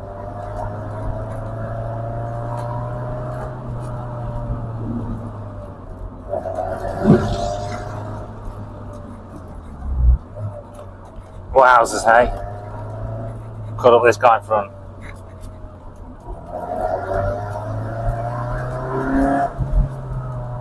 Woohoo! Come on! Brilliant little road.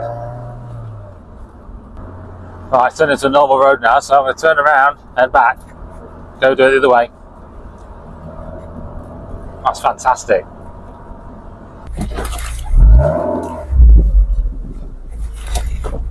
There's enough road here. Turn around. There we go. Let's go back down. Let's drive in reverse, baby.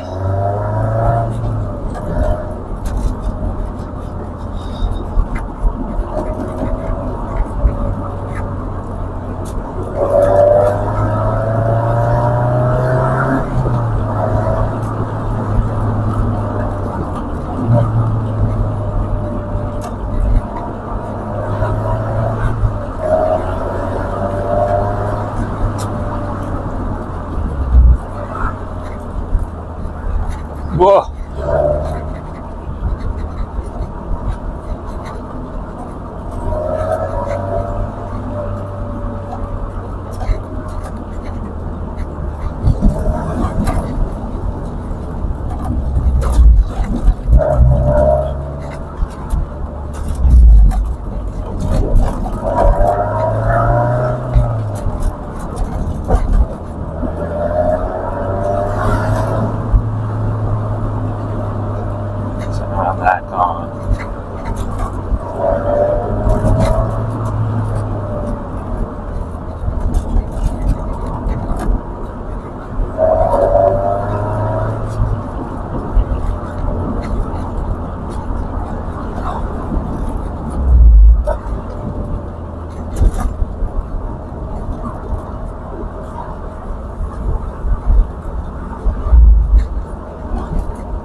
so cool, so twisty. There's a fair few people knocking about there, so you have to be careful.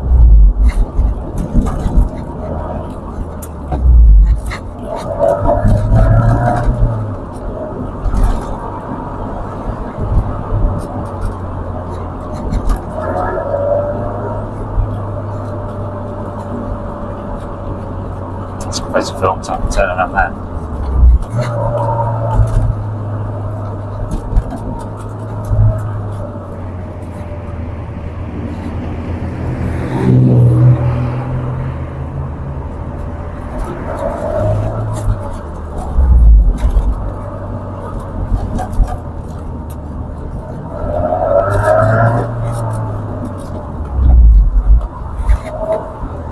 Wow.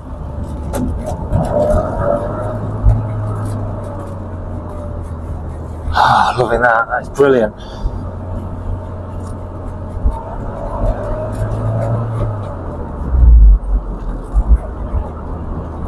Right, let's get the lay of the land here, kids. Loads of parking. Turn around here, I think. Turn around.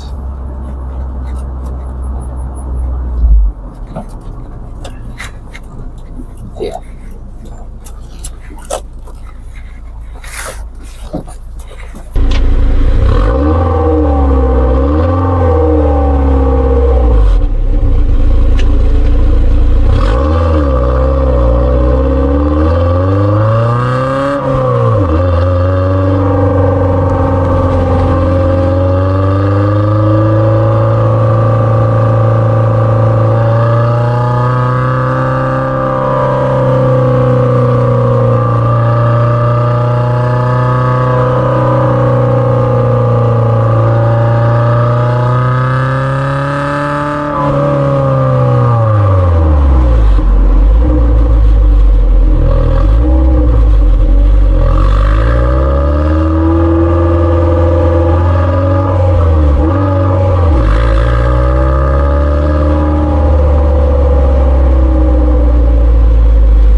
Sounds really chuggy, and it was particularly low revs, wasn't ticking over well, wouldn't accelerate well, and there was a few bits where I was really hesitating, and once I actually had to pull over, although I didn't get that on film. I'm just going to give it a quick start and see if I can get it to do what it's been doing so you can have a listen.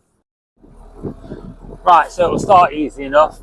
The engine warning light's on. I think that's going to be the O2 sensor, the pre-cat sensor. So I've got a new one of those to put on. I've already done that job, but yeah, maybe not the best. And now she's going to start to struggle, and I think she's probably going to stall. She's going to stall. No, she's fighting it. She's fighting it. Oh. Yeah. She doesn't know what she's doing. Right, so as soon as I turned the camera off, she stalled, yeah, so she's not well at all at the moment. So I've got a fuel filter, we're going to put that on. Don't think that's going to be the cause of the problem, but that won't have been changed probably throughout her life. So she's nearly 100,000 miles now, so we're going to get that changed anyway, so that'll be good. And then I've got a new O2 sensor, pre-cat O2 sensor. You will have seen in my earlier video when I changed it, and that was a struggle at the time. I got the wrong one, so I got the wrong connector. Same number of wires, so I spliced it in. It was a soldered joint, and it runs past the manifold. A few comments about running past the manifold, that's not going to last long. Might very well be true, so we're swapping that out, so hopefully that'll solve the problem. But first, let's just run those codes and see what the engine's saying. Right, we're just going to plug this OBD2 sensor back in. It's just a cheap thing from eBay, and have a quick look at this code, yeah? Right, it's a bit fiddly. It's down under here with the fuse box, under the dash. That just slides in. Pop that back up. So I often leave that plugged in. There's no harm in leaving it there, and keeps it out of the way so I don't lose it. And the codes always come back on these bloody things, so it's good to have it in place. So you can just bloop, bloop, bloop it in the app and get these codes turned off. Right, let's get started up and show what we've got.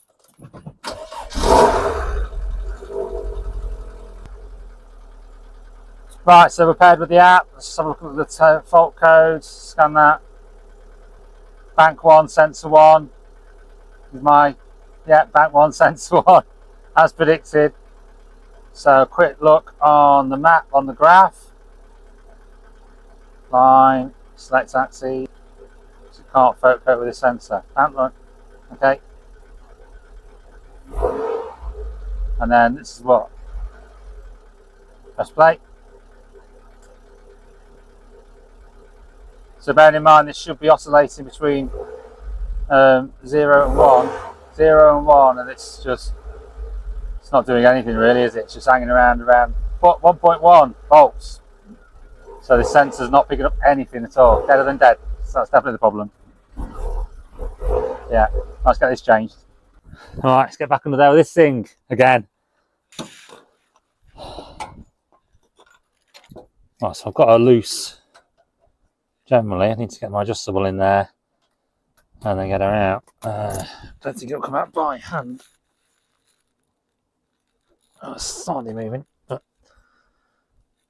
it's just so tight in there to get out. Right, I'll put you down until I get it out. I'm back in a minute. Right, got her loose, got her out. Let's pull her out on the top and change her out. Right, so she clips in here, doesn't she? So what I've done is just put some paracord on the bottom bit, so I'll unclip that and pull it out.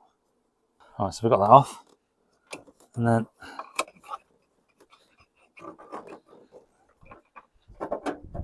seriously,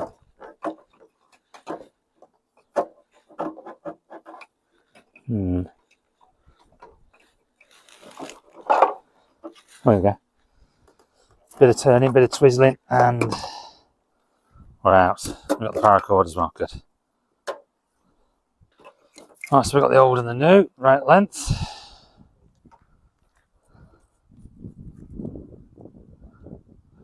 Right size. So just want to cut this cap back on to protect it while we're doing this. So I'll feed that back down the hole. It came out of. Okay.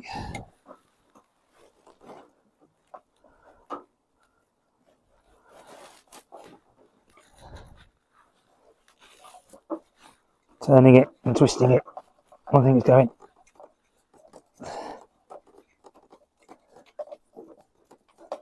Yeah. Okay, pop underneath. Let's just get it screwed in at the bottom. Get the cap off. And the paracord can come off as well. What you're going to do now is just, it's going to screw into the exhaust, isn't it? So you've got to, when it's outside the exhaust, turn it the other way to twist the wire. And then when you screw it back into the exhaust, the wire will untwist. Right. So I've got it screwed in. And it's definitely in the right way, not cross-threaded or anything. because I can unscrew it a little bit and it still stays in. Okay, but it's getting quite difficult as I go in. So I'm going to squirt a tiny bit of penetrant on it to give me a bit of lube. So hopefully it'll go in a little bit easier. But it's tricky. The access is tight with these tools, right? Because of the sump.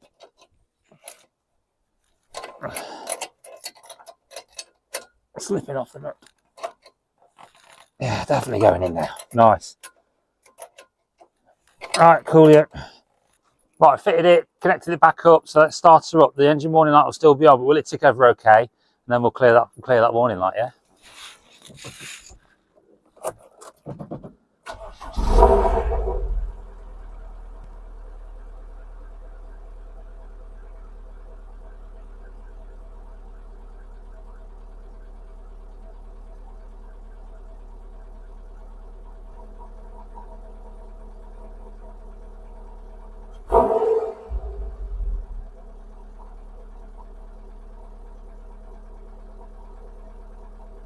That sounds better. That sounds good. Right, going to have a look at the engine warning light, clear that, and then look at the graft again to make sure we're getting the right messages on the sensor.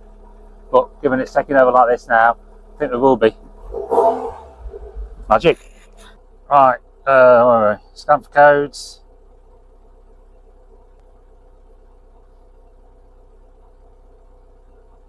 Okay, yeah, we know what that is. Clear code. Yep, engine warning light's just gone off. Great. Go to graphing. This one, as we were before. O2 sensor. Okay, press play.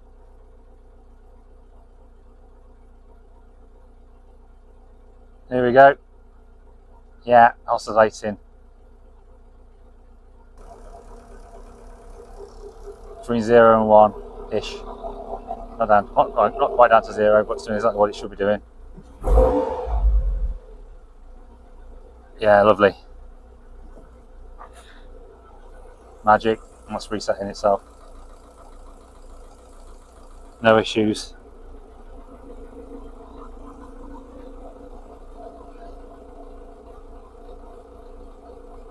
Great stuff. Right, so the fuel filter is down in there. Right, access isn't much better.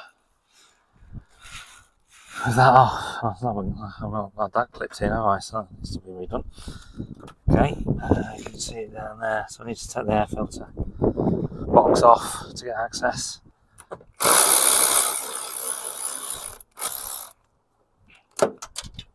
Great.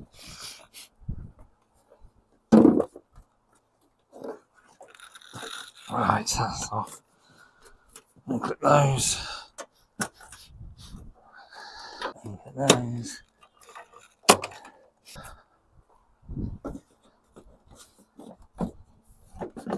Out there.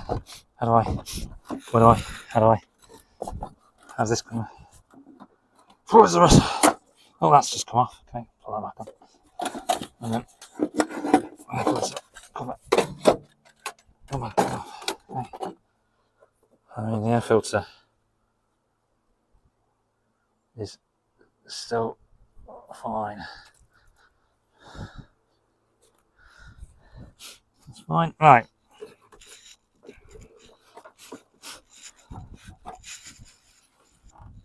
So now we've got access to the fuel filter. Right, so there's a quick release fitting at the top just here. So I'll push that in and pop that out.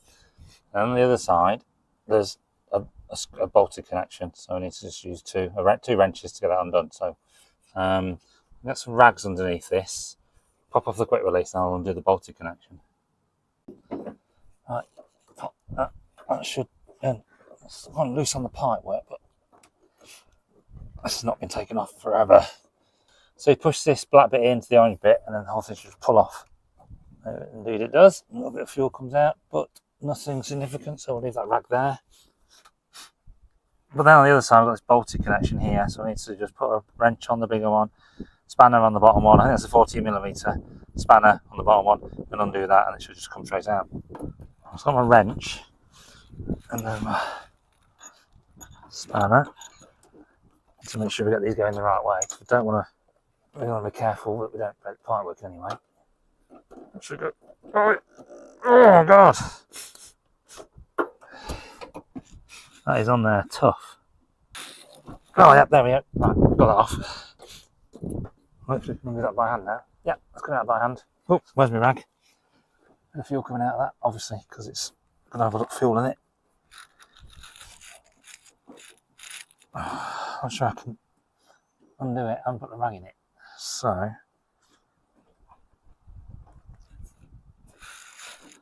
that's okay, loose. Good. And that should just go straight out. Yeah, okay, cool. Oh, we're leaking a bit. Put your finger over this one, and then you can hold it up like this. And we're just gonna. I still struggle with this petrol cap. Come on, raise it down. Just gonna pop that in there. Just reaches. Empty it. Still coming out slowly. Right, that's gone through. Cool.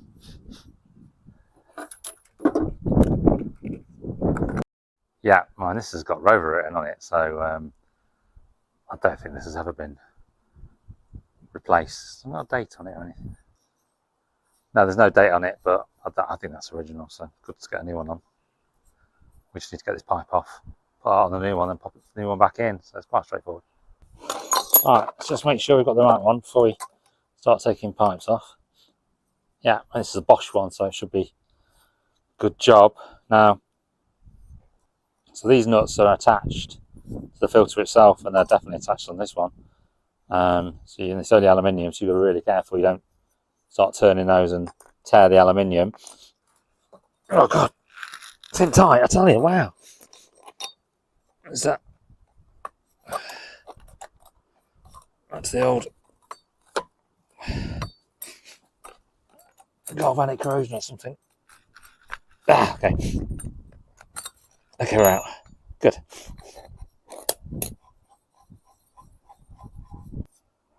So I need to make sure I've got the flow in the same direction. This was attached in there, so it's going to go in there. They both say flow on them, so make sure you're getting the right way around. And then again, nip it up. It doesn't have to be overly tight. Well, I just went back to the video to check that I had this the right way around, which I do, so it's worth checking if you lose track.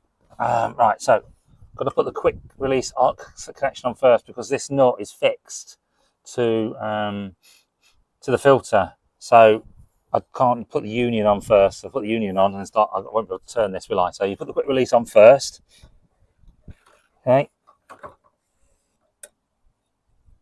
Push that black bit in. Okay, that's on. And then the filter goes into this housing, so it's plastic and it's a tight fit to keep it in place. So you kind of push it in. That's just gone in. Feels a bit unnatural to push it in that hard, but it does go in and it's in. And then the pipe goes in that little holder there to make sure you got it in the right place, so this doesn't start wanging around. Okay. And then in here, you just see the union there. And it's pushed back in there, screwed in. I won't be able to show you this because it's too tight. And then tightened up. So it's always nice when you've got a good thread engagement and you've not got the wrong bloody thread form. So that's in, just tighten it up and we're done. I've got my wrench on. And again, it doesn't have to be tight, guys. It's aluminium, don't forget. So just nip it up, nice and gentle. That's all on, cool. Now we can just turn it on, let the fuel pump prime, check there's no leaks before we start it. And when I say turn it on, I mean just turn the ignition on, not start the engine.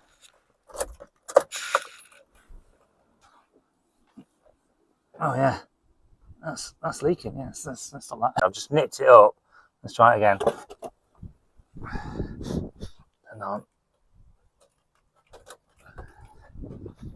What are we doing there? Any leaking? What's it saying? Ignition's definitely on. Right, so Go on, it's ignition's on, so there's nothing there, nothing there.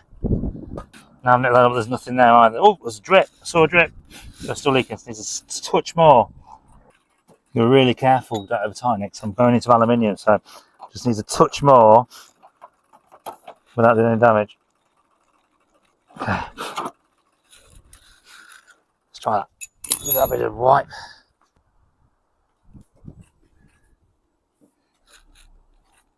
Oh, still coming. Slightly weeping.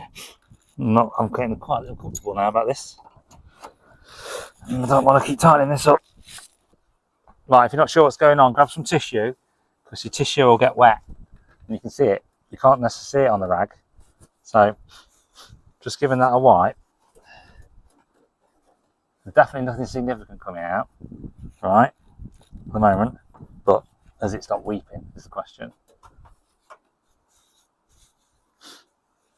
Bit of wetness there. So what I'm going to do is get a real dry bit now. I'm just going to pop that in there. Hold it around it for 10 seconds. Have a look what's going on.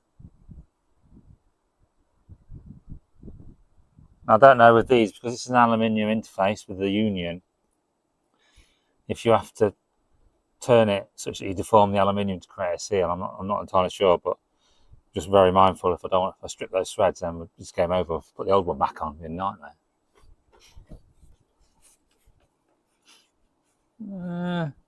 It's a tiny bit, but there's that residual from what's left from previous. Let's give it a good wipe. I wasn't expecting this to be like this. Right.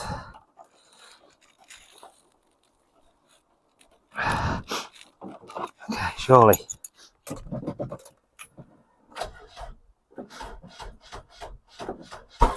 Oh dear.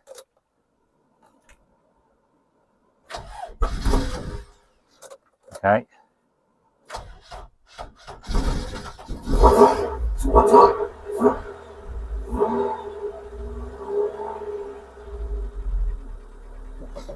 Okay, we're back in the game. Good.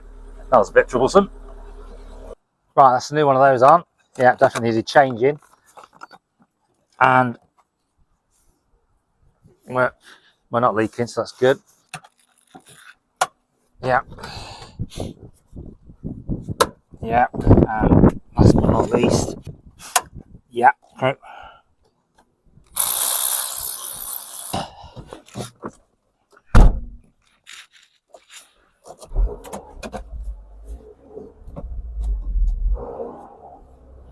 Right guys, so fuel filter done, O2 sensor done. It's been ticking over for about 45 minutes now, so it's nice and warmed up. I've just been putting the engine cover on and finishing up and tidying up. So we're going to give it a quick spin, give it some beans and see how she feels.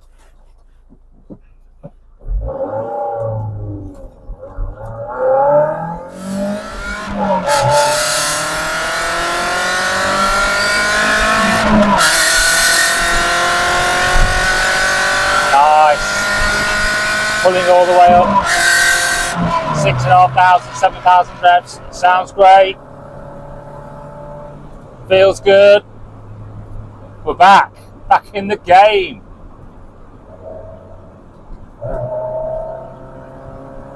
That fuel filter's got to help.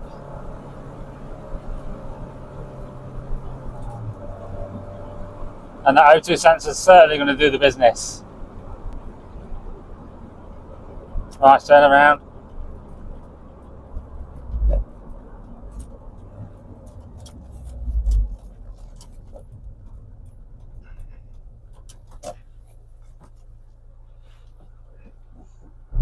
Right, a couple of cars.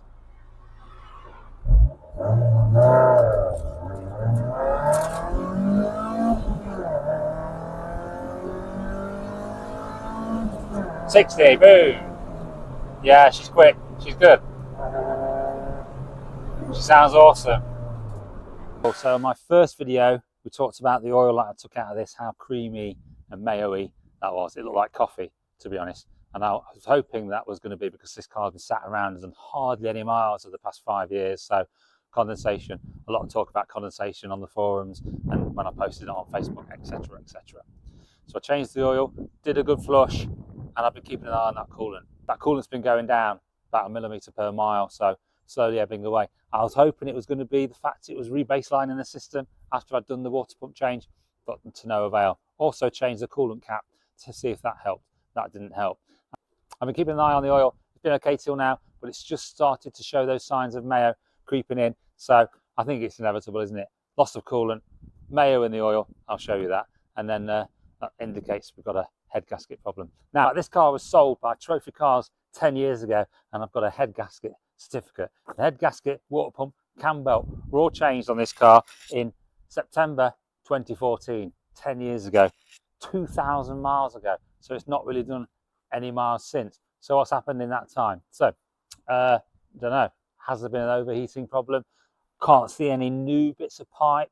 It's got this has got the stainless steel pipes that run to the radiator at the front, but they don't look brand new. But it was 10 years ago, so you never know. But can't see anything obvious in terms of leakage, which could lead to overheating. This hasn't been a major issue. It's not like I'm overheating and I've got massive losses of coolant. So it's obviously only seeping. If it is seeping at all, we'll find out when we get in there. So my thinking is that they fitted an MLS gasket to this, and maybe the liners aren't at the right height for that. So we'll get in there, we'll have a look at those liners and see what height they're at. So just to be clear, guys, if you've got a MLS gasket, I'm not opening the bag because I'm going to send one of these back, then your liners need to be higher than the deck of the block. I think it's 4 thou higher than the deck of the block, at least, to enable you to get a good seal from this multi-layer steel gasket. Else you're going to have to go to a old style uprated version of the elastomer gasket, which is an OEM style gasket. So not sure which one I'm going to fit yet, but I've got both, so I'll get this show on the road and get this job done as quickly as I can. So right, let's crack on. What we're going to do, we're going to drain the coolant. I'm going to take the exhaust manifold off, going to take the cam belt off. Done that before, not taking it off, just getting it out of the way. And then more complicated bit is all the inlet stuff, because there's a lot going on at the back end of the engine here. So let's crack on. Going to get the exhaust manifold off first, and yeah, let's go from there. Right, guys, this is difficult to see because the camera zoom, but this is the dipstick. Hope you can see that.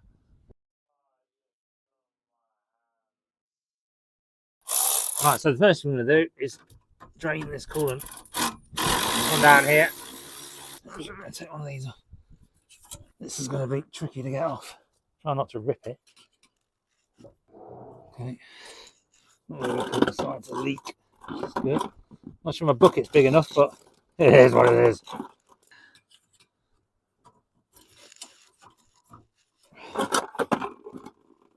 Right, looks like a neat way of doing that while I'm looking at the cam belt pulley at this end. Oh! Right, so while that coolant's draining, what we're going to do now is just take the cam cover off, because we need to time the engine.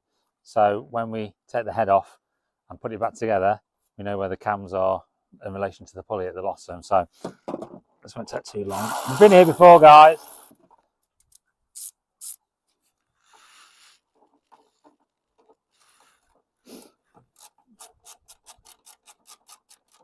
This whole job's just a bit fiddly.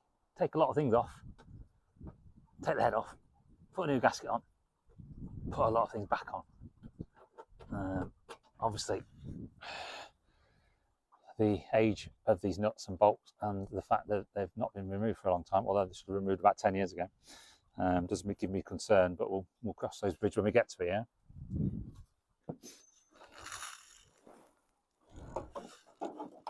Yeah, let's go back in there with that.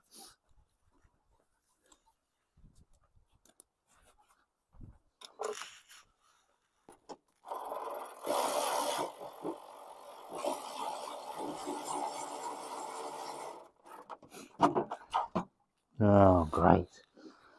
It's falling down there. Right, we need to get that wheel off so we can get to the bolts at the bottom. We need to get it off anyway, don't we, so we can turn the pulley. Let's do it.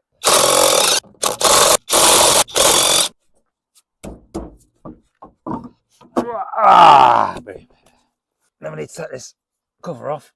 I've got cable tie one side and a screw of it the other. It's a bit fiddly. It will bend and move out of the way. Good. As it turned out, there wasn't another bolt down there, but we've got that out. Okay. So now what we're trying to do here is turn the bottom pulley to align these exhaust and inlet pulleys, so we can time it. Right, so the first thing you've got to do is take this pulley off, okay? If you've got an impact gun, this should fetch it off. If you haven't got an impact gun and you have to use a wrench or a breaker bar, make sure you put it in gear to stop the engine turning, but this should take this off. Oh my God. Ow, come on. I could do without this problem. So this long bar is going to be taking out energy, so I'm going to try a shorter one, see if that helps. I might have to charge my impact gun. But...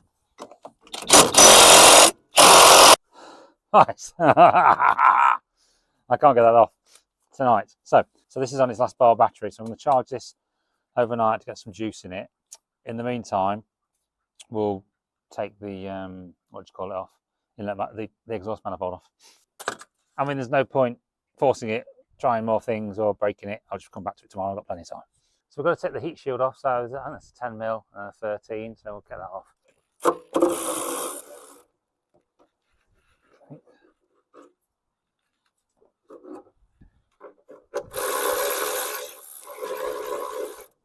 Maybe a 9. No, what's going on? Not the best of 10s, but a 10. Remember, guys, as you take bits and bobs off, keep them all together. You've got to put this all back together at some point. You don't want to lose it a bit, so just keep them together. Put that in the footwell out of the way, and then we have, what do we have? Reasonable access, actually. I think we've got these 13s down here. Let's just clear it. Let's have a tidy up. Oh, I'm not sure you guys can see.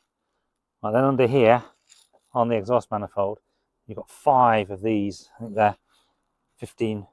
I think there's 3 on the top and 2 underneath, so we need to get those off. And they're going to be tricky, but they're big enough to be okay, I think. Right, let's get these in then. See if we can get these bad boys off. Right. Oh, okay. Oh, crikey.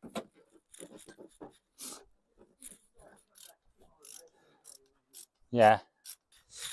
That's that one. First one cracked off.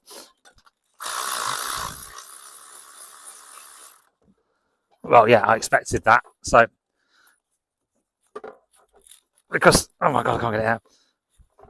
Because these rust on the outside, see it clean on this side, they just come out of the block. It's not too bad, we'll deal with that later.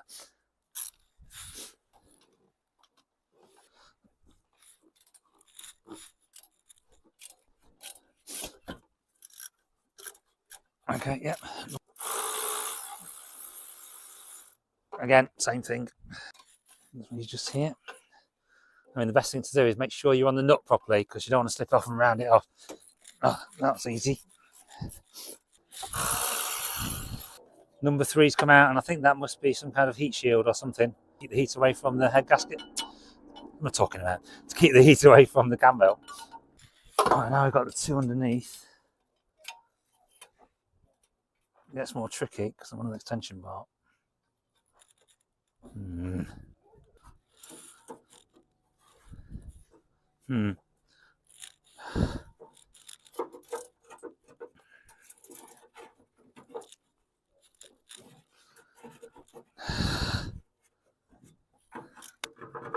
Right, it's difficult. Right, so my extension bar is too long, it's just pivoting. So what you can do here now, guys, is that if you've got them, which I have, which is good, you can just use one that goes to big, one that goes to small, and then use that. There's a little smaller extension bar. Cool. Hopefully, with that bad boy in place.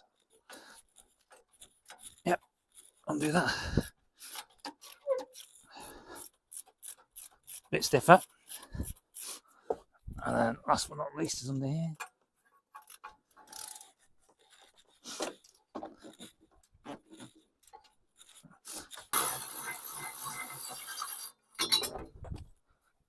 Right, lovely jubbly. That's off and it's out of the way. Okay, so it's when it bolts to the flexi down here, I think it's just going to sit on the cross member, so that should be fine. Sat just there. Right, then I've got this pipe here, this water pipe that goes into the head. So we've got the water pipe, and there's another one around the side, and then there's a sensor, a temperature sensor. So I could take all those little bits off, or you can just take this mount off the head. I think it's just two 8mm bolts, so it's easy. Just take that mount off, and the whole thing will come away. Keep it all in situ, can't you? Right, we're off. Right, that's free. Good stuff. Right, let's quickly take this cover off. Okay, pops that off. Right, then in here again, 8mm on the core packs. Right, then these pop out. So we're going to have to be unclipped from the cover here carefully. Okay, and they come out, pop out, and then they unclip like that. Now it's best to put them back where they came from. So I'll put them in the car like that, so I know exactly where they come from. Okay, and that needs to come off. That's coming off quite nicely. Clip it there. A few more clips, and that should be tucked out of the way now. I need to probably get out of the way tomorrow when I take all this stuff off, but I need to make sure things are out of the way so they don't get damaged when you're taking bits off. Okay, then we've got a fair few number 8 to get out. Let's loosen them all off. Right, okay, cool, all loose. Let's get them all out now. Right, this is where this kind of power wrench really comes in handy, because if you're doing this by hand, it's going to take a lot longer.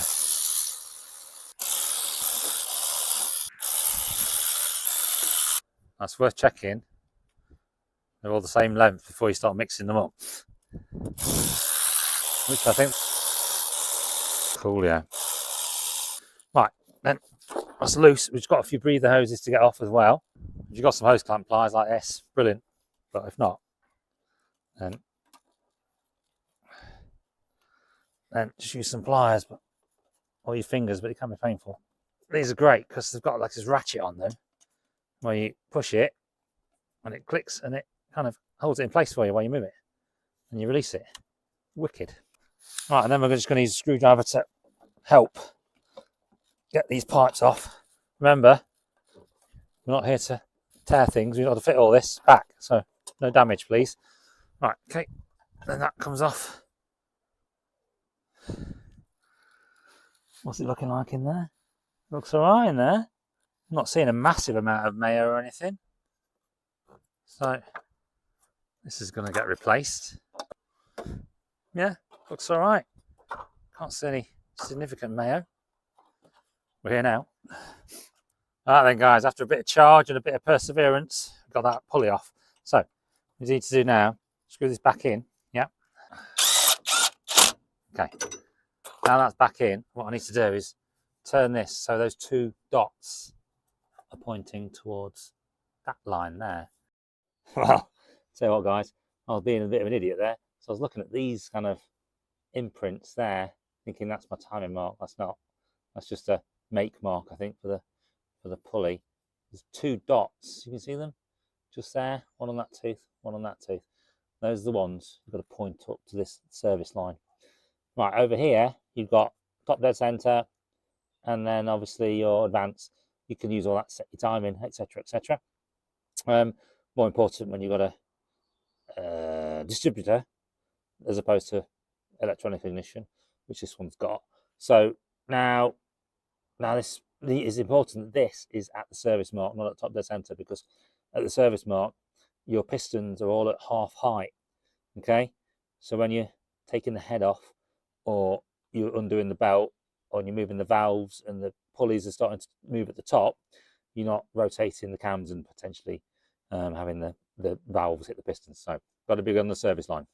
And then in here, can't see it very well, sorry, there's a mark on that pulley and the mark on that pulley, and they're supposed to point towards each other. Okay, right, that's magic. So now I've done that, we can release the tensioner down here and then take the belt off and then get these pulleys off. There, just see it there with my end of my finger. That is an 8mm. I think it's 8, and that allows the tensioner to move and be tightened up.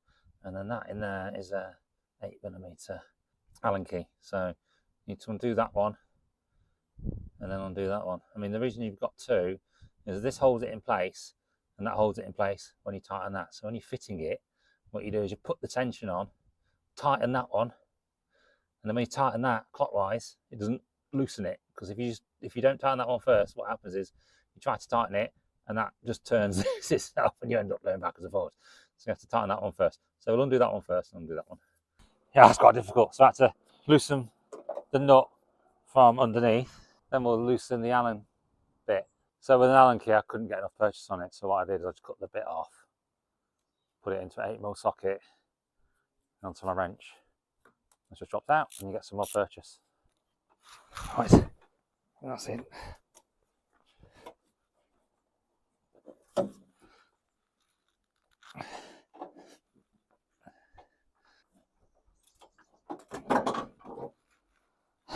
Bugs. Oh my god. Can you focus on that? That's not good, is it? Oh no. Wow, how tight is that in there? Right. Try that again then. Hopefully this time. It's tight. It was tight last time I did it. Makes me nervous. I meant to undo that. Because it shears off. I'm in a bad way. I was nervous last time with a cam belt. I think what I can do here is I can do this without undoing that tensioner, I think. So I'm not changing it. So I take the pulleys off themselves, bring those out, and I can put the pulleys back on, slot it all back together afterwards. What I'm going to do is I'm going to do that. I'm just going to get some paint now and start marking this up, mark up the belt, mark up the pulleys against the block, mark up the bottom pulley, the belt, so it all goes back together the same. And I can do that without undoing the tensioner because I'm taking the pulleys off anyway. That'll work. If I was changing the tensioner because it wasn't new, I'd be worried about it. I'd be trying to get it off because I'm not having to change the tensioner. I mean, I'll just leave that on because I just don't want to shear it. Right, okay. Let's start changing tactic. We are all marked up. So mark the middle of the belt, marked on that pulley, belt to pulley, belt to housing, etc., etc. And down here as well.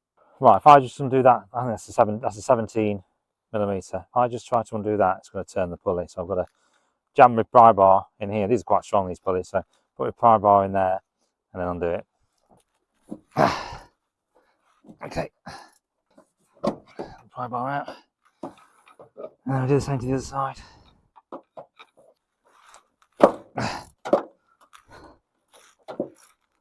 Right, then it's hard to see the sun. I'm not complaining, mind, but yeah. So they're loose. I've just had to retime it. So we'll take the bolts out, we'll pull the pulleys off, and we can move the belt out of the way. But everything's paint's dry, so I'm trying to be careful. And now we can take these pulleys off. So put the pry bar behind, gently. There we are, it's one off. Right, let's grab him before he falls. Watch out for the paint. That's the inlet one off. And these are keyed as well, so that'll go straight back on when it came off. Got the same bolt in there. And then we've got the exhaust one. Cool. Right, they're off. And then I've got sufficient room just to bend that out of the way to lift the head off. Right. Exhaust manifold done. Cooling pipe done. That done. This done. Now we've got to work on this mess. I'm not looking forward to this bit. Probably starting to get some video of this. A black plug, brown plug, blue plug. Right, okay. Yellow plug. That thing there, whatever that is. That random pipe can come out of the way. That's kind of that breather. That can just tuck up there, out of the way. It's going to unclip from there, that yellow one. Can't even show you. And these plugs have this like bloody sun. metal tang. You've got to pull the metal bit out that way, then it'll pop off. So get your screwdriver in. Oh, lost the metal bit. We'll find that later. That's 3 of them off. So, and this thing here.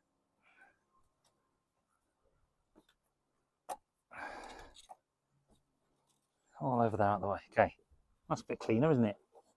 Right, I need to get in here now and start taking things off. So it's all a bit high, so I need to just drop the car back to the ground so I can get into it. Right, so access is pretty tight here, so I'm going to take these braces off. Put those in the boot. Then we're going to take off the cable for the accelerator. Comes out this housing here, look, pull that out. And then I assume it just tucks out some weight because you can just see the other end of it there. So I've just got to feed it round. Okay, there we are. So you go all the way around and then it floats out backwards. That's off. Okay, just got to get the inlet off. Throttle body and the inlet manifold off. Not the air intake bit. And then get to the manifold injectors and the manifold that bolts to the engine. That's the plan. Okay, so that's off. There's a pipe that side, but that connects to itself. That pipe clipped on there, got to unclip that. There's a sensor there, I'm assuming it's a throttle position sensor. Yeah. Throttle position sensor. That needs to come off, so again, just gently unclip that. And pop it off. I might put that back on with that so I don't lose it. Right, another pipe here. As soon as a breather pipe or something, that's just going to come out and tuck out of the way. There's another sensor. That one's out. Okay, again. Right, there might be another pipe here, but there's definitely one there. I'm not sure what that is. A little pipe there. What's that one do? Oh no. Don't know. So I'm just going to undo these bolts here. 1, 2, 3, 4, 5. They look like 10 millimeters.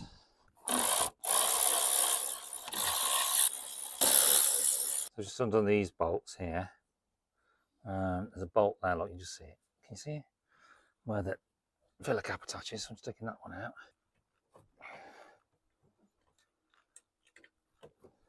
I'd get a ratchet spanner, but my 10mm ratchet spanner's broken, which is typical, isn't it?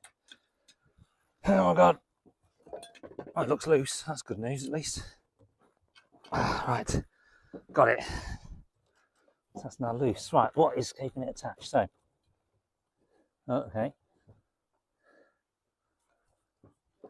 Wow. There's some cableage below. Right, just got that off so I can get to those cables.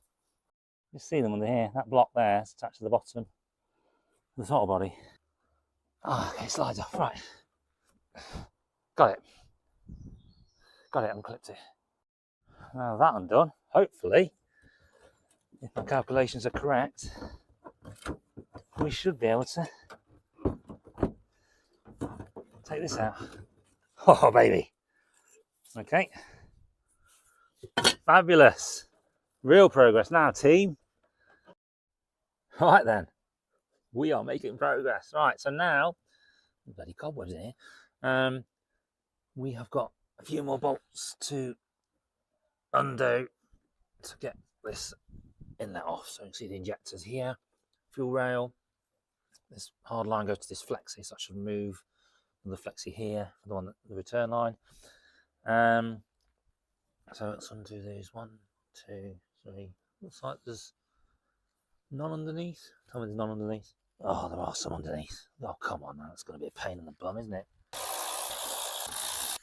Just to put some gloves on. Now, if you're looking for gloves, then these are wicked from Amazon. They obviously rip if you pinch them and things, but generally they're really good in terms of being strong and long lasting. Oh, hang on, there we go. Okay, we're getting there. Got a wobble bar. The wobble bar might come and do it. Yes.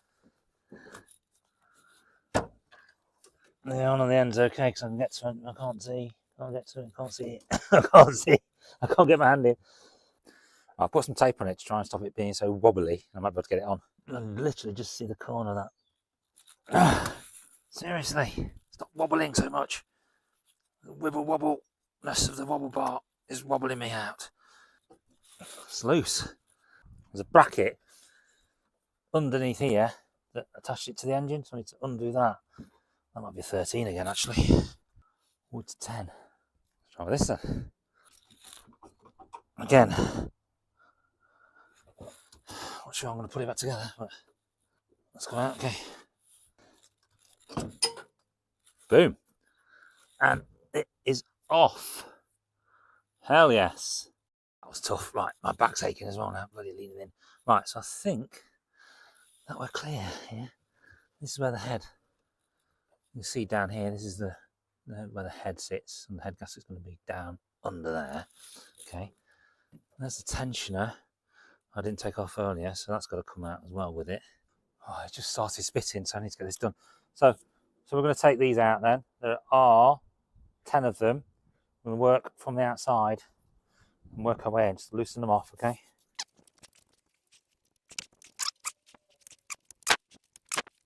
You know what? They're all really loose now, so a little bit of slowly extraction.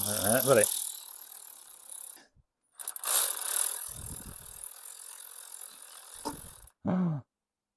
What happened there? I think I pulled that up.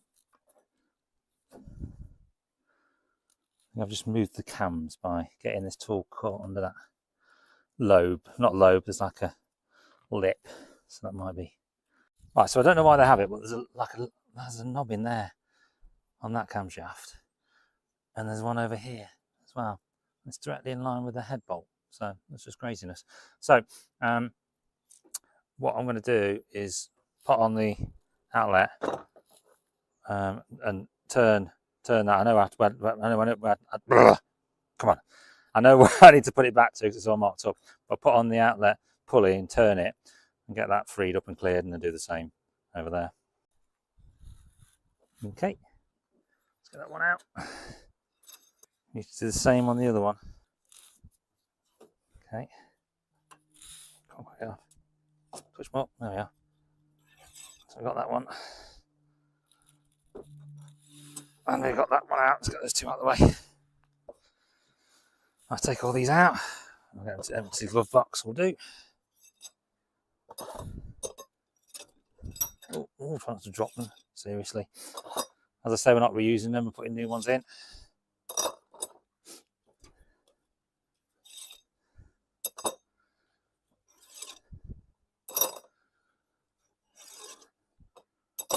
And then last but not least, boom. Fabuloso. So now I should be able to lift that off. Just going to find something to put it on. All right, clear the path, make sure there's no trip hazards, and we should be, gang, good to go. Ready?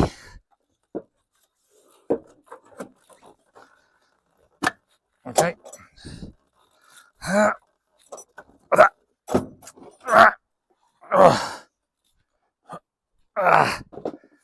Boom. And we've got oil everywhere. Nightmare. And a particularly nasty looking MLS gasket.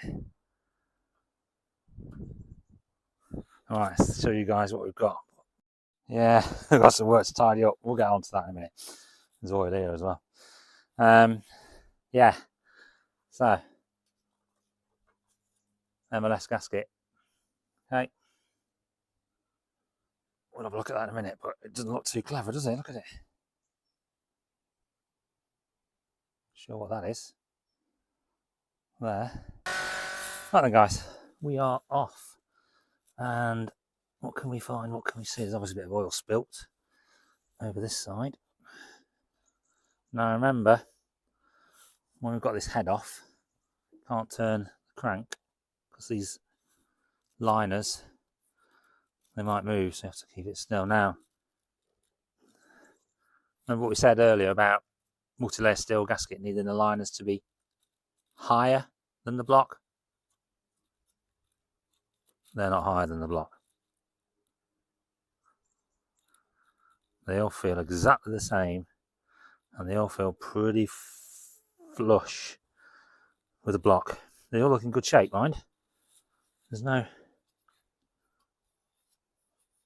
no issues, there's no cracks, doesn't look like there's any scoring in there. So in terms of the liners themselves, they look in good shape. Okay. We've already got uprated pins in here because these came with plastic pins, and that's part of the problem when the head moves. So we've got uprated dowels in there, so that's great news. So I have to change those. I was thinking about doing that, so that's fantastic. Can we see any clear lines of leakage on here? Seems okay. Seems okay. I mean, normally comes to your oil galleries. It's not been chucking out smoke out the exhaust, which is good, but that's associated with leakage into the liners. Okay, so it's not been chucking a load in here, but there's something going on in these oil galleries now. I can't clearly see anyone that's particularly apparent where it might be leaking. There's nothing obvious in there. I think all we can do is clean that up, but we're going to be going for the elastomer style, aren't we? Because those liners aren't high enough. Right, this is the gasket. I mean, again, nothing obvious. It looks a bit worse for wear. Well, the heat's going to start taking off the paint, is it? Paint's not that important, but there's nothing obvious on there. There's no blow through. I was getting good power, so this side looks worse. So some of this paint will be on the head. We need to clean that up, but maybe more on this side. I don't know. It's hard to tell, isn't it? It's hard to tell. Yeah. I'll go on the wall for prosperity. Right, let's turn this over. Now I've got a tarpaulin underneath, so more oil's going to fall out, but it is what it is. Anything else going to fall out if I turn it over? I don't think so. Just more oil. Great.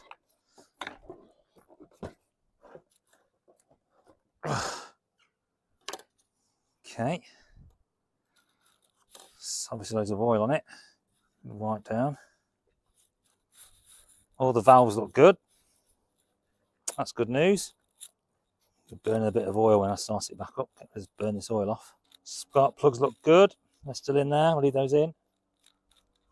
You know what? It looks pretty good. Again, can't see anything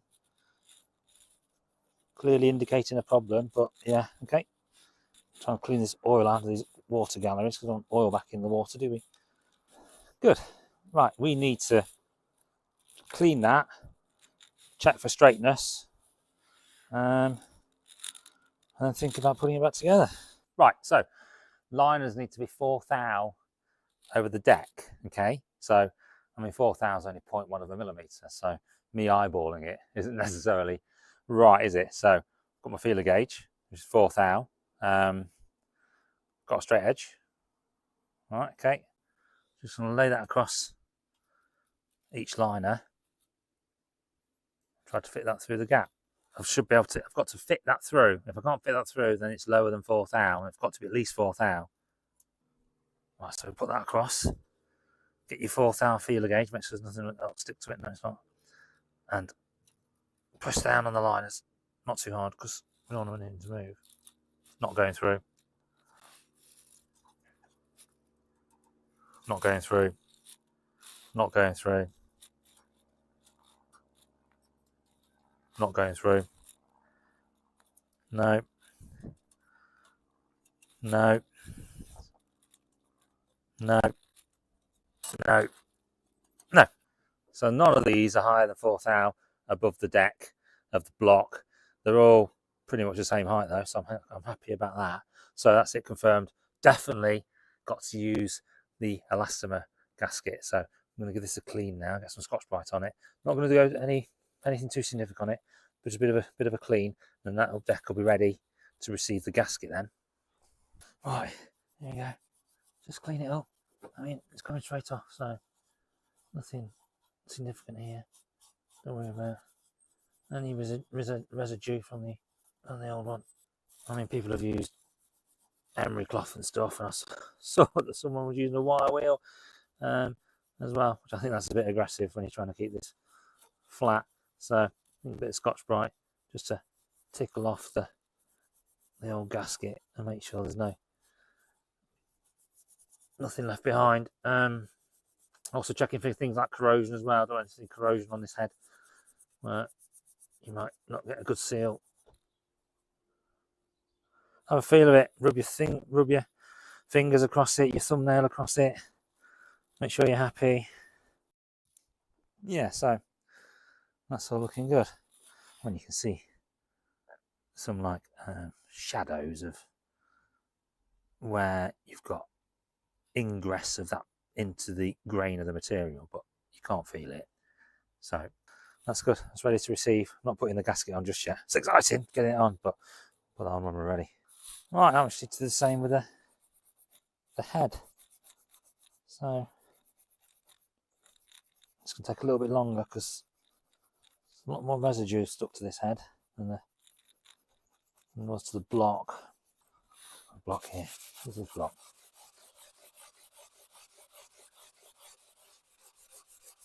Let's take our time. No rush, is there?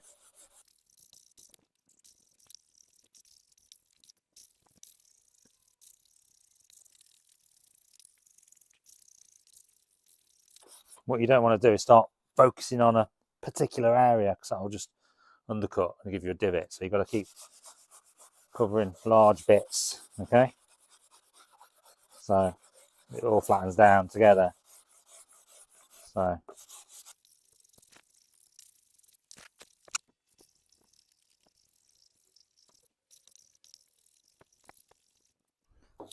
okay, looking good.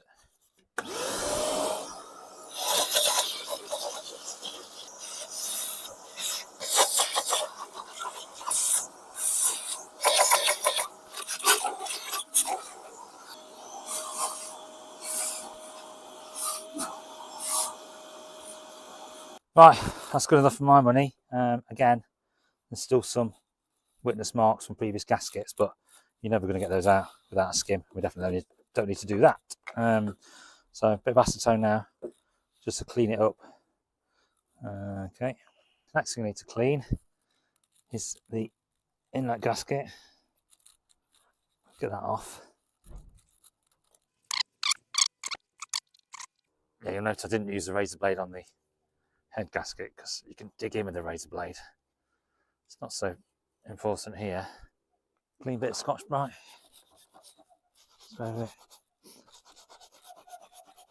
Bleeding oil, look. Ooh. Just need to bit of Scotch-Brite on there.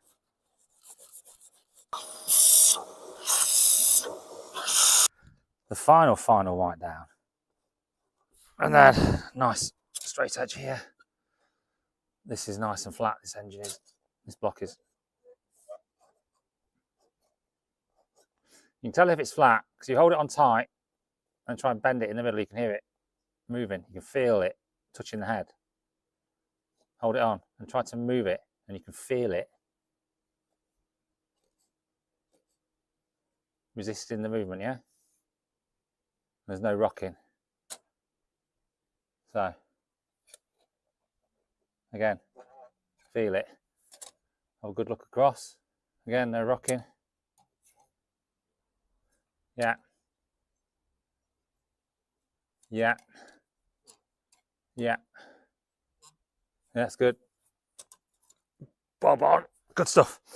Right, guys, so got my elastomer gasket in here and other things I need. And I've got some new head bolts as well. So they obviously stretch, so best to put some new ones on. And I got my things from discount MG Rover Spares.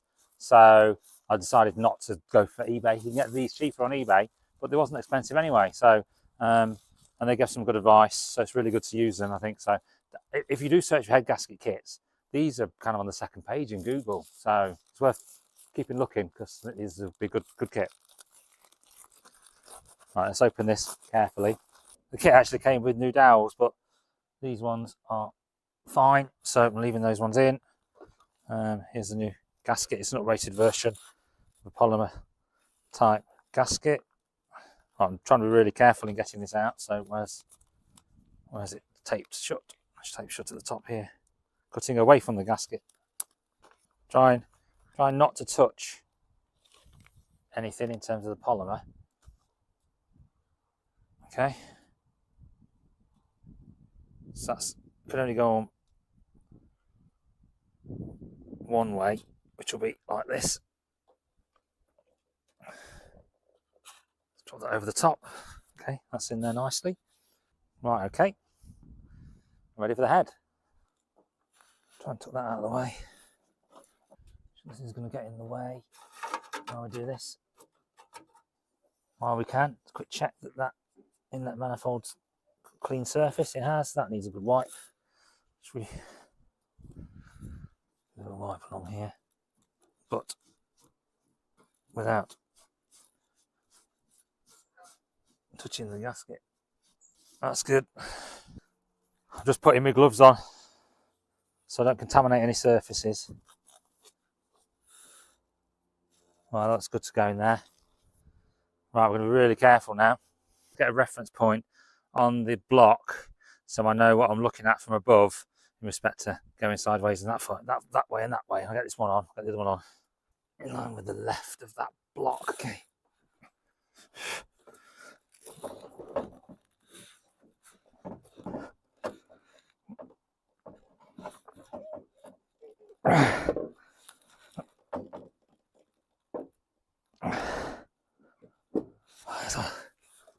This one. And we're on. We are in. Awesome. So I've got 10 of these new to put in. Gently put them in. Screw them in. It's best to make sure they all go in so they're not catching on the gasket or anything before you start turning them all in, okay?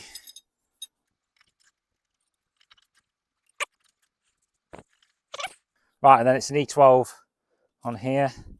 So I'm literally going to do all these by hand.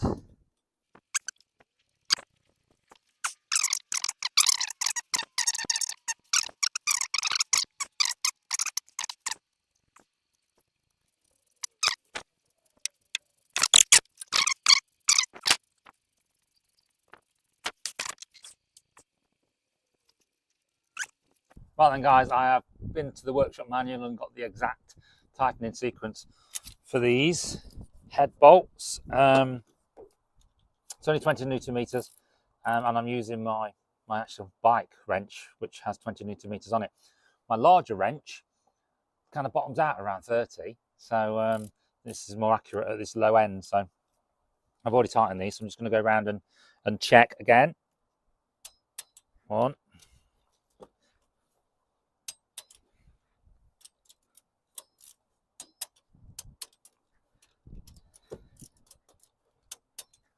Right, they're all done. And I have already marked them up. So you see each bolt has a bit of paint on 12 o'clock on each one. Okay, so I know exactly where they are. So we're going to do 2 turns of 180 degrees, okay, as per the workshop manual.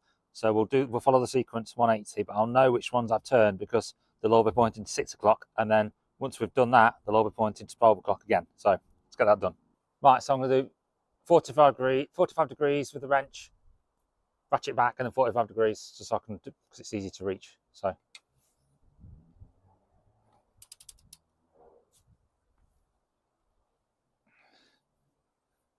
when I say 45, I mean 90, not 45. Idiot. Right, so I'm literally going to do 90 degrees with the wrench and then come back and do another 90 to give me the 180 because it's easier to reach.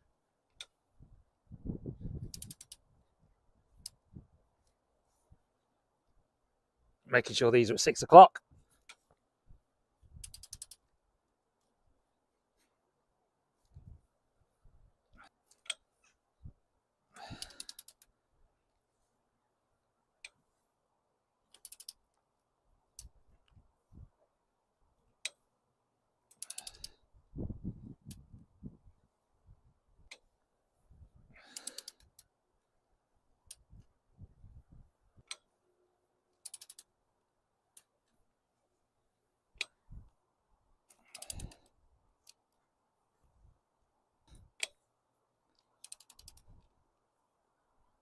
Right, level at 6 o'clock, and then we go around and do it all again.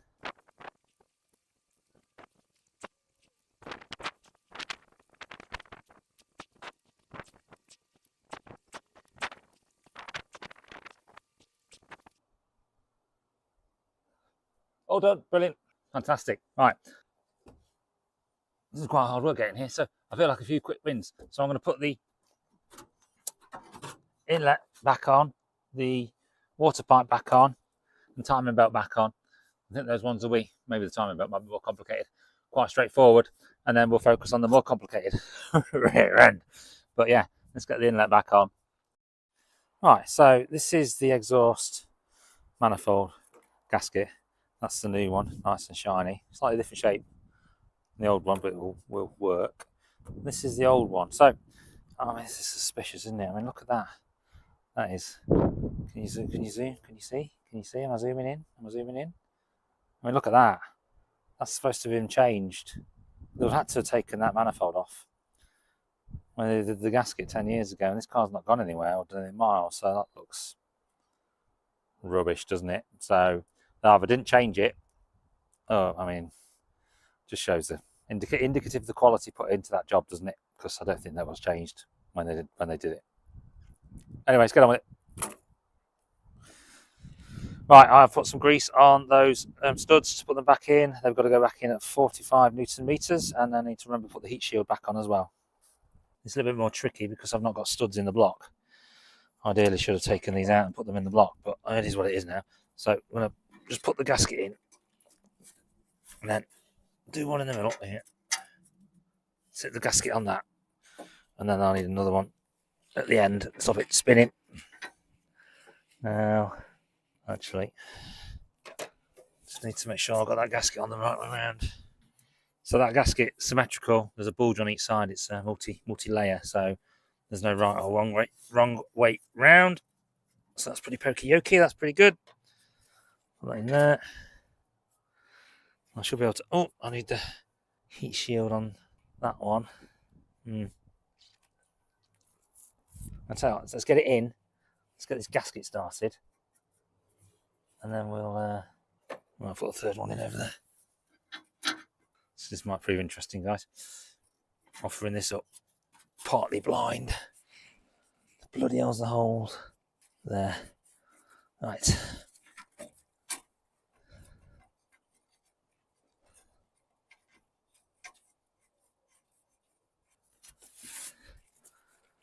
Okay. But I can't see under there to check that gasket's in place. So what I need to do, I think, is stick you guys down there and stick the phone down there so I can have a record of it. Alright, what can we see? Apart from loads of oil. Well, yeah, okay. You can see the gasket there, look. Running across the top and at the end as well. So yeah, it's in place. That gasket's nice and fitted. Good. I've got my mini extension going in. Okay, that's cool. That's only nice and easy. Just slowly put these in.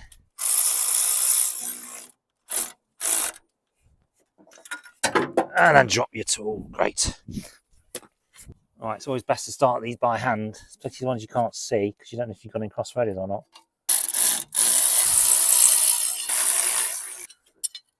It's going to go in that way around like that. Some way. In somehow. Yeah, like that. Alright, then I've got my calibrated torque wrench set at 45. Alright, I've got 8mm ratchet spanner on this water housing.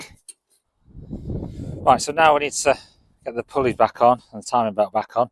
I've just dropped this gasket on to stop any foreign matter falling in up here. I'll have a good look to make sure it's clean and clear before I bolt it all back together, but just done that for now.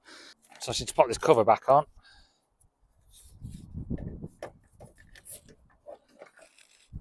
Okay. Right, I'm going to get the inlet on first. I've got a little bit more room, I think, with the outlet. So I need to put the belt out of the way for a second. Just remember, I've got to put this back on, and I've got to put the pulleys back, put the cams back in the right place. So I pop this on, Okay, find the keyway. Oh, I should have looked before I started. Yeah, about there.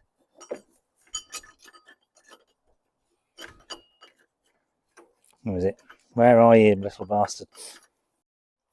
Now it's difficult to see. You want to make sure that key weight is in, so just use the camera. Well, in there somewhere, you should be able to see the keyway. Right, then I need to put my breaker bar back in. Out my belt here, of course. Yeah, that's nice and tight. Right, I'll put that back there. So that pulley's now back where it was because we marked it against the block, don't forget, which is awesome. Right, now it gets a little bit more complicated. Right, again, looking for the keyway. It looks right and it feels right. Right, let's put that on. Okay, so where's my marker? I've gone past it. Okay. Now, if I undo it, it undoes. If I go backwards, so I need to keep turning clockwise again. Okay, here we go. Spot on. Right, that's where we need it. Okay. Now, I need to undo it and not move anything. Hoping this works. No, it's moved. Right. I'm back in where I need to be. Need to jam that in there and that'll do it. Oh, it keeps moving. Come on now.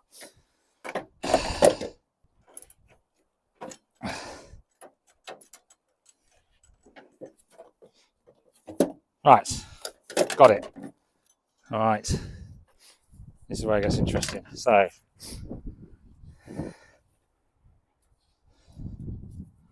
take this pulley back off. We've got the pulley off. Right, so let's do the rest of it and then we'll come back to this pulley and hopefully this will work. Got that bit done. I just need to jam something in there to stop that falling out. Right, I've got a screwdriver head in there holding it against that one. So we've got the mark on the belt on the pulley. Mark on the belt to the body is the same. Right, now I need to slot this on, get the marks lined up and get it on the keyway. Right, let's do this.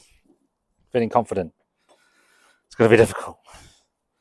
So the best thing to do is line it up on the belt first.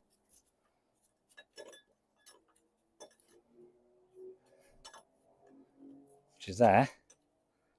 Lift it up.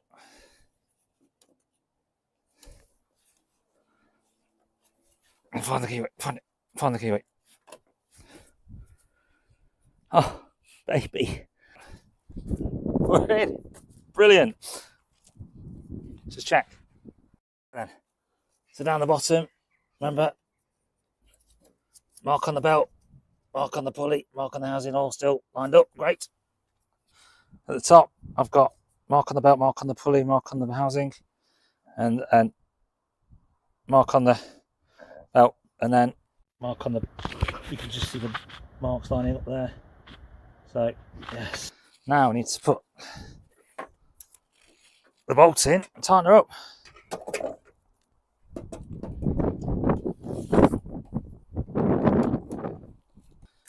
Right, so the next thing to do is just turn this around a few times to check it's all free.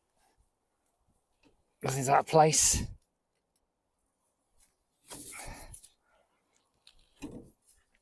That's all nice and free, isn't it? Good. So the service line still has the pulleys at the top in the right place. Coolio.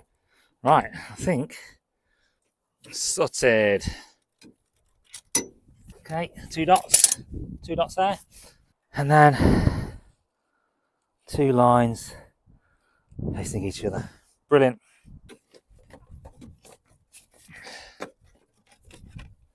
Wheel back on.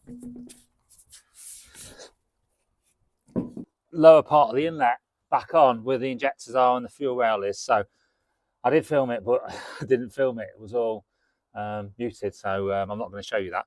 But it wasn't that difficult, just a bit of reverse of what it did in terms of taking it off. But those 4 that sit underneath, bit of a nightmare, you know what I mean? So really had to get in there with my wobble bar. So what I did was I put the nut in, taped the nut on the end, and then fed it in, and then made sure I had all this stuff taped up so I can then pull it off. So that's all in. I was a bit worried about that, but that's all in now. So that was probably the most difficult bit. And there's a nice new gasket in there as well, so we should have no issue. So now we're going to put this top half of the inlet and throttle body back on and start plugging it all back together. So we're getting near the end, guys. So stick with me. Right, time has come to feed this back in. You remember when we got it out? Remember, where was it? Was it here? It was here. Okay. And then just reverse the process. Right, let's pop these back in now. Right, then we've got the mount here for the oil cap. So we've got a pipe there. Needs to go on. Actually, should we do that throttle cable first? As you remember, it goes in from this side, so I'm going to post this bit in forward like that. It's in, and then it goes all the way under. Yeah, that's just going to move as soon as I touch the throttle page. Then we've got this pipe to go back on now. That's in good. Bounce that. Yeah, I think that might be it here. Oh, I've got to put that on, but we'll do that in a minute. It's cable edge to put back on. Right, so where do those two go? Set that down there like that. I think that goes down there. Right, that one goes in there. This one goes here. And then we just need to remember the colours, don't we, on this, guys? Yeah, definitely need to go back, just check, confirm those colours. Throttle position sensor one going on. Right, then we've got to put the BBC plugs back on. So flat plug, brown plug.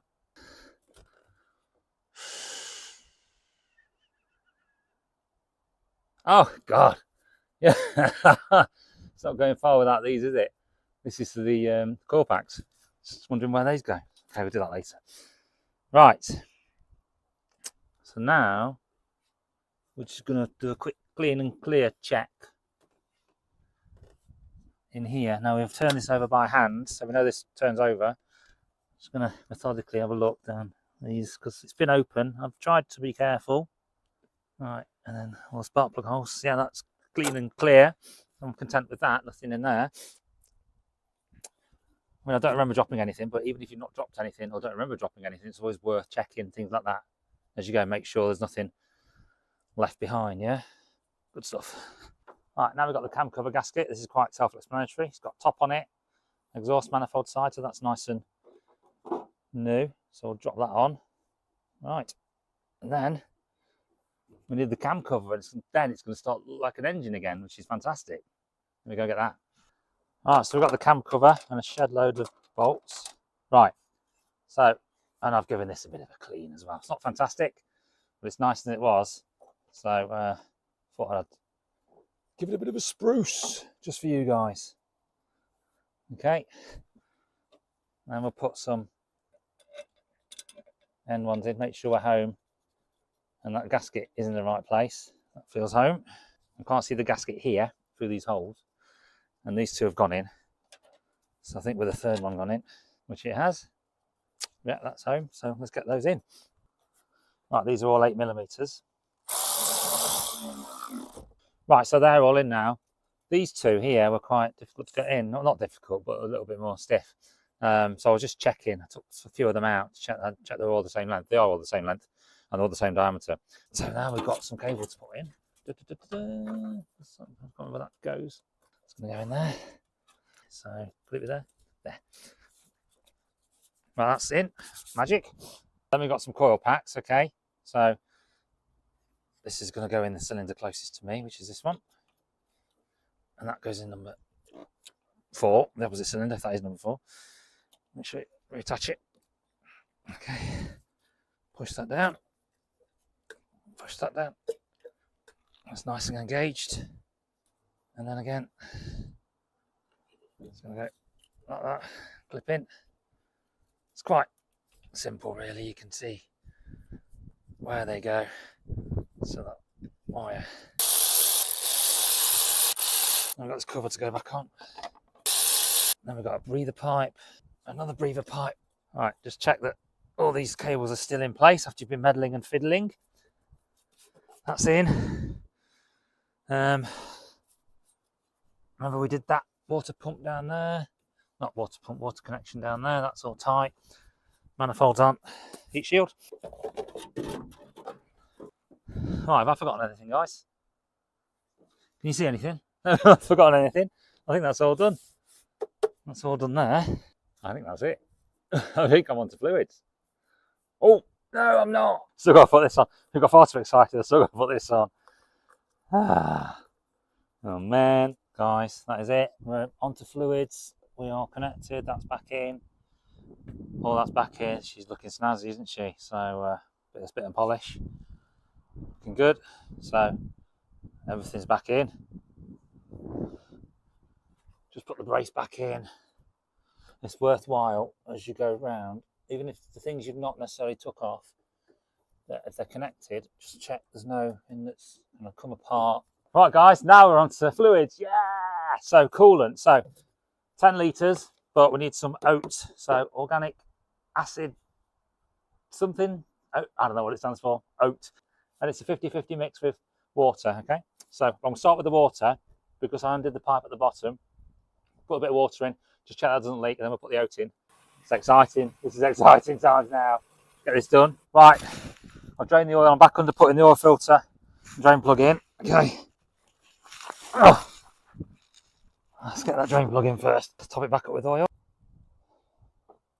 This is going to be 4.5 litres I put in. Might take 5, but we'll see. We'll go with 4.5 to start. We're getting there, guys. Almost at the end. Right, there's no oil underneath it. That's good. So the oil stayed in. That's great. Got some plastic on the seat so that doesn't get dirty. And it's wet as well because see this piece of string? I used this to tie up the window at the back when I was working on the engine. And it's the water's just soaked through it and drip, drip, drip, drip. There's so much rain last few days. So I've got a wet seat through that. Great. So, oh God, I'm nervous now. Have I done everything?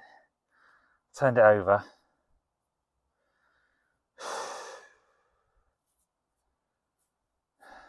It's got water in it, it's got oil in it. Should we go for it? Oh, God. Wish me luck. Oh, it's only flat. Shit! I've had the lights on, haven't I, for so long? It's flat. Great. Right, let's try that again. Got the jump pack on, still nervous. Ready?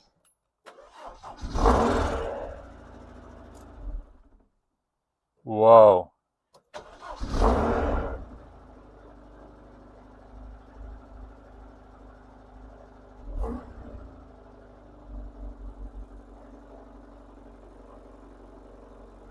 Okay, it's quieting down.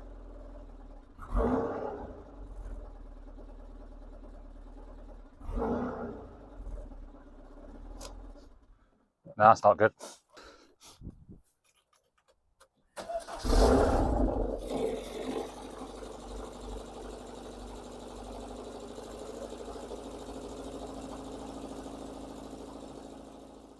Oh, and we're back. Wow. Oh, she's smoking a lot, but we're running and it's running brilliantly. That was a nightmare. I had a massive panic attack thinking I'd done something wrong with the timing. I'd mixed up one of the BBC pulleys or something. Is the BBC pulley the one that's not connected to the inlet pulley? Do they time differently? So I went back and looked at all the workshop manual. That was all fine. Checked all the timing. Timing's fine. So in checking the timing, I had to take the pulley back off, didn't I? I put the pulley, it was all fine, so I'm putting the pulley back on just to try it again. And I noticed that the pulley's got a keyway in it, and I hadn't keywayed the pulley, the alternator pulley, onto the bottom crank pulley. So that was off, and there's quite a big gap, so it kind of floating like that. So I was out of balance, and all that was doing was just vibrating the engine. So the engine was actually fine, it was just making a heck of a lot of racket because of that alternator pulley at the bottom being out of whack. So sorted that out, and now she's ticking over. Oh baby, just a bit of a mop where some of the paint was a bit rough, so it's looking good. Right, let's get all this stuff off. Just wanted to protect the hood, make sure that got no polish all over it. So car's been collected on Tuesday. It's gone to a young gent called Steve. He's going to use it as his daily. So yeah, just getting it finished so it's all nice for him. I've hoovered out the inside, make sure it's nice and clean in there. New air freshener as well, so it smells nice and fresh as well. Just got to give the outside a bit of a spruce because these machine polishers send polish everywhere. So let's get that done, make sure she's top notch. Also done a bit of tidying up in here as well, on the front of the sill on both sides. So there's a bit of bubbling coming through.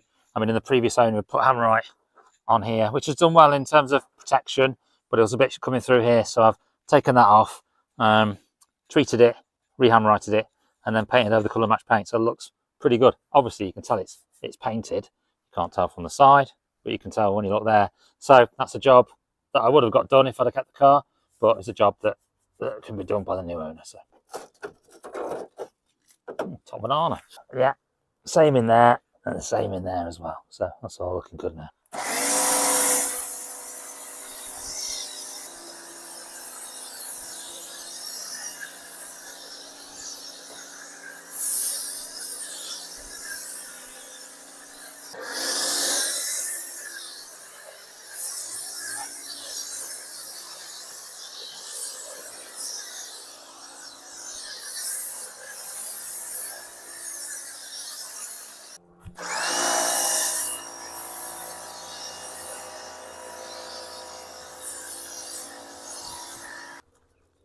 Now we've had fun, haven't we, Kang? With this car, I've enjoyed working on it. Obviously, I've got the other MG to work on, so I really enjoyed being part of the MG community as well, with you guys chipping in and all your nice comments and stuff. But I just wanted to grow the channel a little bit. So just in terms of what's been happening, I've got 1,500 subscribers. If you've not subscribed, hit subscribe now for me, thank you. And it's pretty much stagnated at that. So my last video, the one where I fixed the head gasket, you know, a big job, and I thought it was a really good DIY view of what to do when doing a head gasket. Got some great comments and the like. Yeah, I got like less than 1,000 views and 2 subscribers. So whilst you guys are still watching it, I'm not pulling any new people. So hence, I think the need to change cars and to move on a different project. And this is finished, really, isn't it? There's not much more I can do on this. Well, there's always more you can do, but I think it's finished in terms of real content. I could have done the boot button, which I won't have a chance to do, but I'll give that to Steve. There's some slight nicks and dinks on it, where I got a quote from a dent removal company for like 300 quid to get those out. So I was going to get those done, but I haven't had a chance, so that'll have to be done by the next owner. The hard top could do with some work, so I could have done that. But I think generally, if you recall what I've done on this car, I've done loads and loads on the car now, so I just think it's time to move it on for the new project. And if you stick around, you might see that at the end. And can you even see me on the camera if I just wandered out shot? Yeah, so go on, we've done a lot, haven't we? Just remember that. So what have we done? Remember that we got the car for like cheap, no MOT, no clutch, no brakes. So I had to get the clutch and the brakes done. Needed a new battery, new alternator, cam belt needed doing. That was a heck of a job, but we got that done. Bit of welding as well. We did the wheels and tyres. We did the inside, seats out, seats cleaned, all the carpet. got rid of all the rust. We did a treatment on the underside with the built amber stuff, which I think probably needs doing again at some point soon, particularly if it's going to be used as a daily driver over the winter. Yeah, what else? Speakers, and I've said wheels and tyres, haven't I? Yeah, loads and loads. So probably about 20 videos, but I've really enjoyed it. It's been great. So we're getting there. Just getting all this polish off that gets everywhere when you're mopping. So it will take a while to get it off. I'm really happy with how this corner's come out. I'll show you it when we're done. All right, some polishing here as well. Yeah, okay. Let's get that out. Ow, that'll be my finger. Jesus. Yeah, we did the exhaust as well, didn't we? So I fitted 3 O2 sensors to this car now. So one failed, the one I spliced together, but we've got that sorted with another new one that's just gone on. And then we finished up with the head gasket. So that's done. I've not really driven it since then, so it needs to be kept an eye on. I didn't find any real signs that the head gasket has gone when I took it off, although the liner height suggested that I didn't have the right gasket on. But it needs to be kept an eye on, I think, by the new owner, because if we're still losing coolant,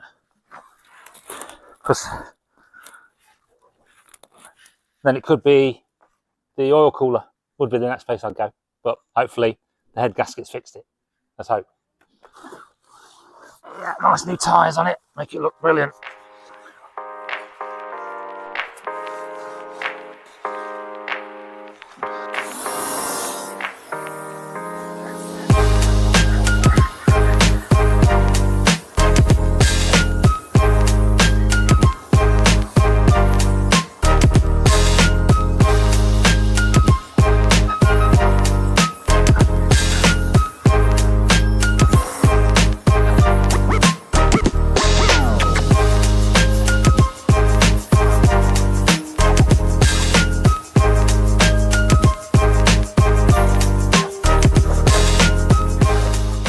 Right guys, that's the washing done. So now we're going to put some touchless on. Actually, no, it's not.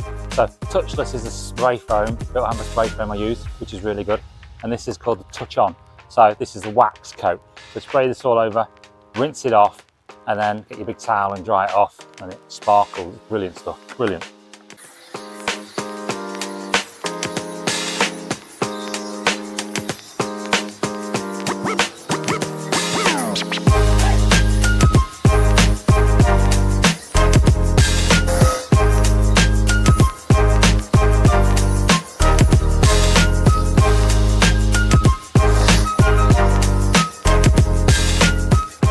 As soon as you put this on, you can start it seeing becoming hydrophobic. And you go back over it, which is really cool. I've got a bit left, might as well just keep using it and then rinse it off afterwards. Make sure you've got a good coat. I've just sprayed this on here. So see, it's hydrophobic straight away. So that'll buff off nicely, and it does come to a shine, which is great.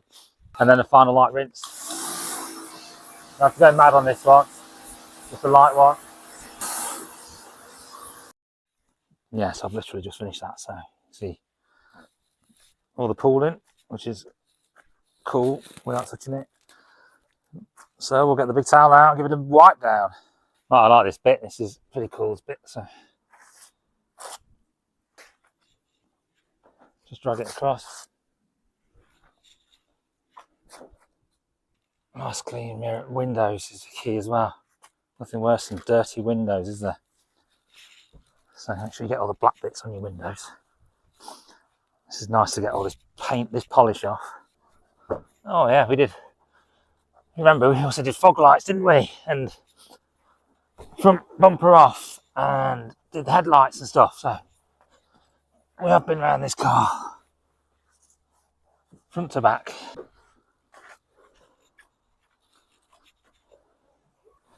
And I think one of the favourite parts of this car for me, makes it kind of unique, is this exhaust. It's not a unique exhaust, it's not a custom build, but it's a Miltech exhaust. I think they're pretty rare. It's in great shape. It sounds absolutely awesome for a 4-cylinder. I miss that sound. It's so free revving, this car is, with that exhaust on it. I mean, you remember the Cheddar Gorge video? Wow, eh? Awesome. What can sound better, eh? What can sound better, particularly for a 4-cylinder? Wicked. Right. Inside the door, obviously got water on the inside, given I've just jet washed it, so that's going to need to dry. One thing I will say is that the grey, I like the grey. It's really, for 20-year-old paint, it looks really good and it comes up really nice when it's clean. Some people say grey's a bit boring, but I do like the grey. I think it's a good colour for this car. I really do. Right, inside this door as well. Again, we've got water in, and the seat's a bit wet as well. Not great.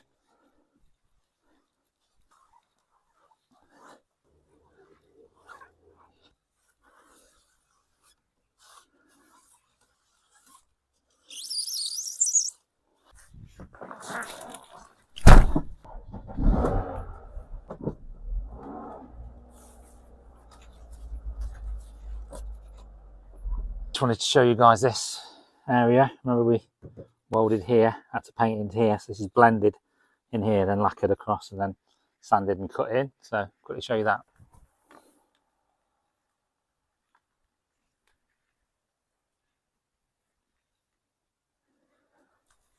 So yeah, it's not perfect, but it was done on the drive, so it's pretty impressive, I think, since they did it on the drive, and the colour matches is awesome, and it's nice and shiny. Job done, perfect. All right, that's it. She's done. She's ready to go. What a job. What a journey. Really enjoyed it. I think it's amazing what you can do on your driveway. I really love a workshop and a bigger garage, but managed to get this done on my driveway in all weathers. You've seen it snow, rain, cold, heat. We've had it all, but we've got through it. And we've done big jobs as well, not just small ones. So it's great to get those done. So yeah, she's finished. Cue montage.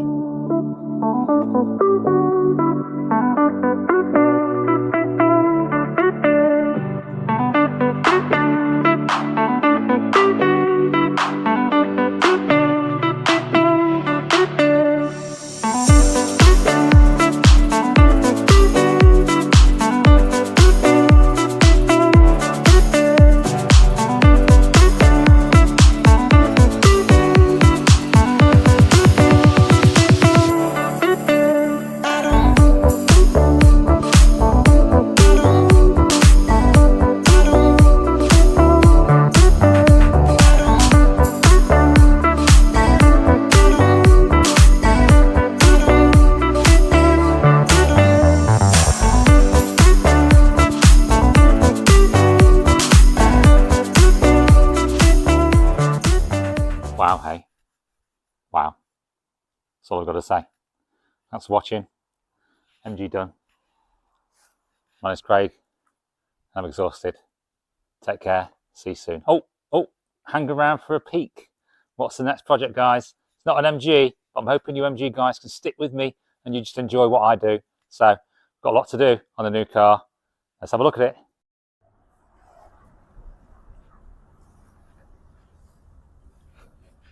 There she is. We have got loads of work to do. Come on, let's do this.